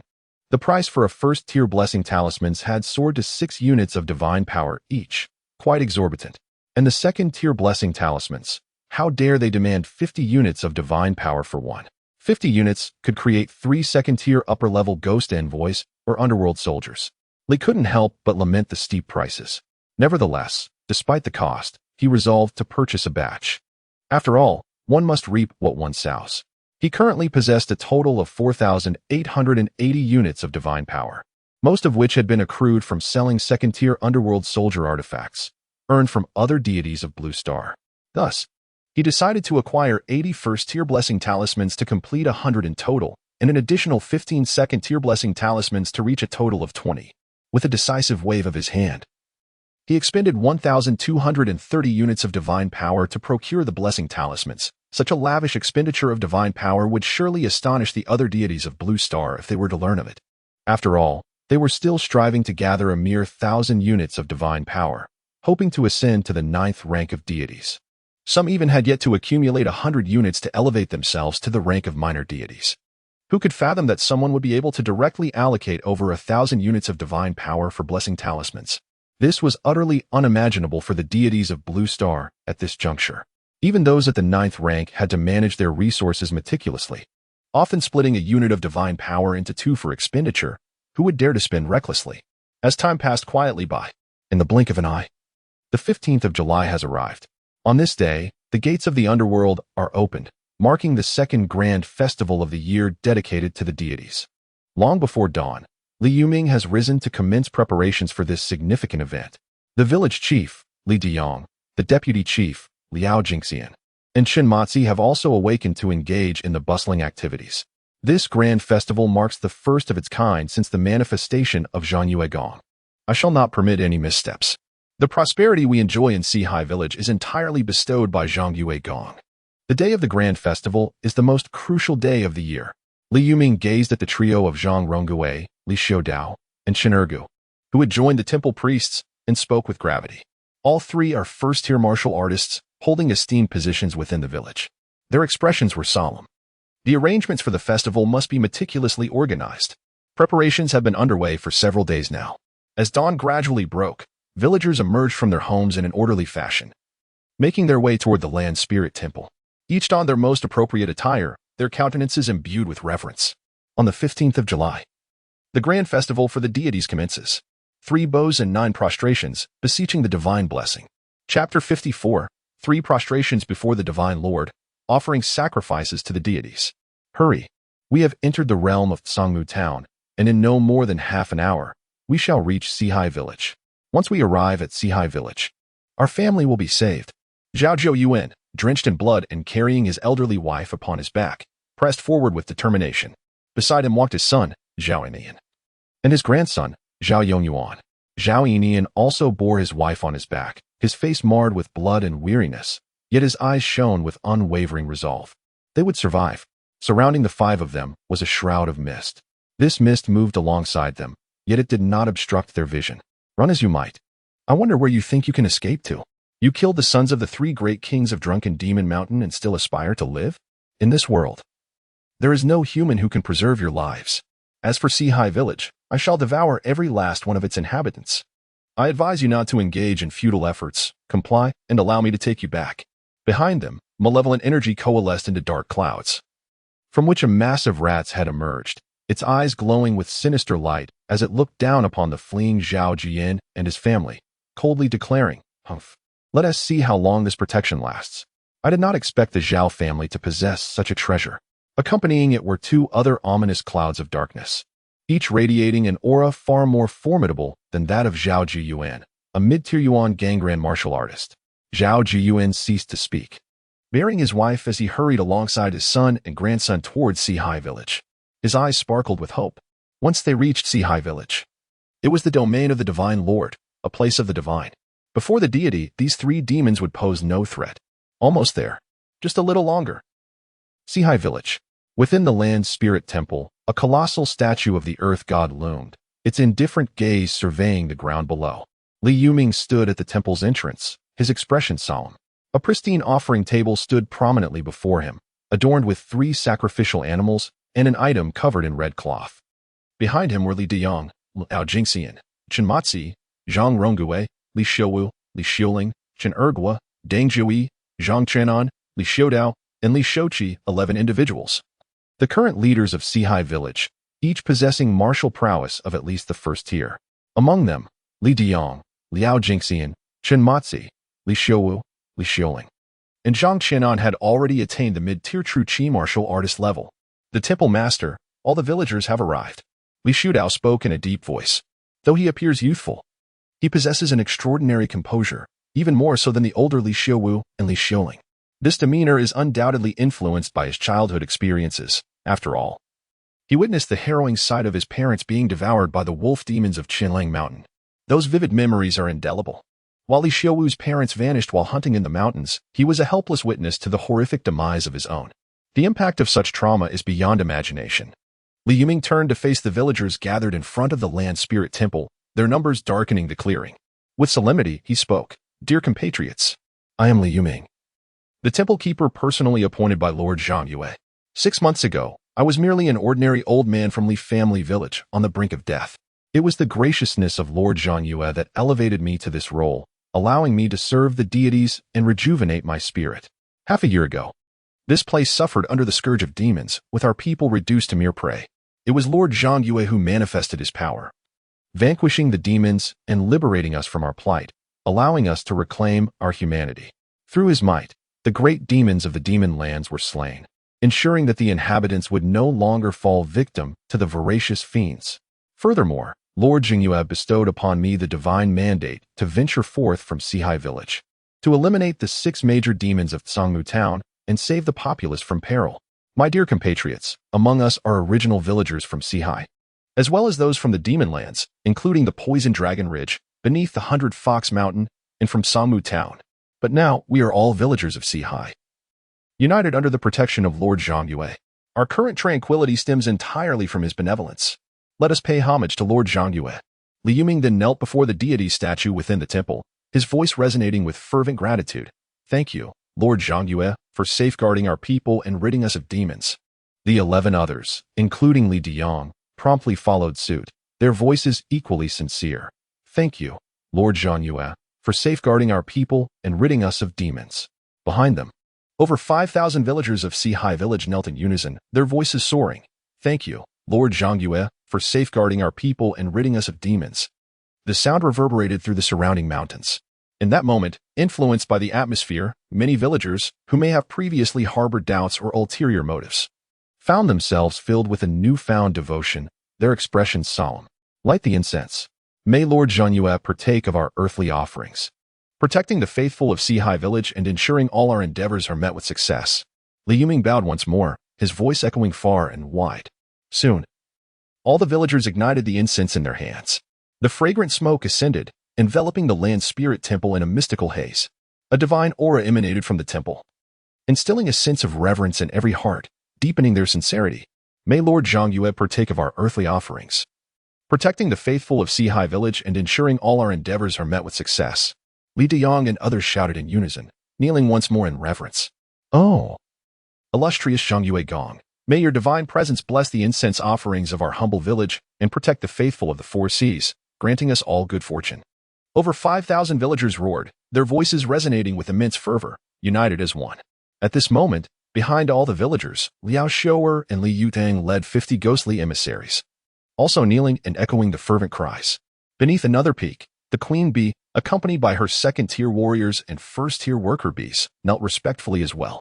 Not far off, the snow-white horse demon by Rushue prostrated herself, her form humbled to the ground, while several first-tier battle horses she had nurtured followed suit, bowing in submission. Though they possessed little intelligence, these battle horses had been indoctrinated by Rushue to uphold unwavering faith in the great Zhangyue Gong. 3 bows to the illustrious Zhangyue Gong. May your divine essence partake in our offerings. Li Yuming lifted the red cloth from the altar, revealing the sacrifices prepared by the villagers of the 4 seas for their deity. Chapter 55, The Offerings with a 100-fold Amplification, 6th Order Lotus of the Earth in the Divine Realm. Li Yu's gaze fell upon the offerings on the altar. He had eagerly anticipated this grand ceremony, for only during such a ritual could the offerings be amplified 100-fold. In a mere 6 months, he had ascended to the esteemed rank of a 9th Order land deity, endowed with considerable divine power. The origin of all this lay in the 100-fold amplification of the offerings from half a year ago. Without that extraordinary enhancement, he could not have outpaced the other deities of the Blue Star by such a margin. A swift step leads to further swift steps. It was precisely because of his speed that he was the first to sell the Second Orderine soldier artifacts, accruing 760 units of divine power and achieving the necessary accumulation for his advancement to 9th Order. His rapid progress also expanded his domain to 1,000 hectares, enabling him to uncover and eliminate the malevolent paper effigy shop, thus gaining 100 units of 9th Order divine law fragments. On the path of divinity, being ahead provides greater opportunities to acquire divine power. Conversely, lagging behind makes it exceedingly difficult to rise again. Moreover, with the looming threat of the divine war, it was anticipated that many Blue Star deities would perish within the next 6 months. Li Yu mused quietly, a subtle smile gracing his lips. The offering on the altar was a crystal-clear lotus, exuding an aura characteristic of 3rd Order items. 6 months prior, a 1st Order body-strengthening grass had transformed into a 4th Order dragon blood flame grass after a 100-fold amplification. Now, what level would a 3rd Order lotus achieve after a 100-fold enhancement? 5th Order? Or perhaps 6th Order? It was no small feat to even acquire a 4th Order item, which was typically held by entities of 4th Order status. Even with extraordinary luck, encountering a 4th Order item posed grave dangers. For beings below 4th Order, the acquisition was nearly impossible. This third-order item was likely one of the spoils from Li Yuming slaying 6 third-order demons in Songmu Town. It was undoubtedly the most precious among all gains. The other deities of Blue Star were likely to receive offerings of no more than second order, given that their temple priests were only of second-order rank. A look of satisfaction illuminated Li Yu's face as he gently beckoned. Instantly, outside the Land Spirit Temple, the crystal-clear lotus on the altar vanished without a trace. Your believer has completed a grand ceremony. Your believer has offered you a third-order white moon crystal lotus. You have received 146,220 units of incense power. Divine Law Amplification in progress. The third-order offering white moon crystal lotus has undergone a 100-fold amplification. You have obtained a sixth-order lotus of the earth. A sixth-order lotus of the earth. Excitement gleamed in Li Yu's eyes. Astonishingly, just as it had at the first order, the 100-fold amplification had directly elevated it by 3 major tiers. A sixth-order item. This is an immensely precious item. Even he is unaware of the terminology associated with the martial arts of the human race at the 6th tier.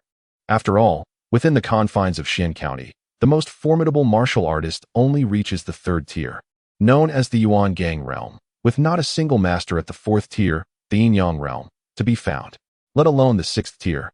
That level of power is a terrifying force that far exceeds the capabilities of this county. Even for the 4th tier demons within the territory of Xian County, the 6th tier remains an unattainable existence. He gazes at the earth lotus that materializes before him. It exudes a delicate yellow hue, adorned with 36 layers of lotus petals. With a faint yellow aura wafting from its core, ethereal and elusive, he contemplates its value. Is it sufficient to elevate my status from the 8th tier divine rank? Li Yu steadies his emotions, murmuring to himself. He takes a deep breath. He opens the regional trade interface and subsequently the deity shop. With a gentle wave of his hand, he places the earth lotus into the deity shop. Instantly, the details and value of the earth lotus appear on the deity shop. Name: Earth Lotus, Tier 6th effect. Upon consumption by humans or demons, the earth lotus grants the earth body, doubling their strength when grounded, rendering them as resilient as adamantine. Price: 18,000 divine power.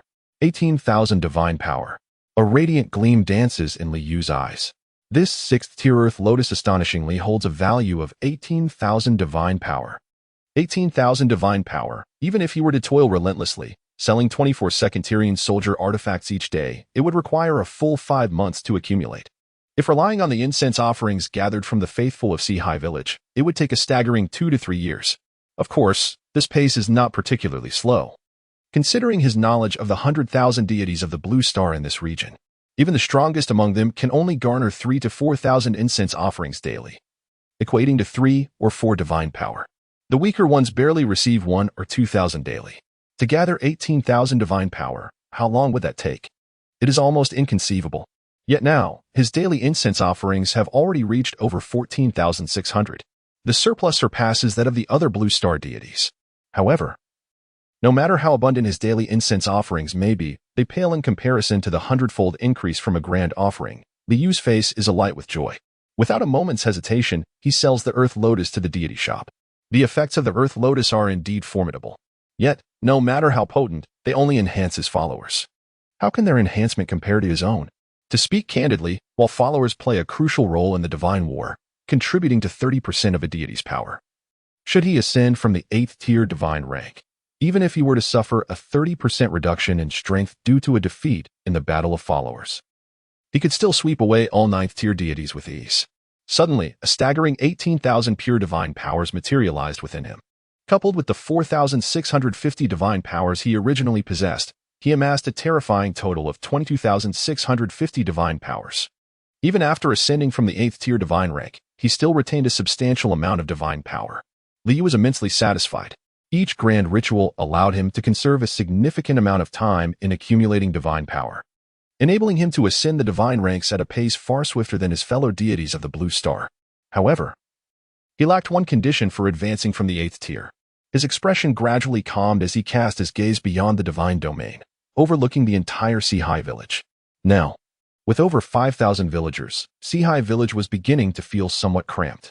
After all, a growing population necessitated more cultivated land. It was impractical to rely solely on the hunting team and purchasing grain from outside to sustain themselves. It was time to utilize the 2 Ping Shan divine talismans. For Sihai Village to become Sihai Town, more land was essential. Liu murmured softly, with a gentle flick of his fingers. The two Pingshan divine talismans soared out of the divine domain, one flying towards the mountain peak on the left side of Sihai Village, and the other towards the mountain peak on the right side. He intended to level these two mountains to the ground, wishing my brothers and sisters a joyful new year, family happiness, and all wishes fulfilled. Chapter 56, The Great Divine Grace. The first saint-level believer as two Pingshan divine talismans soared from the divine realm. They instantly unfurled in the wind, transforming into two magnificent golden symbols that obscured the heavens and the sun. The radiant golden light resembled the sun descending from the celestial heights into the mortal realm. Liu Ming gazed upward, recalling a similar spectacle he had witnessed not long ago. On that occasion, the divine talismans had manifested a brand new spiritual temple. Even earlier, the talismans had transformed into a field of spiritual crops. Now, suspended in midair, what divine gift had the illustrious Zhang Yuegong bestowed upon them? Not only he, but all the villagers looked skyward, their expressions filled with excitement, fervor, and reverence. Zhang Yuegong had once again manifested his divine presence. O great Zhang Yuegong, please bless my father with good health.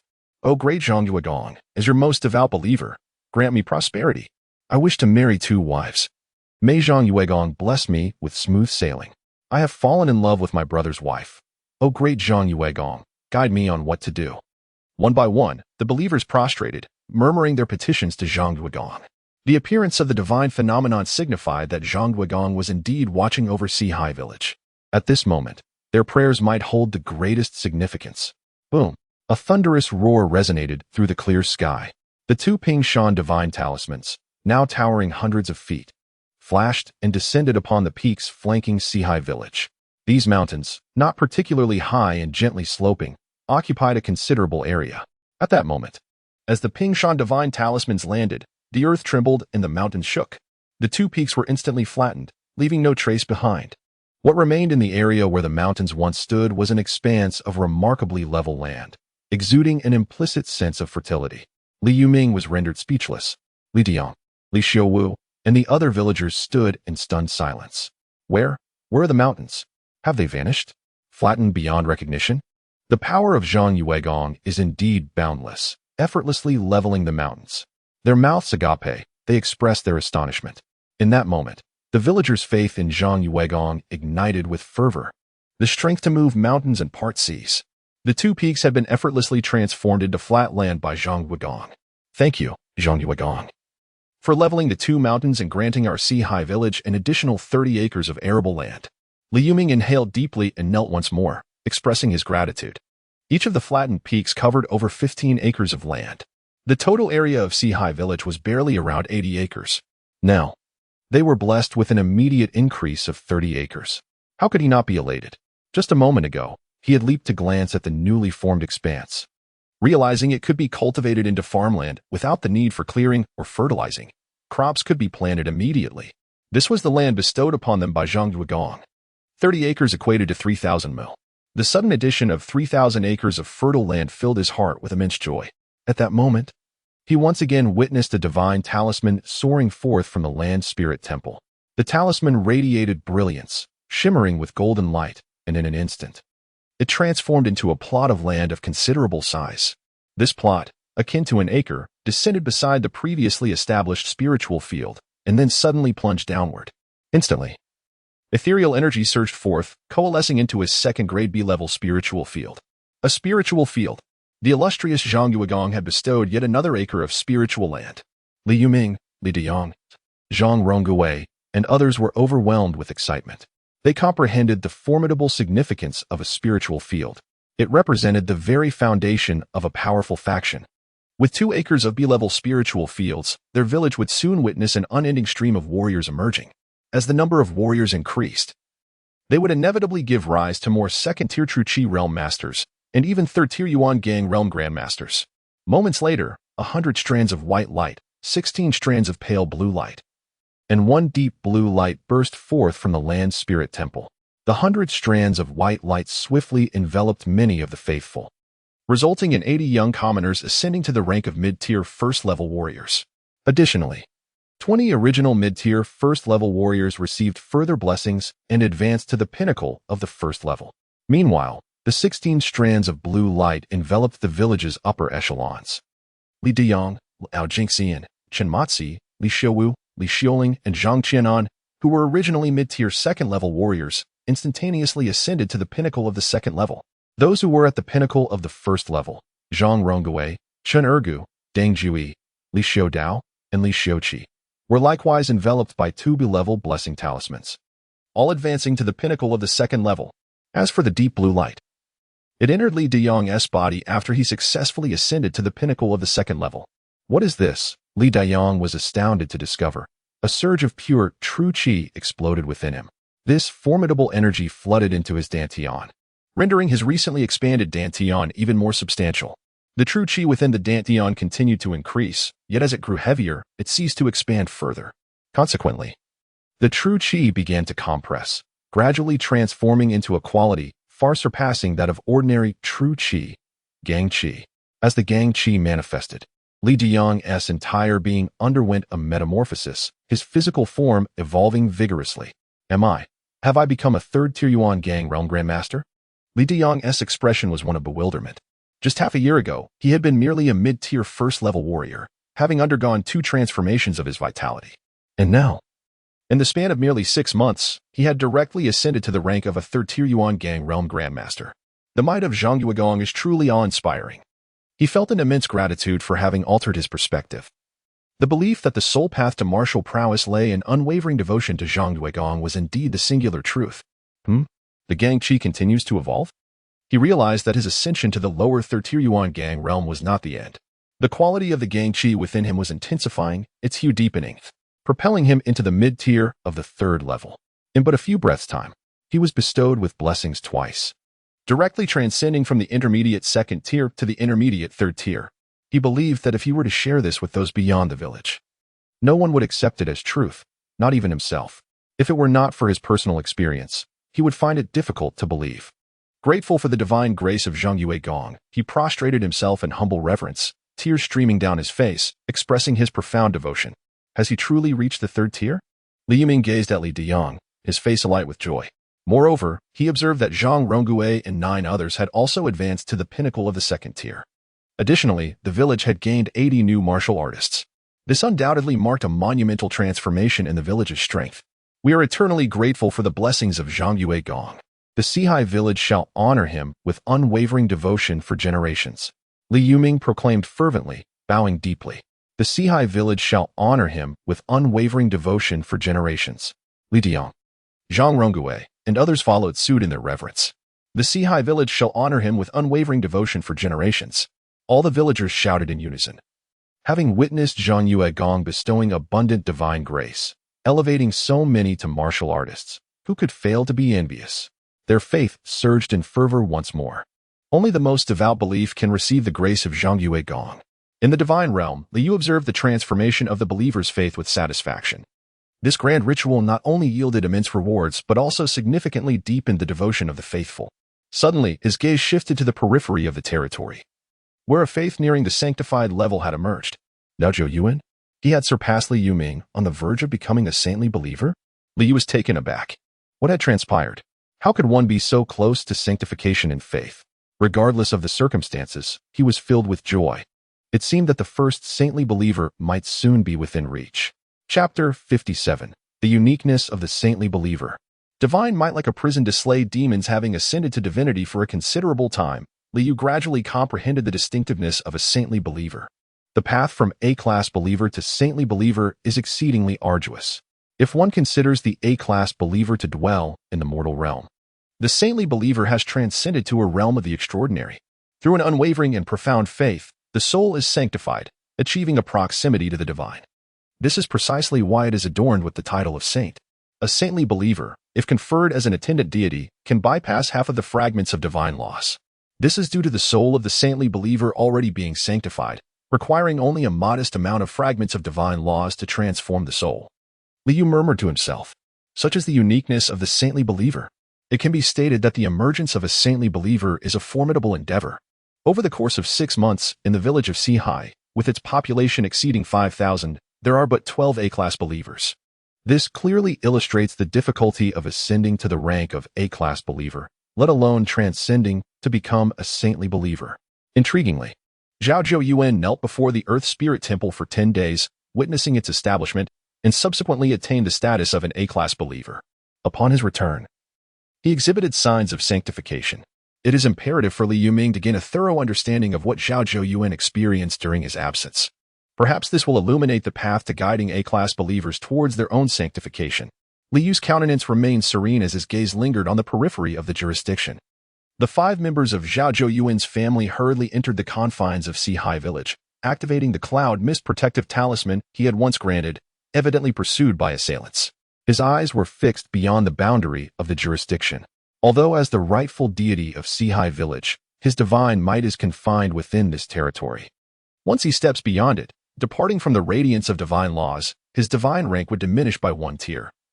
And the deployment of any divine technique would require tenfold divine power. Yet, this does not imply that he is blind to the vistas beyond his jurisdiction. After all, he possesses keen vision, allowing him to perceive vast regions outside the confines. However, his sight is akin to that of a master at the pinnacle of the 5th tier, the Cave Heaven realm, unable to penetrate the obstructing mountains. 3 demons appeared, a rat demon at the limit of the 3rd tier, and 2 cat demons of upper 3rd tier. Curiously, the rat demon accompanied by cat demons, Li Yu observed in quiet contemplation. He watched as Zhao Zhou and his family traversed several peaks, their faces alight with astonishment. He also beheld the trio of demons riding on clouds, majestically entering the jurisdiction, pursuing Zhao Zhou and his family. Divine grace flows like the ocean. Divine might looms like a prison. During this period, he has predominantly exhibited divine grace, having not demonstrated what is meant by divine might for quite some time. Only the harmonious interplay of divine grace and divine might can truly deepen the believer's faith. Even mortals understand that the dual application of grace and might represents the highest form of governance over subordinates. As the esteemed deity of the land, he naturally comprehends this principle. The grace has already sufficed. Let the 3-headed fiends embody the aspect of might that befits their role as the rightful deities of the land. This grand ritual, bathed in the blood of these 3 demons, certainly appears more magnificent. Li Yu chuckled softly as he stood quietly within the divine realm, observing the tumult outside. Demons? 3-tiered demons. The leading demon is far more powerful than I, presumably at the peak of the 3rd tier.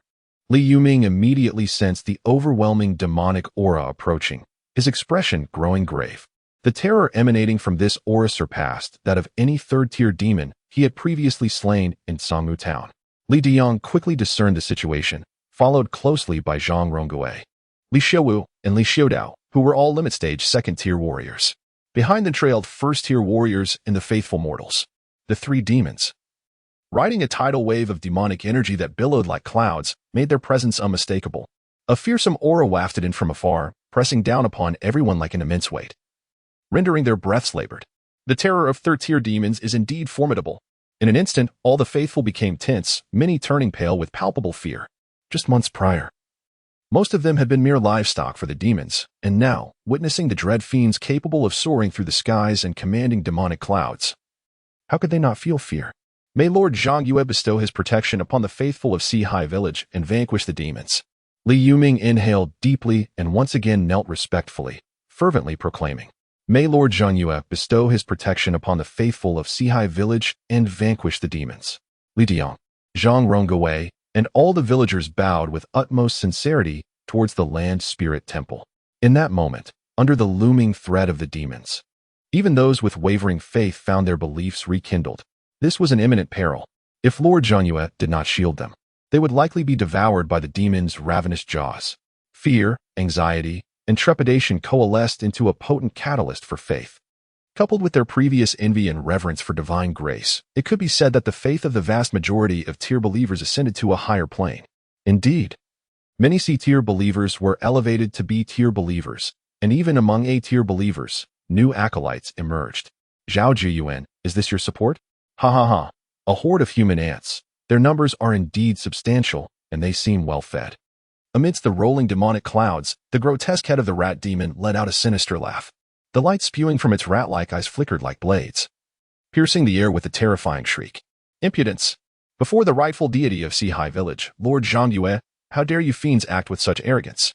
Li Yuming bellowed. Casting a glance at Zhao Zhou who was evidently fleeing, yet he bore no grudge. After all, he could instantly recognize that the mist enveloping Zhao Zhou was intricately linked to the minor mist technique he had mastered. This could only be a bestowal from the esteemed Lord Zhang Yue. To receive such favor from Lord Zhang Yue indicated Zhao Zhou's profound devotion, marking him as an ally of their cause. Audacious. Your aura is indeed peculiar, reminiscent of the third tier. And beside you, a human warrior of the third tier? How unexpected. It appears there are so many second and first tier human warriors here, providing ample sustenance for you, old rat. The rat demon scanned the multitude of faithful believers, his joy palpable. He had not anticipated that the place Zhao Zhou fled to would harbor such a plethora of human warriors. Behind him, the two third-tier upper-level cat demons wore expressions of delight, their spirits lifted. What initially seemed to be a simple pursuit unexpectedly yielded such bountiful rewards. You humans are born to be the sustenance of our demon clan. Form an orderly line. I shall select a few delectable second-tier warriors to feast upon. The rat demon swaggered, his formidable frame towering over 5 zhang, casting a vast shadow. This instilled greater fear among the faithful, who fervently prostrated themselves before Lord Zhang Yue, beseeching him to vanquish the demons. Yet, at that moment, the winds of the world came to a standstill. The 3 demons froze, rendering them motionless. Chapter 58, Transforming Village into Town, the effect of the county's grand seal. What is this force? The rat demon was paralyzed, his eyes wide with terror, an overwhelming fear surging within him. It was overwhelmingly powerful. His third-tier peak strength was rendered utterly impotent against this terrifying force. He could not even move a finger. He felt it was even more horrifying than the time he accompanied the great demon king to pay homage to the Heavenly Ape Mountain and encountered the venerable Heavenly Ape ancestor. How could such a formidable power exist here? Zhao Zhou had truly found powerful assistance in his flight towards this place. Regret flooded his heart. He lamented his lack of caution. However, having been accustomed to dominating the county town, how could they possibly be wary of the remote mountains? The 2 cat demons were paralyzed with fear. Had they not been immobilized, they might have lost control of their bowels. Pardon, please spare me. The rat demon managed to utter, failing to disclose his identity. In the face of such overwhelming power, he believed that revealing his identity would be of no consequence. After all, while they from the Drunken Demon Mountain had a 4th-tier presence, only the Great Demon King held a mid-tier 4th rank, far inferior to the being that had them frozen in place. As a 3rd-tier peak demon, his experience far surpassed that of the 3rd-tier upper spider spirit he had once encountered. Boom! They heard the thunderous sound of the heavens, a divine might that was terrifying. Then, the 3 demons were immediately engulfed in fear and despair. The souls of the demons held no value for Liu. As a radiant deity, he had no interest in refining those wicked artifacts. Moreover, his underlings, the ghostly soldiers, were also embodiments of righteousness, disdainful of consuming souls of such triviality. Whoosh, in the next moment, the bodies of the 3 demons vanished, having been absorbed into Liu's divine realm. Gratitude to Lord Zhang Yue for saving my family and slaying our pursuers. Zhao Zhou exclaimed, overwhelmed with emotion, kneeling in reverence, deeply appreciative. Beside him, his elderly spouse, son Zhao Inian, daughter-in-law, and grandson Zhao Yonyuan quickly followed suit, expressing their gratitude for Lord Zhang Yue's assistance. They were all astounded. Such formidable 3 demons had been effortlessly vanquished by Lord Zhang Yue. What terrifying power was this? It was almost unimaginable. They believed that even the most fearsome demon within the county, the legendary Heavenly Ape ancestor, might not possess such dreadfulness. Thanks to Lord Zhang Yue for vanquishing demons and protecting us, his faithful followers. Li Yuming proclaimed loudly. Thanks to Lord Zhang Yue for vanquishing demons and protecting us, his faithful followers. The other villagers expressed their profound gratitude, many of whom were witnessing Lord Zhang Yue's demon-slaying prowess for the first time, their excitement palpable. A deity. This was the deity safeguarding their Sea-High village. With such a powerful deity to protect them, they would no longer have to endure the calamities wrought by demons. Within the divine realm, Liu casually placed the 3 demon corpses in the deity shop for sale, netting a total of 295 units of divine power. Comparable to the arduous effort I expended in refining the second-tier soldier artifact over 2.5 days, he chuckled softly. Subsequently, his gaze shifted, and he accessed the believer information. Daily offerings 16, 544, tier-level believers, 0 daily offering of 100, 000, heavenly tier believers, 0 daily offering of 10, 000, saintly tier believers, 0 daily offering of 1, 000, a tier believers, 16 daily offering of 100 B-tier believers. 1. 105 daily offering of 10 C-tier believers. 3. 954 daily offering of 1 D-tier believers. 398 every 10 days, offering 1. A total of 5. 472 believers. The divine power obtainable daily reached a remarkable 16. Liu felt a sense of satisfaction as he surveyed the additional 3 A-tier believers. Originally, there had been 12 A-tier believers, and then an additional Zhao Zhou had joined, followed by 3 more during this grand ritual. Zhao Zhou had yet to fully ascend to the rank of saintly tier believer, remaining at the A-tier. The transformation into a saint is a gradual process, not an instantaneous leap. Zhou Baichuan, Guan Yu, and Chen Jin. Guan Yu possesses a certain intrigue, sharing a unique talent akin to Zhao Zhou. However, while Zhao Zhou is naturally endowed with a heart of crimson and robust vitality, Guan Yu boasts an inherently powerful right arm. Should he train in swordsmanship, he might find few equals at his level. Liu was quite astonished. His gaze swept over the more than 5,000 believers. Yet he found no second individual of exceptional talent, instead discovering such traits in Zhao Zhou's grandson, Zhao Youyuan. Perhaps next time, divine grace could be bestowed upon him. He was merely slightly surprised and then shifted his focus elsewhere. After all, for him, individuals of extraordinary talent were of little consequence. Even if one were invincible at the same tier, how significant was that? No matter how dominant one might be at the second tier, they would inevitably falter before the third tier. As time swiftly passed into the evening, Liu's gaze fell upon Liu Ming, who was meditating. A voice, commanding and majestic, resonated within Liu Ming's mind. Liu Ming, the population of Sihai Village is substantial. I command you to elevate the village to a town. Complete this task within 2 months. Only with Sihai Village's ascension to Sihai Town can you yourself ascend from the 8th rank of the divine hierarchy to become the land deity of a town. The divine and the mortal realms have always functioned in a symbiotic relationship. The mortal realm provides offerings and jurisdiction to the divine, while the divine bestows protection and blessings upon the mortal. In this current era, neither can exist without the other. Without divine protection, the mortal realm becomes prey to demons and monsters. Conversely, without the veneration of mortals, the divine becomes like a rootless reed. As for why he did not issue this divine decree sooner, it was simply because, within the divine hierarchy, only with a population of 5,000 does one qualify to be designated as a town. Insufficient population means that even if the village is renamed a town, it will not receive recognition under the divine laws. Take, for instance, the current Songmu town. Under divine law, it can only be regarded as a village. Now that the grand ritual has concluded, Liu Ming could finally free his hands to accomplish the grand endeavor of transforming the village into a town. He humbly adhered to the divine edict of Zhang Yue Gong and knelt in reverence. Rising to his feet, a contemplative expression graced his visage. Transforming the village into a town. This was an imperative step for their Sihai village. In truth, he had long harbored this notion. After all, with an increasing population, how could it still be referred to as Sihai village? It must inevitably be renamed Sihai town. However, the transformation from village to town was not merely a matter of nomenclature. If it were simply a name change, would Zhang Yue Gong have tasked him with completing it in 2 months? Although the great Zhou dynasty had collapsed, the official seals of the various cities remained. These seals still represented the legitimate authority recognized by all humanity. To officially change the village into a town, one must obtain a document from the county and have it stamped with the county's official seal. Only then would it truly be considered a transformation. Liu Ming mused to himself. He was well aware of this requirement. He turned to the warrior stationed at the entrance and instructed, immediately summon Zhao Zhou. When it comes to understanding the county, this master from the Zhao family is undoubtedly the most knowledgeable. During the day, he had allowed Zhao Zhou to take his family to rest, but he had yet to inquire about their specific circumstances regarding their escape. Yet, he couldn't shake the feeling that Zhao Zhou possessed an air of ambition, as if he were destined to soar to great heights. He murmured softly. This sensation was, of course, a reflection of Zhao Zhou's burgeoning potential, hinting at his imminent ascent. Chapter 59. The Transformation of Zhao Zhou and Another Malevolent Spirit Master Temple Keeper. Zhao Zhou respectfully saluted Liu Ming. His hair was as white as snow. Yet he donned a clean robe, having washed and rested throughout the day, his spirit considerably revitalized compared to the morning. Mr. Zhao, Liu Ming stated gravely, I have summoned you here because the esteemed Zhang Yue Gong has transmitted a divine oracle.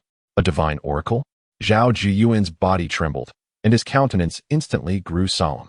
What sort of oracle has been imparted by Zhang Yuegong? He felt a surge of excitement, for this was his first encounter with a divine oracle. As an A-level believer gradually on the path to sanctification, his devotion to Zhang Yuegong was beyond question. The population of Sihai village is considerable, and Zhang Yuegong has commanded me to elevate the village to a town. As you are aware, such a transformation requires a formal decree from the county magistrate, complete with the official seal, to be deemed legitimate. However, I require your counsel on this matter, Mr. Zhao, Li Yuming continued with a serious tone. He approached the oracle with utmost diligence, eager to execute the divine command with precision, transforming a village into a town. Zhao Zhuyuan's expression reflected contemplation. He harbored no doubts regarding the oracle nor any ulterior motives. His sole desire was to fulfill the divine command of Zhang Yuegong to the best of his abilities. Yet, challenges were indeed present. Master Temple Keeper, had this been in the past, the transformation of Sihai village into a town would have been a straightforward endeavor. However, my grandson, Sun Yongyuan, has slain the fourth son of the three great kings of Drunken Demon Mountain, thus incurring their wrath. Should we venture to the county? We would undoubtedly face retaliation from Drunken Demon Mountain, he sighed softly. Naturally, Sihai village held no fear of Drunken Demon Mountain. With the protection of Zhang Yuegong, any demons that dared approach would meet their demise. Yet, that was the might of Zhang Yuegong. He and Li Yuming were merely at the third tier. How could they withstand the fourth-tier demons should they leave Sihai village for the county? This matter poses no concern. As the temple keeper, I can certainly invoke the descent of Zhang Yuegong. A mere fourth-tier demon from Drunken Demon Mountain is insignificant. Li Yuming chuckled, bowing respectfully to the spirit of the land. The fact that the temple keeper could summon the descent of Zhang Yuegong reassured Zhao Zhuyuan greatly. Zhang Yuegong was a true deity, and the descent of a god would undoubtedly bring forth overwhelming might, effortlessly vanquishing any fourth-tier demons that dared to assault them. Mr. Zhao, might you share your recent experiences? I sense a change within you. Li Yuming observed Zhao Zhuyuan intently, as if he could perceive a radiant brilliance within his mind, transforming into a blazing sun illuminating the world. This sensation was peculiar yet profoundly authentic. He did not doubt the accuracy of his perception. After all, he was the temple keeper personally appointed by Zhang Yuegong, a practitioner of qi refinement, distinct from the path of martial artists. Different? Zhao Zhuyuan was taken aback. He himself felt no such transformation, bitterness lacing his words. Master Temple Keeper, my recent return has allowed me to witness the hypocrisy of my kin. On that day, I hurried back to the county town, only to discover that my grandson, Sun Yongyuan, had been captured by the Zhao family and was to be sent to the Zuiyou Mountain. My grandson had slain the fourth son of the three great kings of Zuiyou Mountain, incurring their wrath. Fearing that their anger would implicate the Zhao family, I was filled with profound sorrow, yet I felt compelled to accept the situation.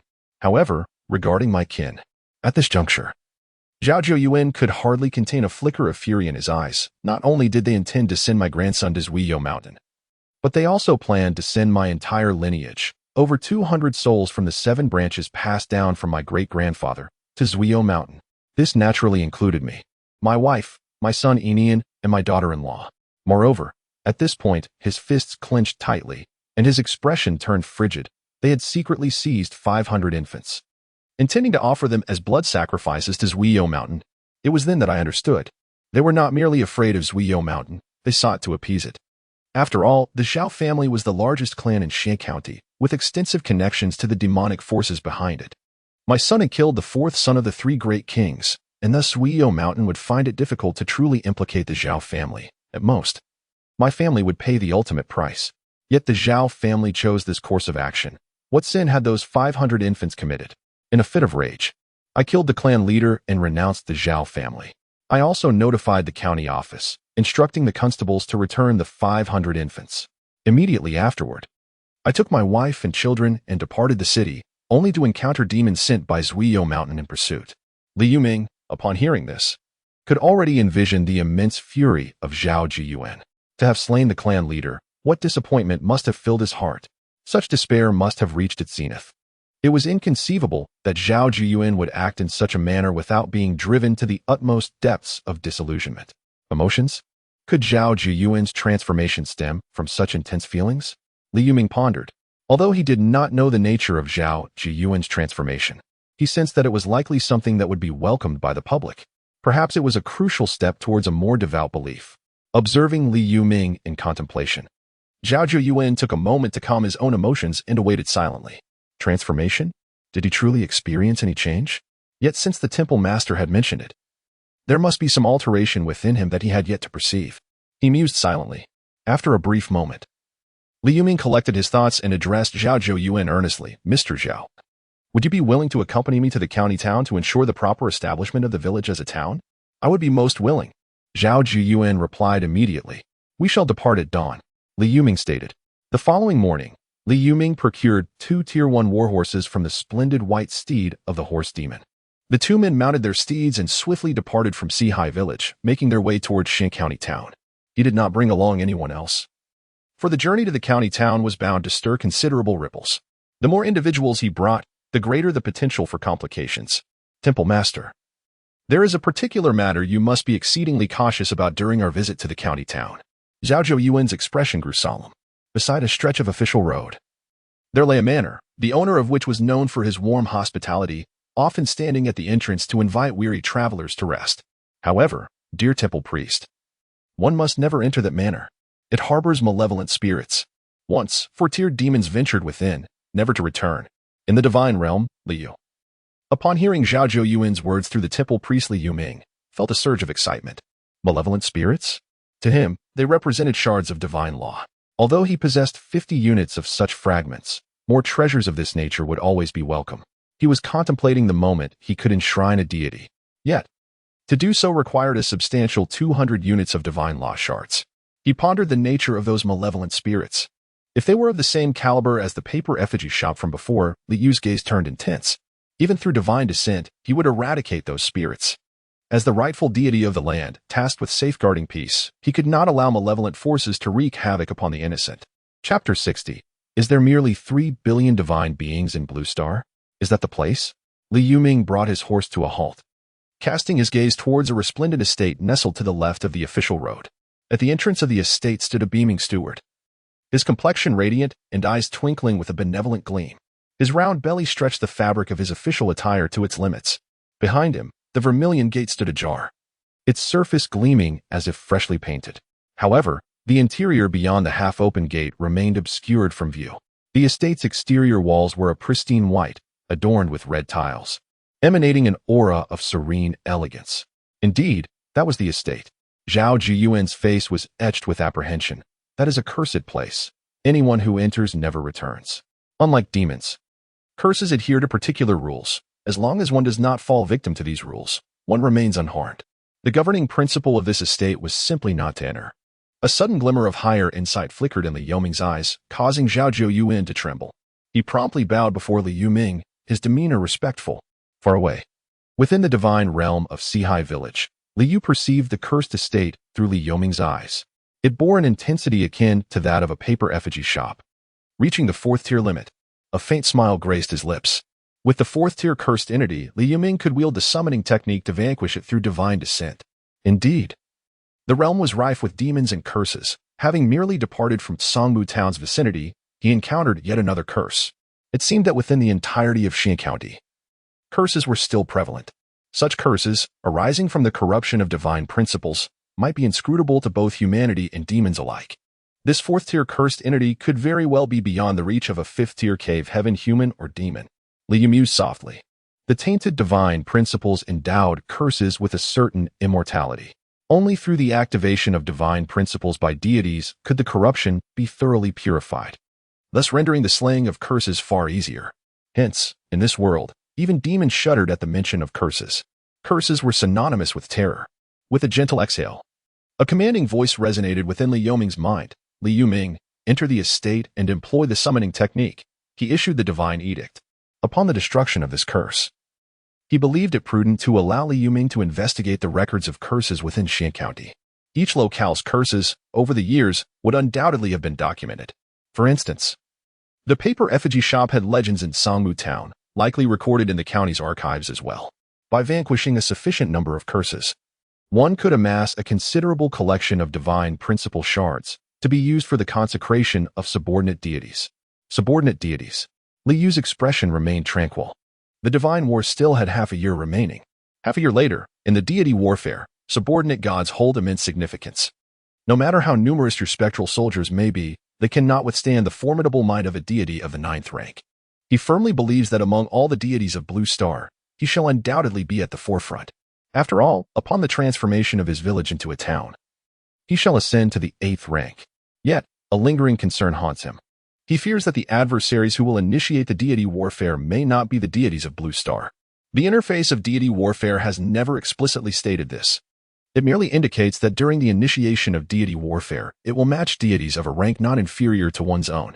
What if the puppet master sends forth entities aspiring to deify, and they number far more than the 30 billion deities of Blue Star? His gaze darkens. As for whether there are indeed so many villages, he harbors no doubt. If this realm is insufficient, there must exist other worlds. He has always suspected that the 30 billion deities of Blue Star are possibly distributed across numerous realms. Therefore, he has never underestimated the deity warfare. He has been diligently preparing all along. Master Captor? At that moment, a group of individuals emerged from the bend of the official road. Upon seeing Zhao Zhou mounted upon his horse, they were momentarily taken aback, expressing their astonishment. Clad in the attire of constables, with long blades hanging at their waists. Only the leader rode a horse. Yichuan, what brings you here? Zhao Zhou inquired, frowning at the middle-aged man leading the group. He was a head constable from Xin County, a low-ranking official within the county, possessing the strength of a second-tier True Qi realm. Moreover, he was originally one of his subordinates. He had once been the divine captor of Xin County, commanding 3 head constables and over 200 constables. Greetings, Master Captor. The other constables promptly bowed. Although they had heard rumors that the Master Captor had fallen out with the Zhao family and had fled the city after slaying the head of the Zhao family, the county magistrate had not issued any orders to revoke his position. Thus, they were obliged to pay their respects upon seeing him. Master Captor. Yichuan dismounted and clasped his fists in salute, stating, "Our mission is to visit Sihai village. The county magistrate wishes to invite the temple priest who slays demons and eradicates evil from Sihai village to the county town for a brief audience." He had yet to mention another task bestowed upon him by the county magistrate, which was to investigate how the 3 monsters that had pursued Zhao Zhou perished in Sihai village. After all, it was widely witnessed that Zhao Zhou had left the county town and was subsequently pursued by 3 monsters. The malevolent aura was palpable, soaring through the air. Unless one deliberately traversed the remote and desolate mountains, it would always be observable. As for why the county magistrate was certain that the monsters had perished rather than Sihai village being ravaged, it was evident that the county magistrate possessed his own judgments or channels of information. "Invite me?" Li Yuming suddenly interjected. "I am the temple priest of Sihai village." Li Yuming. Yichuan was taken aback for a moment and scrutinized Li Yuming before bowing in respect. It is an honor to meet you in person." Esteemed priestly, Li Yuming acknowledged the gesture with a bow, smiling as he remarked, "I had intended to visit the county magistrate. So it is fortuitous that we travel together." Yichuan was elated. He had been pondering how to invite the other party to the county when he unexpectedly encountered him, who was also on his way to meet the magistrate. This task would be accomplished with remarkable ease. He relished such assignments. "Then, masterly, let us make haste to the county," he exclaimed eagerly. However, Li Yuming shook his head, gesturing towards the ominous Xuansui manor on the side of the official road. "I must first venture inside. Once I have subdued this place, I shall proceed to meet the magistrate without delay." With that, he urged his horse forward, heading towards the sinister manor. What? Master Li, you intend to confront this malevolent entity? Yichuan gasped. "That is utterly inadvisable. It is an exceedingly terrifying place. Once one enters, there is no return." Yichuan was momentarily stunned, hardly able to believe his own ears. Subduing the malevolence? How could this be possible? Even 4th-tier demons had perished within. The other constables were equally bewildered, staring in disbelief at the notion of willingly entering a manor notorious for the demise of 4th-tier demons. Was this not a quest for certain death? Their gazes towards Li Yuming were filled with incredulity, as if they were beholding a fool oblivious to his imminent peril. Chapter 61. I am the righteous deity. Annihilating all evil. Zhao Zhou was momentarily taken aback. However, he was acutely aware that Li Yuming was no fool. The audacity to proclaim the intent to eradicate this sinister manor indicated a profound confidence in his abilities. Was he about to invoke the summoning of deities to call upon the divine presence of Zhang Yue? A wave of exhilaration coursed through him. Without hesitation, he promptly followed suit. "Wait outside. We shall return shortly. This malevolent manor has wrought havoc for far too long, and today it shall be vanquished." Zhao Zhuyuan's voice resonated. Chuan and the other constables gazed at his retreating figure, momentarily stunned. A mere temple priest from Sea Village had the audacity to enter and confront death. But why did even the esteemed constable follow him? Did the constable not comprehend the horrors lurking within this accursed manor? Constable, have you lost your senses? This is an evil entity that has devoured fourth-tier demons. Chuan could not restrain himself, exclaiming in disbelief. It was inconceivable to him that anyone could dare to level such a malevolent establishment. Having served as a captain in Xin County for many years, he had never heard of a malevolent entity being eradicated. Even those fourth-tier demons steered clear of such evil. Yet, here stood a humble temple priest and a county constable. Unperturbed, boldly stepping inside.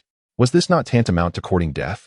In that fleeting moment, he watched helplessly as Li Yuming and Zhao Zhou followed the manor's steward through its entrance, and once they crossed the threshold, they vanished from sight. It's over, my lord. This temple priest and the constable are surely doomed within. A constable lamented bitterly. Let us wait. Perhaps. Chuan inhaled deeply, speaking words that even he struggled to believe. They may emerge unscathed. I may not know much about the priest from Sea Village, but I am familiar with the constable. He would never recklessly enter a malevolent manor unless he held a firm assurance of escape. The other constables nodded in silence, contemplating the audacity of contemplating the annihilation of evil. They dared only to hope that the priest and the constable possessed a means to survive. Temple priest Li Yuming. I beseech the divine might of Zhang Yue to descend. Upon entering the sinister manor, Li Yuming wasted no time, immediately bowing deeply in the direction of Sea Village. The terror of the malevolence was undeniable. He did not hold any illusions of standing against it with mere personal strength. Only the divine power of Zhang Yue could cleanse this evil. Zhao Zhou, witnessing Li Yuming's resolute actions, was momentarily struck dumb. He had yet to fully comprehend the sights within the sinister manor when Li Yuming commenced the summoning of deities. Without hesitation, he followed suit, bowing in reverence. What are you two doing? Hurry, come along. I relish making new friends, and your presence in my manor signifies a bond of friendship. The steward, leading the way, turned to look at them with a cheerful smile, but was met with their indifference. His smile gradually faded, transforming into a sinister grimace. You choose not to respond to a friend's words? Do you no longer wish to be my companions? Li Yuming and Zhao Zhou remained silent, awaiting the descent of divine retribution. Since you refuse my friendship, I shall utilize you as fertilizer instead. My intention was to merge you with me, to make you a part of my essence. Alas, you have proven unworthy of such an honor. The envoy extended his hand. At that moment, Li Yuming and Zhao Jian realized they were rendered immobile as two inky black hands materialized in the air, reaching towards their necks. But just then, a resplendent golden light erupted from the spirit temple of Sea Village, instantaneously surging into the malevolent estate. Outside the estate, Chuan and the other constables gaped in astonishment. What had transpired? What was this golden radiance? How could it suddenly penetrate the confines of the evil manor? Was the confidence of that temple priest from Sea Village derived from this very light?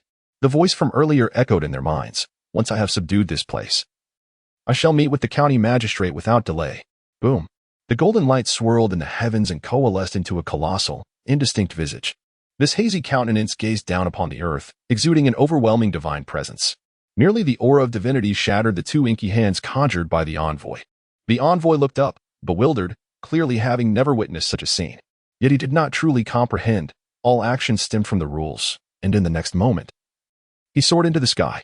His body split open, and a multitude of black hands surged forth, aiming for the golden, indistinct visage.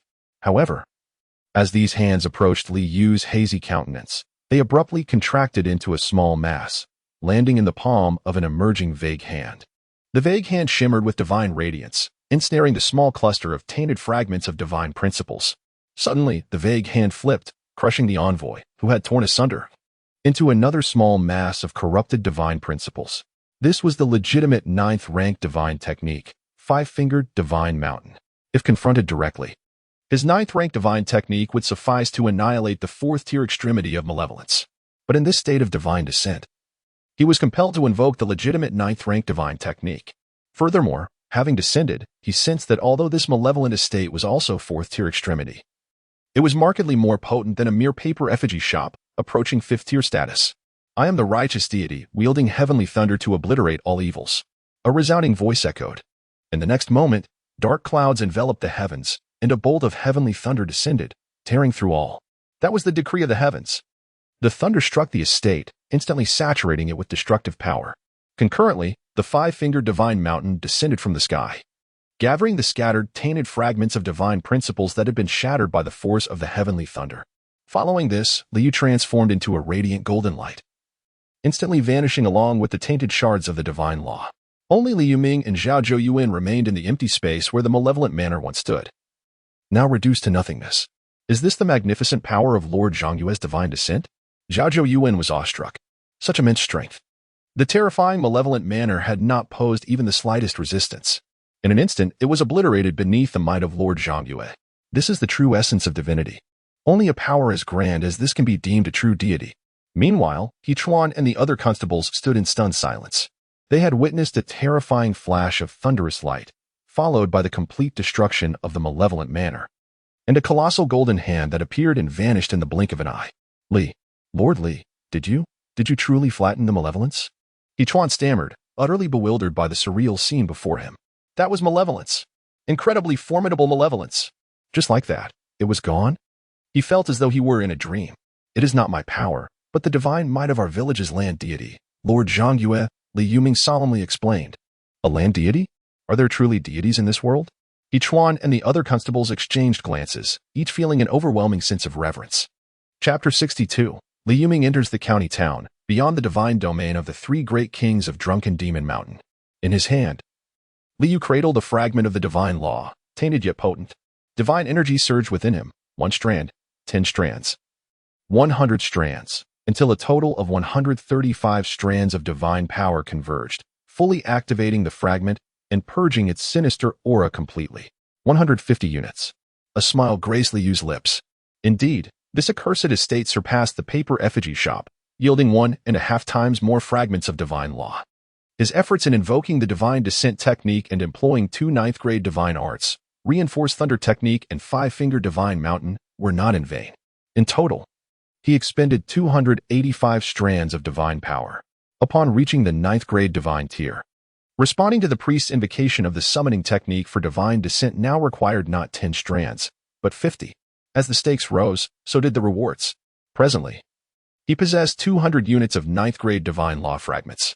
Should he succeed in nurturing 2 saintly believers, the requisite fragments would be halved, allowing him to confer divine titles upon 2 subordinate deities. He mused softly. Yet, at present, only Zhao Zhou exhibited signs of transformation into a saint, and it would take time for him to fully embody a saintly believer. As for a second candidate, there were no indications among the other A-grade believers. Emotionally, Zhao Zhou must have undergone an intense emotional upheaval, coupled with the relentless pursuit by demons. Throughout his journey, he longed to enter Sihai Village, hoping for his family's protection under Li Yu's auspices, which led to his potential for transformation into a saint. This experience is challenging to replicate. He shook his head. Even if it could be replicated, another A-grade believer would not necessarily respond in the same way as Zhao Zhiyuan. Identical experiences do not guarantee the onset of saintly transformation.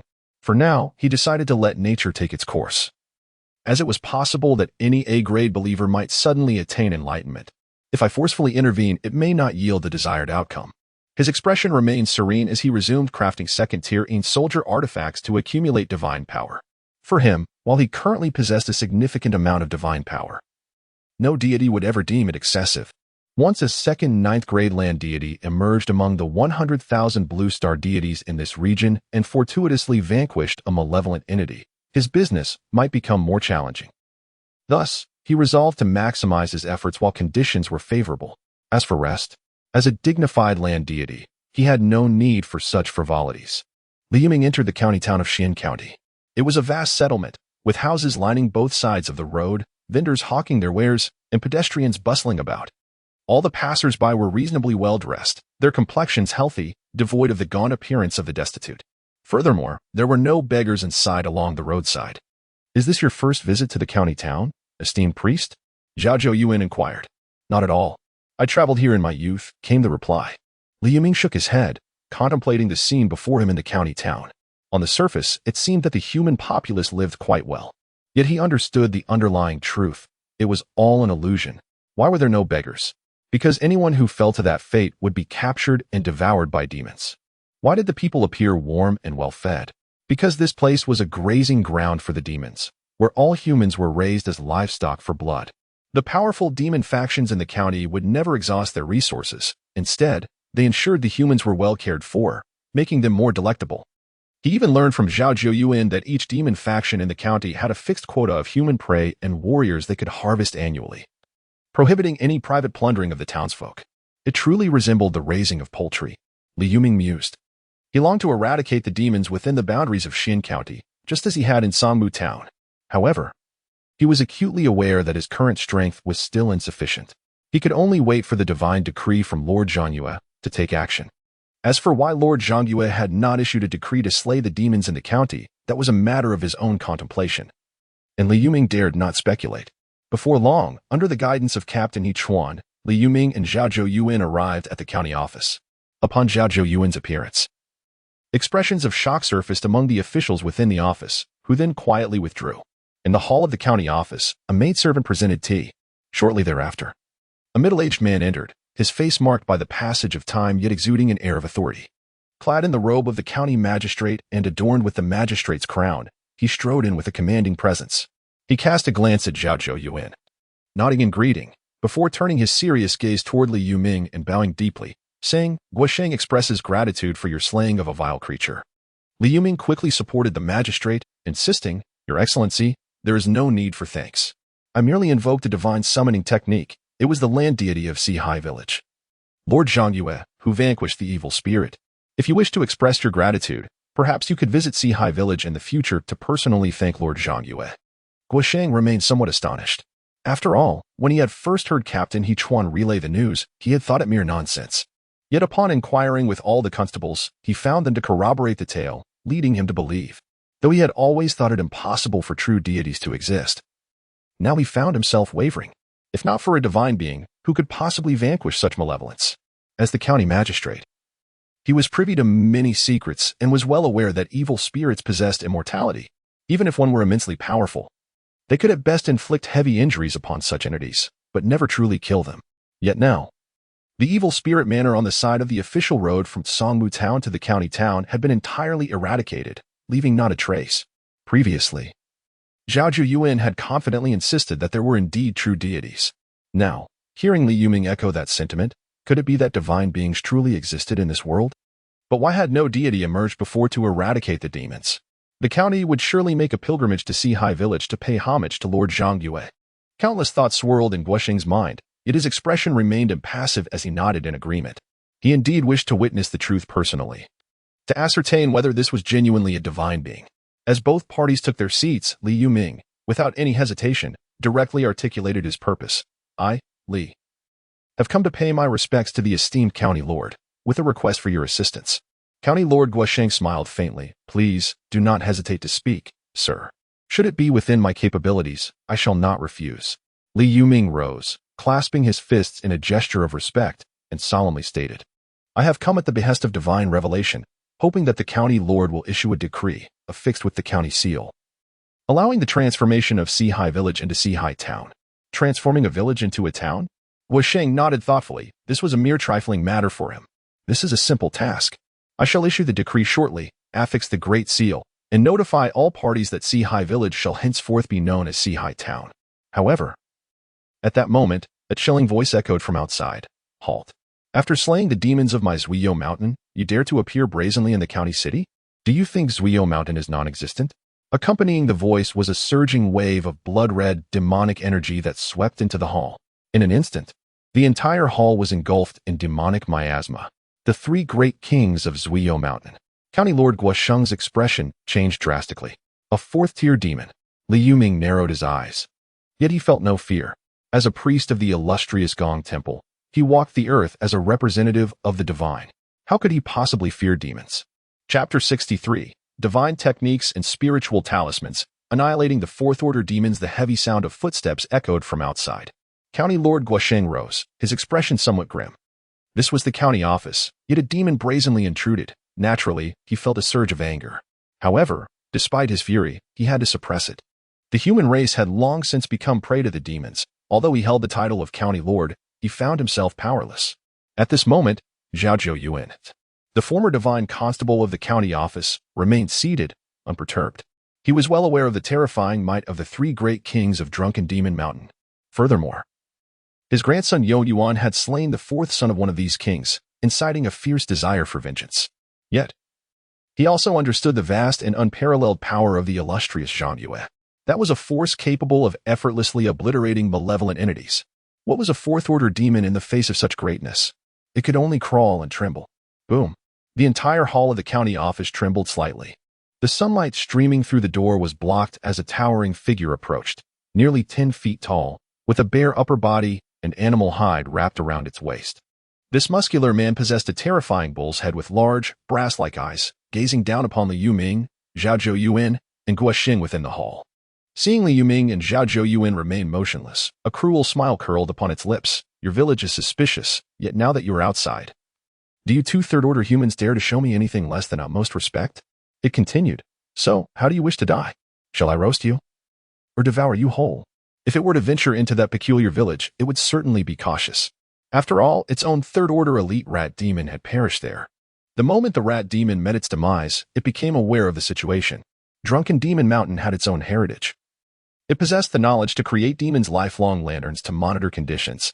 With the death of the rat demon, it was evident to it that there must be a fourth-order presence in that village. Otherwise, even if the rat demon were outmatched, it could have escaped. Only a fourth-order being could easily slay a third-order elite rat demon. Yet now, two third-order humans, one a close relative of the one who had slain its fourth son, and the other from the village where its demon minion had been killed, dared to appear in the county town? This was a blatant provocation to Drunken Demon Mountain. If it did not eliminate them, how could Drunken Demon Mountain maintain its prestige among the other demons? Thus, it had come. As for the eradication of the malevolent entity, it was unaware. After all, the only witnesses were He Chuan and other constables.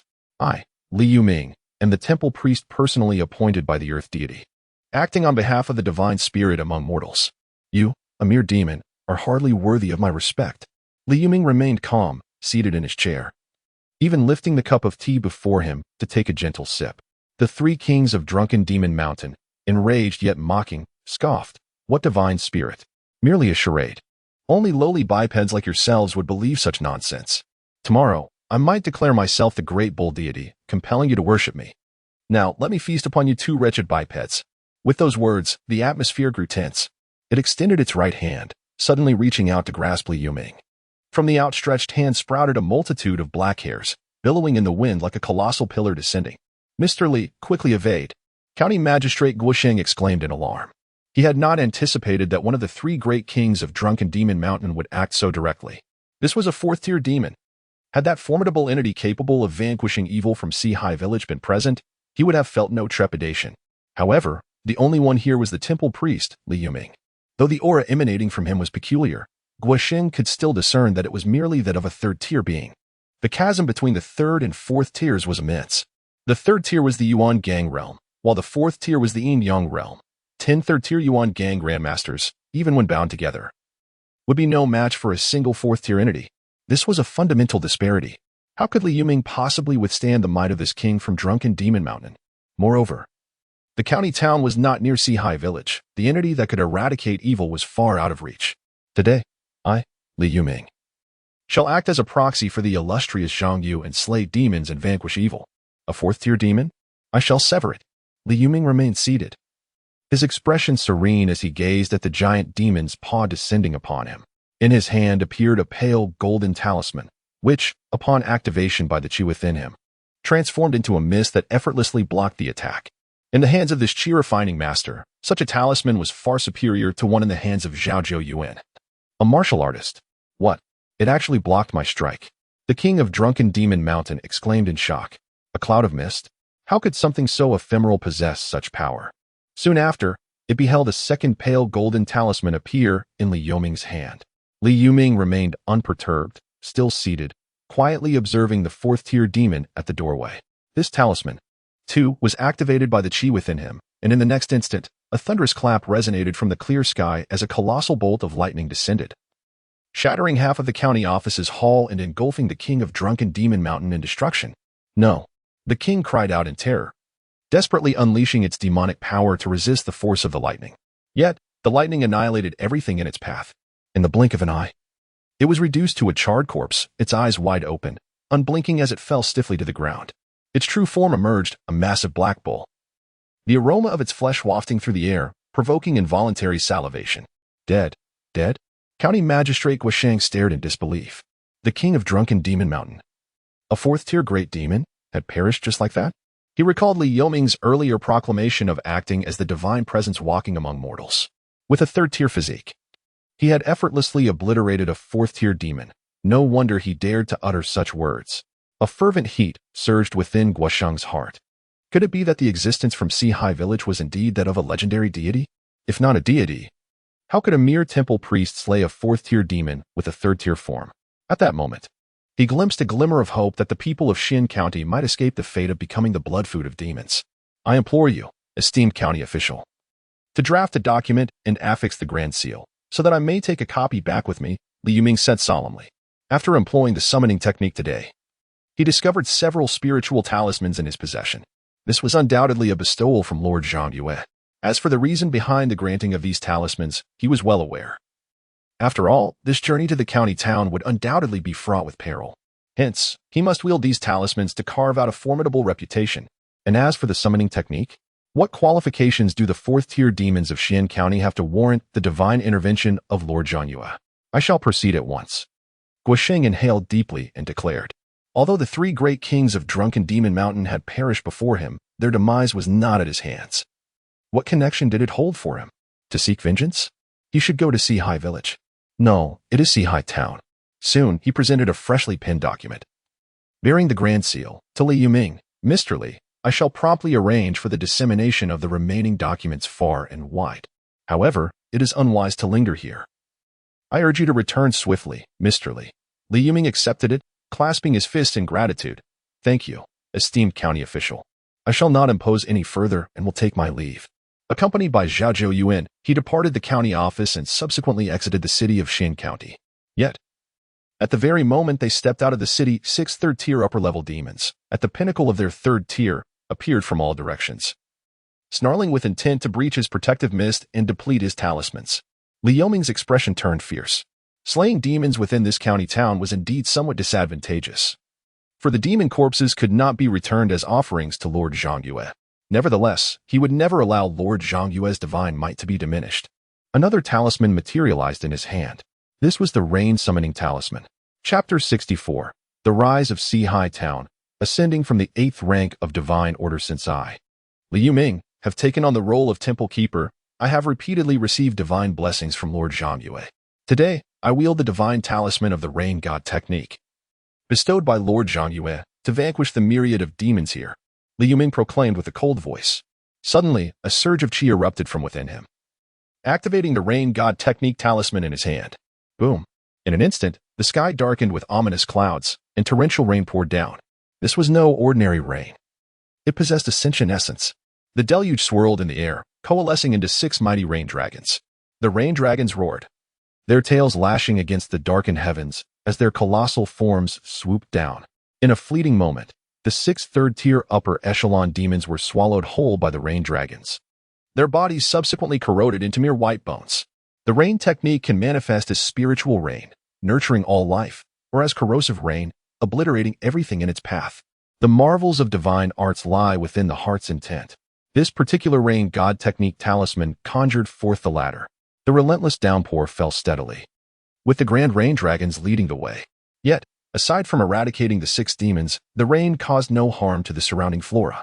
For the observant, it was evident that upon contact with any plant or the earth, the rain transformed into wisps of vapor, drifting back into the darkened clouds above. Li Yuming and Zhao Yuan were enveloped in mist, riding in tandem behind the formidable rain dragons.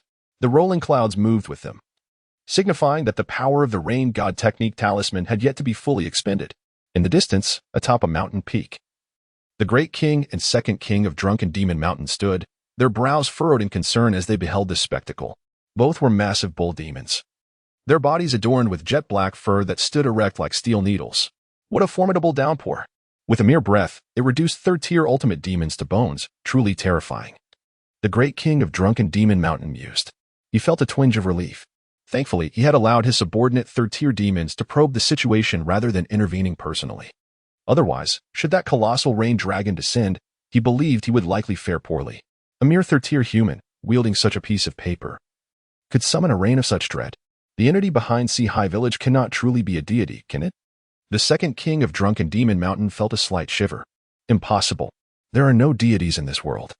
I am more inclined to believe that the entity behind Sea-High Village is an extraordinarily powerful demon. The great king of Drunken Demon Mountain shook his head. Still, I maintain that if there were indeed a legendary deity, it would have made its presence known long ago. The notion of deities has existed since antiquity, yet it remains but a legend. Who has truly witnessed one? Let us venture to Tianyuan Mountain. The existence of Sea-High Village is so tyrannical that it dares to slay the great king of Drunken Demon Mountain. This matter cannot be easily dismissed. Taking a deep breath, the great king proclaimed coldly, regardless of how formidable the entity behind Sea-High Village may be, I believe it pales in comparison to the ancient ancestor of Tianyuan Mountain. After all, to my knowledge, the Tianyuan ancestor has already brushed against the threshold of the 5th tier, even stepping 1 foot into that realm. The existence behind Sea-High Village is formidable. Without any warriors of the 4th rank under its command, it is likely that it itself is of the 4th rank. As long as it is 4th rank, it cannot possibly be a match for the ancient ancestor of the Tianyuan. The two great kings immediately nodded. With the emergence of such an unknown and powerful force, Tianyuan Mountain could not afford to be indifferent. Li Yuming successfully returned to Sea-High Village. At the first opportunity, he placed the remaining 2 spiritual talismans on the offering table and bowed in reverence. Lord Zhongyu had granted him a total of 5 talismans. He had used 3, leaving him with 1 Earth Escape talisman and 1 Heavenly Thunder talisman. The documentation to transform the village into a town was already in place. But Sea-High Village still required the actual establishment of a town. Li Yuming surveyed Sea-High Village. The newly constructed houses were numerous, and they had been meticulously planned, appearing quite orderly. However, the original houses were not uniform and were situated at considerable distances from one another. After all, the original 4 villages were not close together.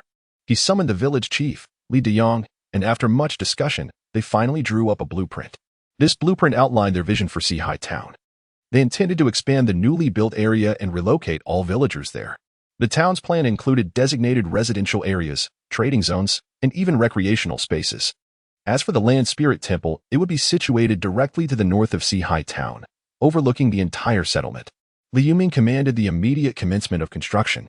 At present, the village boasted a mid-level 3rd-rank Yuengong Realm Master, 10-peak 2nd-rank True Chi Realm Warriors, 20-peak 1st-rank Body Refinement Realm Fighters, and 138 mid-level 1st-rank Body Refinement Realm Practitioners. With such a multitude of martial artists working together, even large-scale construction would proceed with remarkable speed. In most other places, martial artists held a high status, making it improbable for them to engage in laborious tasks such as chopping and transporting timber. Yet here, at Li Yuming's command, no one would dare to disobey. After all, those who could become martial artists were at least Class B believers. Such believers were already exceedingly devout. How could they refuse the orders of Li Yuming, the temple steward acting on behalf of Lord Zhongyu? The entirety of Sea-High Village embarked on a grand construction endeavor. All able-bodied youths were mobilized, each displaying an exceptionally positive work ethic. A month and a half passed in the blink of an eye. In the divine realm, Li Yu gazed down upon the nearly completed transformation of Sea-High Village. Or rather, it was no longer referred to as Sea-High Village, but Sea-High Town. For today, he realized he was now ready to begin his ascension, as he had fulfilled the final condition for advancing from the 8th rank of divine status. The divine and the human realms complement each other. From the divine perspective, he required 15,000 units of divine power, while from a human aspect, he needed to transform the village into a town. A smile graced Li Yu's face. He had awaited this moment for a long time. The 9th rank of divine status endowed him with strength comparable to that of a peak 5th rank cave heaven realm practitioner. Thus, what awaited him in his ascension from the 8th rank of divine status? Moreover, upon his ascension beyond the 8th rank of the divine realm, he was no longer merely a lord of a village, but a sovereign of a town. Concealed in the distance, observing me, do they presume themselves to be safe? Li Yu's expression settled into tranquility as his gaze drifted beyond the confines of his jurisdiction. He could sense it. A group of 4th-rank demons had recently arrived approximately 30 miles away. This assembly of 4th-rank demons lingered at a distance, showing no intention of approaching the Four Seas town. He surmised that this group had been startled by Li Yuming's use of spiritual talismans a month and a half prior. Deterred from recklessly invading the domain of Four Seas town, they were likely devising some scheme. Yet, merely a gathering of fourth-rank demons, no matter how they floundered. They were but larger insects before him. Should they dare to step into his territory, he could extinguish them with the greatest of ease. Their hesitance to encroach upon the boundaries of Four Seas Town mattered little. Once he ascended beyond the 8th rank, his jurisdiction would expand and envelop all none would escape. He murmured softly to himself, without a moment's hesitation, drawing upon 15,000 strands of divine power. He commenced his ascension. He eagerly anticipated the profound transformation that awaited him after surpassing the 8th rank. Chapter 65, Becoming the 8th-ranked landlord. This place was once a tranquil pond, but now its waters have been thoroughly drained.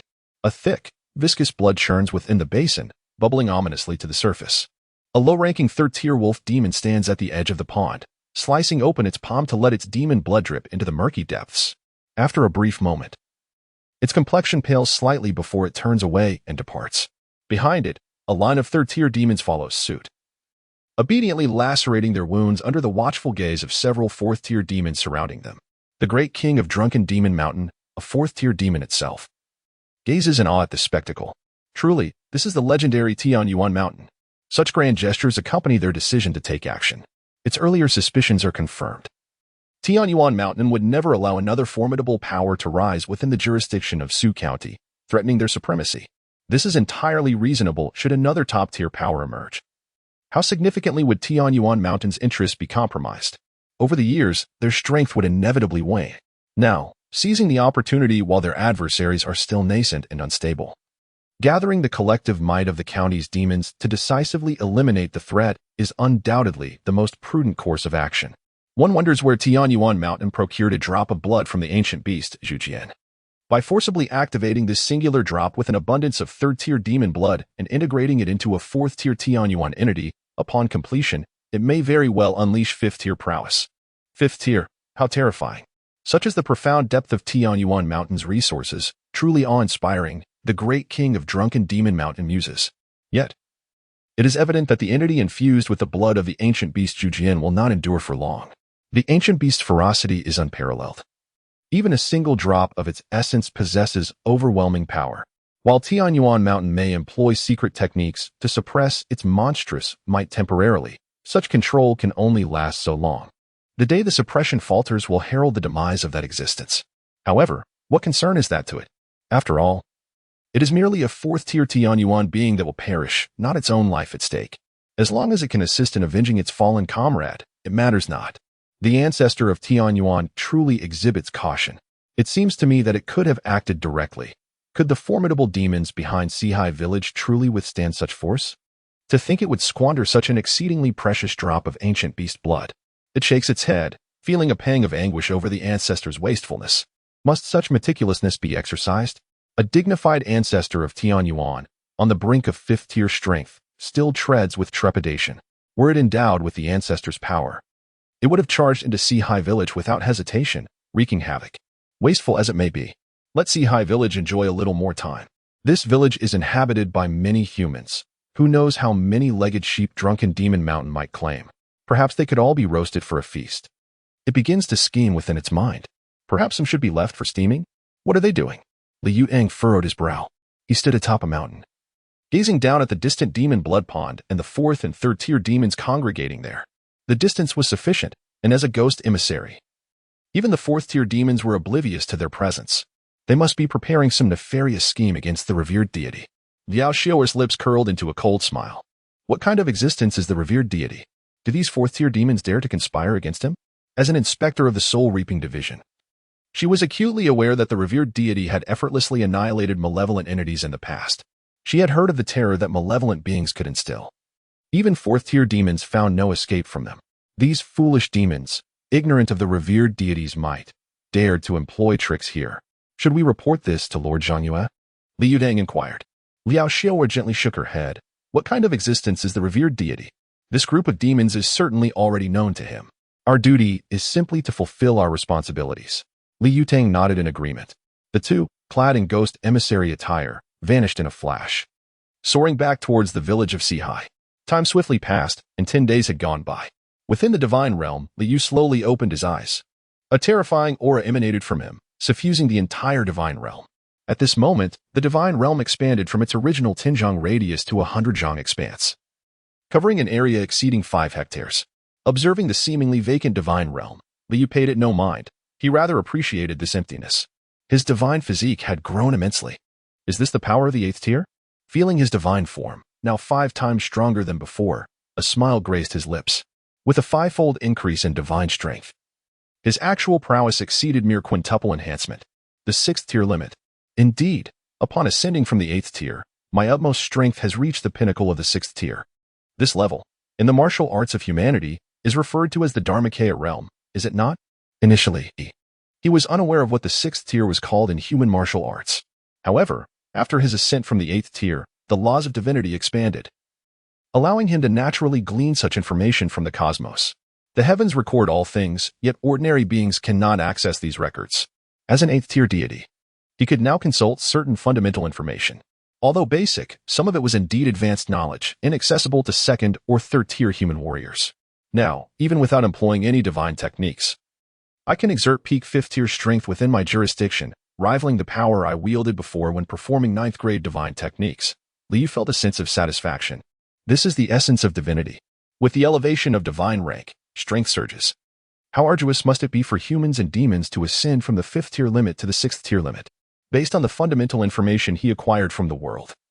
A human martial artist, upon reaching the pinnacle of the 5th tier known as the Cave Heaven Realm Grandmaster, ascended to the 6th tier of the Law Avatar Realm True Person in a swift 35 years. This individual stands as the most formidable prodigy among the human race in this realm. It is evident that transitioning from the 5th tier's zenith to the 6th tier's zenith is an exceedingly arduous endeavor. However, he himself, having traversed from another world, accomplished this remarkable feat of attaining 6th tier prowess in merely 7 months. Naturally, this is a testament to his unique capabilities, as the other deities of Blue Star do not possess such terrifying rates of advancement. In fact, it is unlikely that among the other deities any have yet reached the 9th tier of divinity. His dominion has expanded from 1,000 hectares to an impressive 20,000 hectares, unveiling several intriguing locations. A smile spread across Liu's face. 20,000 hectares equates to approximately 1,333 square kilometers, which translates to an area roughly 73 miles in length and width. This expansion not only envelopes the original Tsangmu town but also encompasses the land of monsters, the Poison Dragon Ridge, and the 100 Fox Mountain. In essence, the previous boundaries of Tsangmu town now reside well within his dominion, significantly surpassing its original extent. With a deep breath, Liu turned his gaze towards his personal information. Chapter 66, from the 8th rank, one hand shrouded in power. Suppressing the demons, personal information. Name, Liu. Divine name, Zhang Yugong. Divine position, guardian deity of the 4 seas. Divine rank, 8th rank. Requires the consumption of 150. 000 divine powers to ascend to the true 8th rank. Divine power, 11. 530. Incense offerings, 126. 420 divine techniques. Strength and priesthood, 500 divine powers. Red heaven divine thunder, 300 divine powers. Summon wind and rain, 300 divine powers. Cloud and mist technique, 300 divine powers. 4th rank Een soldier artifact, 300 divine powers. Triple enhancement of Een soldiers, 300 divine powers. Mountain removing technique, 300 divine powers. Great capturing technique, 300 divine powers. Earthly might, 300 divine powers. Sun concealment technique, 500 divine powers. Light emission technique, 500 divine powers. Remarkably, the 8th rank divine techniques have escalated directly to a minimum requirement of 300 divine powers. Liu expressed astonishment. Lesser divine techniques can typically be executed with merely 1 divine power, such as the Golden Blade technique and Dream Conveyance technique. The 9th rank divine techniques consume 10 divine powers to perform, including Thunder technique, Rain summoning technique, and Cloud and Mist technique. The true 9th rank divine techniques, however, necessitate 50 divine powers, exemplified by the Enhanced Thunder technique and 5 Fingers Mountain. Yet now, the 8th rank divine techniques demand a minimum of 300. 300 divine powers. How many deities of the Blue Star can even muster such a quantity? Some deities have not even accumulated enough divine power to ascend to the 9th rank. The disparity in power consumption is almost unfathomable. Of course, despite the considerable expenditure, the might of these techniques is undeniably formidable. However, with my current rank of 8th, even if I were to expend merely 50 divine powers to execute a true 9th rank technique, its potency would reach the lower echelons of the 6th rank. The lower 6th rank can effortlessly crush any 5th rank adversary. A faint smile graced Liu's lips. A significant gap in rank signifies an immense chasm in power. Subsequently, his gaze turned toward the sun concealment technique and the light emission technique, two of the most elite 8th rank divine techniques. The sun concealment technique serves to obscure celestial secrets, effectively severing calculations. The light emission technique radiates protective divine light that repels all forms of malice, possessing boundless utility. These two divine techniques are regarded as the pinnacle of the 8th rank. He appeared satisfied. In this world rife with demons, each is likely to possess a unique innate ability. It is entirely possible that some demons may wield special powers capable of divination and calculation. With the sun concealment technique at his disposal, he need not worry about such exceptional abilities. With a deep breath, he stepped forth, leaving the divine domain and ascending to the summit of a towering peak. This mountain soared over 400 zhang, characterized by its treacherous cliffs, surrounded by over 100 smaller hills, each resembling a bowing fox. The 100 Fox Mountain, astonishingly, is a true 9th rank peak. A true 9th rank peak can bestow the title of a true 9th rank mountain deity. Liu cast his gaze over the majestic 100 Fox Mountain. Beneath it, the spiritual energy thrived abundantly, far surpassing that of the 6 other locations: Thousand Wolf Mountain, Poison Dragon Ridge, Pingla Mountain, Tiger Head Mountain, Shunling River, and Thousand-Faced Mountain, all of which were mere 9th-grade spiritual lands. These 7 sites constituted the domain over which he presided. Of course, apart from these 7 locations, he had already established himself as a local deity. According to the doctrines of the divine path, he was entitled to 4 village deities to assist him in managing divine affairs and nurturing the faith of believers. Thus, he could potentially command 11 subordinate deities. However, this would require a significant amount of fragments of divine law. There was no urgency in consecrating his subordinates. Zhao Jiyuan's ascension phase was nearing its conclusion, and with 5 months remaining until the commencement of the divine war, it would be prudent to observe if any additional saint-level believers would emerge. His expression remained tranquil as his gaze shifted to a group of demons. His domain had now expanded to 20,000 acres, enveloping even the 4th-tier demons that had once thought themselves distant from the Four Seas town. A single drop of blood from the ancient beast Zhu Jian. Did they really believe that with this drop of Zhu Jian's blood, they can rapidly cultivate a 5th-tier demon to confront me? Let alone the fact that I have already ascended beyond the 8th grade, while they have yet to achieve their goals. Even if I had not ascended, this hastily cultivated 5th-tier lower demon would amount to nothing of consequence. Liu, hands clasped behind his back, looked down upon the gathered demons. Despite the distance of 30 to 40 miles, separated by mountains, this was his domain. Every movement within his territory, no matter how minute, could not escape his keen perception. Within this realm, he was the unequivocal god. Let them now taste despair. A horde of man-eating demons deserved to be utterly terrified.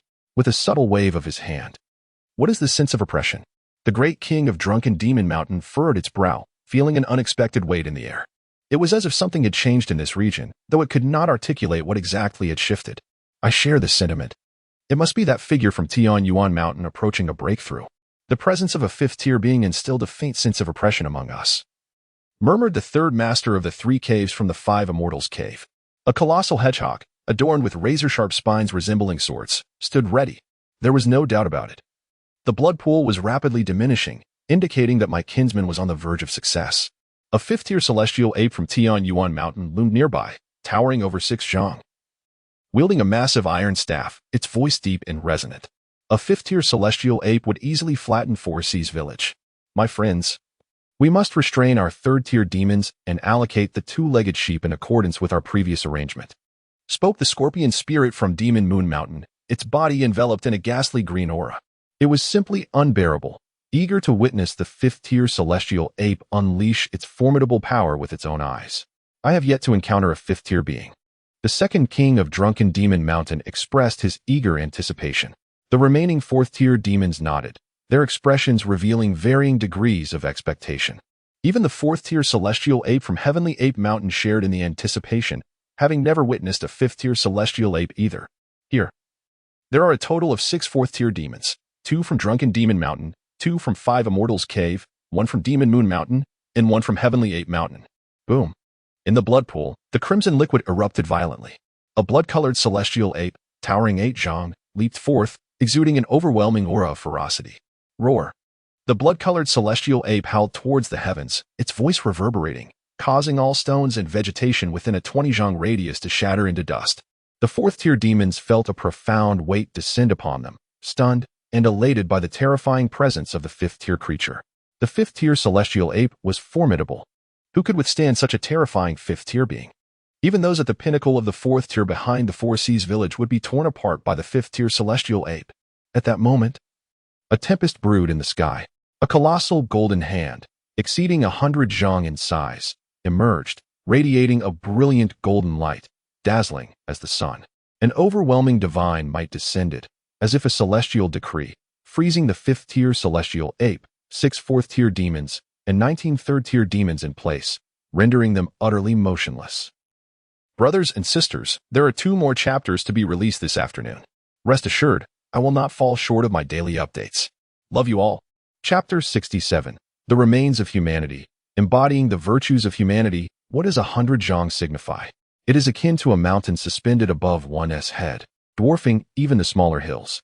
This terrifying scene was one that the assembled demons had never witnessed in their lifetimes.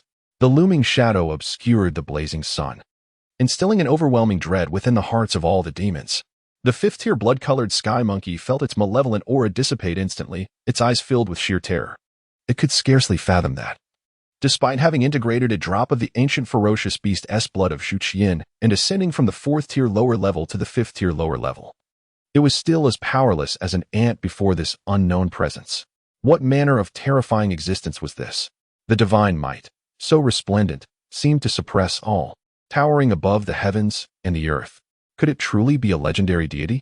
Suddenly, a shattering sound erupted from within its body. As every bone was crushed under the overwhelming pressure, it wished to scream, yet its mouth would not open.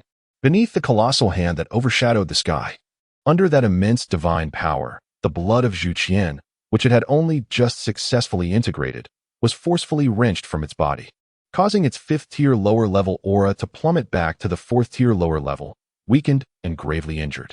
Witnessing this sight, the king of Drunken Demon Mountain felt as though its eyes would burst from their sockets, gripped by an utmost terror.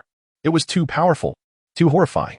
Even the sky monkey, which had assimilated the blood of Zhu Qian and reached the fifth-tier lower level, was stripped of its ferocious blood and reduced to its original form. Just how formidable was the entity behind the sea village? Regret coursed through its veins as it lamented its decision to report this matter to the Sky Monkey Mountain. Even if it had reported it, why had it chosen to follow here? In that moment, it finally comprehended why the ancestor of the Sky Monkey could step into the fifth-tier realm, because he was sufficiently steadfast and had lived long enough. If one lives long enough, there comes a day when one can ascend from the fourth tier to the fifth tier. Yet, this realization came to it far too late.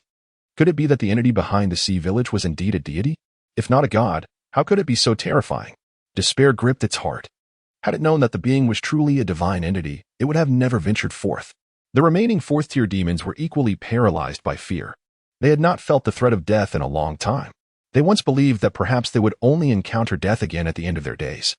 Yet now, a seemingly foolproof venture had entangled them with such a dreadful existence, possibly a genuine deity. You demons, who feast upon humanity, your sins are unforgivable. I am a righteous God, and I shall sentence you to the obliteration of your souls.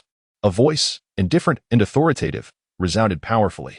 With the conclusion of that decree, the colossal hand descended upon the throng of demons.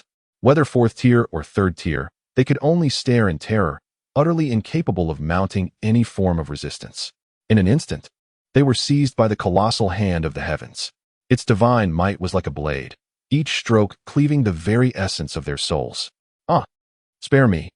Esteemed deity, have mercy. I pledge my eternal loyalty, never to betray you. The little demon, after over 140 years of arduous cultivation, implored the deity to consider the difficulty of his journey and grant him a reprieve. Within the resplendent golden grasp, each ray of shimmering light pierced into the minds of the myriad demons, severing their very souls. This unimaginable agony finally elicited wails of despair and cries for mercy from the throng of demons. Yet, these pleas were but fleeting moments of anguish. The souls of the demons shattered completely, whether they were third or fourth-tier fiends, all disintegrated into nothingness. Within the colossal hand, only the lifeless bodies of the demons remained, their faces etched with despair and regret. At the summit of 100 Fox Mountain, Liu maintained an impassive demeanor, casually waving his hand. The fallen demon corpses entered the divine realm, awaiting his return for disposal. Neither the divine shop nor the regional trade permitted the sale of living beings. Otherwise, these demon souls could have fetched a modicum of divine power. Li Yu, however, was indifferent to this. He was not in need of such petty energy. Instead, he pondered, should the regional trade allow the transaction of living beings, it would likely give rise to a despicable trade in human lives. Among the 3 billion deities of Blue Star, what manner of individuals could be found? In a world devoid of law and even morality, what heinous acts would not be committed for profit? His attention shifted to a drop of blood from the ancient beast Zhu Qian. Li Yu gazed at the blood hovering before him, an intense crimson hue emanating a terrifying malevolence. In the depths of this sanguine droplet, he could faintly discern the spectral form of an ancient beast, a humanoid leopard with the ears of a bull and a powerful serpentine tail, unmistakably the ancient beast Zhu Qian. This drop of blood was indeed a valuable find. After purging the majority of its ferocity with divine power, although its quality would diminish, it would still be comparable to a 4th-tier blessing talisman. Nevertheless, selling it would likely prove more advantageous. Li Yu smiled softly, collecting the blood with a casual motion. His gaze then shifted northward, towards a marsh located approximately 6 or 7 miles from Poison Dragon Ridge. With a swift step, he found himself hovering above the marsh, surveying the scene below. Within the mire lay an ancient venomous serpent of the 3rd tier, coiled and slumbering beneath the surface. Li Yu merely cast a glance, and in that moment, the serpent's eyes snapped open, revealing an expression of sheer terror. However, before it could make any move, its soul was already shattered, utterly dissipating into the ether. Its corporeal form vanished in a flash, entering the divine realm, awaiting its fate of sale. The territory had expanded to 20,000 acres. He had finally encountered a stroke of fortune, discovering a treasure trove. Li Yu regarded the marsh below with a glimmer of satisfaction. He had long envied the female deity known as Chiyu, who had obtained the seeds of spiritual rice and the essence of spiritual grains. She must have stumbled upon some hidden gem. At last, he had discovered a rather remarkable treasure. He gently raised his hand, and instantly, the entire mire of Baifeng Marsh began to levitate. Behind the resting place of the 3-tiered old venomous serpent, 3 human corpses emerged. The garments adorning these corpses had long since decayed, yet traces of flesh still clung to their faces, emanating a lustrous sheen. Before the 3 human remains floated a precious jade, radiating brilliance and forming a luminous barrier that shielded the corpses. From beneath the earth, the power of the land surged forth, transforming into ethereal light that filled the barrier. Some of this divine light leaked outward, giving rise to the formidable 3-tiered old serpent. Although the serpent had feasted sparingly upon humans, it was undeniable that once it had tasted human flesh, Li Yu would not show mercy. These 3 human remains were of no ordinary origin. They bore the essence of human merit. Li Yu sighed, reflecting on the significance of human merit, a gift bestowed by humanity upon those who had rendered great service. Any being imbued with even a trace of human merit was undoubtedly a hero who had fought valiantly for the human race. Chapter 68. May I inquire, esteemed deity, how do you perceive my human race? Tianyuan Mountain. This majestic peak is located over 50 miles beyond the confines of Xian County. Standing as the tallest mountain within its territory, its summit pierces the heavens, perpetually shrouded in a blanket of pristine snow. Surrounding Tianyuan Mountain are 9 significantly shorter peaks, each exhibiting unique forms that, upon closer inspection, bear a resemblance to the features of monkeys. Between these 9 summits and Tianyuan Mountain resides a multitude of monkey tribes. Yet only the Tianyuan clan possesses the privilege to ascend the sacred mountain. At this moment, within a grand black hall atop Tianyuan Mountain, an ancient ape sits cross-legged. Its fur is a brilliant white, and though its eyes are slightly closed, a fierce vitality emanates from its being, strikingly powerful despite its apparent age. Even seated, the elder ape towers at a height of 5 to 6 shang. An ominous aura of blood-red demonic energy envelopes the hall, sweeping outside to ensnare 3 trembling human warriors, their faces a mask of numbness. With the intellect of human warriors, combined with the spiritual essence of Tianyuan Mountain, they strive to refine this demonic energy and fortify their physiques, aspiring to ascend to the 5th tier. Dead. Suddenly, the elder ape's eyes fly open, revealing a flicker of astonishment. It senses that the chosen descendant, deemed most suitable for merging with the blood of the ancient beast Zhu Qian, has perished. How could this be? Merging with the blood of the ancient beast should assuredly elevate one to the 5th tier. How could it lead to death? Could it be that this unfortunate demise occurred before the fusion was complete, before attaining the 5th tier? at the hands of that entity behind Sea High Village? The Elder Ape struggles to fathom the possibility that its chosen successor could meet such an end even after achieving the 5th tier. Curse be this. How could such a formidable presence arise within the bounds of Xian County? The Elder Ape's countenance darkens, fist clenched tightly. Regardless of the scenario, it underscores the terrifying nature of the force behind Sea High Village. In that moment, alarm bells toll within its mind. Should that force dare to invade Tian Yuan Mountain? How would it respond?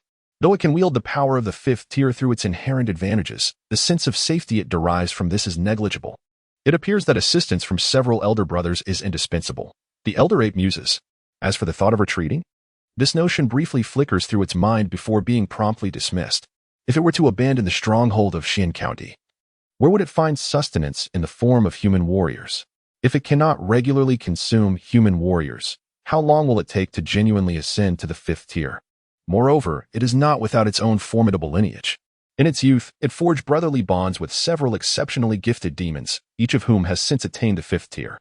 At that time, I shall call upon my brothers to assist me. I shall keep them shielded behind me. If circumstances take a turn for the worse, I shall have no choice but to flee. It contemplates. For the Elder Ape, safeguarding its brothers is a matter of course.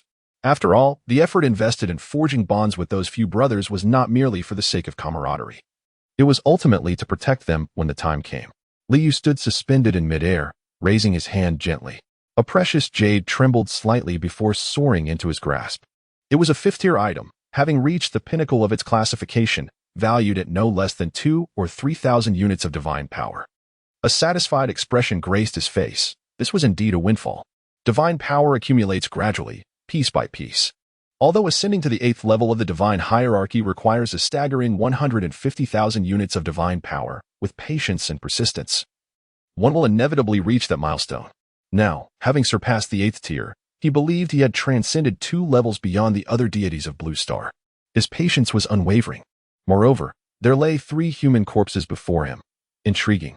Among them, one still harbored a lingering soul. It appeared that the rich spiritual radiance emanating from the jade, infused with the earth's might, had played a significant role. However, the primary factor was still the merit of humanity, which safeguarded his soul. Liu's gaze fell upon the corpse emanating the strongest aura of human merit. With a swift motion, a surge of divine power flowed into it, and an ethereal human soul emerged, bewildered, from the remains.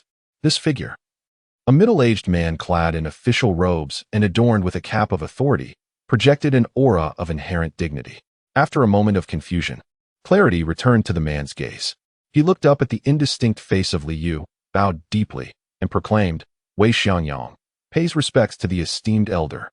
I am grateful for your assistance in my struggle to emerge from the darkness. May I inquire as to your identity? His voice was deep and steady. I am the rightful deity of the lands across the seas. Your essence possesses the merit of humanity, having contributed to its cause. Will you serve under my banner as one of my divine subjects? Liu regarded Wei Xiangyang with keen interest. Within the depths of Wei's ethereal form, a resplendent aura of human merit glimmered, preserving his soul from annihilation.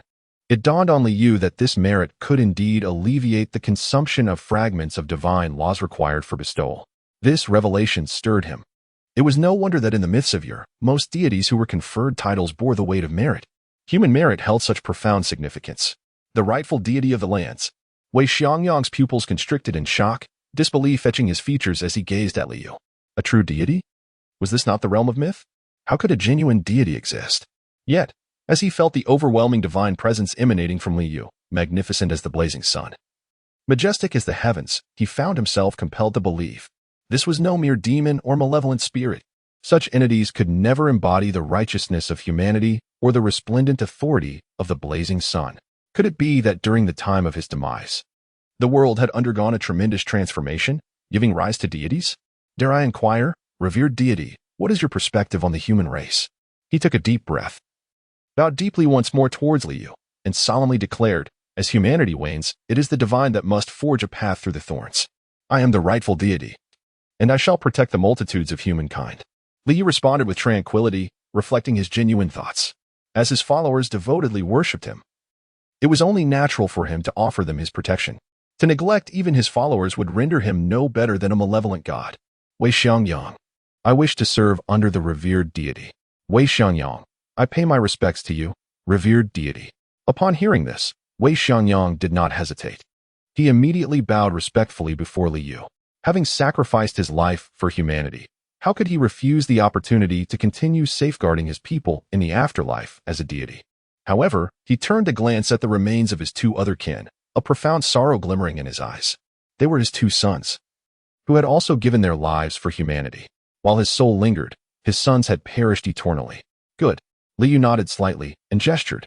The land register flew forth from the divine realm, landing in his hand. With a rustle, the land register opened automatically, revealing the life deeds of Wei Xiangyang before him. To bestow the title of the first subordinate deity, one must possess an intimate understanding of their subordinate. Chapter 69. The Enfeoffment of the First Divine Minister. God of the Shunling River, Wei Xiangyang, born in the year 930, one of the Jianan era of the Great Zhou dynasty. In the year 960, he achieved the highest honor of the imperial examination and was appointed as the magistrate of Xian County by the emperor of the Great Zhou. During his tenure, he practiced benevolent governance and was beloved by the people. In the year 999, the Great Zhou dynasty fell into ruin overnight, and demons rose in chaos. Wei Xiangyang, along with his two sons, sacrificed themselves to protect the citizens, perishing alongside the three-headed, five-tiered demons, thereby saving an entire city. He possessed 525 units of humanitarian merit. Before long, Li Yu had thoroughly perused the life account of Wei Xiangyang. The records were exceedingly detailed, chronicling every action taken during his tenure, as well as each case he adjudicated, meticulously documented. This was the function of the land register. By agreeing to join his ranks or the Four Seas town, one's name would be inscribed within this land register. The register contained countless pages, with each inhabitant of the Four Seas town occupying a single page. And only one page at that. Even though Wei Xiangyang's life was rich with experiences, a single page of the land register could encapsulate boundless tales. Truly, he was a remarkable individual, having amassed 525 units of humanitarian merit, wholeheartedly devoted to the welfare of the people. Yet, it was unexpected that he hailed from the twilight of the Great Zhou dynasty. Li Yu mused softly. Among the fundamental information gleaned from the cosmos, there existed references to the Great Zhou dynasty, a realm of formidable strength. In those times, demons dared only to lurk beyond its borders, never daring to encroach upon its territory. The people were not mere prey for the demons, but were rather the proud citizens of the Great Zhou. Regrettably, no one knew the reason for the dynasty's abrupt demise. There was no clarity regarding the events of that fateful night, and the celestial records offered no insights. Li Yu felt a pang of regret. He too longed to uncover the mystery behind the Great Zhou's sudden downfall. For the might of the Great Zhou was terrifyingly immense, capable of keeping all demons at bay. His gaze fell upon the kneeling Wei Xiangyang before him. With a gentle wave of his hand, 300 beams of divine power shimmered forth, coalescing into a divine edict of enfeoffment before him. This edict emanated an aura of profound mystery, as if it contained the very laws of the universe. I hereby enfeoff Wei Xiangyang, a meritorious servant of humanity, as the god of the Shunling River, a divine entity tasked with the regulation of river currents and the stewardship of clouds and rain. He bestowed upon him the divine arts of mist and fog technique, rainfall technique, thunderbolt technique, flight technique, golden blade technique, and dream prophecy technique. Li Yu's voice resonated powerfully, akin to the voice of the cosmos, with the first two proclamations echoing throughout the entire domain. However, the third proclamation was heard only by the prostrate Wei Xiangyang. The mountains reverberated, the heavens resonated, and thunder erupted in the skies above. The Shunling River stirred with fervor, as though it were celebrating. The inhabitants of various locales such as Sihai Town, Songmu Town, Yulong Ridge, and Baihu Mountain looked up in astonishment. Among them, the devotees of Sihai Town reacted the swiftest, immediately kneeling upon the ground, their gazes ablaze with fervor. They had been conferred a divine patron. Initially, they believed that by worshipping the illustrious Lord Zhangyue, they would merely receive his blessings. Yet now, they realized their perspective had been too limited. Lord Zhangyue had the power to appoint a deity. If they were to demonstrate even greater piety, might they too have the opportunity to ascend to divinity? The mere thought of becoming a deity ignited a fervent passion within them. A deity, exalted and revered by all. A local god. Only Li Yuming maintained a semblance of composure. After all, as the personally appointed temple keeper by Lord Zhangyue, he felt that by diligently fulfilling every divine mandate entrusted to him, he would undoubtedly have a significant chance of being conferred as a deity in the future. Moreover, he had clearly heard the divine voice of Lord Zhang Yue, which articulated that the newly appointed river god of Shunling, Wei Xiangyang, was a benefactor to humanity. This, he surmised, was the rationale behind Lord Zhang Yue's appointment of him as the river god. Wei Xiangyang, the name struck a familiar chord within him. He pondered, sensing that he had encountered this name somewhere before. Wei Xiangyang. Was he not the last county lord of the great Zhou dynasty worshipped in the county town? Wei Xiangyang had perished alongside the demons to save the entire populace of Xie County, and the people, in gratitude, had erected a statue in his honor. Beside him, Zhao Jiyuan whispered, his expression one of astonishment. A figure long deceased had unexpectedly returned to life, only to be conferred divinity by Lord Zhang Yue. So it was him. Li Yuming and the other prominent figures of Sihai Town exchanged glances, a bitter smile shared among them. This path to divinity appeared exceedingly arduous. It seemed that if they wished to attain godhood, they would need to seek another route. In the Bee Demon Valley, the Bee Queen knelt on the ground, her heart ablaze with fervor. The esteemed Lord had not deceived her. Indeed, the Lord possessed the power to confer deities. As long as she diligently crafted honey for the esteemed Lord and devoted herself with sincerity, one day she too would be conferred as a deity. Wei Xiangyang received the divine mandate from the esteemed Lord. With a solemn expression, he deeply bowed to Li Yu and spoke earnestly. With a flash, the divine edict of appointment in Li Yu's hand melded directly into Wei Xiangyang's soul. Simultaneously, he extracted 100 units of 9th grade divine law fragments to infuse into Wei Xiangyang's essence. Ordinarily, appointing a 9th grade subordinate deity would require 200 units of 9th grade divine law fragments. However, the merit of humanity could reduce the requisite fragments during the appointment. Essentially, 2 deeds equated to a reduction of 1 unit of divine law fragments. Yet, the maximum reduction could only be half. As the divine edict and fragments merged, suddenly, the heavens and the earth stirred with a tempest, and the laws of divinity manifested within Wei Xiangyang's soul, converging. His originally ethereal soul began to solidify at a visible pace, transforming into something akin to a true corporeal form. In essence, this was already the embodiment of a 9th-tier deity. Even without the use of divine arts, he possessed the formidable strength of a 3rd-tier limit. Clad in a flowing blue and white river god robe, adorned with a river god crown, and holding a river god seal in his hand, he stood resplendent. However, this transformation consumed 200 of his human virtues, yet he still retained 325, a testament to Wei Xiangyang's greatest treasure and his unwavering dedication to saving the citizens of the city. Lower deity Wei Xiangyang pays homage to the esteemed god. He proclaimed, bowing reverently to Li Yu once more as he embraced his new identity as the river god. It was only after ascending to divinity that he comprehended the vastness of the divine path. Go forth to fulfill your divine duties, Li Yu replied with a calm demeanor. With that, he stepped forward and vanished into the 100 Directions marsh. As for the remaining 2 human corpses, Wei Xiangyang would handle them himself. This sacred ground yielded a 5th-tier gem, and the suitability of Wei Xiangyang for divine enfeoffment brought Li Yu immense satisfaction. A deity under his command would, for a lifetime, never betray him. Moreover, with but a thought, he could strip the other of their divine laws, casting them down to mortality. In this realm devoid of celestial courts and underworlds, he was the pioneer of his own divine path, the preeminent deity. How intriguing! Li Yu mused as he appeared before a mountain peak, his expression peculiar.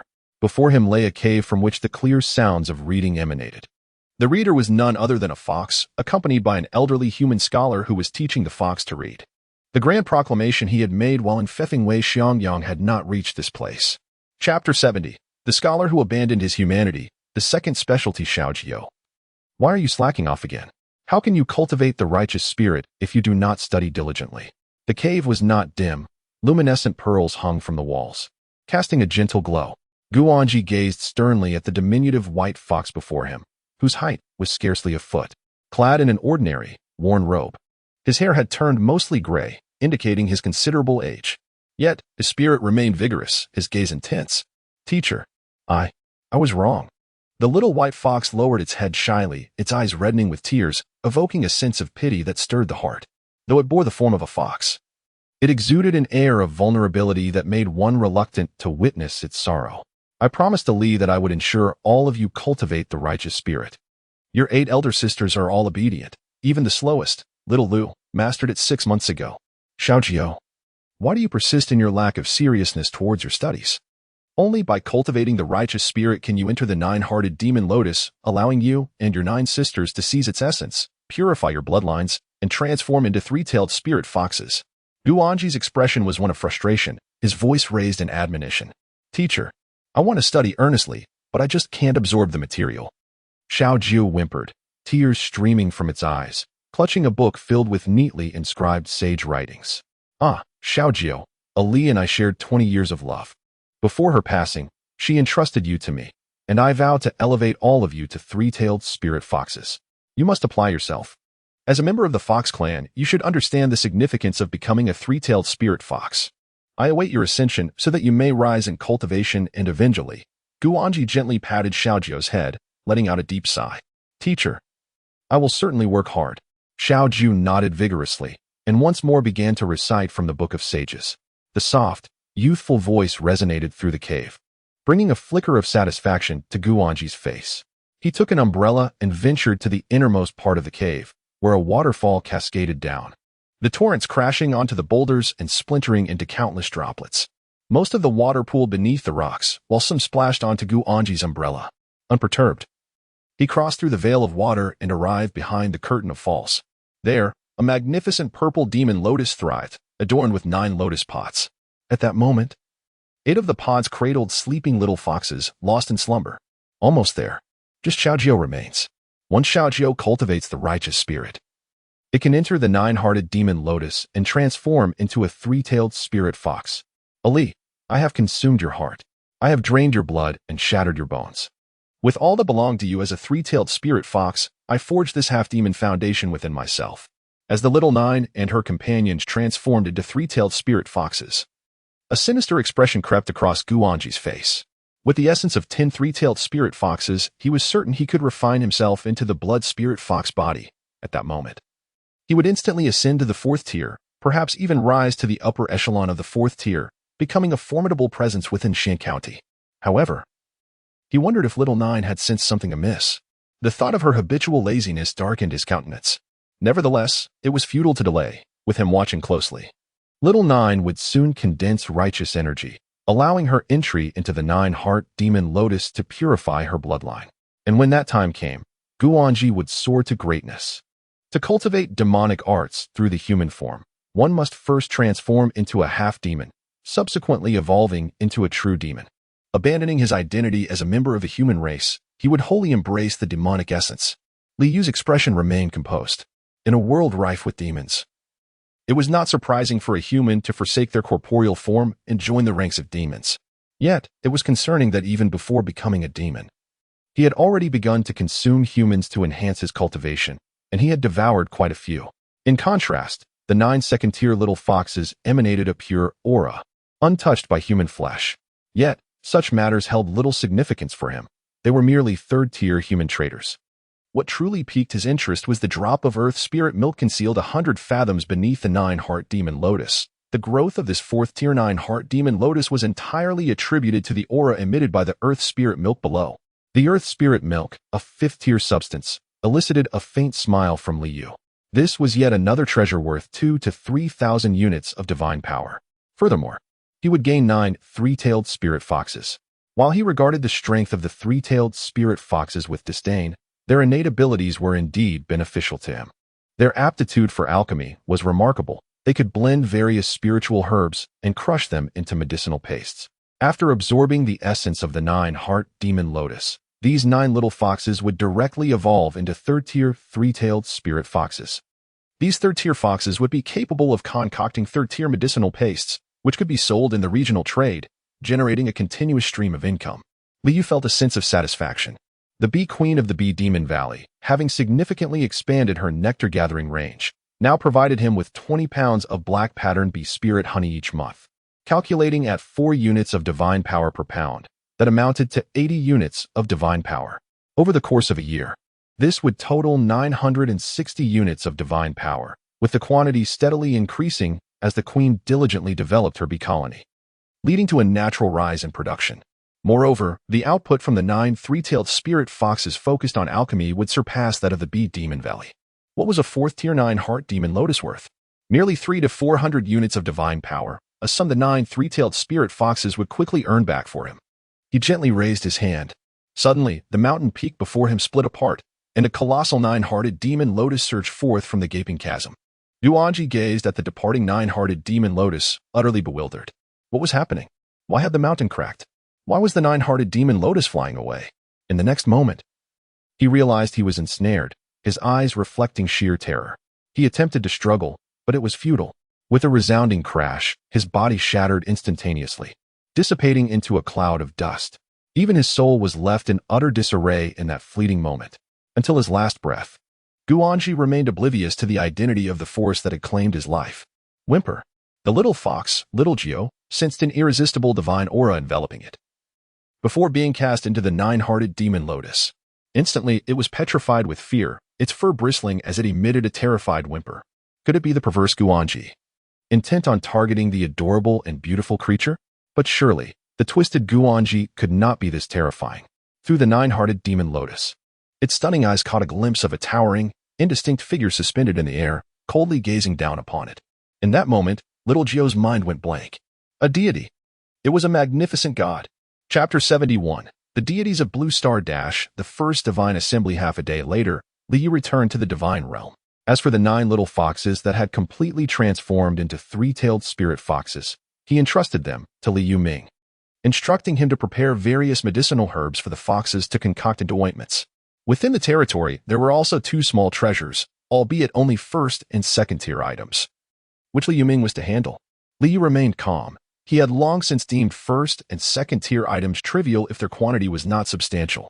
Subsequently, he accessed the divine shop, selling a 5th-tier gemstone, a drop of 5th-tier earth spirit milk, and a drop of the blood of the ancient fierce beast Jujin. These 3 5th-tier items held little value for him, as his preference lay with divine power.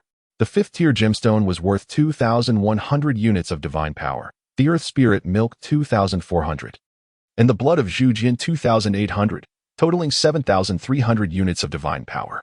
Liu then sold all the corpses of the 4th and 3rd-tier demons, garnering an additional 4,050 units of divine power. After a trip to the divine realm, he directly accumulated a total of 11,350 units of divine power. Considering his previous reserves, he now possessed a staggering 22,580 units of divine power. He felt immense satisfaction. At this stage, other deities of Blue Star were still striving for 100 or 1,000 units of divine power, while he had effortlessly reaped over 10,000 units just by traversing his territory. Such was the disparity. He mused that if the other deities were to learn of this, they would likely be consumed with envy. At this moment, he contemplated that the requirement of 150,000 units of divine power to ascend to the 8th rank of divinity was not too distant. He gazed towards the nether law domain beneath the Earth Spirit Temple, where numerous souls of deceased believers had gathered.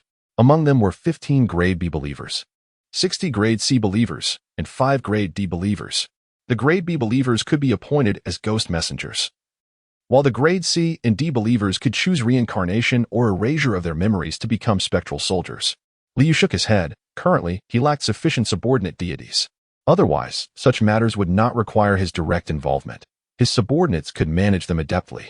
Once Zhao Jiyuan fully transformed into a saintly believer, he could appoint him as a subordinate deity responsible for this area, Liu mused.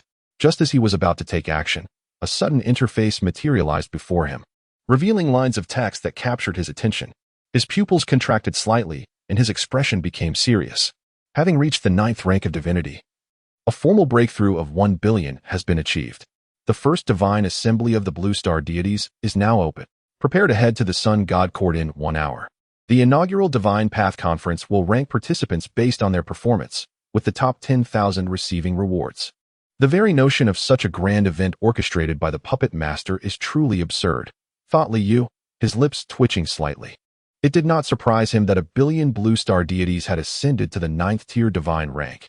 After all, 7 months had elapsed. As long as one was not foolish, many should have been able to amass 100 units of divine power to achieve this elevation. Initially, he had 3 neighboring villages nearby, and he presumed the other Blue Star deities would be in a similar predicament. Yet he pondered, how many Blue Star deities had perished by now? He could not entertain the idea that Blue Star deities were immune to death. The lesser wild gods were quite vulnerable, their strength merely equivalent to the 2nd-tier limits. Such power could easily be vanquished by a third-tier demon, which could obliterate shrines, shatter divine statues, annihilate worshippers, and force the wild god's domain to collapse and flee, resulting in their demise. What, then, was this great sun divine court? His curiosity piqued. The name alone suggested a place of considerable grandeur. Furthermore, a reward awaited the top 10,000. He wondered what the reward for the first place would entail. Liyu's eyes sparkled with anticipation. At his current level, being at the 8th tier divine rank, he believed he would undoubtedly claim the top position among all Blue Star deities.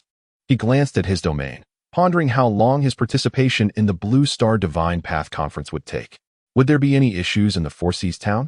With the newly appointed river deity Wei Xiangyang present, he anticipated no problems. Moreover, the puppet master organizing the Blue Star Deity Conference would likely have considered such concerns, especially since many lesser wild gods and those yet to ascend to the 9th tier possessed far more fragile domains. Calming himself, Liu awaited the moment. This time, he would finally encounter the other Blue Star deities. He recalled having tasked Li Yuming with gathering information about foreign deities, yet after such a long period, there had been no discoveries. Not only was there a lack of findings within the county of Xian, but even in the neighboring towns. No traces of other Blue Star deities had emerged. Thus, he was eager to ascertain how far the nearest Blue Star deity was from him. Surely, he could not be the only Blue Star deity within the entire realm of the Great Zhou dynasty. In the Great Sun Divine Court, blazing solar fire consumed the surroundings, radiating boundless heat. Liu materialized amidst this sea of flames. Below him, the golden solar fire licked at him, yet it bore no warmth, as if everything were merely an illusion. It was not an illusion, rather, he was enveloped in an additional layer of protection that shielded him from the searing solar fire. He felt a tremor of awe within him. Here, he was truly situated upon a blazing sun.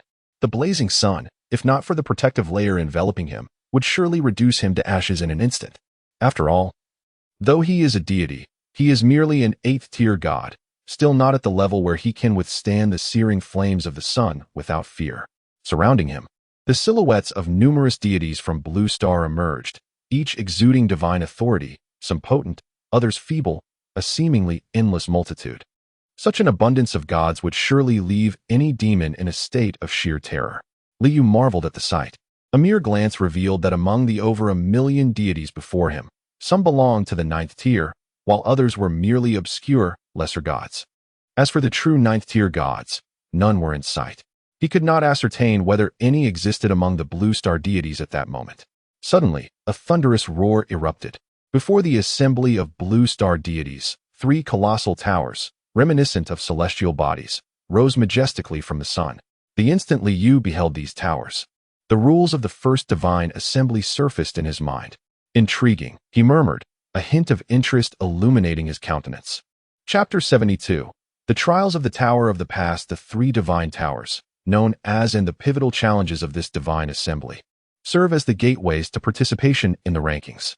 To pass through these trials is to earn the right to compete. However, the specifics of these trials are not entirely predetermined. The first tower, the Tower of the Past, stands immutable. As the past is set in stone, the content of this initial trial remains fixed. Is it a test of the deity's comprehension of divine arts? Liu pondered.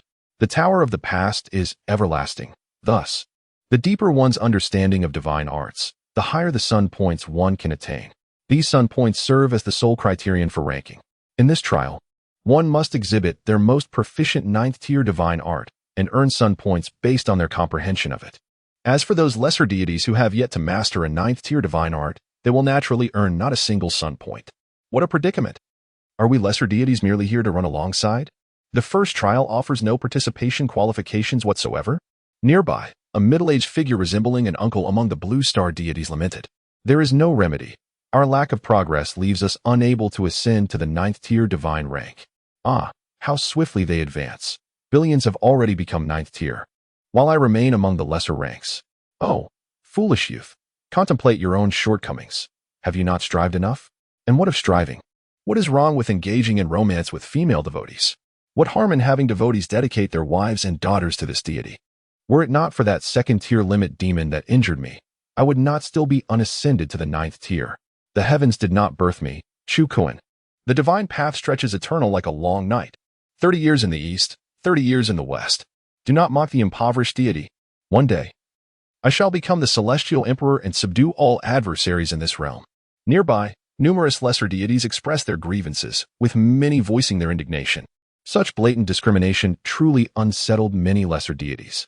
Li Yu glanced at the middle-aged uncle proclaiming, "I shall be the celestial emperor," and his lips twitched. Even he, a dignified 8th-tier deity, would not dare to utter such claims. This uncle indeed possesses a remarkable presence. In the next moment, the Tower of the Past, the leftmost of the 3 divine towers, suddenly radiated a dazzling light. The brilliance enveloped all blue star deities.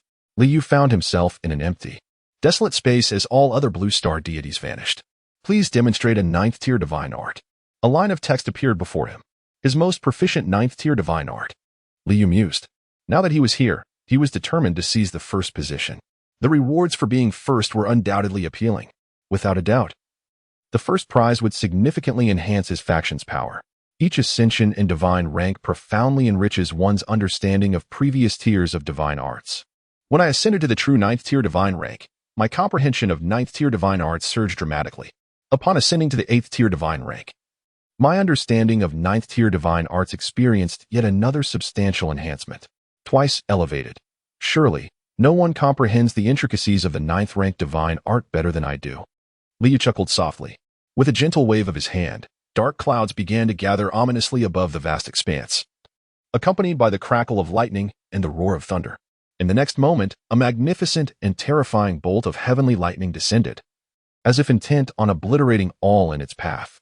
Although this divine thunder was merely an expression of the 9th-rank divine art, when unleashed by him, a being of the 8th-rank deity, its formidable power barely reached the 6th tier. Boom! The thunder struck the earth with ferocity, radiating lightning that enveloped a 100-foot radius, annihilating all it touched. Moments later, as the lightning faded, words reappeared before him. Divine Art Evaluation, Divine Art Score, 70 Major Sun Points. 70 Major Sun Points. I wonder what scores the other blue star deities have received. Li Yu's expression remained placid. Regardless of the evaluations of his fellow blue star deities, he felt certain that his score was the highest. The majority of the blue star deities were still at the 9th rank, 2 significant tiers beneath him. He did not believe that any of the other blue star deities could keep pace with him. Soon after, he flickered and returned to the great sun, where the 3 divine towers stood resolutely ahead, surrounded by numerous 9th-rank blue star deities and lesser blue star wild deities. The cacophony of voices instantly reached his ears. Goodness. AD rating? Only 3 major sun points for me. How many do my brothers have? Speak up so I can find some balance. I envy the rating. I've received AD rating, which granted me merely 1 major sun point. Sob sob sob. Fortunately, I have AD rating, earning me 2 major sun points, which is better than some but not as good as others. All ratings? It balances out. It balances out. Apologies, but I have AC rating. I garnered 6 major sun points. It seems I am set to surpass 99% of my peers. Scoundrel, not playing games with the female believers, yet secretly practicing? Scoundrel, not playing games with the male believers, yet secretly practicing? Hearing these voices, a slight, almost imperceptible smile emerged on Li Yu's lips. A majority of tradings with only a few cratings? This sense of standing out amidst the crowd was indeed quite delightful. Naturally, he would not boast about his rating and the 70 major sun points he had acquired. Perhaps, if he were to reveal it, no one would believe him and instead, he would be met with ridicule. Why engage in such folly? It sufficed to relish the satisfaction in his heart. Next came the 2nd divine tower. This tower was the tower of the present. The tower of the present depended on the current moment. Thus, the content of this challenge was to be chosen by all blue star deities. He was curious to see what content would ultimately be selected. Suddenly, the tower of the present, situated in the distance, erupted with dazzling brilliance. The radiance descended, forming a luminous veil before each blue star deity. Li Yu immediately directed his gaze towards it. Upon the luminous screen, rows of text appeared, cultivating believers, testing the divine, assessing faith, divine combat prowess, survival in adversity, spreading belief, and evaluating the 6 desires. My goodness, such an abundance of content. He cast a cursory glance over the array of challenges, which numbered as many as 20. Each deity of blue star, be they obscure wild gods or those of the 9th rank, wielded a vote. As an 8th rank deity, he too possessed but a single vote. For him, it mattered not. His expression remained composed as he cast his solitary vote for divine combat prowess. Compared to the other, seemingly more intricate trials, divine combat prowess seemed the simplest to him, akin to the previous divine arts test. However, clearly, the other Blue Star deities held a different perspective. Few deities chose to allocate their votes to divine combat prowess. Instead, evaluation of the 6 desires, spreading belief, and cultivating believers saw their vote counts soaring rapidly. A quarter of an hour later, the voting concluded. Liu gazed upon the challenge selected by all the deities of Blue Star. Chapter 73. I am the true deity of heaven and earth. The evil gods shall perish. To spread faith? To convert a group of deities haters within the span of an hour? The more individuals harboring enmity towards the gods that are swayed to belief, and the greater their fervor, the higher the score? Liu shook his head. This was one of the trials he was least inclined to partake in among the 20 challenges. Yet, it was evident that the other deities of Blue Star, particularly the lesser deities who had just completed a round, perceived this trial as advantageous to them. They even believed it could allow them to make a comeback. However, such notions were merely illusions. Divine might is formidable as a prison, divine grace is vast as the ocean. Without sufficient power, how could one exhibit divine might akin to a prison? Liu maintained a calm demeanor. Regardless of the trial's nature, he possessed unwavering confidence. With a breath, a flash of brilliance enveloped him, and he found himself in a world where golden sands swirled in the air. Here, the evil gods are omnipresent, and deities have become synonymous with malevolence. The human race here worships only themselves, striving relentlessly to grow stronger. Amidst the yellow sands, humans toiled day after day, honing their bodies against the winds and sands, all to attain the power to slay evil gods. Deep beneath the earth, some humans have remained buried for 30 years, seeking to comprehend the rhythm of the land and acquire its strength. In the lair of demons and monsters, humans slay and drink the blood of these creatures solely to seize their power. You may remain here for 1 hour. All believers you cultivate within this hour may accompany you back to your domain. Believers developed here can actually be brought back? Liu's spirit instantly lifted. Observing the description, it appeared the human race in this world possessed considerable strength, given their audacious aspirations to slay evil gods. Evil gods. Liu stepped forth. Ascending to the heights above, he gazed downwards. Amidst the yellow sands lay a remarkably large village. The village housed over 2,000 inhabitants, yet curiously, there were no elders, only adults and children. Each individual bore skin of a deep yellow hue, closely resembling the color of the sands. Surrounding the village were towering earthen walls, shielding it from the seemingly ceaseless winds and sands. At the heart of the village stood 3 wells from which murky water was drawn, filtered through the fruit sacs of a certain plant. Not far off lay an open space where children and teenagers of various ages tirelessly practiced martial arts. There were 12 third-tier martial artists, 36 second-tier martial artists, and over 150 first-tier martial artists. Truly, this village exemplified the remarkable martial prowess of a people determined to vanquish evil gods. Yet, the strength of the evil gods here remained unknown. It seemed the lesser deities of Blue Star were merely spectators in this challenge as well. Fortunately, within this divine path assembly, they could exert the same power as if they were within their domain. Otherwise, Liu shook his head. The lesser deities, even within their domain, could only attain a maximum of second-tier strength. How could they possibly propagate faith in the presence of a multitude of third-tier martial artists? The human race would indeed worship deities. Ultimately, it is the deities who can provide what they seek: security, strength, and spiritual fulfillment. Such offerings may exist, yet the power of the gods pales in comparison to one's own. Surely, only a mind befuddled would choose to worship such deities. What is this? A surge of divine energy, yet devoid of grandeur, instead imbued with a sinister malevolence. Is this the essence of an evil god? Liu's gaze drifted toward the horizon, where the winds howled more fiercely, and a grotesque, blood-red sculpture weeping crimson tears soared through the air. Though distorted, it unmistakably bore the semblance of a woman. He. I have found you, a band of mortals. Come forth, children of humanity. Let us merge as one. He. The twisted sculpture parted its lips, releasing a bizarre, frenzied, and wicked sound. The voice echoed instantly into the nearby human village. In an instant, chaos erupted within the village. The evil god has arrived. We fled here, yet still fell under the gaze of the malevolent deity. It is over. It is Manai, the evil god of 4th-tier absolute power. The villagers cried out in despair. Having escaped from the heart of the turmoil, they had barely settled for 5 years when the evil god Manai pursued them once more. With the blood of our ancestors staining the sword, the mightiest among the villagers, a burly man of 3rd-tier prowess, bellowed. His long, Black hair flowed freely, his torso bare. He unsheathed the long sword at his waist with a fierce determination. In a flash, he cut open his palm, allowing his blood to drip onto the blade. The other third-tier warriors approached, each following suit, letting their lifeblood stain the ancestral sword. In no time, the blade was drenched in crimson. A powerful aura emanated from it, a pressure of lower fourth-tier strength.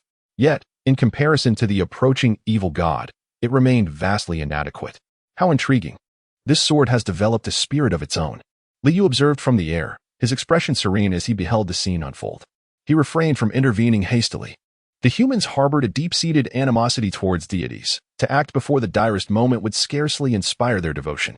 At this juncture, he had set his sights on this village. If he could bring them all back, it would greatly enhance the strength of his followers. After all, in the realm of Sihai Town, he possessed only 3 third-tier believers, while this village boasted 12. Were he to secure them all, he would face no concerns in the forthcoming divine conquest and the battle of believers 5 months hence.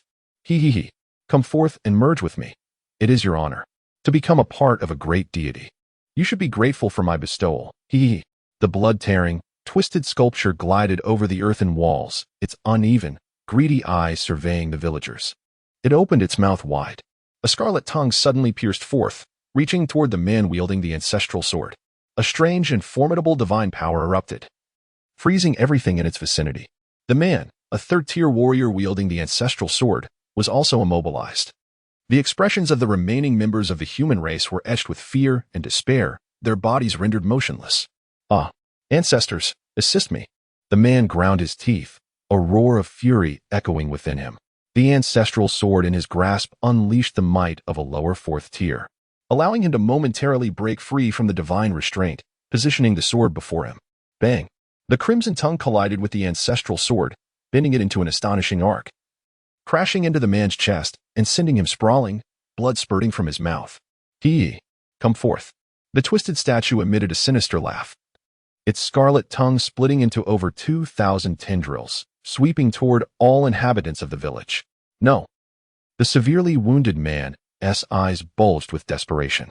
His wife, his son, his daughter, were they all destined to be devoured by this evil deity? The remaining villagers were equally filled with despair. It was too powerful. The evil god, Manaya, was overwhelmingly strong. Even the ancestral sword could not withstand its might. The entire village was on the brink of being consumed, their souls destined for eternal damnation. Yet, at that moment, the swirling sands abruptly ceased. The winds of the world fell silent. The over 2,000 tongues of the evil god hung, suspended in midair. Even the malevolent Manaya was frozen, unable to move. The entire world seemed to be suspended in time. In the next instant, a golden divine radiance swept across the heavens and the earth, coalescing into a magnificent golden visage above the village. The resplendent divine power surged forth, dazzling like the sun and moon. I am the righteous deity of heaven and earth. As humanity wanes, I shall carve a path through the thorns of divinity. The evil god shall be vanquished. Chapter 74. Those who believe in me shall receive protection. The sincere of heart shall receive grace. At this moment, the villagers stood with wide eyes, previously rendered immobile by the malevolent deity, Manai. Yet, as the golden divine radiance descended, it dispelled all darkness, enveloping them in a warmth they had never before experienced.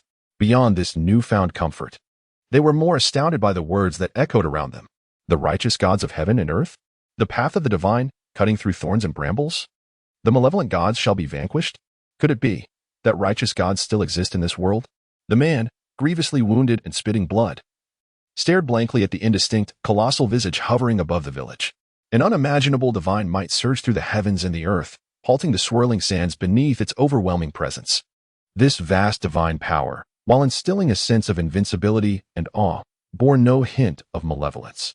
He had encountered more than one malevolent deity, each eliciting a visceral sense of revulsion. Could it be that this truly is a righteous god? Is it possible that not all deities are malevolent? How? How could this be? The righteous gods have long since perished. How could you possibly be a righteous god? Manai, the malevolent deity, uttered in disbelief, its twisted statue trembling incessantly, its eyes filled with an unspeakable terror. The righteous gods had been extinguished. That was why the malevolent gods reigned supreme.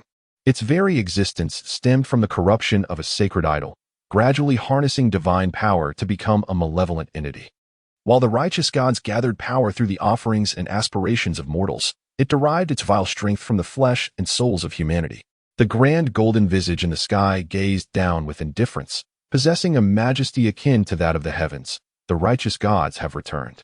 The world must return to its rightful path. Liu was, of course, oblivious to the intricate relationship between the righteous and malevolent gods in this realm. Nor did he comprehend the reasons behind the extinction of the righteous. Nevertheless, this ignorance did not hinder him from utilizing the situation to convince the villagers of his divine nature. Had it not been for this, he would have obliterated Monai moments ago. No, it cannot be. The righteous gods have long been extinguished. They cannot return. Absolutely impossible. Yet, the power emanating from him was that of a righteous god. You are a righteous god. Could it be that the righteous gods had not truly perished, but have now returned? Monai shrieked in terror, recalling the legends of the terrifying righteous gods, trembling uncontrollably. Upon hearing its cries, the villagers of the village displayed expressions of shock, joy, exhilaration, and excitement. A righteous god? A righteous god is returning? Do righteous gods truly exist in this world? Does this mean that the malevolent deities will be swept away by the returning righteous gods? From henceforth, will they no longer have to fear being consumed by the malevolent gods? Could it be true? Monai is indeed a malevolent deity. Its words must hold truth. A righteous god has descended, saving our village, and saving my wife and children. He Yuanming was filled with excitement and fervor. Only by living could one truly appreciate the beauty of existence.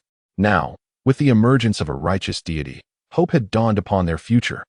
Liu observed that the villagers below had largely accepted him as a divine being, and he felt a sense of satisfaction. As long as they believed in him as the righteous deity and did not harbor any inner rejection, it would be much easier for him to have the entire village of mortals revere him. If it had been another deity from the 9th rank blue star, such an effect would be unattainable. Their power would at best rival that of the malevolent gods. And it was possible that a significant number of villagers might perish or be gravely injured. He sighed inwardly, gazing at the now ineffective malevolent deity below. He spoke with a tone that was both majestic and commanding. I bestow upon you death. As his words echoed, dark clouds gathered above, and thunder rumbled ominously. Lightning flashed incessantly, carrying an awe-inspiring terror that instilled reverence in the hearts of the onlookers. Boom! The magnificent heavenly thunder descended. The purple radiance illuminated the faces of all mortals, making it seem as though their world consisted solely of this singular purple lightning. Ah! The malevolent deity let out a wretched scream. Yet, beneath the overwhelming heavenly thunder, it merely cried out once before its entire divine form exploded and was subsequently annihilated by the celestial might. Both its soul and body were utterly obliterated into nothingness. Fragments of corrupted divine laws ascended, landing in Liu's hands. With a mere thought, he activated his divine power to thoroughly purify the tainted essence.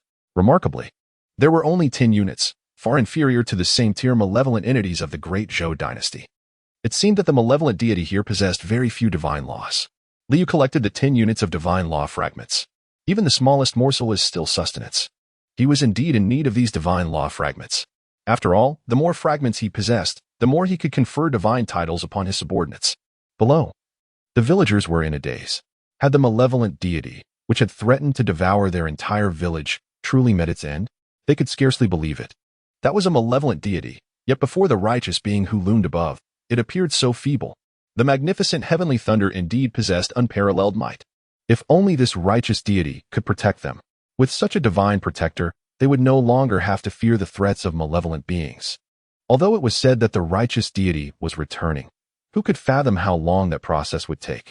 Without the protection of a divine being, they might very well fall prey to another malevolent entity during this time. Thank you, righteous deity, for saving our lives. We humbly beseech your protection.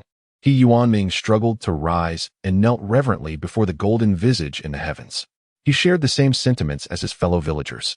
Having encountered a righteous deity, it was only natural to seek their blessing. Thank you, righteous deity, for saving our lives. We humbly beseech your protection. Thank you, righteous deity, for saving our lives. We humbly beseech your protection. The villagers knelt, their faces awash with gratitude, excitement, and trepidation, fearful that the righteous deity might depart. Even the youngest children, having matured far beyond their years in this era plagued by malevolent spirits, reverently followed the adults in their supplication. They understood that it was the benevolent deity who had saved them. Had the divine not intervened, they would have already fallen prey to the wickedness that beset them. Liu gazed down with indifferent eyes upon the prostrate villagers and spoke with authority, "Worship me, and you shall receive my protection. I am the righteous deity, and I consume no offerings of blood. Those who believe shall need only to light 2 incense sticks each morning and evening. Those with sincere hearts shall receive my blessings." Such words were not typically spoken by a god, yet circumstances demanded it. With only an hour to spare, and no temple priest to fulfill these duties on his behalf, he had no choice but to undertake the task himself. Yuanming exchanged glances with the other third-tier warriors in the village, and then they all prostrated themselves in reverence, proclaiming, "We are willing to worship the righteous deity," ensuring that the incense burns ceaselessly each day. Their hearts surged with exhilaration. The mere act of daily offering and sincere worship could invoke the protection of such a magnificent deity. Who could have dared to imagine such a possibility in the past? You have completed the trial of the Tower of Now ahead of schedule. You have gained 2,225 followers, free to return to your domain, including infants in tow. Before Liu, lines of text materialized, followed by the evaluation and rating of his performance within the Tower of Now. Chapter 75. The Trial of Survival in Adversity and Calling the Wind and Rain to Annihilate the Gods. The evaluation was with a score of 140 points. Although it was rated A, the score was double that of the Tower of the past trial. Liu felt a sense of satisfaction. However, he lamented that in this world, he could only access this one village. If he could interact with 2 more villages, he might have been able to bring back a greater number of faithful followers. Suddenly, the scene before him transformed, and he found himself once again standing before the 3 divine towers. The surroundings were desolate, with only him as a deity. Clearly, he was the only one among the 3 billion blue star deities who had completed this trial ahead of time. The sun blazed fiercely, as if any being that dared to tread upon it would be reduced to ashes. He pondered the whereabouts of this great sun divine court, looking up at the starry sky. He saw an enormous sun beneath his feet, yet the celestial dome above revealed no starlight, as if no celestial bodies existed. These distances are still far from me. When I become sufficiently powerful, every secret shall no longer be a secret, Liu mused, his expression tranquil. He paid no heed to the intentions of the puppet master who had brought them here as deities, nor did he concern himself with their ultimate goals. The only truth he recognized was that only through becoming stronger would he earn the right to uncover the truth. After a considerable time, a brilliant light flashed, and numerous blue star deities materialized.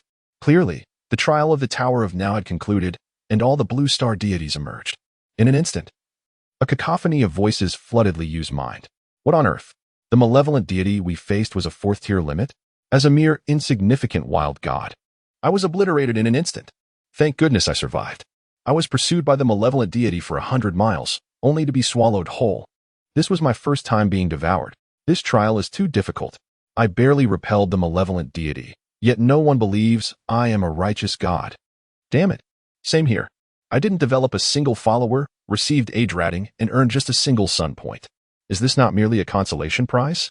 So hard, I nearly knelt down begging for mercy, yet I managed to recruit only 3 followers, earning a rating. Who voted for this trial content? Step forward so I may vent my frustrations. Fortunately, I, a humble maiden, effortlessly garnered 22 followers with my charm, achieving an A rating. Surrounding him were the voices of complaint from the blue star deities, all lamenting the difficulty of this trial. Many of those who had previously cast their votes regretted their choices. They believed that had the trial content been different, their evaluations would surely have been higher. The notion that they did not truly perish within was a revelation, a grand spectacle indeed. Liu's gaze sparkled with insight.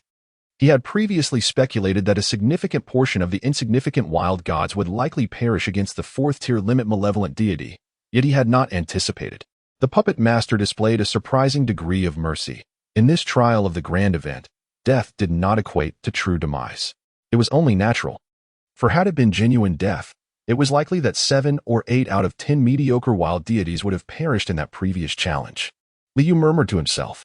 In the distance, the 3rd divine tower, known as the Tower of the Future, erupted with a surge of divine brilliance. The future remains uncertain. Thus the trial of the Tower of the Future is not fixed nor determined by the deities themselves, but rather randomly selected by the tower itself. Instantly, a colossal ancient wheel appeared before the Tower of the Future. This archaic wheel was divided into 12 segments, each representing a different trial. It began to spin rapidly. At that moment, all the deities of the Blue Star ceased their exchanges and criticisms, holding their breath and fixating on the ancient wheel. Some highly rated and esteemed Blue Star deities felt an immense tension. They believed they had a chance to secure a position among the top 10,000 to earn rewards, making the content of this third trial crucial. As for the mediocre wild deities, it mattered little to them. They resigned themselves to being mere participants. In fact, they secretly hoped for more formidable challenges. After a brief moment, the ancient will came to a halt. Survival in adversity? Li Yu raised an eyebrow. The trial of the Tower of the Future was to survive in adversity? His interest was piqued. What circumstances could be classified as adversity? With a flash of light, all the Blue Star deities vanished, entering the Tower of the Future. Is this survival in adversity? Li Yu surveyed his surroundings. Observing the multitude of malevolent deities encircling him, he felt somewhat speechless. Before him, the number of malevolent deities exceeded 50. Some bore 8 crimson eyes, others wielded tentacles, while some appeared as massive eyeballs, and others had twisted expressions with arms folded behind their backs. In totality, there was hardly a single malevolent deity of similar form. Moreover, each malevolent deity exuded an aura that reached the 4th tier limit, with 5 of them even attaining the 5th tier limit, surrounded by 50 malevolent deities. This indeed constituted adversity for any 9th grade deity. Surviving amidst such a horde of malevolent beings was exceedingly challenging. After all, a 9th grade deity's prowess equated to the 4th tier limit, only marginally stronger. Faced with numerous 4th tier limit malevolent deities, and even some at the 5th tier limit, it was utterly impossible to withstand them. Amidst the encirclement of malevolent deities, how shall you survive in this adversity? The longer you endure, the higher your evaluation shall be. 2 lines of text slowly materialized. Survive longer, and your evaluation rises? What if I were to eliminate all the malevolent deities? Li Yu's expression turned peculiar. He had already discerned that the divine power consumed during this trial would return to its original state immediately upon its conclusion. Here, he can freely wield all divine arts. With his strength at the 8th tier of divine rank, annihilating the 50 malevolent deities is a trivial task. The pinnacle of the 6th tier far surpasses that of the 5th and 4th tiers. A righteous deity. It is astonishing to encounter a righteous deity here. Kill him, tear him apart, and feast upon his divine flesh. The 50 malevolent deities immediately discerned Li Yu, their faces alight with excitement. Their very existence relied upon a righteous deity. The emergence of such a being naturally thrilled them. By devouring the divine laws of the righteous deity, they would become significantly more powerful. In almost an instant, over a dozen malevolent deities surged towards Li Yu, eager to test the might of his 8th tier divine arts. Li Yu remained composed, gazing down upon the 50 malevolent deities. He extended a hand, and a tumultuous wind swept across the heavens and the earth. This was no ordinary wind, but the scorching gale of the sun from the 9th sky. Rain began to fall from the celestial dome, not typical rain, but the millennia-old shadowy rain from the depths of the 9 hells. The scorching wind and the millennia-old rain enveloped all malevolent deities. This was the manifestation of the 8th tier divine art, summoning the wind and rain. Chapter 76. The results of the abundant fragments of divine laws are announced. The righteous deity is truly terrifying. The wind of the blazing sun. A millennium of torrential rain. It is over. This is a deity who commands the divine art of calling the wind and summoning the rain. Flee, flee, flee. There is no escape. In the realm enveloped by the wind of the blazing sun, escape is impossible. The evil deities cried out in terror. Yet, in an instant, they were scattered, their nefarious powers blown away by the wind of the blazing sun. The millennium of torrential rain then corroded their divine bodies, reducing them to mere bones. Even the 5 evil deities who reached the pinnacle of the 5th tier were not spared. Against the wind of the blazing sun, the millennium of torrential rain offered no resistance whatsoever.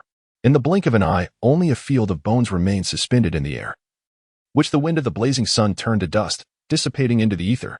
50 evil deities were utterly vanquished by Li Yu's single divine art. Only fragments of the tainted divine laws fell into Li Yu's hands. This trial truly yielded immense rewards. With a single strike, annihilating 50 evil deities allowed me to acquire 500 units of divine law fragments. Among them, there are also 50 units belonging to the 9th grade divine law fragments. A smile adorned Li Yu's face. His divine power surged as he expended over 500 units of divine strength to thoroughly purify the fragments in his possession. But what are 500 units of divine strength? This comprises 450 units of 9th grade divine law fragments, plus 50 units of righteous 9th grade divine law fragments. Even if placed for sale in the divine shop, it would be valued at over 5,000 units of divine strength. Of course, Any deity with a modicum of sense would never sell divine law fragments to the divine shop. Divine law fragments, whether used to decree subordinate deities or to permanently reduce the consumption of a particular divine art, are remarkably advantageous, especially those divine arts that can generate profit, which are even more lucrative. This trial has been exceedingly comfortable for me. It appears that the candidates for this inaugural divine assembly are all referenced against the 9th grade divine tier. I am 2 substantial tiers above the 9th grade divine tier. Thus it is a breeze for me. The feeling of surpassing the assessment requirements and effortlessly pushing through.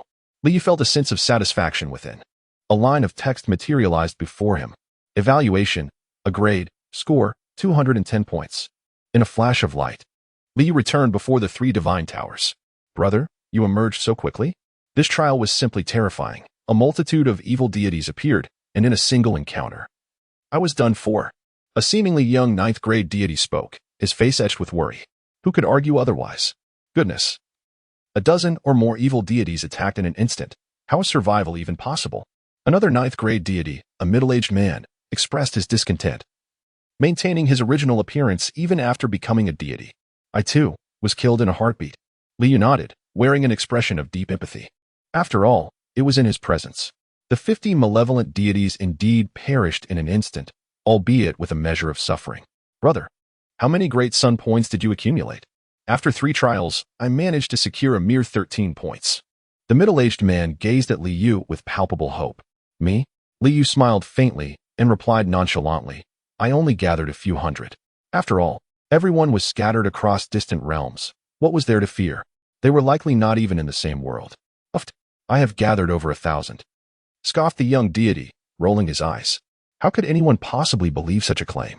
A young prodigy like him had barely scraped together 15 great sun points. It was unfathomable that someone could amass hundreds. If that were the case, he would gladly take them as a foster father. Brother, you certainly have a knack for jest. Nonetheless, securing 13 great sun points is quite commendable. Many of those lesser deities only managed to collect 1 or 2. The middle-aged man gestured dismissively toward a group of obscure deities nearby, expressing his disdain. In his view, anyone who had failed to accumulate 100 points in 7 months must possess a few screws loose. They likely had exhausted their believers to no end. Such deities were not worth his company. One should naturally seek companions among those of the same caliber. It's astonishing that some deities have yet to emerge after all this time. How have they endured within? The young deity sighed. I never would have imagined that becoming a god could render one less enduring than others. Liu's lips twitched slightly. After a brief pause, all the blue star deities finally emerged from the Tower of the Future. Liu calculated that the deity who had persisted the longest had remained inside for approximately half a moment. However, that particular blue star deity, according to his senses, still belonged to the 9th tier. This indicated that, among all the deities of Blue Star, apart from himself, there was not yet a single true 9th tier deity. This was hardly surprising. After all, 1,000 units of divine power represented a considerable figure for any 9th tier deity. Moreover, the consumption of such power meant that accumulation was not something achievable in a short span. Facing 50 malevolent deities, managing to endure for even half a moment was quite impressive. Yet, he pondered how long it would be before a true 9th tier deity would emerge. He whispered to himself while harboring expectations for the rankings. He was undoubtedly first, that was a certainty. But what reward would the first place receive? Surely, the mastermind would not host a divine gathering with meager rewards? Suddenly, the 3 divine towers erupted with radiance. 3 beams of light intertwined, forming a colossal divine ranking that materialized above the great sun. The blazing solar flames illuminated the divine board, where names began to manifest, accompanied by the great sun points each had earned. The display commenced with the 10,000th position. The 10,000th ranked deity had secured 26 great sun points. Liu observed in silence. It was not long before. Only the final 3 ranks remain on the divine leaderboard. 3rd place, 52 sun points. 2nd place, 64 sun points. 1st place, 420 sun points. Concurrently, 3 beams of light descended from the celestial dome, enveloping Liu along with the 2nd and 3rd place contenders. The trio soared into the sky, hovering above all the deities of the Blue Star. Gazing down upon the crowd, Liu was positioned centrally among them, his elevation the highest. From this vantage point, he beheld the multitude of Blue Star deities with their mouths agape, staring at him in disbelief. No way. He truly amassed several hundred sun points. Ranked first, The young deities and middle-aged men stood in stupefaction. Had he genuinely not been boasting just now? They exchanged glances, as if caught in a dream. By mere chance, they struck up a conversation, only to discover the identity of the first-place winner of this divine gathering. Yet, it was evident that he had emerged from the third challenge quite early as well. How could he have accrued such a staggering number of sun points? Their hearts were filled with shock, predominantly overshadowed by envy. This was first place. What kind of rewards would he receive? Chapter 77, The Reward for Ranking First. The Divine Treasure Heavenly Sovereign Origin 420 Great Sun Points. Incredible! That surpasses the second place by 356 points. This individual possesses the potential of a heavenly emperor. In the future, he shall undoubtedly be my formidable adversary. Has he somehow cheated? How could one possibly accumulate such an abundance of great sun points? I must report him. I am exceedingly curious about the evaluations he received in the 3 trials. I suspect he has transcended from a 9th-rank deity to a true 9th-rank deity. Goodness! A true 9th-rank deity? Unbelievable! Below, a group of blue star deities gaped in astonishment, unable to fathom the reality before them. The sheer volume of great sun points amassed by Liu was staggering. If he had merely surpassed the second place by 20 or 30 points, they might have accepted it. Yet now, he outstripped the second place by over 300 points. At this moment, even the second and third place contenders, suspended in midair, were expressions of disbelief. They understood the immense difficulty of achieving such a tally of great sun points. Yet here was someone who had surpassed them by such a margin. It was utterly inconceivable and rather ostentatious. Liu chuckled softly, unconcerned. The blue star deities may have recognized his existence, but where he stood was entirely beyond their perception and thus held no bearing on him. With a flourish, the 3 divine towers radiated brilliance once more, and the second divine leaderboard materialized. The rewards for the top 10,000 were unveiled. Liu immediately cast his gaze upon it. 1,001st to 10,000th. 5 first-rank blessing divine talismans, 1 second-rank blessing divine talisman, 101st to 1,000th. 10 first-rank blessing divine talismans, 1 second-rank blessing divine talisman, 11th to 100th. 15 first-rank blessing divine talismans, 2 second-rank blessing divine talismans, 4th to 10th. 20 first-rank blessing divine talismans, 3 second-rank blessing divine talismans, 3rd place. 30 first-rank blessing divine talismans, 4 second-rank blessing divine talismans, 1 third-rank blessing divine talisman. 50 units of 9th-rank divine law fragments, 2nd place. 40 first-rank blessing divine talismans, 5 second-rank blessing divine talismans, 2 third-rank blessing divine talismans. 100 units of 9th-rank divine law fragments, 1st place. 100 first-rank blessing divine talismans, 10 second-rank blessing divine talismans, 5 third-rank blessing divine talismans, 1 4th-rank blessing divine talisman, 1 spirit insight talisman, 1 deity mark, 1 unit of heavenly sovereign origin, 200 units of divine law fragments. These rewards. Liu's eyes sparkled with joy. Indeed, the puppet master behind the Blue Star Divine Gathering had not disappointed him. The bounty was so lavish that it could incite envy among all Blue Star deities. The combined value of the blessing divine talismans and divine law fragments amounted to nearly 8,000 units of divine power. Moreover, among them were 3 treasures he had never heard of before: the Spirit Matrix Talisman, the Divine Mark, and the Celestial Sovereign's Essence. These 3 artifacts sounded extraordinary, but their specific functions would only be revealed after he claimed his rewards. Furthermore, these 3 treasures were exclusive to the first place. In the next moment, a radiant glow enveloped him, and he vanished from the great sun above. All the other deities of the Blue Star also disappeared. Instantly, the towers of the past, present, and future shattered like ephemeral dreams, fading into nothingness. Only a vacant, resplendent sun remained, radiating boundless solar flames, suspended in an unknown void. Within the divine realm, Liu materialized, his gaze immediately directed toward the outside of the divine realm. There were no abnormalities in Seahai Town. Evidently, in the brief time he had been away, nothing had transpired. He had likely been gone for about an hour and a half. He needed to expedite the development of 4th-tier combat power in Seahai Town. Otherwise, should he encounter a similar situation again, what if a 4th-tier demon came to raid his home? He murmured to himself.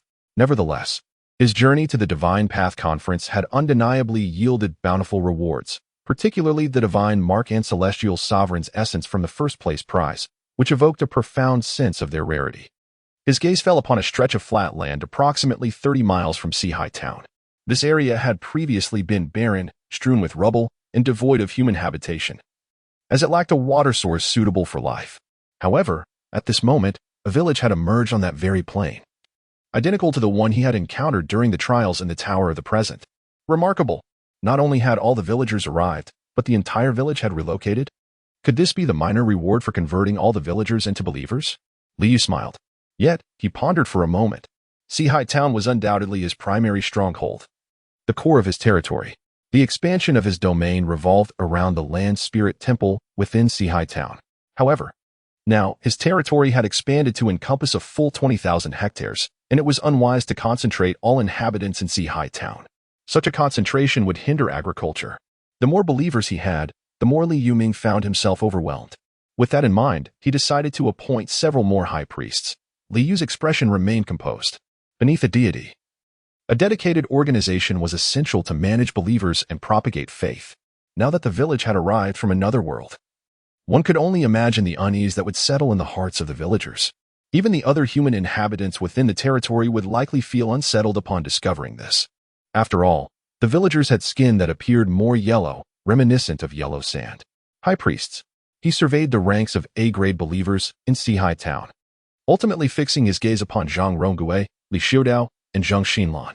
Zheng Xinlan, a newly recognized Class A believer, along with He Yuanming, a third-tier warrior from Huangsha village, shall be temporarily appointed as the 4 high priests. Although He Yuanming demonstrates a certain level of devotion, he falls short of being a Class A believer, remaining a Class B believer. Nevertheless, Huangsha village requires a high priest to oversee its affairs.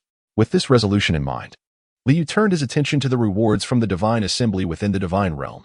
His gaze swept over the bestowed divine talismans and fragments of divine laws, finally resting on the spirit mechanism talisman, the divine mark, and the celestial sovereign origin. Instantly, the details of these 3 items appeared before his eyes. Name, Spirit Mechanism Talisman. Rank, First-tier Talisman. Effect, upon use, it can elevate a 9th-tier spirit mechanism to a true 9th-tier spirit mechanism. Name, Divine Mark. Rank, Effect, upon use, it allows the user to maintain their strength outside of the jurisdiction without requiring tenfold divine power to utilize divine techniques. Usage count, once. As for the celestial sovereign origin, Liu's pupils constricted slightly as he beheld its information, leaving him utterly astounded. This is undoubtedly a divine treasure. Chapter 78, The Elevation of Divine Essence. Breaching the celestial laws? Name, Source of the heavenly sovereign rank. Effect, upon fusion, the divine essence ascends a level, from the 9th grade divine tier.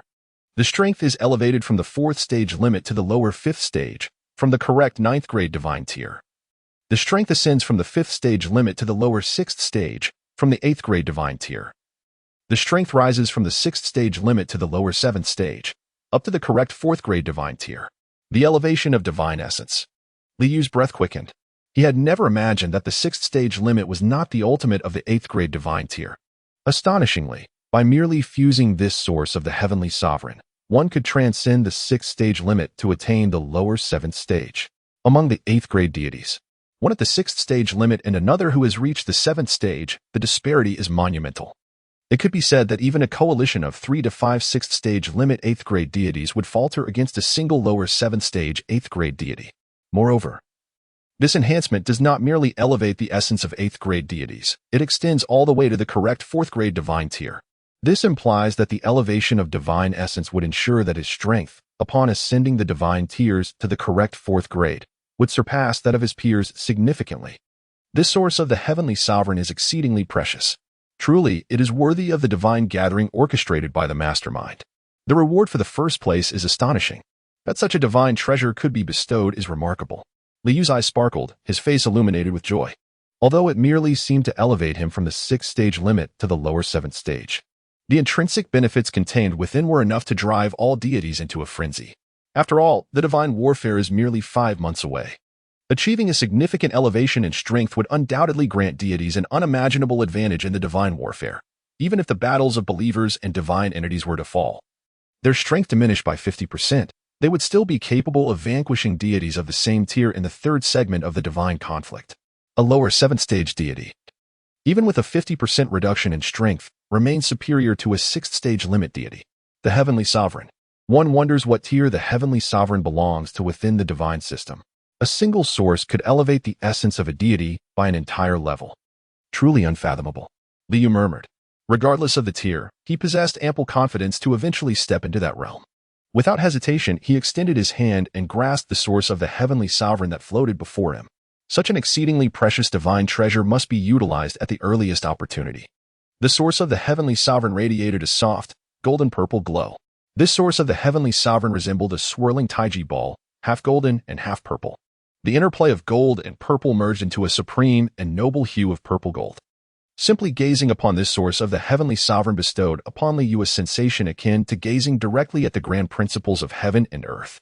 It seems that this origin of the celestial monarch represents the laws governing the universe, perhaps even capable of altering those very laws. Perhaps it is due to my exceptional performance at the Divine Path Assembly, where I garnered 420 great sun points. That is why I have been granted this origin of the celestial monarch? Liu pondered silently within. Yet, whether or not this is true remains unprovable and, ultimately, inconsequential. He exhaled softly, extending his hand to press upon the origin of the celestial monarch. Instantly, it flowed into him like water, merging seamlessly with his divine physique. Boom! Thunderous bolts erupted across the sky. In an instant, dark clouds enveloped the heavens above Sea-High Town. And the sound of thunder rumbled ominously. It was as if the heavens had grown furious, poised to unleash terrifying lightning to obliterate all. What is happening? Liu Ming gazed upward, feeling a prickling sensation at the nape of his neck. The sky was thick with lightning, flashing incessantly. In the midst of it all, he seemed to catch a fleeting glimpse of a humanoid figure standing amidst the surging dark clouds, coldly surveying the world below. Yet, in the blink of an eye, that vision vanished, as if the being he had perceived was merely an illusion. An illusion, perhaps, Liu Ming murmured, a sensation of suffocation gripping him. The sheer volume of thunder above was overwhelming. He felt that any single strike could reduce him to ashes. What could possibly be the cause of this? He was certain. He had indeed seen a humanoid entity formed from the terrifying lightning within the clouds. A humanoid figure wrought from thunder? This was akin to a myth for him. At this very moment, not just he alone, Li Deyang, the mayor of Sea-High Town, Zhao Zhou Yuan, a mid-tier third-stage warrior, He Yuanming, the village chief of Huasha Village, and other third-stage martial artists, including the queen of the Bee Demon Valley and 9 third-stage low-tier three-tailed spirit foxes, along with the inspector Liao Shou'er. All who had reached the third stage were pale-faced, their pupils constricted in dread. They had all witnessed the humanoid form amidst the dark clouds. Though it had flickered into existence for but a moment, its image had etched itself indelibly in their minds. The humanoid figure composed of lightning stood above the clouds, coldly gazing down upon them. Within the divine realm, Liu furrowed his brow, observing the rolling dark clouds above Sea-High Town. He also beheld the humanoid forms indeed forged from thunder. There were a total of 12 such beings, all coldly regarding him. It was as if they possessed awareness, able to see through the divine realm to his divine form. When I ascended from the 9th tier of divinity, thunderous roars erupted. When I advanced to the 9th tier of divinity from the 8th, the same thunderous sounds followed. Now, as I merge with the origin of the celestial monarch, the emergence of humanoid figures formed from thunder is astonishing. This world seems to be rather unwelcoming of the divine path, Liu spoke softly. Previously, the sensation had not been as profound, but the appearance of these cold, thunderous humanoid figures staring at him has finally made it abundantly clear, within this realm, the divine path is unwelcome. A peculiar world, where demons roam freely, and malevolent entities abound. Humanity has become prey for these demons and malevolent forces. Is this truly the state that this world should be in? Is this the prevailing trend? The emergence of the divine path is subtly altering the course of this realm, thus causing the heavens and the earth to resent the divine way? That seems improbable. After my ascension beyond the 8th rank, I have been able to glean some fundamental truths from the cosmos and have not sensed any rejection from the heavens and the earth. Or could it be that this world is destined to transform into its current form due to some more terrifying reasons lurking behind? Liu's expression turned solemn. At this moment, he had fully integrated with the source of the celestial sovereign. His divine body had become immensely stronger than before.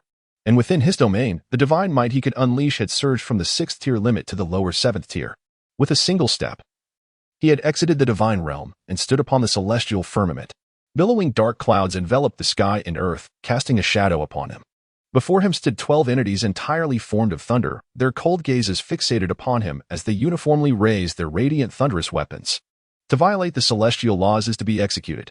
A muffled voice echoed from the 12 beings, and in the next moment, they charged towards Liu.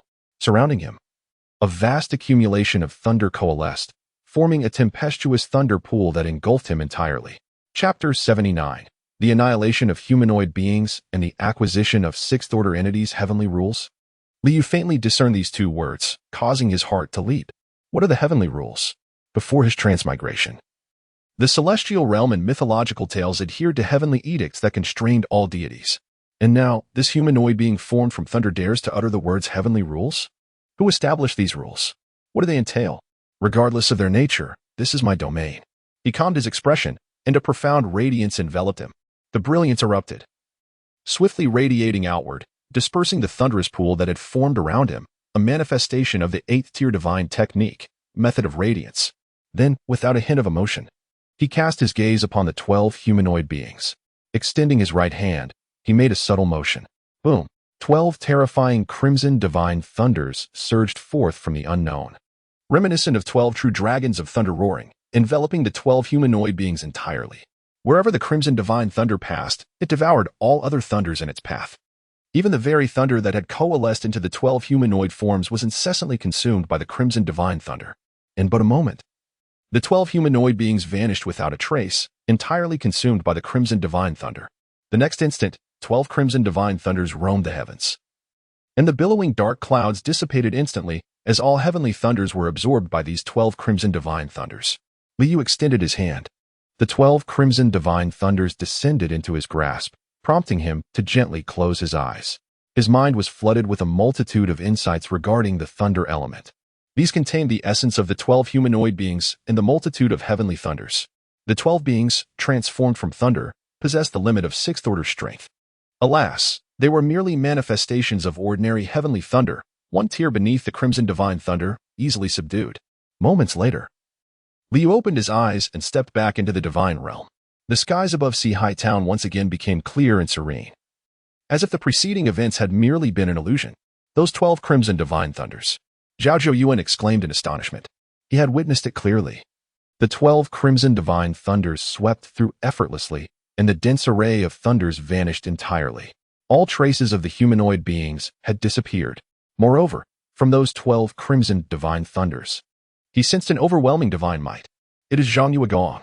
Zhang Yuegong has intervened. Liu Ming immediately knelt, bowing in reverence at the spirit temple of the land. Thank you, Zhang Yuegong, for your protection of us faithful. Zhao Jiyuan, Li Diyang, Li Xiuwu, Li Xiudao, and others promptly followed suit, their voices echoing in unison.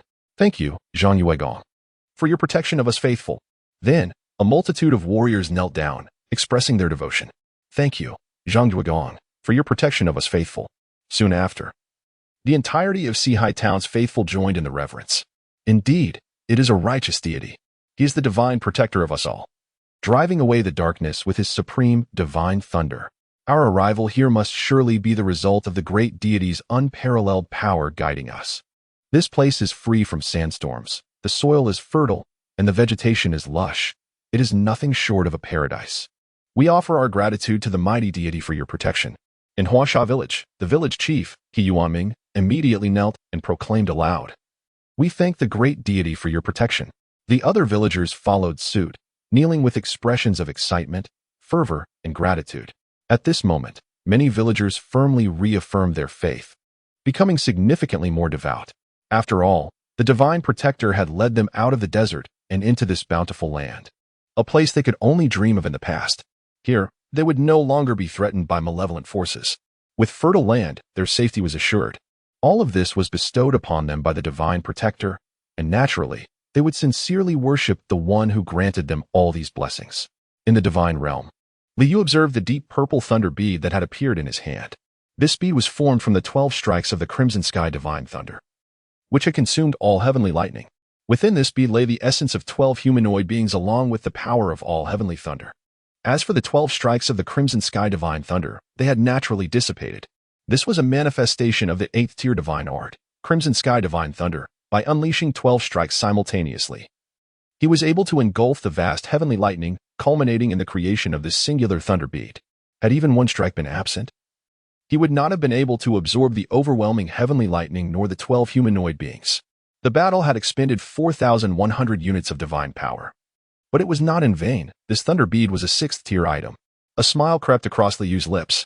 Furthermore, it was not an ordinary 6th-tier item. It had reached the pinnacle of its tier.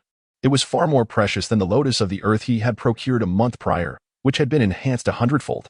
His decisive action of unleashing the 12 strikes of Crimson Sky Divine Thunder and expending 3,600 units of divine power was motivated by this very fact. This was also an application of the 8th-tier Divine Art Crimson Sky Divine Thunder, which allowed for the consumption of lower-tier lightning to form thunder beads. Of course, this was merely a minor function of the Crimson Sky Divine Thunder. Its true purpose was, without doubt, destruction. This thunder bead, when thrown, could obliterate beings at the 6th-tier limit, including those of the Law Manifestation realm. However, it held little value for him. He directly accessed the Divine Store and sold the 6th-tier Thunder Bead. Name: Celestial Thunder Bead Tier, 6th-tier Effect. Upon use, it will instantaneously unleash a power sufficient to annihilate 6th-tier limit warriors and demons.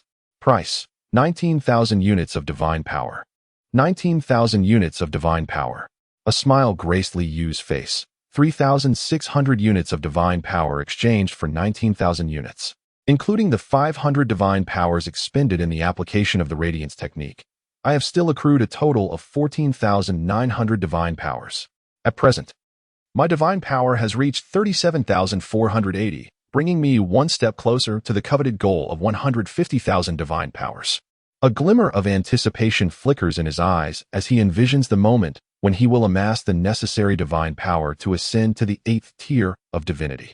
Upon achieving the 8th tier, he would be but a mere step away from ascending from the terrestrial deity to the esteemed position of a local city god.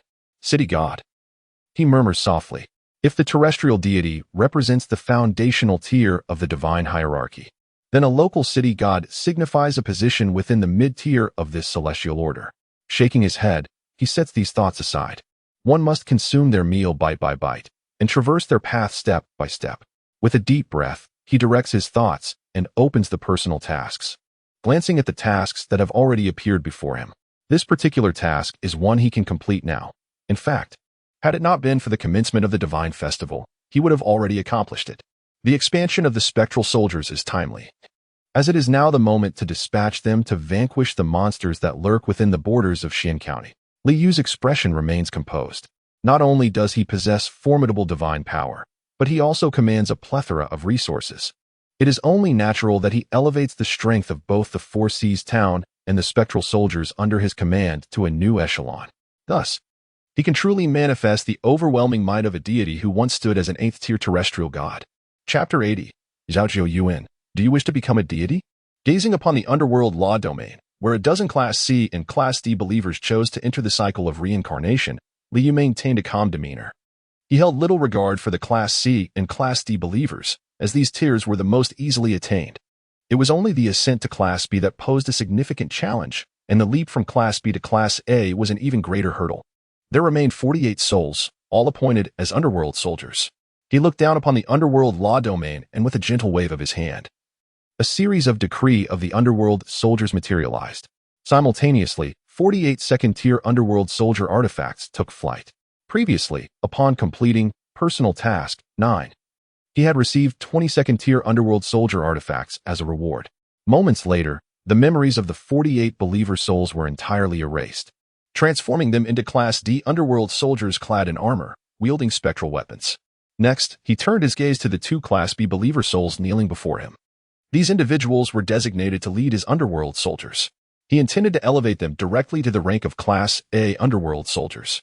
To elevate a single soul to Class A underworld soldier status required 1 decree of the underworld soldiers, 1 enhanced decree of the underworld soldiers, 1 second enhancement decree of the underworld soldiers, 1 third enhancement decree of the underworld soldiers, and 1 4th-tier underworld artifact. The total divine power consumed amounted to 711 units. The Class A underworld soldiers possessed the strength of a 4th-tier superior entity. This level of power was sufficient within the confines of Xuanquan County. After all, underworld soldiers never fought alone. They commanded entire battalions of underworld soldiers. When underworld soldiers traversed the land, all beings retreated in fear. The greater the number of underworld soldiers, the more potent the terrifying aura emanating from the depths of the 9 netherworlds, capable of freezing the very souls of living beings and diminishing their strength. With a breath, the divine decrees soared forth, swiftly enveloping Zhang Rongfu and Lu Yidao. who remained prostrate within the underworld law domain. In an instant, the two transformed from mere spirits into Class A underworld soldiers of fourth-tier superiority. Zhang Rongfu wielded a spectral weapon, while Lu Yidao brandished a spectral blade. Their presence enveloped in a miasma of dark energy, causing the ground beneath them to erupt with black ice. "Thank you, Lord Zhangyue, for your gracious bestowal." The two expressed their profound gratitude, bowing with utmost reverence. "Zhang Rongfu, you shall temporarily assume the role of the underworld soldier inspector, responsible for safeguarding the realm and vanquishing demons.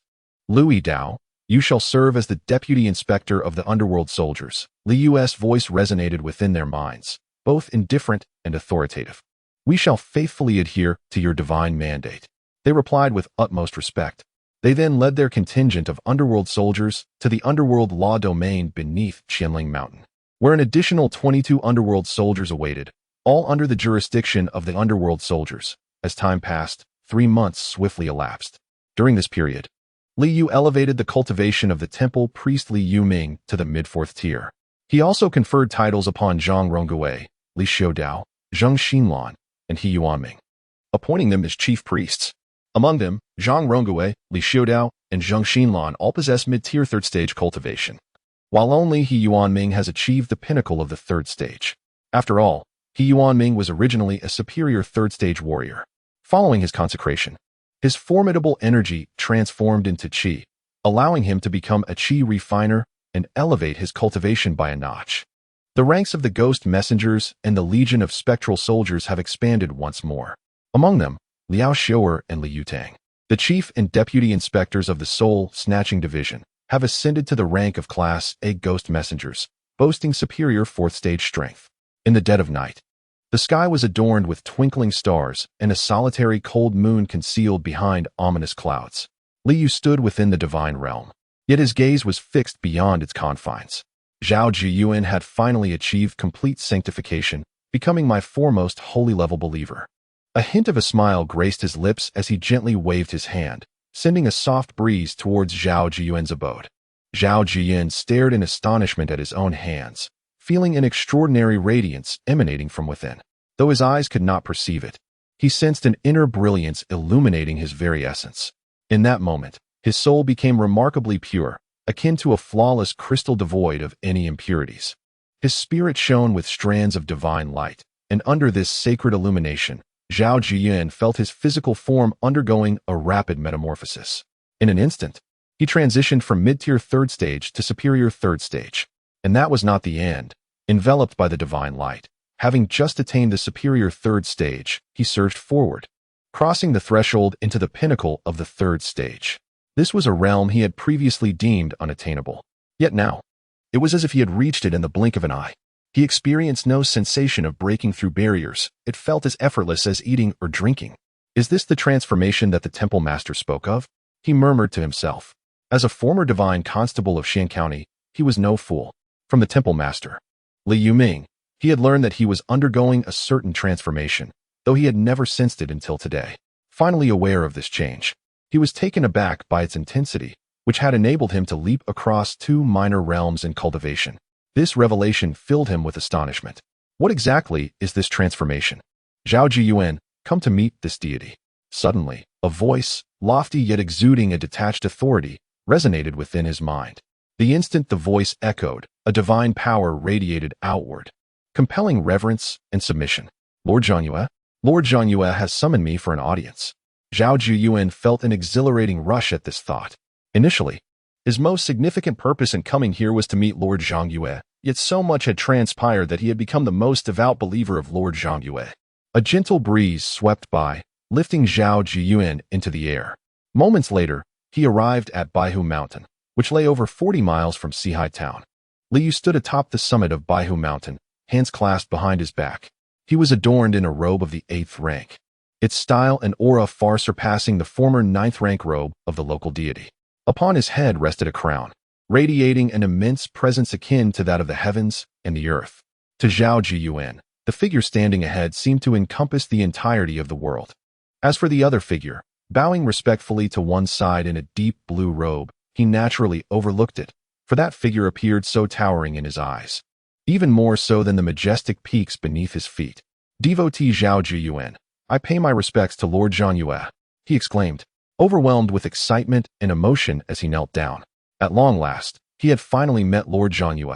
In this moment, he felt an unparalleled sense of fulfillment, as if a lifelong aspiration had been realized. Zhao Jiyuan, do you wish to become a deity? Li Yu turned, gazing down at the prostrate Zhao Jiyan, his voice indifferent. Wei Xiangyang glanced at Zhao Jiyuan, a tinge of envy stirring within him. Since the revered deity had brought Zhao Jiyuan to this place, it was only natural that he would bestow upon him the sacred 100 Fox Mountain. A divine mountain possessing the essence of the 9th rank was certainly far superior to his own Shenling River. Become a deity? Zhao Jiyuan trembled within, a sense of bewilderment washing over him. Could it be he could truly ascend to divinity? Chapter 81. The deification of Zhao Jiyuan as the mountain god of Baihu Mountain at the tender age of 8. Zhao Jiyuan's father was sent by their family to Shenling River, becoming prey to the old venomous serpent. This memory remained vividly etched in Zhao Jiyuan's mind. On the eve of that fateful day, his father grasped his hand and imparted 3 profound words. Jiyuan, remember, we are human, and we must embody the essence of humanity. Your talents surpass mine, so you must recognize the significance of having a strong foundation. I believe that one day, a formidable presence will emerge, vanquishing demons and safeguarding the populace. These words left an indelible impression on him, one he would carry throughout his life.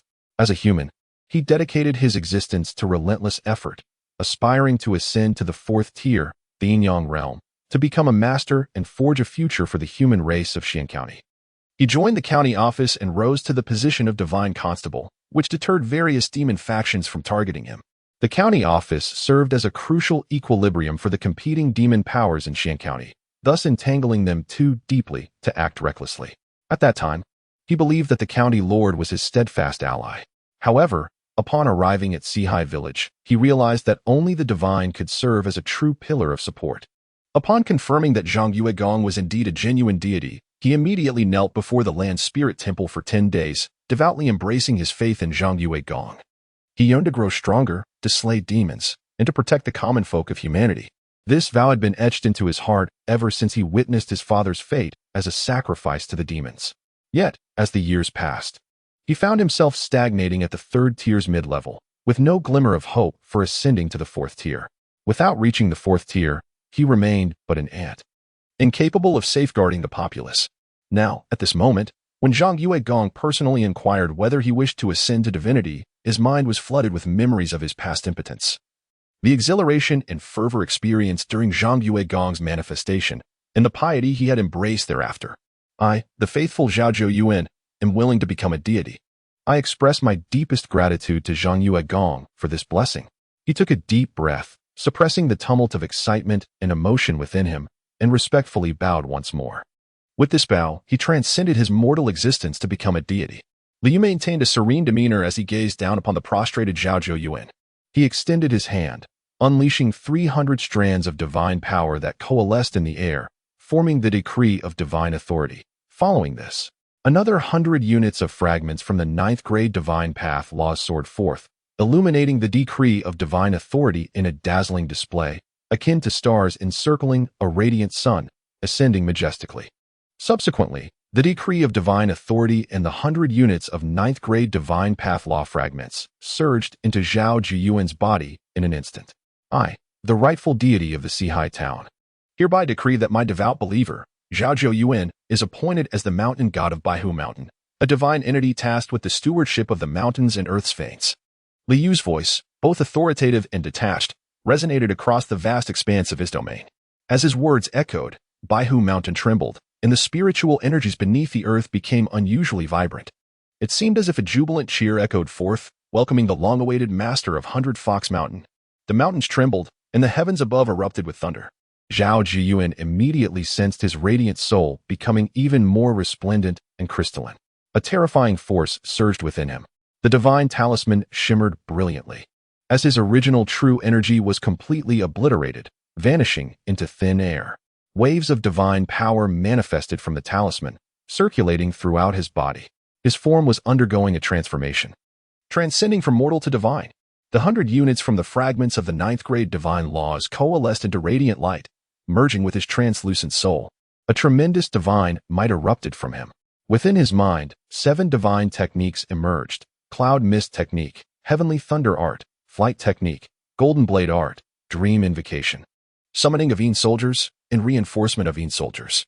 Moreover, he felt as if 100 Fox Mountain had become an integral part of him. No, this sensation was akin to the mountain being him, and he being the mountain. As he exhaled, the spiritual essence of 100 Fox Mountain also exhaled luminous energy, nourishing all within its confines. When he inhaled, the mountain's spirit absorbed the earth's power, transforming it into spiritual light. Standing atop the peak, he could effortlessly draw forth strands of spiritual essence from 100 Fox Mountain, converting them into divine power. Though he could extract only a small amount each day, the accumulation over time would be quite substantial. The mountain deity and river deity are distinct from the earth deities. The mountain deity governs a spiritual mountain, and through divine laws, can transform the spiritual essence resonating with his breath into divine power.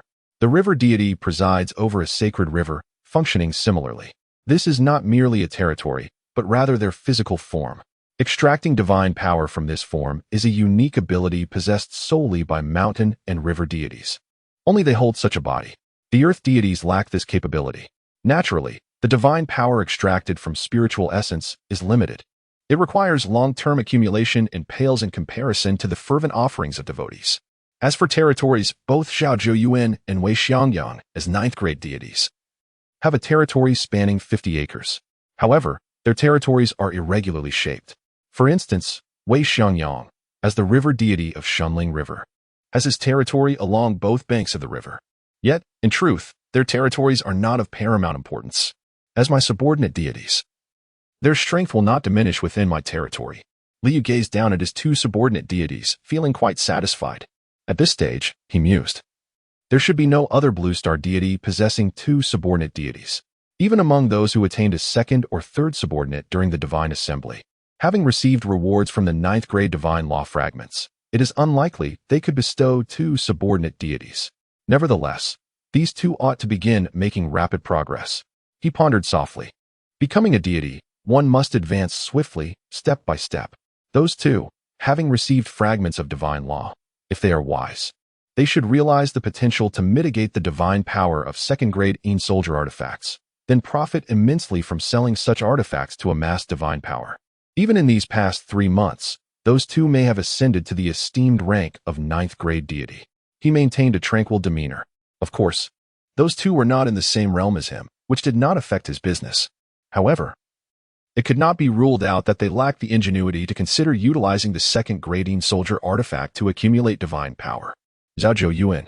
He gazed down at Zhao Zhuoyuan, who was still in the throes of sensing his own transformation, and spoke. The deity has descended. Zhao Zhuoyuan reverently bowed in response. Even though he had been conferred the title of a deity, he remained a devout believer of the saintly level. For him, nothing in this world was more significant than the affairs of the illustrious Gong. Even if it meant sacrificing his life, he would not harbor the slightest hesitation. Having reached the level of a saintly believer, he had long regarded the deity as the most vital existence in his heart. Chapter 82. Zhao Zhuoyuan presides over the Soul Retrieval Division. Wei Xiangyang oversees the Een Soldier Division. You have previously served as a divine constable. Henceforth, I appoint you as the Deputy Chief of the Soul Retrieval Division. You shall be responsible for the edification and enhancement of the ghostly emissaries, Liu stated with a measured tone. As for the reason for not elevating him to chief, it was quite straightforward. He was uncertain whether Zhao Zhuoyuan was truly suited to helm the Soul Retrieval Division. This division held immense significance, for it dealt with the profound matters of life and death, a fundamental aspect of human existence. Naturally, he would exercise caution and refrain from hastily deciding on the leadership of such a crucial entity, adhering faithfully to the divine decree. Zhao Zhuoyuan received the command with utmost reverence, his eyes shimmering with determination. He resolved to manage the affairs of the Soul Retrieval Division with utmost diligence, so as not to disappoint the blessings bestowed upon him by the exalted deity. I shall allocate 1,000 units of divine power, 50 second-tier Een Soldier artifacts, and 10 third-tier Soldier artifacts to the Soul Retrieval Division. I trust you will not let me down, Liu remarked, his expression unperturbed. With a graceful gesture, he summoned forth the resources, presenting 1,000 units of divine power along with the artifacts to Zhao Zhuoyuan. This constituted the operational funds for the Soul Retrieval Division, amounting to nearly 2,000 units of divine power. After all, The consecration and enhancement of ghostly emissaries required divine energy, and the emissaries themselves necessitated the artifacts. Initially, he had contemplated allowing Zhao Zhiyuan to forge the artifacts himself. However, considering that Zhao Zhiyuan needed 10 units of divine power to craft a second-tier artifact, while he could accomplish the same with only 5 units, the disparity was considerable. Thus, he chose to exert himself for the sake of efficiency. As for the concern of Zhao Zhiyuan misappropriating the resources, if a saintly believer were to succumb to such corruption, could they truly be deemed a saintly believer? Moreover, as subordinate deities, neither Zhao Zhiyuan nor Wei Xiangyang could ascend solely based on divine power. Such ascension was the exclusive domain of the deities from the Blue Star. I shall ensure that the exalted deity is not disappointed, Zhao Zhiyuan declared with unwavering resolve. Liu nodded and then turned his gaze towards Wei Xiangyang. Wei Xiangyang, present. Wei Xiangyang's spirit trembled with reverence as he promptly saluted. You have previously attained the imperial degree under the Great Zhou dynasty, served as an official, and valiantly led the warriors of Xian County in battles against demons. I hereby appoint you as the deputy chief of the Yin Soldier Division, responsible for the consecration, enhancement, and training of the Yin soldiers. Liu commanded. The Soul Retrieval Division was to operate internally, while the Yin Soldier Division would function externally. These were the two forces at his disposal. The Soul Retrieval Division resembled the earthly constabulary, whereas the Yin Soldier Division was akin to an earthly military. He also imparted the sacred techniques of consecrating Yin soldiers and enhancing Yin soldiers to Wei Xiangyang. I shall faithfully adhere to the divine decree, Wei Xiangyang exclaimed, his heart brimming with joy as he bowed deeply. He was elated to assume the position of deputy chief of the Yin Soldier Division, granting him the authority to deploy Yin soldiers to eradicate the demons within Xian County. How many lives of the human populace could be spared from the clutches of these malevolent beings? This filled him with immense excitement and fervor. He was a true man devoted to the human race. In life, he was willing to perish alongside the people of Xian County against the demons. Even after his death, having ascended to divinity, he continued to cherish the citizens of Xian County. With a wave of his hand, Liu summoned forth 1,000 strands of divine power, along with 50 second-tier ghostly weapons and 10 third-tier ghostly weapons, which he entrusted to Wei Xiangyang as the operational funds for the Ghostly Legion. As for the external campaign against demons, you may confer with Liu Yuming regarding the collaboration between humans and the ghostly soldiers. Liu's expression remained unperturbed. After speaking, he took a step forward and vanished from sight. With the presence of a subordinate deity, many matters no longer required his direct involvement. This is the advantage of having a subordinate god, who would undoubtedly be wholly dedicated. In this world, who does not aspire for advancement? We respectfully bid farewell to the esteemed deity. Zhao Zhiyuan and Wei Xiangyang bowed in reverence.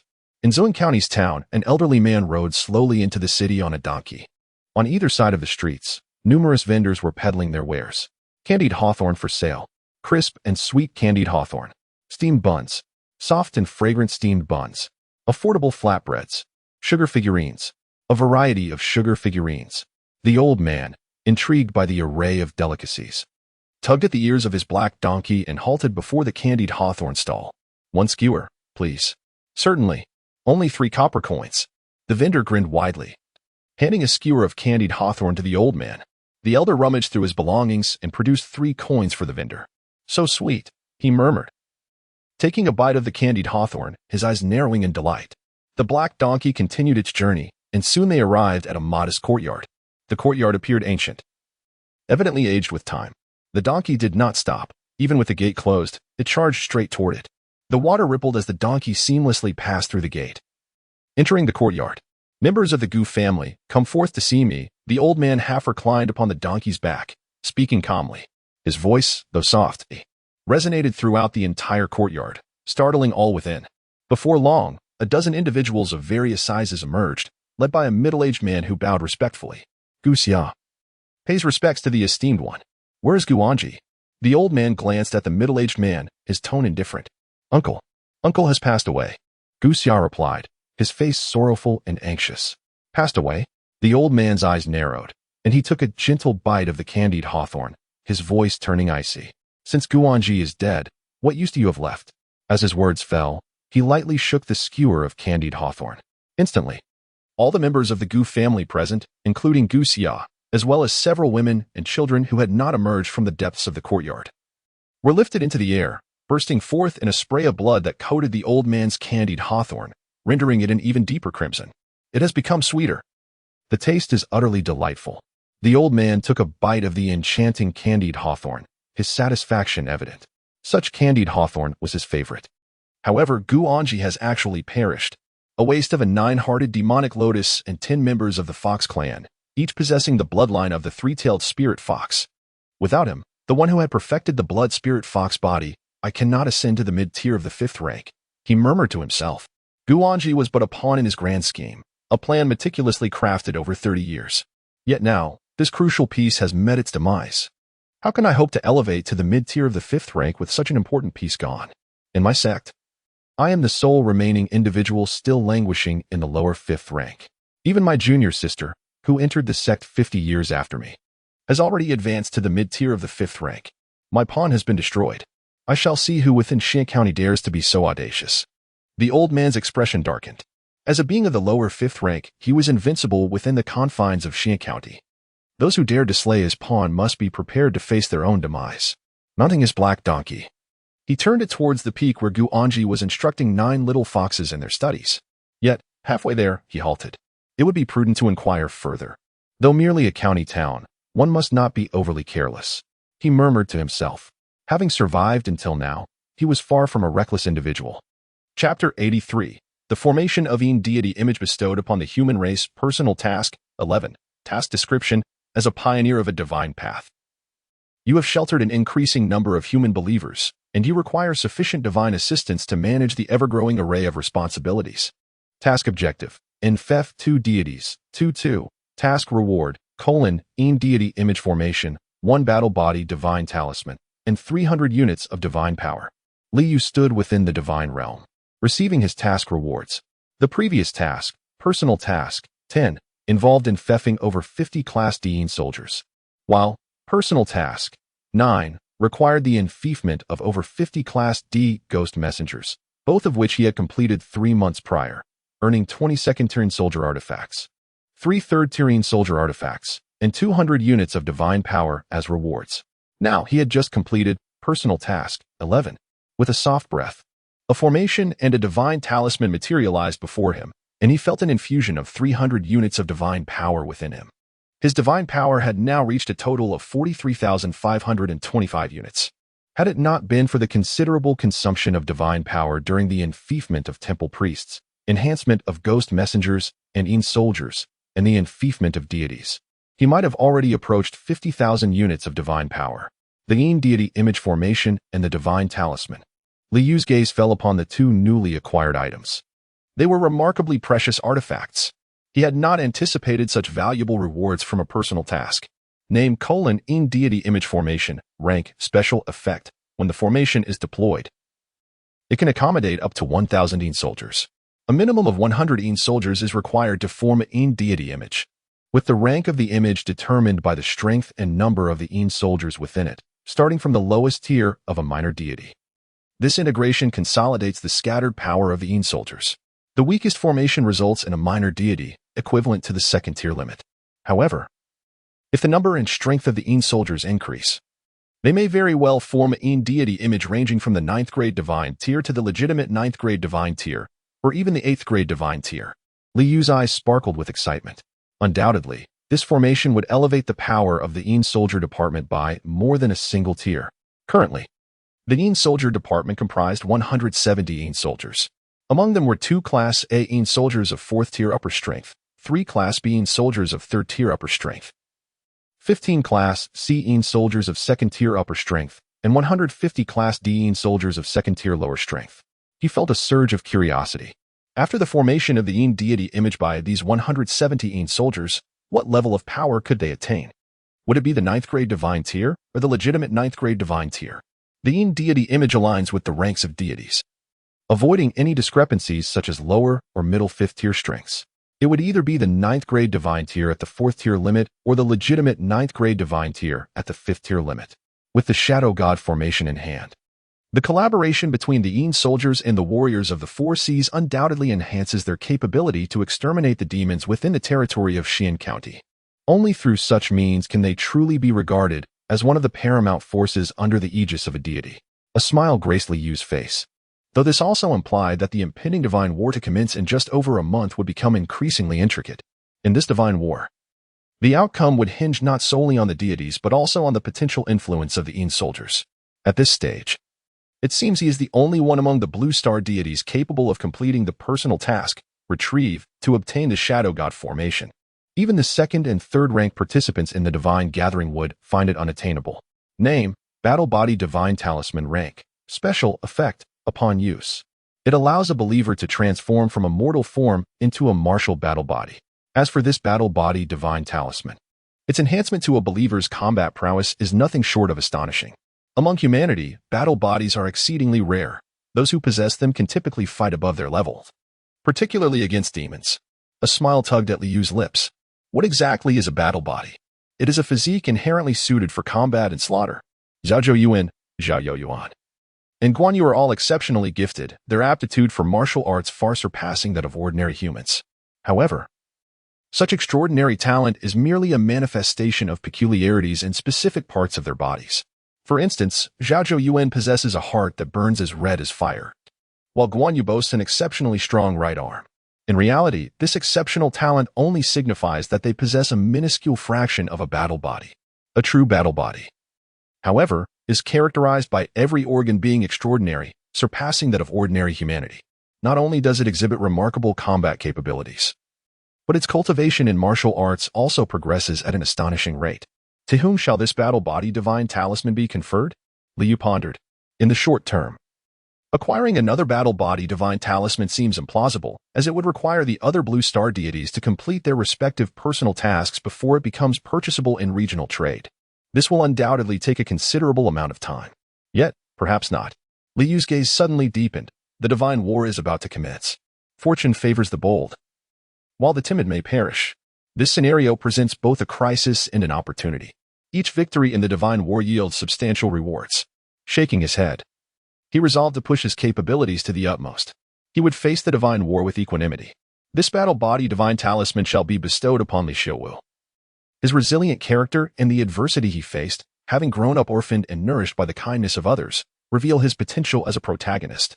He chuckled softly, casting his gaze beyond the divine realm.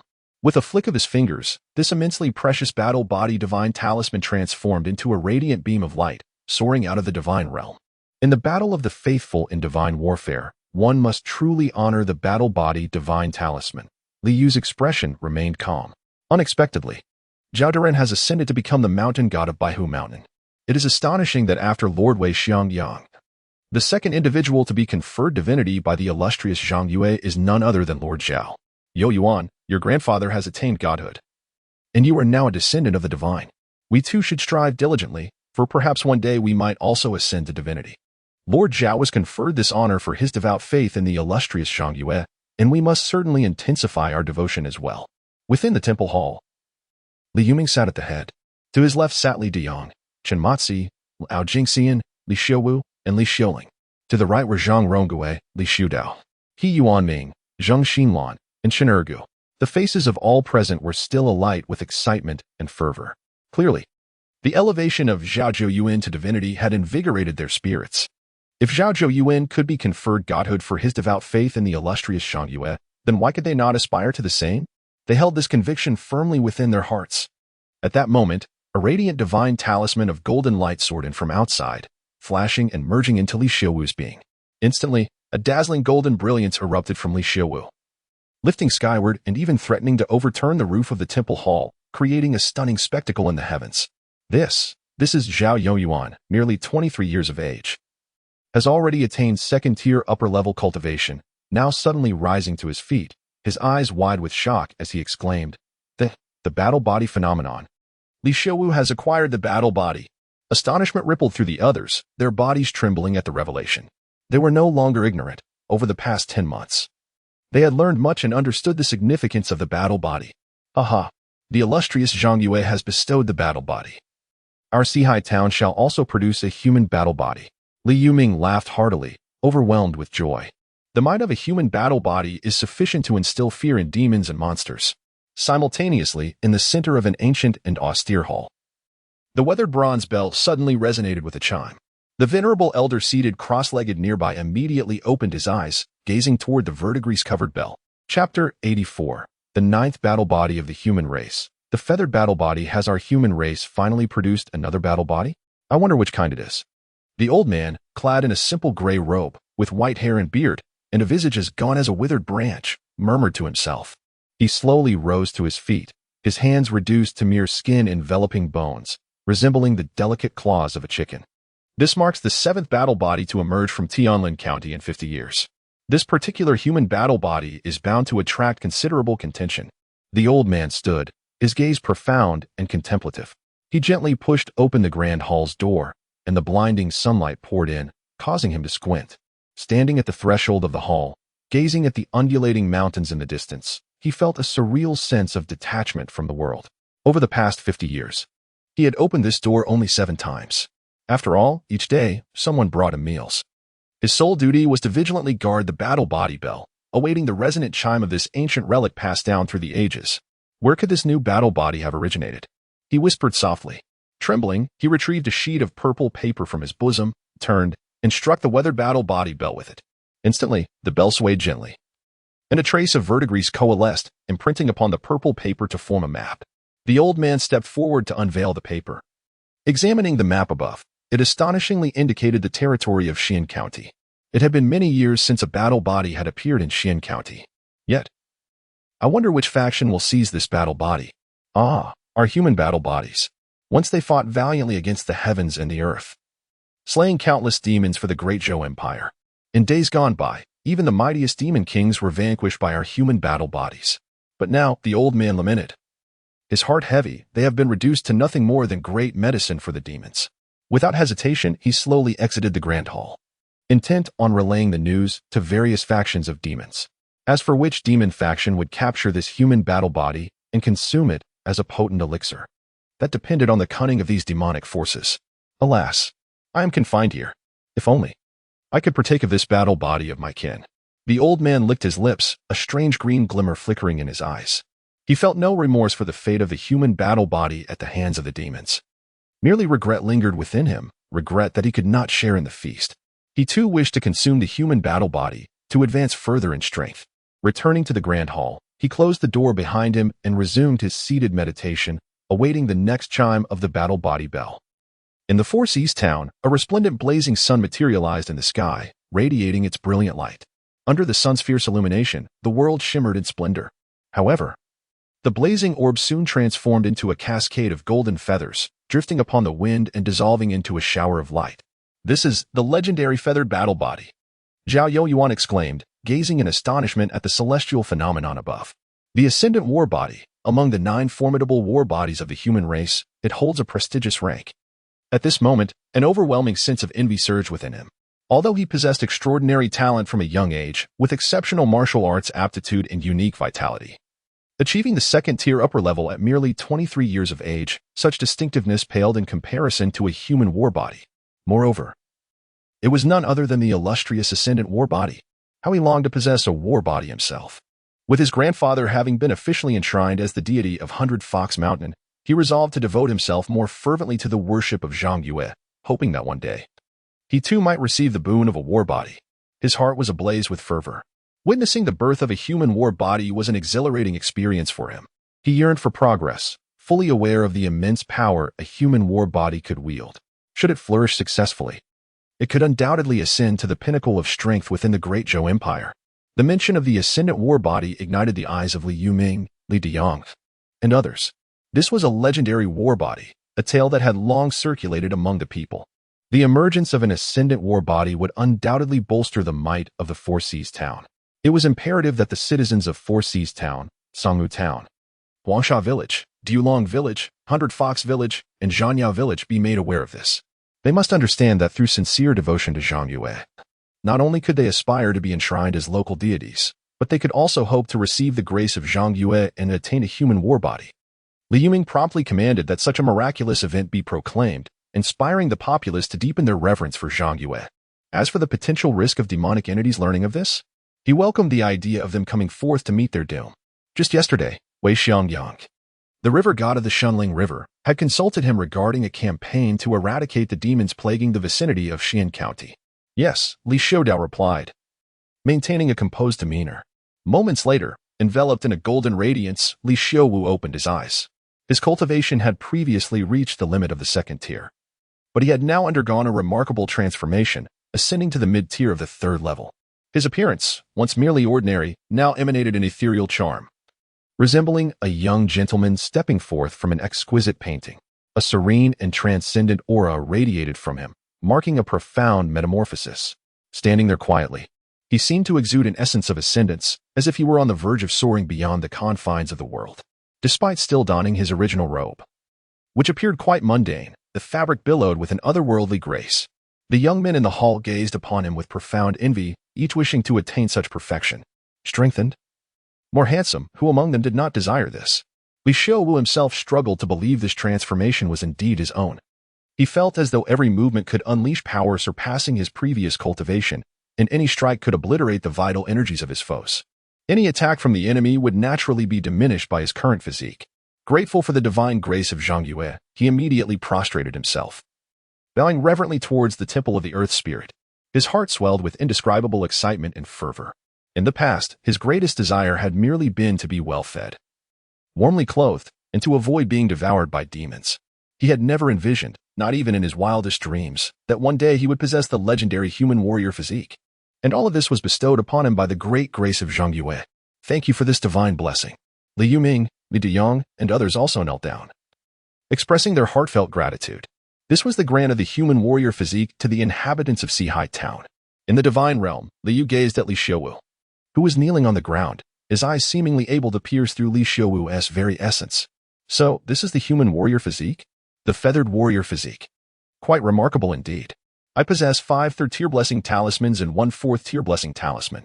Soon, during the grand ceremony, I can elevate Li Xiuwu's cultivation. With the capabilities of the feathered warrior physique, Li Xiuwu will become the most formidable among the faithful of Sihai Town. This will hold substantial significance in the divine conflict. Li Yu felt a sense of satisfaction. Subsequently, he opened the personal tasks.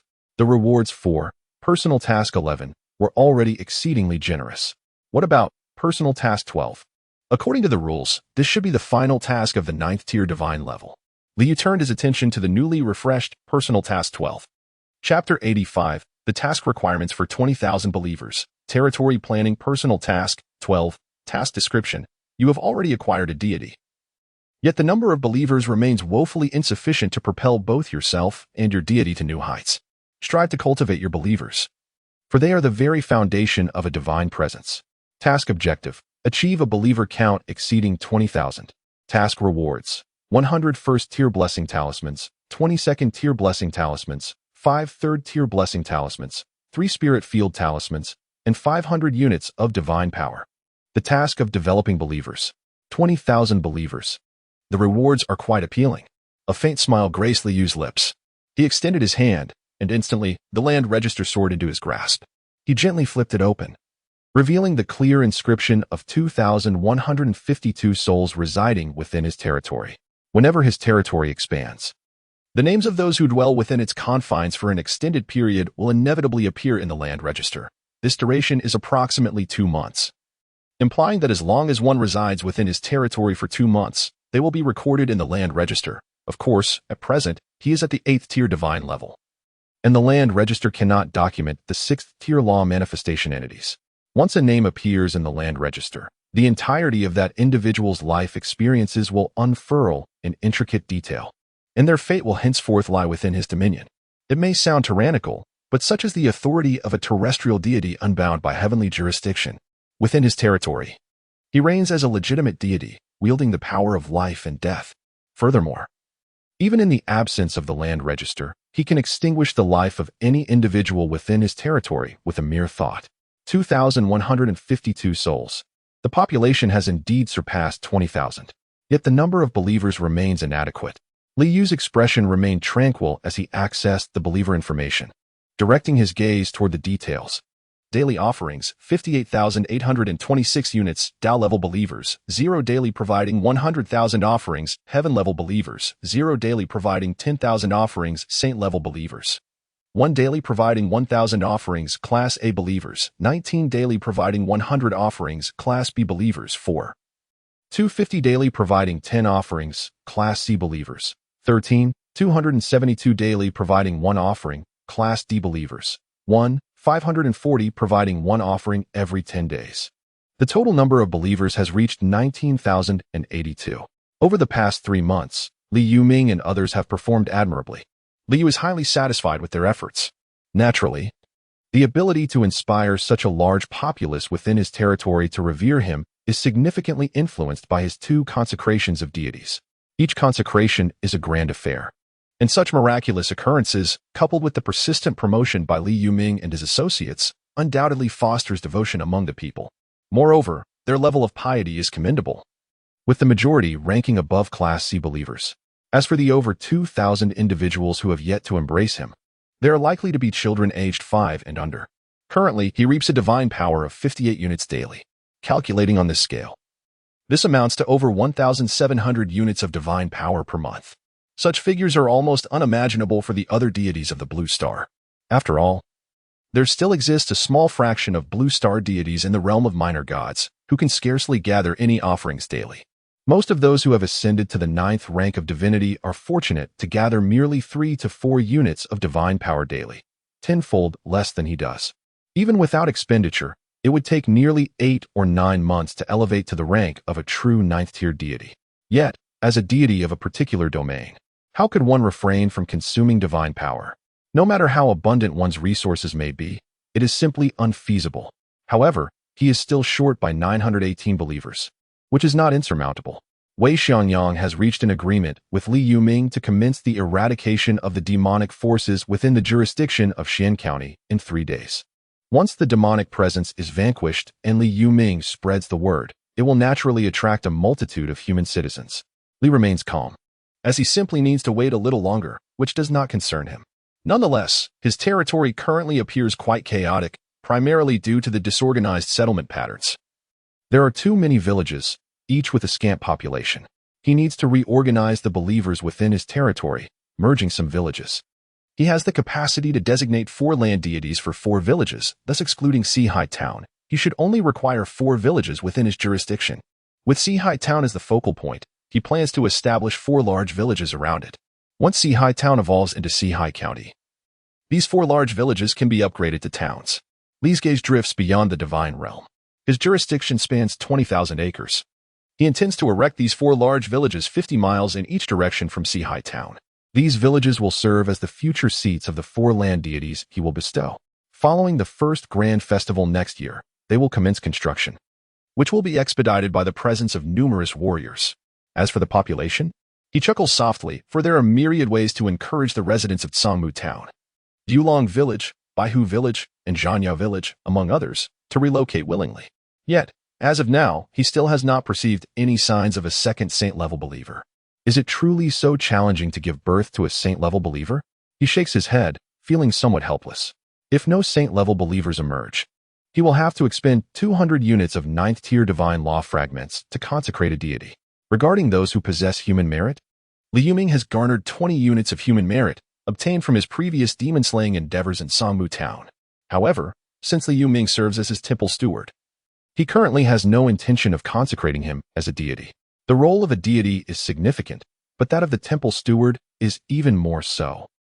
Here lies the most formidable demonic force within the domain of Xian County.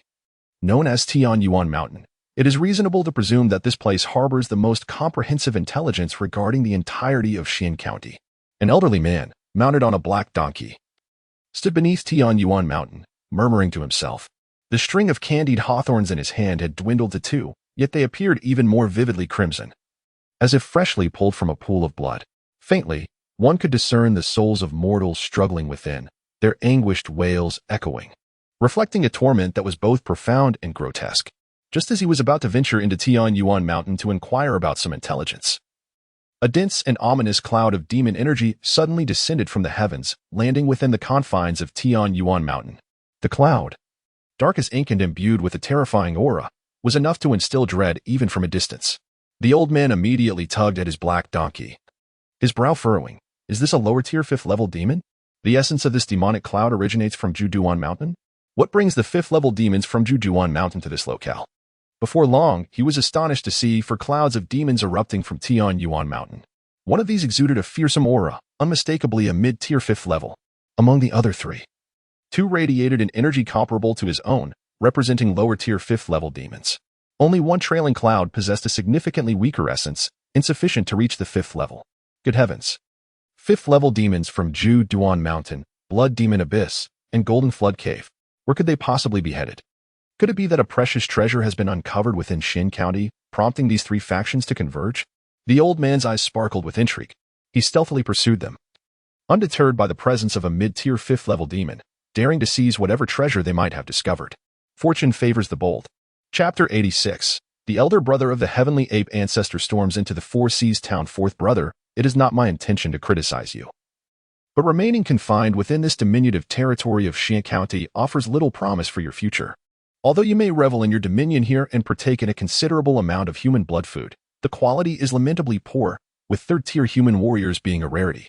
In contrast, within the grand cities, 3rd-tier human blood food is quite abundant. Heed my advice. Once this matter is settled, accompany me to the Blood Demon Abyss for training. Amidst the crimson demon clouds stood a colossal, blood-red lion exuding an imposing presence and a deep, resonant voice. It bore a trace of the ancient beast bloodline of the 3-headed golden lion, endowed with remarkable talents, its prowess having reached the mid-tier of the 5th stage. Indeed, 4th brother, is it not rather pitiful that you must call upon us for assistance when you encounter even the slightest trouble here? Why not venture to the Blood Demon Abyss, where I shall shield you? Within a decade, you could ascend to the 5th stage. In the obsidian demon clouds lurked a sleek black leopard, its form agile and its gaze cold and bloodthirsty. I am grateful for my brother's generous intentions. However, should I depart, I fear those apes on the mountain would be unable to safeguard our estate, and would inevitably fall prey to the other demon clans. How could I bear such a thought? I must, therefore, decline your kindness. The heavenly ape ancestor wiped away tears, his voice trembling. Go to the Blood Demon Abyss? What a jest! With his innate gifts, the sustenance he would acquire there would scarcely compare to what he is now. After all, it is solely due to occupying Xin County that he has been able to ascend to this level, sustained by a continuous supply of human blood food. Very well. I shall assist you in vanquishing that Four Seas town. Focus on your cultivation for now. When you truly ascend to the 5th stage, you may well yearn to depart from this small place. The crimson lion waved its paw dismissively, unperturbed. A moment later, the 4 demon clouds approached the vicinity of Four Seas town, with the heavenly ape ancestor's cloud trailing behind. In the distance, the town emerged, visible from several dozen miles away. Did you ever imagine that I, the heavenly ape ancestor, have 3 elder brothers, all 5th tier? The eldest is even of mid-tier 5th stage. And they all possess 5th-tier treasures, their strength unparalleled among equivalent demons. In Xin County, there can only be one sovereign. They seek to seize my territory? Even if you are a 5th-tier lower demon, today you shall be vanquished. The heavenly ape ancestor murmured coldly to himself. As for the possibility of facing a mid-tier 5th-stage demon, with his elder brother standing guard, he would not be harmed in the slightest. Even if confronted by a 5th-tier upper demon, with his brothers to shield him, he could easily escape. Thus, he began to decelerate, positioning his brothers protectively in front of them, though such a scenario was highly improbable. After all, why would a 5th-tier upper demon concern itself with a mere county? Nonetheless, he remained vigilant. Meanwhile, further behind, an elderly human, concealed upon a black donkey, stealthily followed. How did I arrive here? The 9-heart demon Lotus is not far away. I originally intended to inquire with the Celestial Ape Mountain about the presence of any formidable entities in this vicinity. However, their courage to venture forth indicates otherwise. I can only wonder what treasures they have unearthed. The old man licked his lips and devoured the last 2 candied hawthorns in his hand. The souls of the human race wailed and screamed within his mouth. Yet this only heightened his exhilaration. In the divine realm, Li Yu's expression was indifferent as he observed 4 demons and a human entering his territory. This individual was not truly human. Like the previous one, he had long forsaken his human lineage, transforming into a demon. Moreover, he had consumed many humans. In this world, the lower-class humans had become prey for the demons. Those with greater strength had become traitors, abandoning their human bloodline to become demons. The human race appeared to be devoid of hope, he mused. Had it not been for the emergence of the divine path, the human race in this world would likely have languished as demon fodder for countless years, perhaps even eternally consigned to such a fate. After all, The demons in this realm possessed considerable intelligence, adept at brainwashing the humans into believing they were born solely to be demon sustenance. After millennia, or even tens of thousands of years, what remnants of spirit would remain among the humans? They would only perceive their consumption by demons as a natural order, as inevitable as life and death. In such times, the prospect of resurgence would be nearly impossible. However, now there was the divine path. The situation was entirely different. In the blink of an eye, the four demons loomed over the Four Seas town.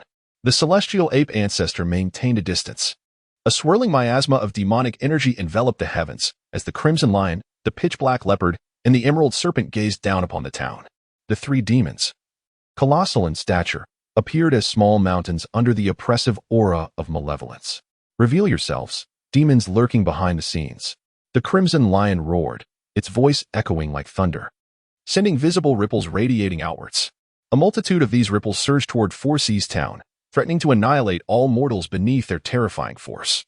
This was a strike from a fifth-tier demon. Although its wide range diminished its power, it was still beyond the capability of first- or second-tier warriors to withstand. How dare you behave so audaciously, demons? A voice imbued with divine authority echoed from afar. Zhao Zhou figure materialized above Four Seas town, extending his hand to disperse a vast amount of mist that enveloped the town. Wei Xiangyang's figure also appeared, employing the ninth-tier divine technique mist technique to further shroud the town in clouds. The two joined forces, barely managing to deflect the lion's roar. After all, they were merely ninth-tier deities, their strength at the pinnacle of the fourth tier, while the Crimson Lion was a mid-tier fifth-tier demon. Did you kill my brother's kin? The fourth-tier limit of power. And yet they dared to encroach upon the territory of this esteemed one? Today, as I arrive, you shall kneel before me, and I may spare your lives. The Crimson Lion's expression was frigid and domineering as it gazed down upon Zhao Zhou and Wei Xiangyang, as if any utterance of dissent would result in their immediate demise. Within the town of Sihai, a multitude of villagers beheld the four colossal demons, yet there was not a trace of fear upon their faces. Such a sentiment was unfathomable in times past. However, now, under the protection of Lord Zhang, they stood fearless against the demons. They understood that Lord Zhang was surely watching over them at this moment. The four demons, in their revelry, were destined to be crushed by him soon. The ant-like humans dare not cower before me? The Crimson Lion sensed the unwavering gazes of the townsfolk and narrowed its eyes. Its gaze swept across Sihai, suddenly fixing upon the enraged figure of Li Xiuwu. In the next instant, its eyes gleamed with sudden intensity. A human battle body. It had discovered a human battle body right here. Even better, a transcendent battle body. This is a divine gift from the heavens. It let out a hearty laugh, disregarding Wei Xiangyang and Zhao Zhou entirely as a lion's paw lunged toward Li Xiuwu. A transcendent battle body? The elder trailing behind immediately felt a surge of excitement. In such a humble locale, a human battle body had emerged. Without a moment's hesitation, he opened his gaping maw and devoured the black donkey beneath him. Subsequently, his form swelled, transforming into a massive black donkey towering 5 to 6 zhang, hurtling toward Li Xiuwu with astonishing speed. He aimed to snatch the prize from the lion's jaws. Consuming this transcendent battle body would not only elevate him smoothly to the mid-tier of the 5th rank, but also confer upon him immense benefits. This prospect thrilled him greatly. Yet at that very moment, a formidable divine presence descended from the void. In a daze, he perceived an entity as immense as the heavens. Its features obscured save for a pair of eyes that shone with clarity, coldly gazing down upon him. Before this being, he was but an insignificant insect. Chapter 87. Wealth comes to those who sit at home in this moment. An unprecedented fear enveloped the old man's heart. Throughout his tumultuous life, marked by hardship in his youth, he had witnessed the tragic demise of his family at the hands of malevolent creatures. However, in his adolescence, he had encountered a master of the 5th rank, a Cavern Realm Grandmaster, who took him back to the sect to partake in brutal trials. He emerged triumphant from those sanguinary challenges, gradually ascending to become a true disciple of the sect, ultimately reaching the 5th rank. Yet, even during those harrowing trials, he had never experienced such profound despair. Gazing into the indifferent eyes that loomed over him from the ether, his body trembled uncontrollably. He was but an ant. The master of those eyes could extinguish his life with a mere finger. Was it a 6th-ranked Dharmakaya entity? He had never encountered a being of such caliber. But he surmised that only a 6th-ranked Dharmakaya could exude such an overwhelming aura of terror. As for the even more elevated 7th rank, he dared not entertain such thoughts, for that realm felt infinitely distant. Not only he, but the Crimson Lion, which had extended its paw to seize Li Xiuwu, now stood frozen in place. Its massive head remained motionless, and its pupils shrank to the size of pinholes, filled with horror and disbelief. An immense divine presence enveloped the surroundings, casting a shadow over all. The sheer terror of that aura rendered even the fifth-rank Crimson Lion immobile. A sixth-rank existence. How could such a being manifest in this place? Fear consumed him, causing each strand of lion fur to stand on end. The sixth rank existed on a plane far beyond the fifth. Among the demon race, fifth-rank beings were deemed great demons, whereas sixth-rank entities were revered as true demons. The terror of a true demon was beyond the comprehension of any fifth-rank great demon. Regret washed over it. Had it known of the sixth-rank presence, it would never have dared to come. Thoughts of the feathered battle body had long since fled its mind. Now, all it desired was survival. How could it endure in the presence of a sixth-rank being? The sixth-rank presence, the pitch-black leopard and the emerald serpent found themselves similarly immobilized by the overwhelming divine aura, their eyes reflecting the same horror and fear. They could not fathom encountering a sixth-rank being in this desolate locale. A sixth rank. The hidden force behind the Four Seas town was a sixth rank? A mere small town harbored such power? I summoned 3 fifth-rank beings to confront a sixth-rank entity? The ancient heavenly ape was stupefied, its mind buzzing with confusion. All notions of shielding its brethren or fleeing in the face of danger became utterly inconsequential, though it stood at a distance. It too was rendered motionless, unable to escape. Despair flooded its heart. It was over, utterly over. Regret filled its being. Why was I not more cautious? The moment I heard of the death of a clansman infused with a drop of the primordial beast Chuaqian's blood, I should have departed from Xian County immediately. Yet, who could have anticipated that behind such a humble town lay a sixth-tier existence? For ferocious demons were petrified. And the elder who had transformed into a large black donkey was also solidified, as if 4 massive amber pieces hung suspended in the air, immovable even by the rolling clouds of evil energy. Zhao Zhuoyuan and Wei Xiangyang deeply bowed to the spirit temple of the land before returning to Baihu Mountain and Shunling River respectively. Below, all the villagers of Sihai Town witnessed this scene with expressions of exhilaration. Thank you, Lord Zhangyue, for your protection. Li Yuming knelt down and proclaimed loudly. Thank you, Lord Zhangyue, for your protection. The villagers, filled with profound reverence, also knelt in homage. Currently, the villagers of Sihai Town are particularly devout in their faith. Among the over 4,000 Grade B believers, more than 3/4 hail from Sihai Town, while less than a quarter originates from Huasha Village, Songmu Town, Zhanyao Village, and Baihu Village. Spare my life. I come from Blood Demon Abyss. There is also a 6th-tier true demon in my Blood Demon Abyss. The Crimson Lion stammered in fear. There is a 6th-tier true demon in the Absolute Severance Mountain. My Golden Flood Dragon Cave Master is a 6th-tier true demon. Spare my life. The Black Leopard and Emerald Serpent pleaded desperately, filled with dread. They hoped that the terrifying being would spare them, considering the 6th-tier true demons lurking behind them. The Elder, transformed into a large black donkey, parted his lips. He had no 6th-tier Dharmakaya Master behind him. What should he do? How could he plead for mercy? After a moment of contemplation, he decided to take a gamble. In my lineage, we harness the skills of demons to subdue them. Though I have become a demon, my soul remains that of a human. My death is inconsequential. I wish for the longevity of humanity. He spoke with difficulty, yet his voice resonated with fervor. In truth, he felt exceedingly anxious. He merely speculated that the existence behind Sihai Town was likely not a demon, but a true human being. Lord Zhangyue. He heard the fervent shouts of the human populace below. Those bestowed with the title of Lord were generally of human descent. Thus, he reversed his approach, portraying himself as an unwavering champion for humanity. In the divine realm, Li Yu observed the performance of the elder transformed into a large black donkey with a hint of amusement. In his eyes, the elder bore the resentment of countless human souls that had been killed and consumed, even leaving them not at peace in death, their spirits shattered by wrath. Such a treacherous being dared to attempt to deceive him? Without uttering a word, he impassively extended a finger. Instantly, in the eyes of all the villagers of Sihai Town, a colossal, pale golden finger materialized in the heavens, suffused with an overwhelming, majestic divine might. A divine force swept through, causing the mountains to tremble. The white clouds above were shattered, and in that moment, it seemed as though the entirety of heaven and earth was condensed into a single finger. With a soft sound, a pale golden finger pierced through the scarlet lion, the black leopard, the emerald-hued serpent, the ancient celestial ape, and the great black donkey. It was as if everyone present heard the sound of something being crushed, not in their ears, but resonating within their very souls. Their souls lay in ruin. Li Yuming murmured. The finger of Zhang Duigong was far mightier. even surpassing the mountain deity Zhaozhou Yuan of Baihu Mountain and the river deity Wei Xiangyang of Shunling River, obliterating the souls of formidable demons. Awe filled his gaze. This was Zhang Yuegong, a true invincible deity. With a whoosh, the corpses of the 5 demons vanished, and the heavens restored to their original state, as if nothing had ever transpired. Within the divine realm, Li Yu gazed upon the 5 demon corpses, a smile gracing his face. What a delightful surprise this benevolent child of wealth has brought me.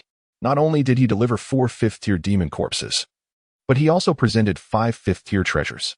His heart brimmed with joy. Truly, this was an unexpected windfall. One sits comfortably at home, and wealth arrives unbidden. Chapter 88. There is neither heaven above nor hell below. A mysteriously awakened woman, while not among the most exceptional fifth-tier items, still holds a value of 2,000 to 3,000 divine powers. The 4 corpses of fifth-tier demons, though each worth less than a fifth-tier item, collectively approximate the worth of half a fifth-tier item.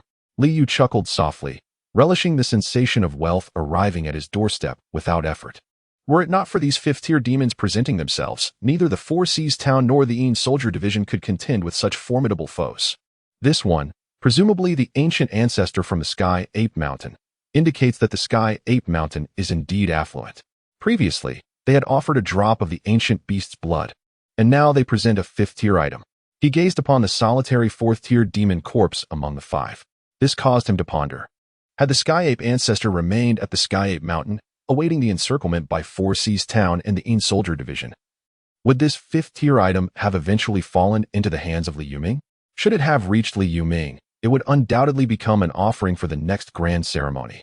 Yet now, the Sky Ape ancestor had come forth to meet his demise, delivering this 5th-tier item instead.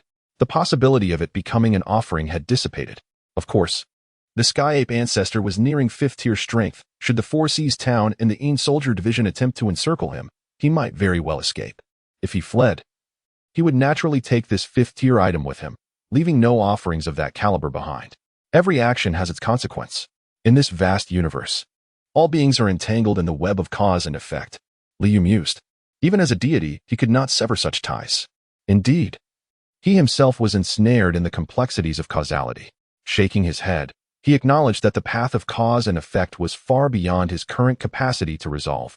It was merely a fleeting moment of intrigue. With a thought, he opened the divine shop and sold the 5 demon corpses. The Sky Ape ancestor's corpse was valued at 220 divine powers. The Red Lion's corpse commanded the highest price, fetching 1,300 divine powers. The Black Leopard, the Emerald Serpent, and the large black donkey each held a value of 1,000 divine powers. Altogether, they amounted to 4,520 divine powers, which brought Li Yu satisfaction. After all, what was there to lament when he had received such a bounty delivered to him? Subsequently, he sold all 5 fifth-tier items as well. Their total value significantly exceeded expectations, culminating in 13,340 divine powers. Along with the corpses, the grand total reached 17,860 divine powers. Truly, a veritable benefactor. Should 30 more such benefactors arrive, he would ascend to the 8th tier of divinity. Li Yu chuckled lightly. At present, he possessed 62,380 divine powers. Indeed, without the accumulation of small steps, one cannot traverse 1,000 miles. After the next grand ritual, I should possess sufficient divine power to ascend once more, he murmured. To ascend again, he would then attain the status of an 8th-rank deity. At that moment, his strength would undergo a cataclysmic transformation. Of course, at the 8th-rank deity level, he would still be a local land deity. What he truly anticipated was the elevation from the 7th rank of deity. By then, he would no longer merely be a deity of a single town, but rather become the city god of an entire county. Within his divine hierarchy, the land deity oversees all matters of villages and towns, while the city god governs everything within the city walls. Above, there is no heavenly court. Below, no underworld. As a land deity, he naturally held dominion over all the divine powers within the village and town. When he ascends to the position of city god, he would similarly command all divine authority within the city, becoming a pioneer of a localized divine system. He was eager to witness the extent of transformation that would accompany his elevation to the role of city god. 3 days later, Li Yuming emerged from Sihai Town. He was accompanied by 100 martial artists, along with Li Xiaowu, the ethereal warrior, and He Yuanming, the 3rd-tier high priest. Following them, at a distance of 100 feet, 170 specters, led by Zhang Rongfu and Lui Dao, trailed behind. Zhang Rongfu was one of the earliest residents of Zhangjia village and a cousin of the high priest Zhang Rongui. In his youth, he had trained in martial arts. Though he never achieved noteworthy prowess, his life revolved around agriculture, toiling under the sun. But now, as A-grade A specter, his countenance was cold and fierce, reminiscent of a seasoned general. He wielded a fourth-tier specter weapon, the Heavenly Shadow War Spear, and donned armor, exuding an aura of authority. Beside him stood Lui Dao, armed with a blade.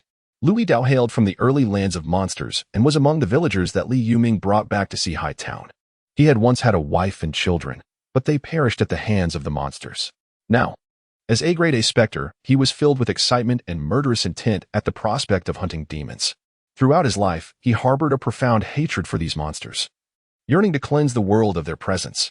They led their contingent of specters in pursuit of Li Yuming. A chilling aura enveloped the 170 specters, obscuring all visibility. As they traversed the path, all beings retreated in fear. This dark energy coalesced, as if the depths of the underworld had descended upon the mortal realm. Any ordinary person caught in its wake would inevitably fall gravely ill, losing half their vitality. Meanwhile, at the very moment the 170 specters stepped beyond the boundaries of Sihai Town, deep beneath a mountain on the other side of Xian County, lay a grand tomb. The tomb was not small in scale and exuded an eerie atmosphere. Numerous clay soldiers stood guard throughout the tomb, appearing as loyal sentinels to their master. Yet, if one were to break open these clay soldiers, they would discover that they were not merely crafted from clay. Within each soldier lay the remains of actual human soldiers, having been grotesquely fashioned into these figures. Now, these clay soldiers began to tremble ever so slightly. Beneath the earth, a surging tide of ominous energy converged, enveloping the entire cemetery. At the heart of this graveyard, a coffin trembled. Moments later, the coffin erupted, revealing a woman with a pallid complexion, devoid of any hue of life. She was adorned in an opulent gown, and despite her ashen visage, she exuded a breathtaking beauty. Her form was flawless, neither a hint of excess nor a trace of deficiency. Unexpectedly, the Great Zhou dynasty had indeed met its demise. The woman spoke with an icy detachment, acknowledging this reality without surprise. After all, long ago, the national seer had foretold the inevitable downfall of the Zhou Empire. "Awaken, valiant warriors," she commanded, casting her gaze upon the ranks of soldier figurines. As her voice resonated, the tremors of the figurines intensified. Soon, they began to crack open, and the lifeless bodies of the human soldiers suddenly opened their eyes, fixing their gaze upon her. Salutations. The resurrected soldiers knelt on one knee, bowing solemnly before her. Yet, they could only utter the words of greeting, as if her identity had become a taboo, unspoken and forbidden. "Rise," she commanded with a nod. Her gaze, however, drifted towards the direction of the Four Seas town.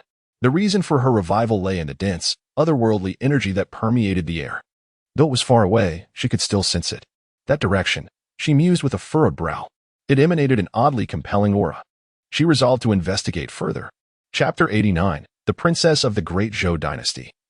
Li Yuming enters the city to slay demons as Ji Gongyu was preparing to exit the ancient tomb and head towards the Four Seas town. The ground beneath her suddenly split open. A letter radiating a blue glow erupted forth, hovering before her with a unique and intricate seal. Is there someone else awakening?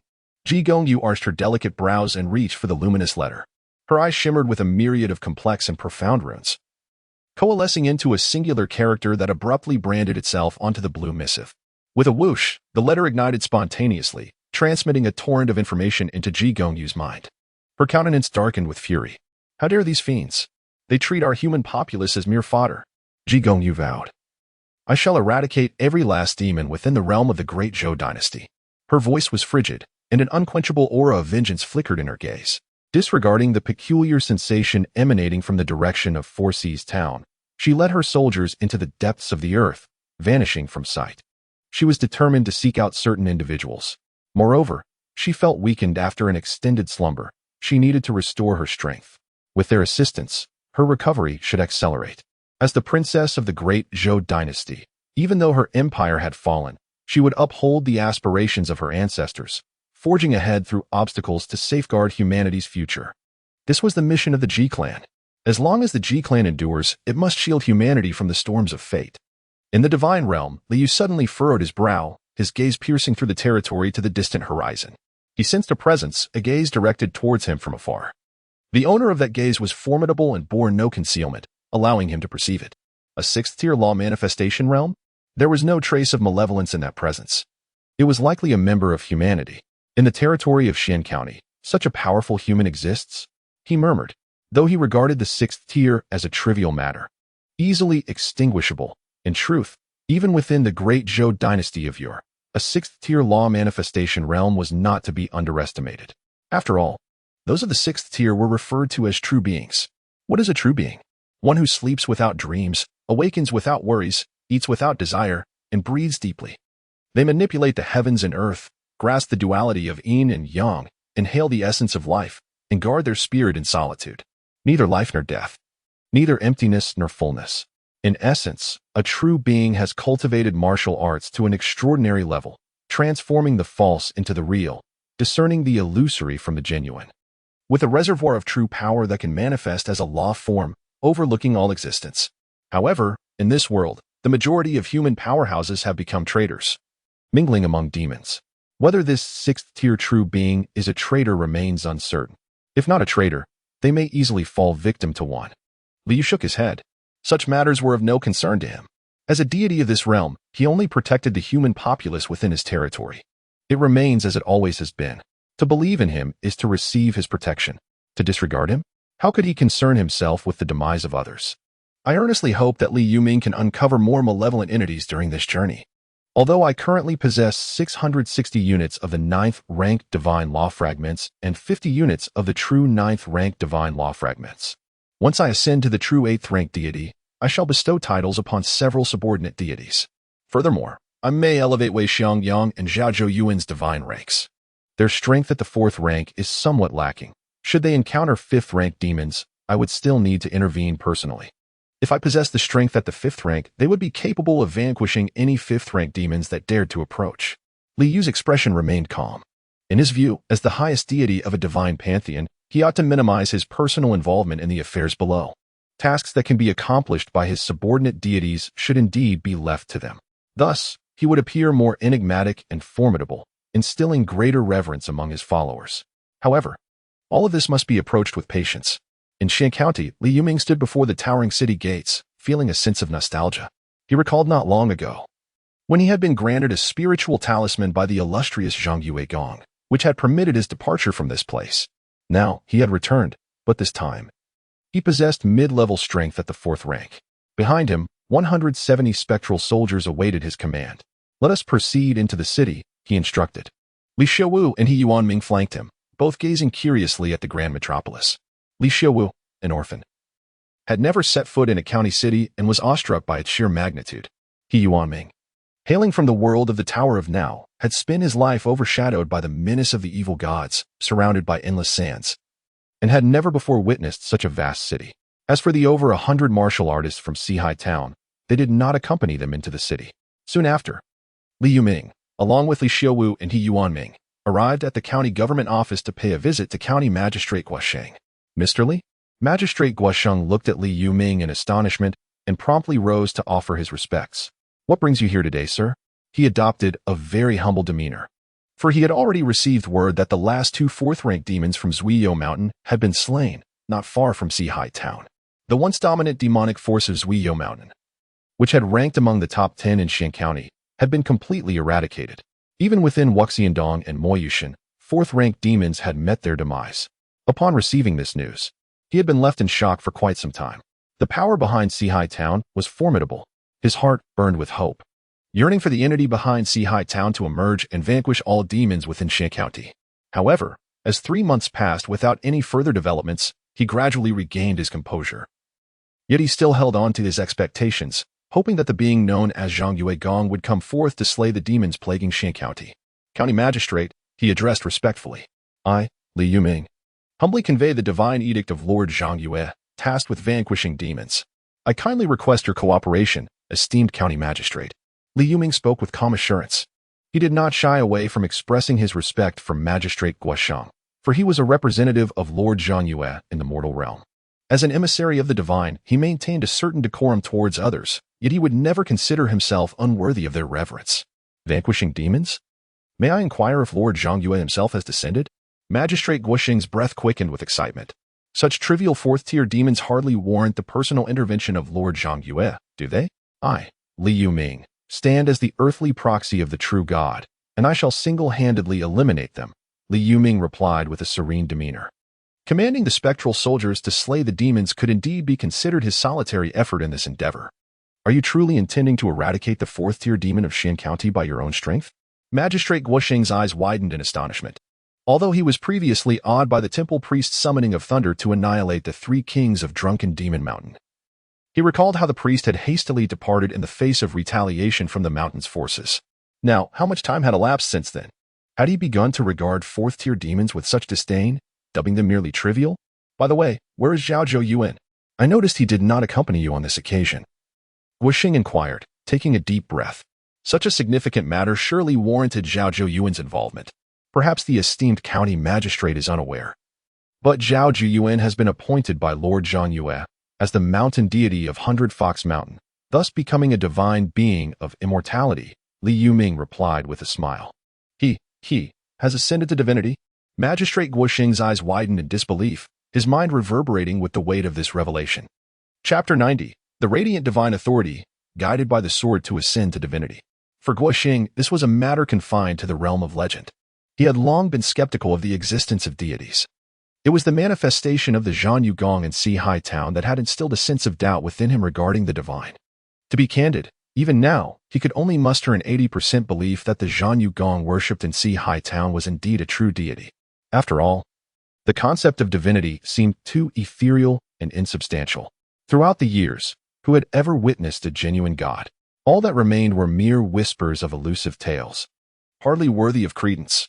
It was only due to the significant transformations in Sihai Town, having vanquished numerous demons, including several formidable fourth-tier fiends, that he harbored such a degree of belief.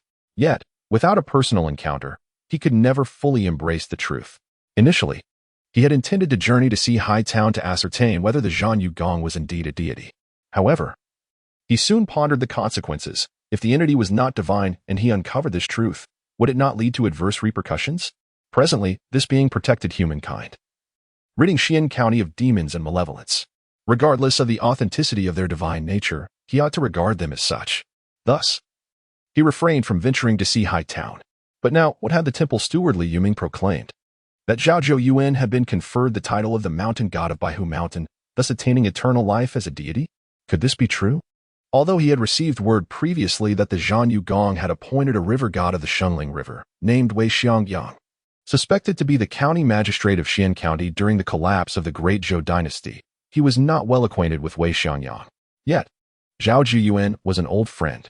Zhao Zhou Yuan had served under him for over 20 years. Their familiarity was profound. How could a once familiar subordinate suddenly ascend to the status of a god? His heart was a tumult of emotions. After all, if he believed the Zhanyu Gong to be a true deity, it followed that he could also believe Zhao Zhou Yuan had indeed become a revered divine being. Eternal life? He felt an overwhelming envy. As a third-tier Yuan gang martial master, his lifespan was limited to no more than 120 years. Now, having surpassed 50 years of age, he still had perhaps another 50 or 60 years ahead of him. Yet, who would not desire immortality? In comparison, a lifespan of 120 years was but a mere drop in the ocean. In this moment, he even felt a twinge of regret. Why had he sent Zhao Zhou Yuan to Sihai Town? Why had he not gone himself? Had he done so, would he not now be the one conferred as a deity? County Lord, I require a detailed intelligence report on the demonic forces. Please provide it to me. Li Yuming observed the ever-changing expressions of County Lord Guosheng and spoke with calm assurance. He was keenly aware of Guosheng's thoughts, which were merely tinged with envy for Zhao Zhou Yuan. After all, Zhao Zhou Yuan had once been his subordinate. Truth be told, how many in Sihai Town could claim to not envy Zhao Zhou Yuan? Of course, he himself felt no envy. As the temple steward, he walked the earth on behalf of the Zhanyu Gong, a position of reverence that even the deities Zhao Zhou Yuan and Wei Xiangyang had to regard with a measure of respect in his presence. Please wait a moment, sir. I shall retrieve it for you. County Lord Guosheng took a deep breath, suppressing the myriad complex thoughts swirling in his mind. After a nod, he departed. At this moment, he once again entertained the notion of visiting Sihai Town. There existed an 80% chance that Zhao Zhou Yuan had indeed ascended to divinity. For that slim margin of possibility, he was willing to take a risk. Conversely, He felt that not pursuing this path might lead him to miss the greatest opportunity of his life. Shifeng Ridge. Li Yuming gazed at the peaks, perpetually battered by fierce winds, and ascended step by step. Behind him followed Li Xiuwu and He Yuanming. Further back, 170 spectral soldiers, shrouded in Densian energy, marched silently, each expressionless and wielding their ghostly weapons. Wherever they tread, they did not walk among the living, but rather forged a path of shadows. The gathering Yin energy spread beneath their feet, isolating the realm of the living. Yet, should any living being dare to cross their path, they would be assailed by the oppressive aura, suffering ailments at best, or facing spiritual deterioration and demise at worst. Hence the age-old adage, when the spectral soldiers tread, all spirits must retreat. The temple priest of Sihai Town, Li Yuming, had come in accordance with the divine edict of Zhang Yugong to vanquish demons. The three demons of Shifeng Ridge, do you not dare to emerge and meet your end? Li Yuming called out sharply from halfway up the mountain, his voice resonating powerfully, echoing throughout the entirety of Shifeng Ridge. This marked the third stop since his departure from Xin County. At the previous two stops, he had obliterated Wuxian Cave and Mou Mountain, slaying every demon therein, their remains carried back by the accompanying 100 warriors. He had lamented the waste of a fourth-tier demon's corpse last time for quite some time. However, the present Shifeng Ridge was not akin to Wuxian Cave or Mou Mountain. The fourth-tier demons there were merely of the lower tier, easily dispatched by him. Yet the three demons of Shifeng Ridge possessed a minimum of mid-fourth tier cultivation, with the strongest being of the upper fourth tier. Within the realm of Xian County, they ranked among the top 3 demonic forces, second only to Tian Yuan Mountain. This level of power was beyond his solitary capability to eradicate. Assistance from the Yin Soldier Division was imperative. Who dares to bellow within my territory? What Jin Yu Gong? Do not disturb my slumber. Should you continue to shout, I shall devour you all. Begone. A chilling voice suddenly emanated from the summit of Shifeng Ridge, accompanied by a fierce gale that swept up numerous leaves and stones, exuding an overwhelming might. Heavenly might. Summoned by the sword. Li Yuming's countenance remained impassive as he brandished a wooden sword. Numerous runes upon the sword ignited, and as he raised it high, a surge of dense violet light burst forth into the heavens. Boom. Dark clouds gathered. Thunder roared. A massive bolt of lightning descended with unparalleled ferocity, crashing down upon the summit of Shifeng Ridge. Boom. A torrent of debris erupted, having received further blessings. Reaching mid-fourth tier cultivation, Li Yuming finally mastered the heavenly thunder technique. Through relentless study day and night, he discovered that utilizing a magical sword inscribed with thunder runes would amplify its potency. Oh whoa. The howling of the Azure Wolf echoed, filled with fury. You mere two-legged sheep dare to destroy my lair. The human race seeks its own demise. A frigid wind howled as 3 enormous Azure Wolves, riding on the tempest, loomed above, their cold, bloodthirsty gazes fixed upon Li Yuming and his companions. The 3 demonic wolves were entirely cloaked in a deep azure hue, with the central beast being the largest, exuding an aura of sheer terror. To the left, one wolf bore injuries, its body marred with charred patches, its blood-red eyes fixated menacingly on Li Yuming. Is your confidence derived from being at the 4th tier mid-level? Allow me to demonstrate how effortlessly I can crush you with a mere elevation in rank. As the words fell, a multitude of azure wind blades materialized above the 3 wolves' heads. These blades coalesced into a tornado, uprooting trees and grass in the vicinity, reducing them to mere powder. 3 swirling tornadoes surged rapidly toward Li Yuming and his companions, an embodiment of horror. If not now, then when? Li Yuming bellowed. I implore the esteemed members of the Yinbing Division. As his voice resonated through the air, a chilling gust swept across the realm, and figures of the Yin soldiers emerged, coldly gazing down upon the 3 demons from the skies. The overwhelming presence of otherworldly Yin energy sent shivers down one's spine. Beneath their feet, the array of the Yin spirit's aspect radiated a brilliant light. Chapter 91. The aspect of the Yin God Bullhead. Commanders of the underworld assemble. Zhang Rongfu uttered a sharp command. In the next instant, 170 spectral soldiers, including the elite Yin soldiers Zhang Rongfu and Lu Yidao, coalesced in an instant, forming a towering aspect of a Yin god, whose immense bullhead reached a height of 20 zhang. The bullhead gazed down with an indifferent demeanor upon the 3 approaching tornadoes. From its nostrils, it exhaled a chilling gust of wind, effortlessly obliterating the 3 whirlwinds. What is this? The 3 demons of Shifeng Ridge stared in awe at the imposing figure of the Yin god bullhead, which dwarfed them significantly. As they sensed the subtle aura radiating from the godly aspect, a profound chill gripped their souls. The clanking of chains echoed ominously in their ears. They beheld a chain, as dark as ink yet reminiscent of a black dragon, shooting forth from the bullhead's grasp, racing directly towards them. In that fleeting moment, a wave of terror washed over the three demons as they felt the breath of death, even the strongest among them. The great king of Chiffon Ridge with its fourth-tier prowess turned pale with fear. It sought to evade, yet under the chilling aura emitted by that terrifying chain, its very soul froze, rendering its demon body immobile. How could this be so? Despair flickered in its eyes. It was overwhelmingly strong, a horror far beyond what they could withstand. The relentless clanking of chains continued as they swiftly pierced through the three demons of Chiffon Ridge, capturing their souls with ease. The three demons offered no resistance whatsoever, for the aspect of the Een God formed by the 170 Een soldiers transcended the 9th grade divine rank. It was a true 9th grade divine entity.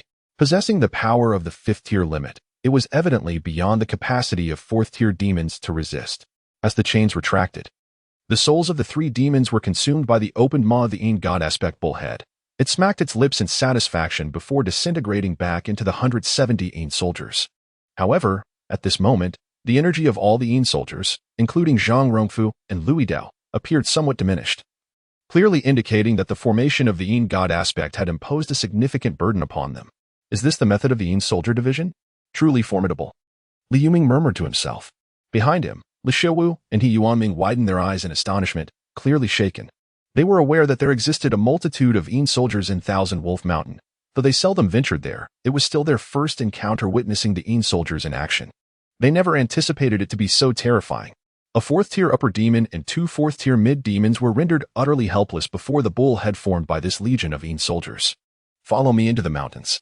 Li Yuming inhaled deeply, casting a glance at the colossal corpses of the three demons sprawled on the mountainside, and commanded. He intended to delve deeper into the mountain in search of the treasures of Chiffon Ridge. The grand ritual was imminent, and he needed to uncover more precious items, from which he would select the most valuable offerings to present to the esteemed Zheng Yue Gong during the ceremony. He was acutely aware of the paramount significance Zhang Yue Gong placed on each grand ritual. Moreover, great significance is attributed to the offerings during each grand ritual.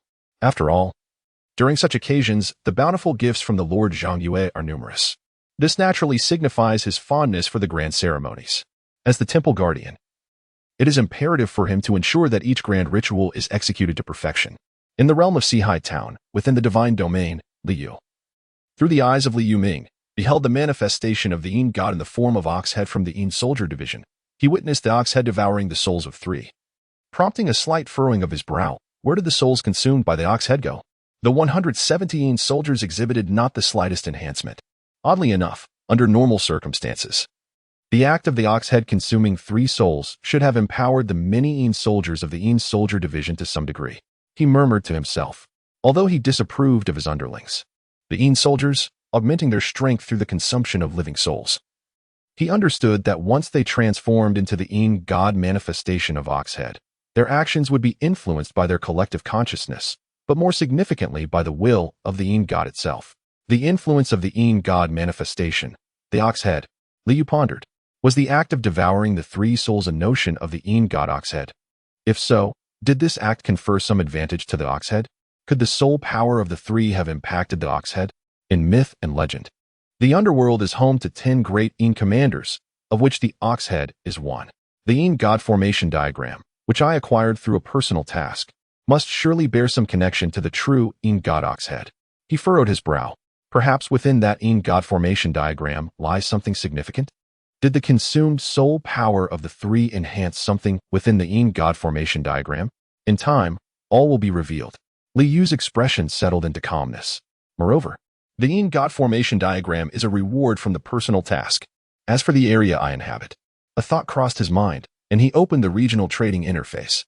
At that moment, 2 Thirterian soldier artifacts were prominently displayed for sale. Thirterian soldier artifacts require the divine techniques of a 9th grade deity for their creation. These 2 artifacts, however, were not listed by him. It appears that a 9th grade deity has emerged in this region. After expending over 10 months, Li Yu marveled at the progress. To ascend to a 9th grade deity within such a short span is indicative of either exceptional skill in nurturing believers or fortuitous acquisition of some treasure, allowing the accumulation of 1,000 units of divine power necessary for the promotion. It seems that soon, the business of second-tiering soldier artifacts in this region will no longer be mine alone. After all, upon reaching the 9th grade divine tier, one can confront malevolent entities and gain fragments of the 9th grade divine loss. It appears that I must elevate this venture.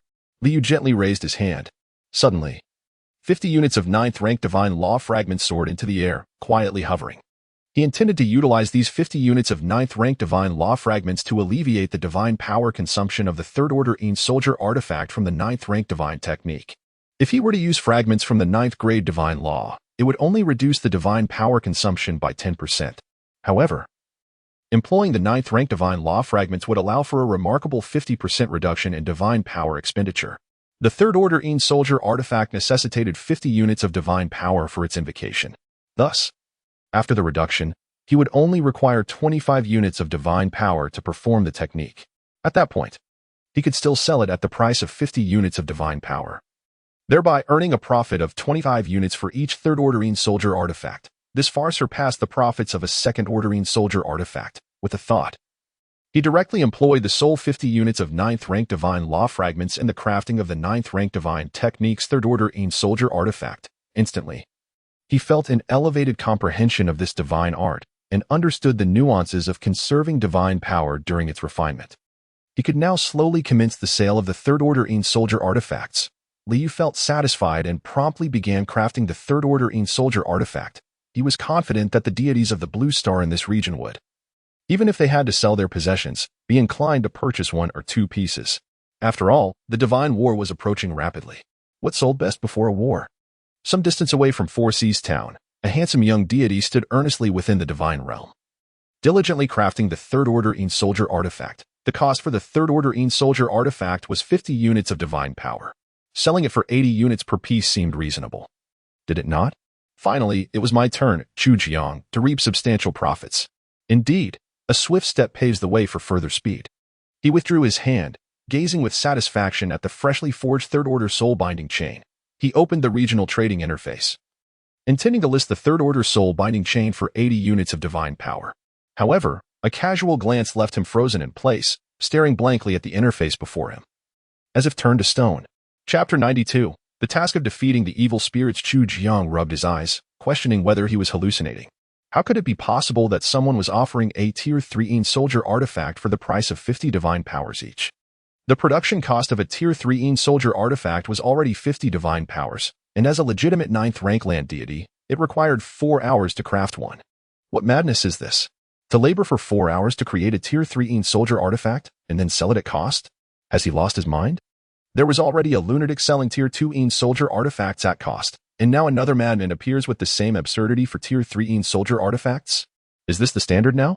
Could it be that this man is the same lunatic who persistently sold Tier 2 Een Soldier artifacts at cost? If this continues, how can I possibly rise to 9th rank deity in the same time frame? Chu Jiang was utterly flabbergasted, staring blankly at the regional trading interface before him. Initially, he had hoped to capitalize on being the first to ascend to 9th rank deity in this area and reap great rewards. Every time he contemplated this, elation surged within him. However, to his astonishment, before he could even begin profiting, someone had already overturned the table. Selling at cost? What on earth is going on? No. It is impossible for someone to sell Tier 2 Een Soldier artifacts and Tier 3 Een Soldier artifacts at cost purely out of whim or insanity. I refuse to believe that someone who has ascended to 9th rank deity would selflessly toil for all the deities of Blue Star. There must be some hidden intricacies at play. Taking a deep breath, he steadied himself. There are indeed madmen. But such a madman could not possibly ascend to 9th rank deity at the same time as him. But where exactly has the discrepancy arisen? Is it not true that crafting a Tier 3 Een Soldier artifact costs 50 divine powers? He murmured to himself. There is no such thing as a free lunch, nor free laborers. He made a resolute decision. Chu Jiang would uncover the mystery behind this. Once I figure it out, I will outdo you. I will surpass you. Time flowed steadily onward. Merely half a month later, Liu gazed at the Personal Tasks interface, which displayed the completion of Personal Task 12. A faint smile gracing his lips. During this past half-month, Liu Ming, with the Een Soldier Division, had thoroughly scoured the entirety of Xian County, vanquishing all demon forces within its bounds. Within Xian County, demons met their demise or fled in terror. Not a single demon dared linger, not even the minor second-tier ones, who were relentlessly pursued and nearly exterminated by the scattered Een soldiers. With a sigh of relief, Liu chose to claim his task reward. Instantly, 100 first-tier blessing talismans, 20 second-tier blessing talismans, 5 third-tier blessing talismans, and 3 spirit field talismans materialized before him. Additionally, 500 divine powers appeared within him. During this period, a total of 15 bodies of 4th-tier demons and 62 bodies of 3rd-tier demons have been transported back. This has yielded a remarkable sum of 7,200 units of divine power. Presently, I possess 75,480 units of divine power. Having achieved half of my goal of 150,000, Liu's spirits are high. In the past fortnight, his venture in the regional trade of selling 3rd-tier EN soldier artifacts has flourished. With his capabilities at the 8th tier of divine rank, he requires merely 1 hour to forge a single 3rd-tier EN soldier artifact, a pace that is 4-fold that of a 9th-tier deity. With 12 hours in a day, he can craft 12 artifacts. The sale of 12 3rd-tier EN soldier artifacts daily poses no significant challenge for the deities of Blue Star and can be effortlessly transacted. After all, he is selling at cost price. Buyers do not perceive a loss. Instead, they experience a sense of having gained something. However, were he to sell at a higher price, the sales volume would undoubtedly plummet, making transactions difficult. 50 units of divine power is already a considerable sum for the deities of Blue Star. It is essential to ensure they feel they are not at a disadvantage to stimulate their purchasing desire. Previously, when others listed 3rd-tier EN soldier artifacts at 80 units of divine power, they lingered unsold for quite some time before he commenced his sales. The deities of Blue Star are reluctant to part with their divine power, often valuing it as double its worth, making them hesitant to be taken advantage of. Divine power must be spent wisely. As for how the 9th-tier deities ascertain the cost of 3rd-tier EN soldier artifacts, it is quite simple. He had previously shared anonymous insights regarding the production costs of the Divine Technique 3rd-tier EN soldier artifact in the regional chat. Naturally, some deities of Blue Star have perished in this region, but the number is likely minimal. After all, as long as one proceeds with caution and fortune is not particularly adverse, the demise of a deity is quite challenging. Each 3rd-tier EN soldier artifact yields a profit of 25 units of divine power. Crafting 12 daily results in 300 units. Previously, selling 2nd-tier EN soldier artifacts, he could only earn 120 units a day. The profit margin has thus increased to 2.5 times. Liu is satisfied.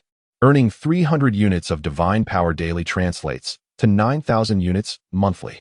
Many deities of Blue Star toil for a mere 1,000 units of divine power. In such a venture, which deity would not feel envy? Alas, it is nearly impossible for a 9th-tier deity to annihilate a malevolent entity of 5th-tier peak strength to obtain fragments of the 9th-tier divine law. Liu muses. Without the fragments of the 9th-tier divine law, this enterprise would not yield such profits. Should someone attempt to reduce the divine power consumption of 3rd-tier EN soldier artifacts using fragments of the 9th-tier divine law, the reduction would only amount to 5 units. If anyone were to engage him in a price war, he would merely lower his price to match their cost, setting it at 45 units of divine power. Thus, he still had a profit of 20 units of divine power. It was merely a matter of rolling. He, the supreme master of rolls, was utterly unperturbed. Subsequently, he glanced at the newly refreshed personal tasks. He had already completed all the personal tasks of the 9th rank divine level. The forthcoming personal tasks should pertain to the 8th rank divine level. He felt quite eager. The rewards from the tasks of the 8th rank divine level would undoubtedly elevate him to a new tier. Personal task 13. Task description: you have ascended to the 8th rank divine level, becoming a lord of a territory with over 20,000 followers. You have vanquished numerous demons. Yet the threat of malevolence should not be underestimated. You must exercise caution against the calamity of evil spirits. Task objective: annihilate 5 malevolent entities. 2-5. Task rewards: a divine talisman of 10,000 acres of fertile land, a divine talisman of qualification enhancement, 200 first-tier blessing talismans, 50 second-tier blessing talismans, 10 third-tier blessing talismans, 2 fourth-tier blessing talismans, and 1,000 units of divine power. The task of annihilating malevolent entities was unprecedented. A glimmer ignited in Liu's eyes. Over the past fortnight, Liu Ming had ascertained the locations of the malevolent spirits within the confines of Xin County. There remained 5 such entities. The demons within the territory had been nearly eradicated. It was time to eradicate these 5 malevolent beings as well. However, the divine talisman of qualification enhancement intrigued Liu. This talisman was capable of enhancing the qualifications of all his followers. Such enhancement was comprehensive: intelligence, constitution, comprehension, and much more would be elevated. This would undoubtedly result in a significant increase in the number of warriors among his followers. It was akin to a collective evolution. He murmured softly. Martial cultivation is, in essence, a form of evolution. With the enhancement of qualifications for all followers, every one of them could cultivate martial skills. This signified a collective evolution. Suddenly, his gaze shifted to the northern edge of his territory. There, a figure staggered in, grievously wounded, coughing blood with each step. A visage of exquisite beauty marred by intense fury. Was this the owner of that earlier piercing gaze? A sixth-stage human cultivator. Li Yu's expression remained serene. He had indeed been correct. This individual was being relentlessly pursued by an assailant. Chapter 93. The Plight of Ji Gongyu. Li Yu takes action. Ji Gongyu was filled with rage. She had never anticipated that her former fiancé, the exceptionally talented prodigy of the Great Zhou dynasty, the man who had been sealed away by 3 imperial uncles at the cost of their very life force to escape certain doom, had transformed into a traitor, willingly becoming a demon. In her era, the Great Zhou Empire was still in its prime. Within the empire, formidable rulers suppressed the heavens and earth, and no demon dared to trespass upon Great Zhou's territory. Ji Gongyu herself, endowed with unparalleled talent, had dazzled an entire generation. At the age of 22, she had entered the law manifestation realm and become a true practitioner. By the tender age of 26, she had already surpassed the law manifestation realm to attain the 7th tier of the Dao embryo realm. Of course, she had ventured into the imperial secret realm, where time flowed differently from the outside world.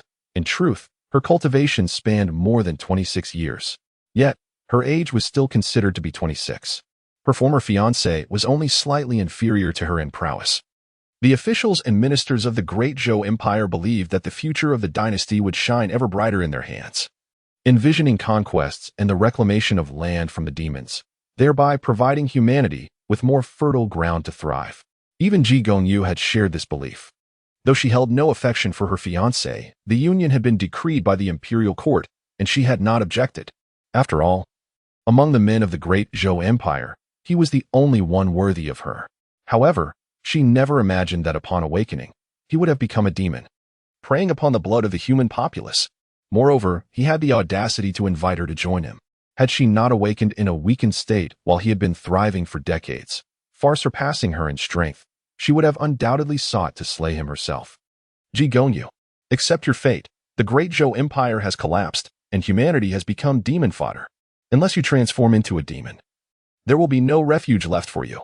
I advise you to heed the arrangements of the Holy Sun and become a demon, serving as his concubine, bearing his offspring. Behind Ji Gongyu, ominous clouds of demonic energy swirled, revealing 2 monstrous demons. One bore a fox-like visage with blood-red fur and 9 crimson feathers atop its head, an abominable sight. The other resembled a tiger or leopard, but without skin, its flesh appearing grotesquely mangled. Their aura was unmistakably at the 6th tier, overwhelming the skies with demonic clouds. Do you feel a sense of pride in betraying the human lineage? I, Ji Gongyu, am human, and I shall remain so for eternity. If humanity is weak, then I, Ji Gongyu, will strive to restore its strength. As for you traitorous demons, I shall hunt you down. As Ji Gongyu spat blood, she declared fiercely. Her own power had already diminished to the 5th tier, yet she stood resolute. Had she not been standing upon a precious artifact, she would have long been pursued and overtaken by the 2 6th tier traitorous demons. Fools, is there truly no soil left for humanity to survive in this world? You seek death, and I shall grant it. However, before I extinguish your life, I wish to savor the essence of the esteemed princess of the Great Zhou, the paragon of her realm. Ha!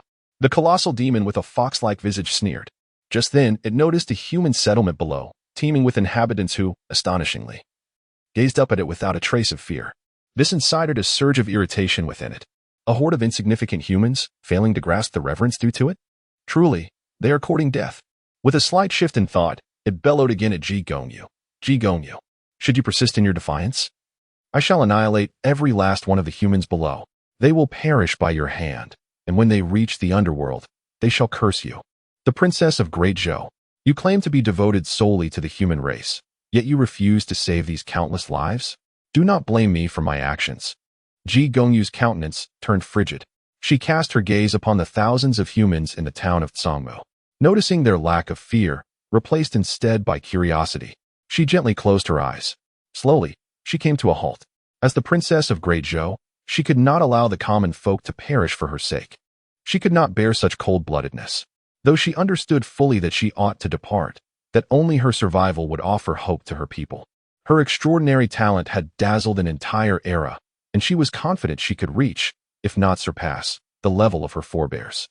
Only then could she save more of her kin, rather than engaging in a desperate struggle against two lower-tier demons. Yet, she was unable to turn away. She comprehended the reasoning, yet her heart would not allow it. As a princess of the Ji clan, a descendant of that lineage, she would not hesitate to sacrifice her life for her people in their time of need. Ha! Ji Gongyu, had I known you were still so obstinate, I would not have allowed you to escape so far.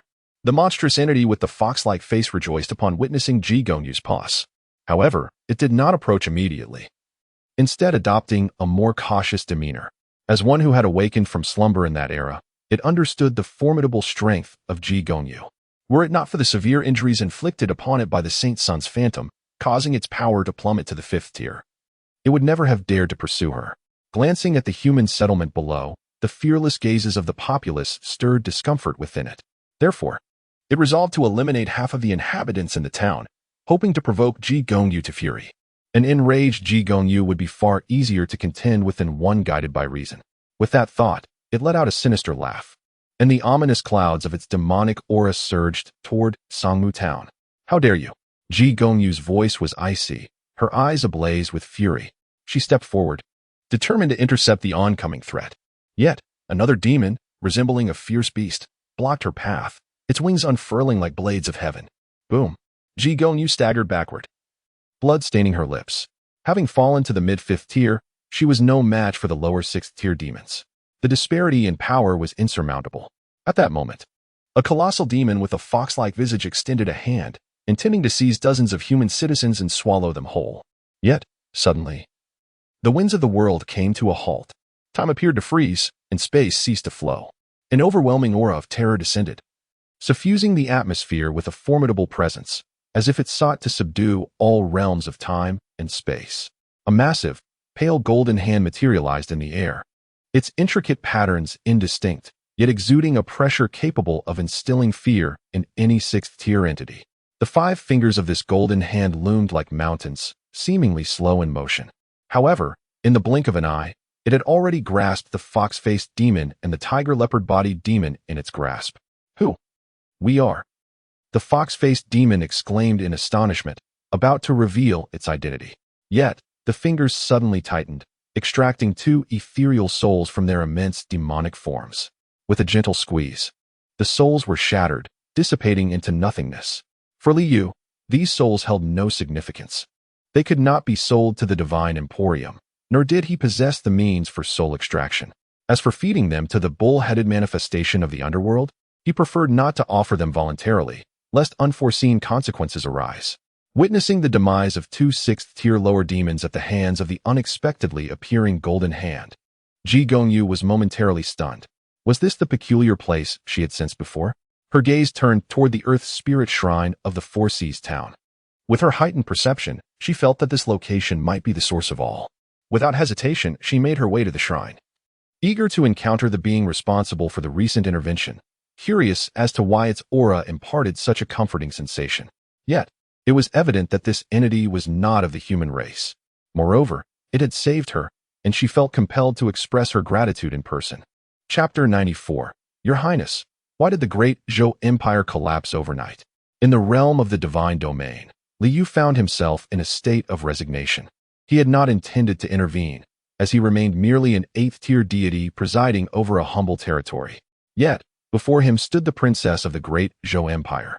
Just prior to its cataclysmic downfall, the weight of fate that clung to her was palpable, potentially entwined with the very reasons behind the empire's demise. Such a source of trouble was one he wished to avoid, especially the prospect of confronting the enemies of this great Zhou princess at present. Nonetheless, he was acutely aware that even if he refrained from engagement now, a confrontation was inevitable in the future. As a deity, he was committed to navigating the treacherous path for humanity, safeguarding the populace. In stark contrast, the adversaries of this great Zhou princess had already betrayed their kin, transforming into malevolent beings. The two parties were inherently at odds. Yet, when the time came for their inevitable clash, he would no longer be a mere 8th-tier deity. He would possess the strength to confront them without fear. However, fate had other plans. Reluctantly, he could not stand idly by as a 6th-tier demon sought to harm his followers. As a deity, he could not allow such malevolence to prevail against his devotees. Yet, the situation was not dire. Soon, another grand ritual would take place, after which he anticipated ascending to the rank of true 8th-tier deity. At that point, his power would be significantly enhanced, affording him the confidence to face his foes. He mused softly to himself.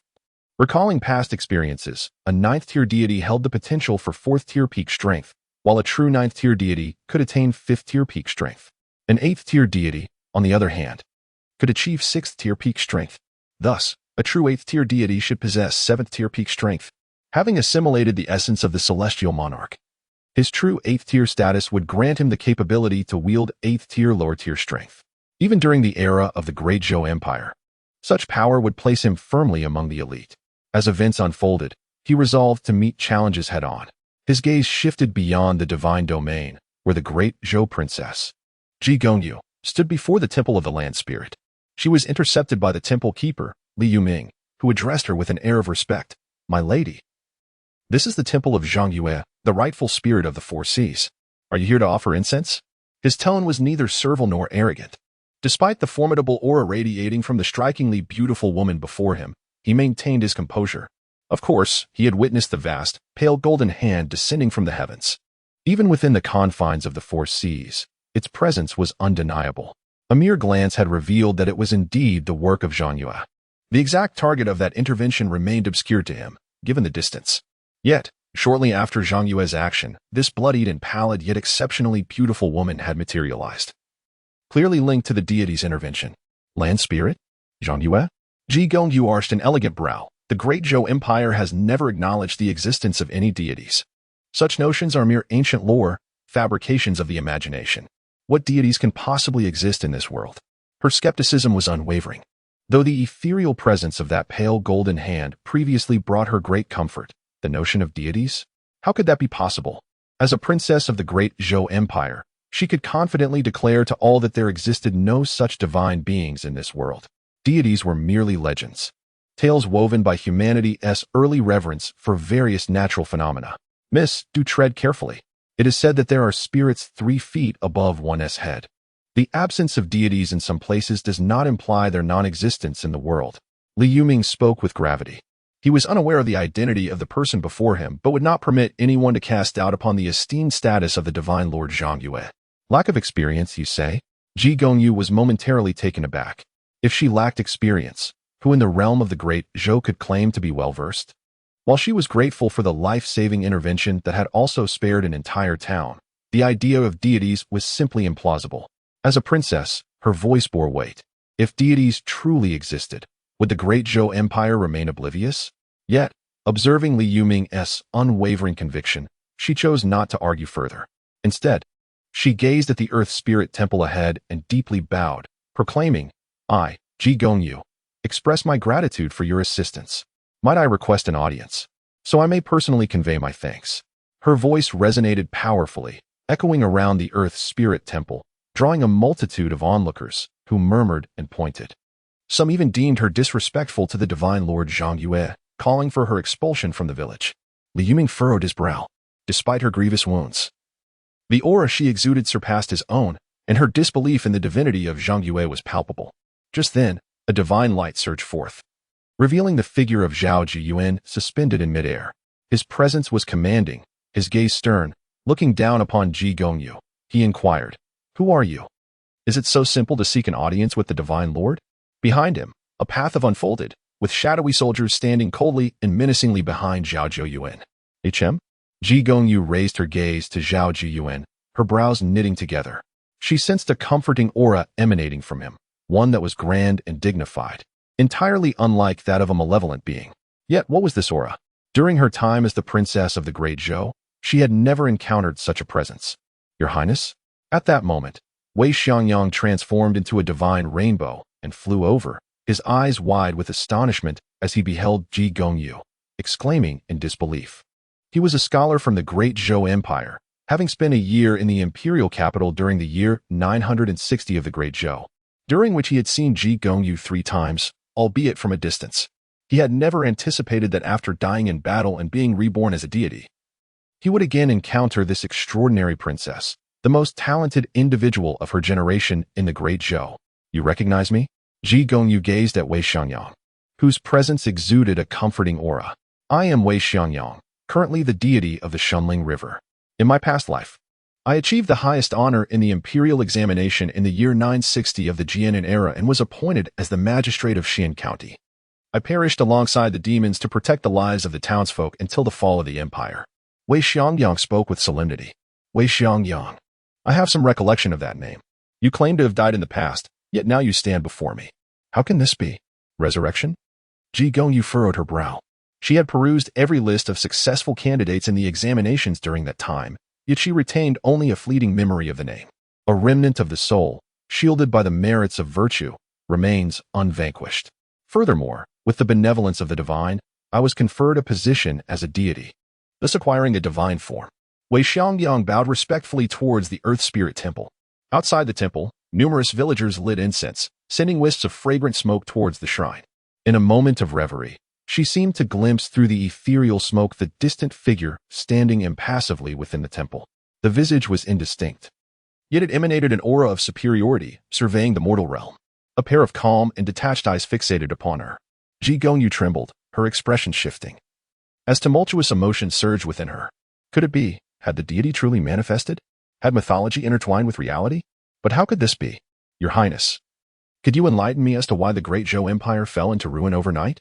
Wei Xiangyang turned to face Ji Gongyu, his voice grave. Had it not been for the sudden collapse of the Zhou Empire, how could our human race have been reduced to mere prey for demons? Chapter 95. I am not a malevolent spirit. I am a good person. The Great Zhou dynasty has collapsed overnight. Upon hearing this, Ji Gongyu was taken aback, unable to believe her ears. How could this be? My father, with his unparalleled cultivation, had reached a level unmatched throughout history. And the numerous sovereigns who suppressed the heavens and the earth, how could they perish in a single night? Before her slumber, the Great Zhou dynasty still stood tall. After awakening, she had yet to grasp the reasons behind its downfall. Now, the sudden revelation of its overnight collapse stirred tumultuous waves within her heart, leaving her complexion even paler. Did the princess remain oblivious? Wei Xiangyang was equally stunned. He had initially hoped to glean some truths from the princess's words.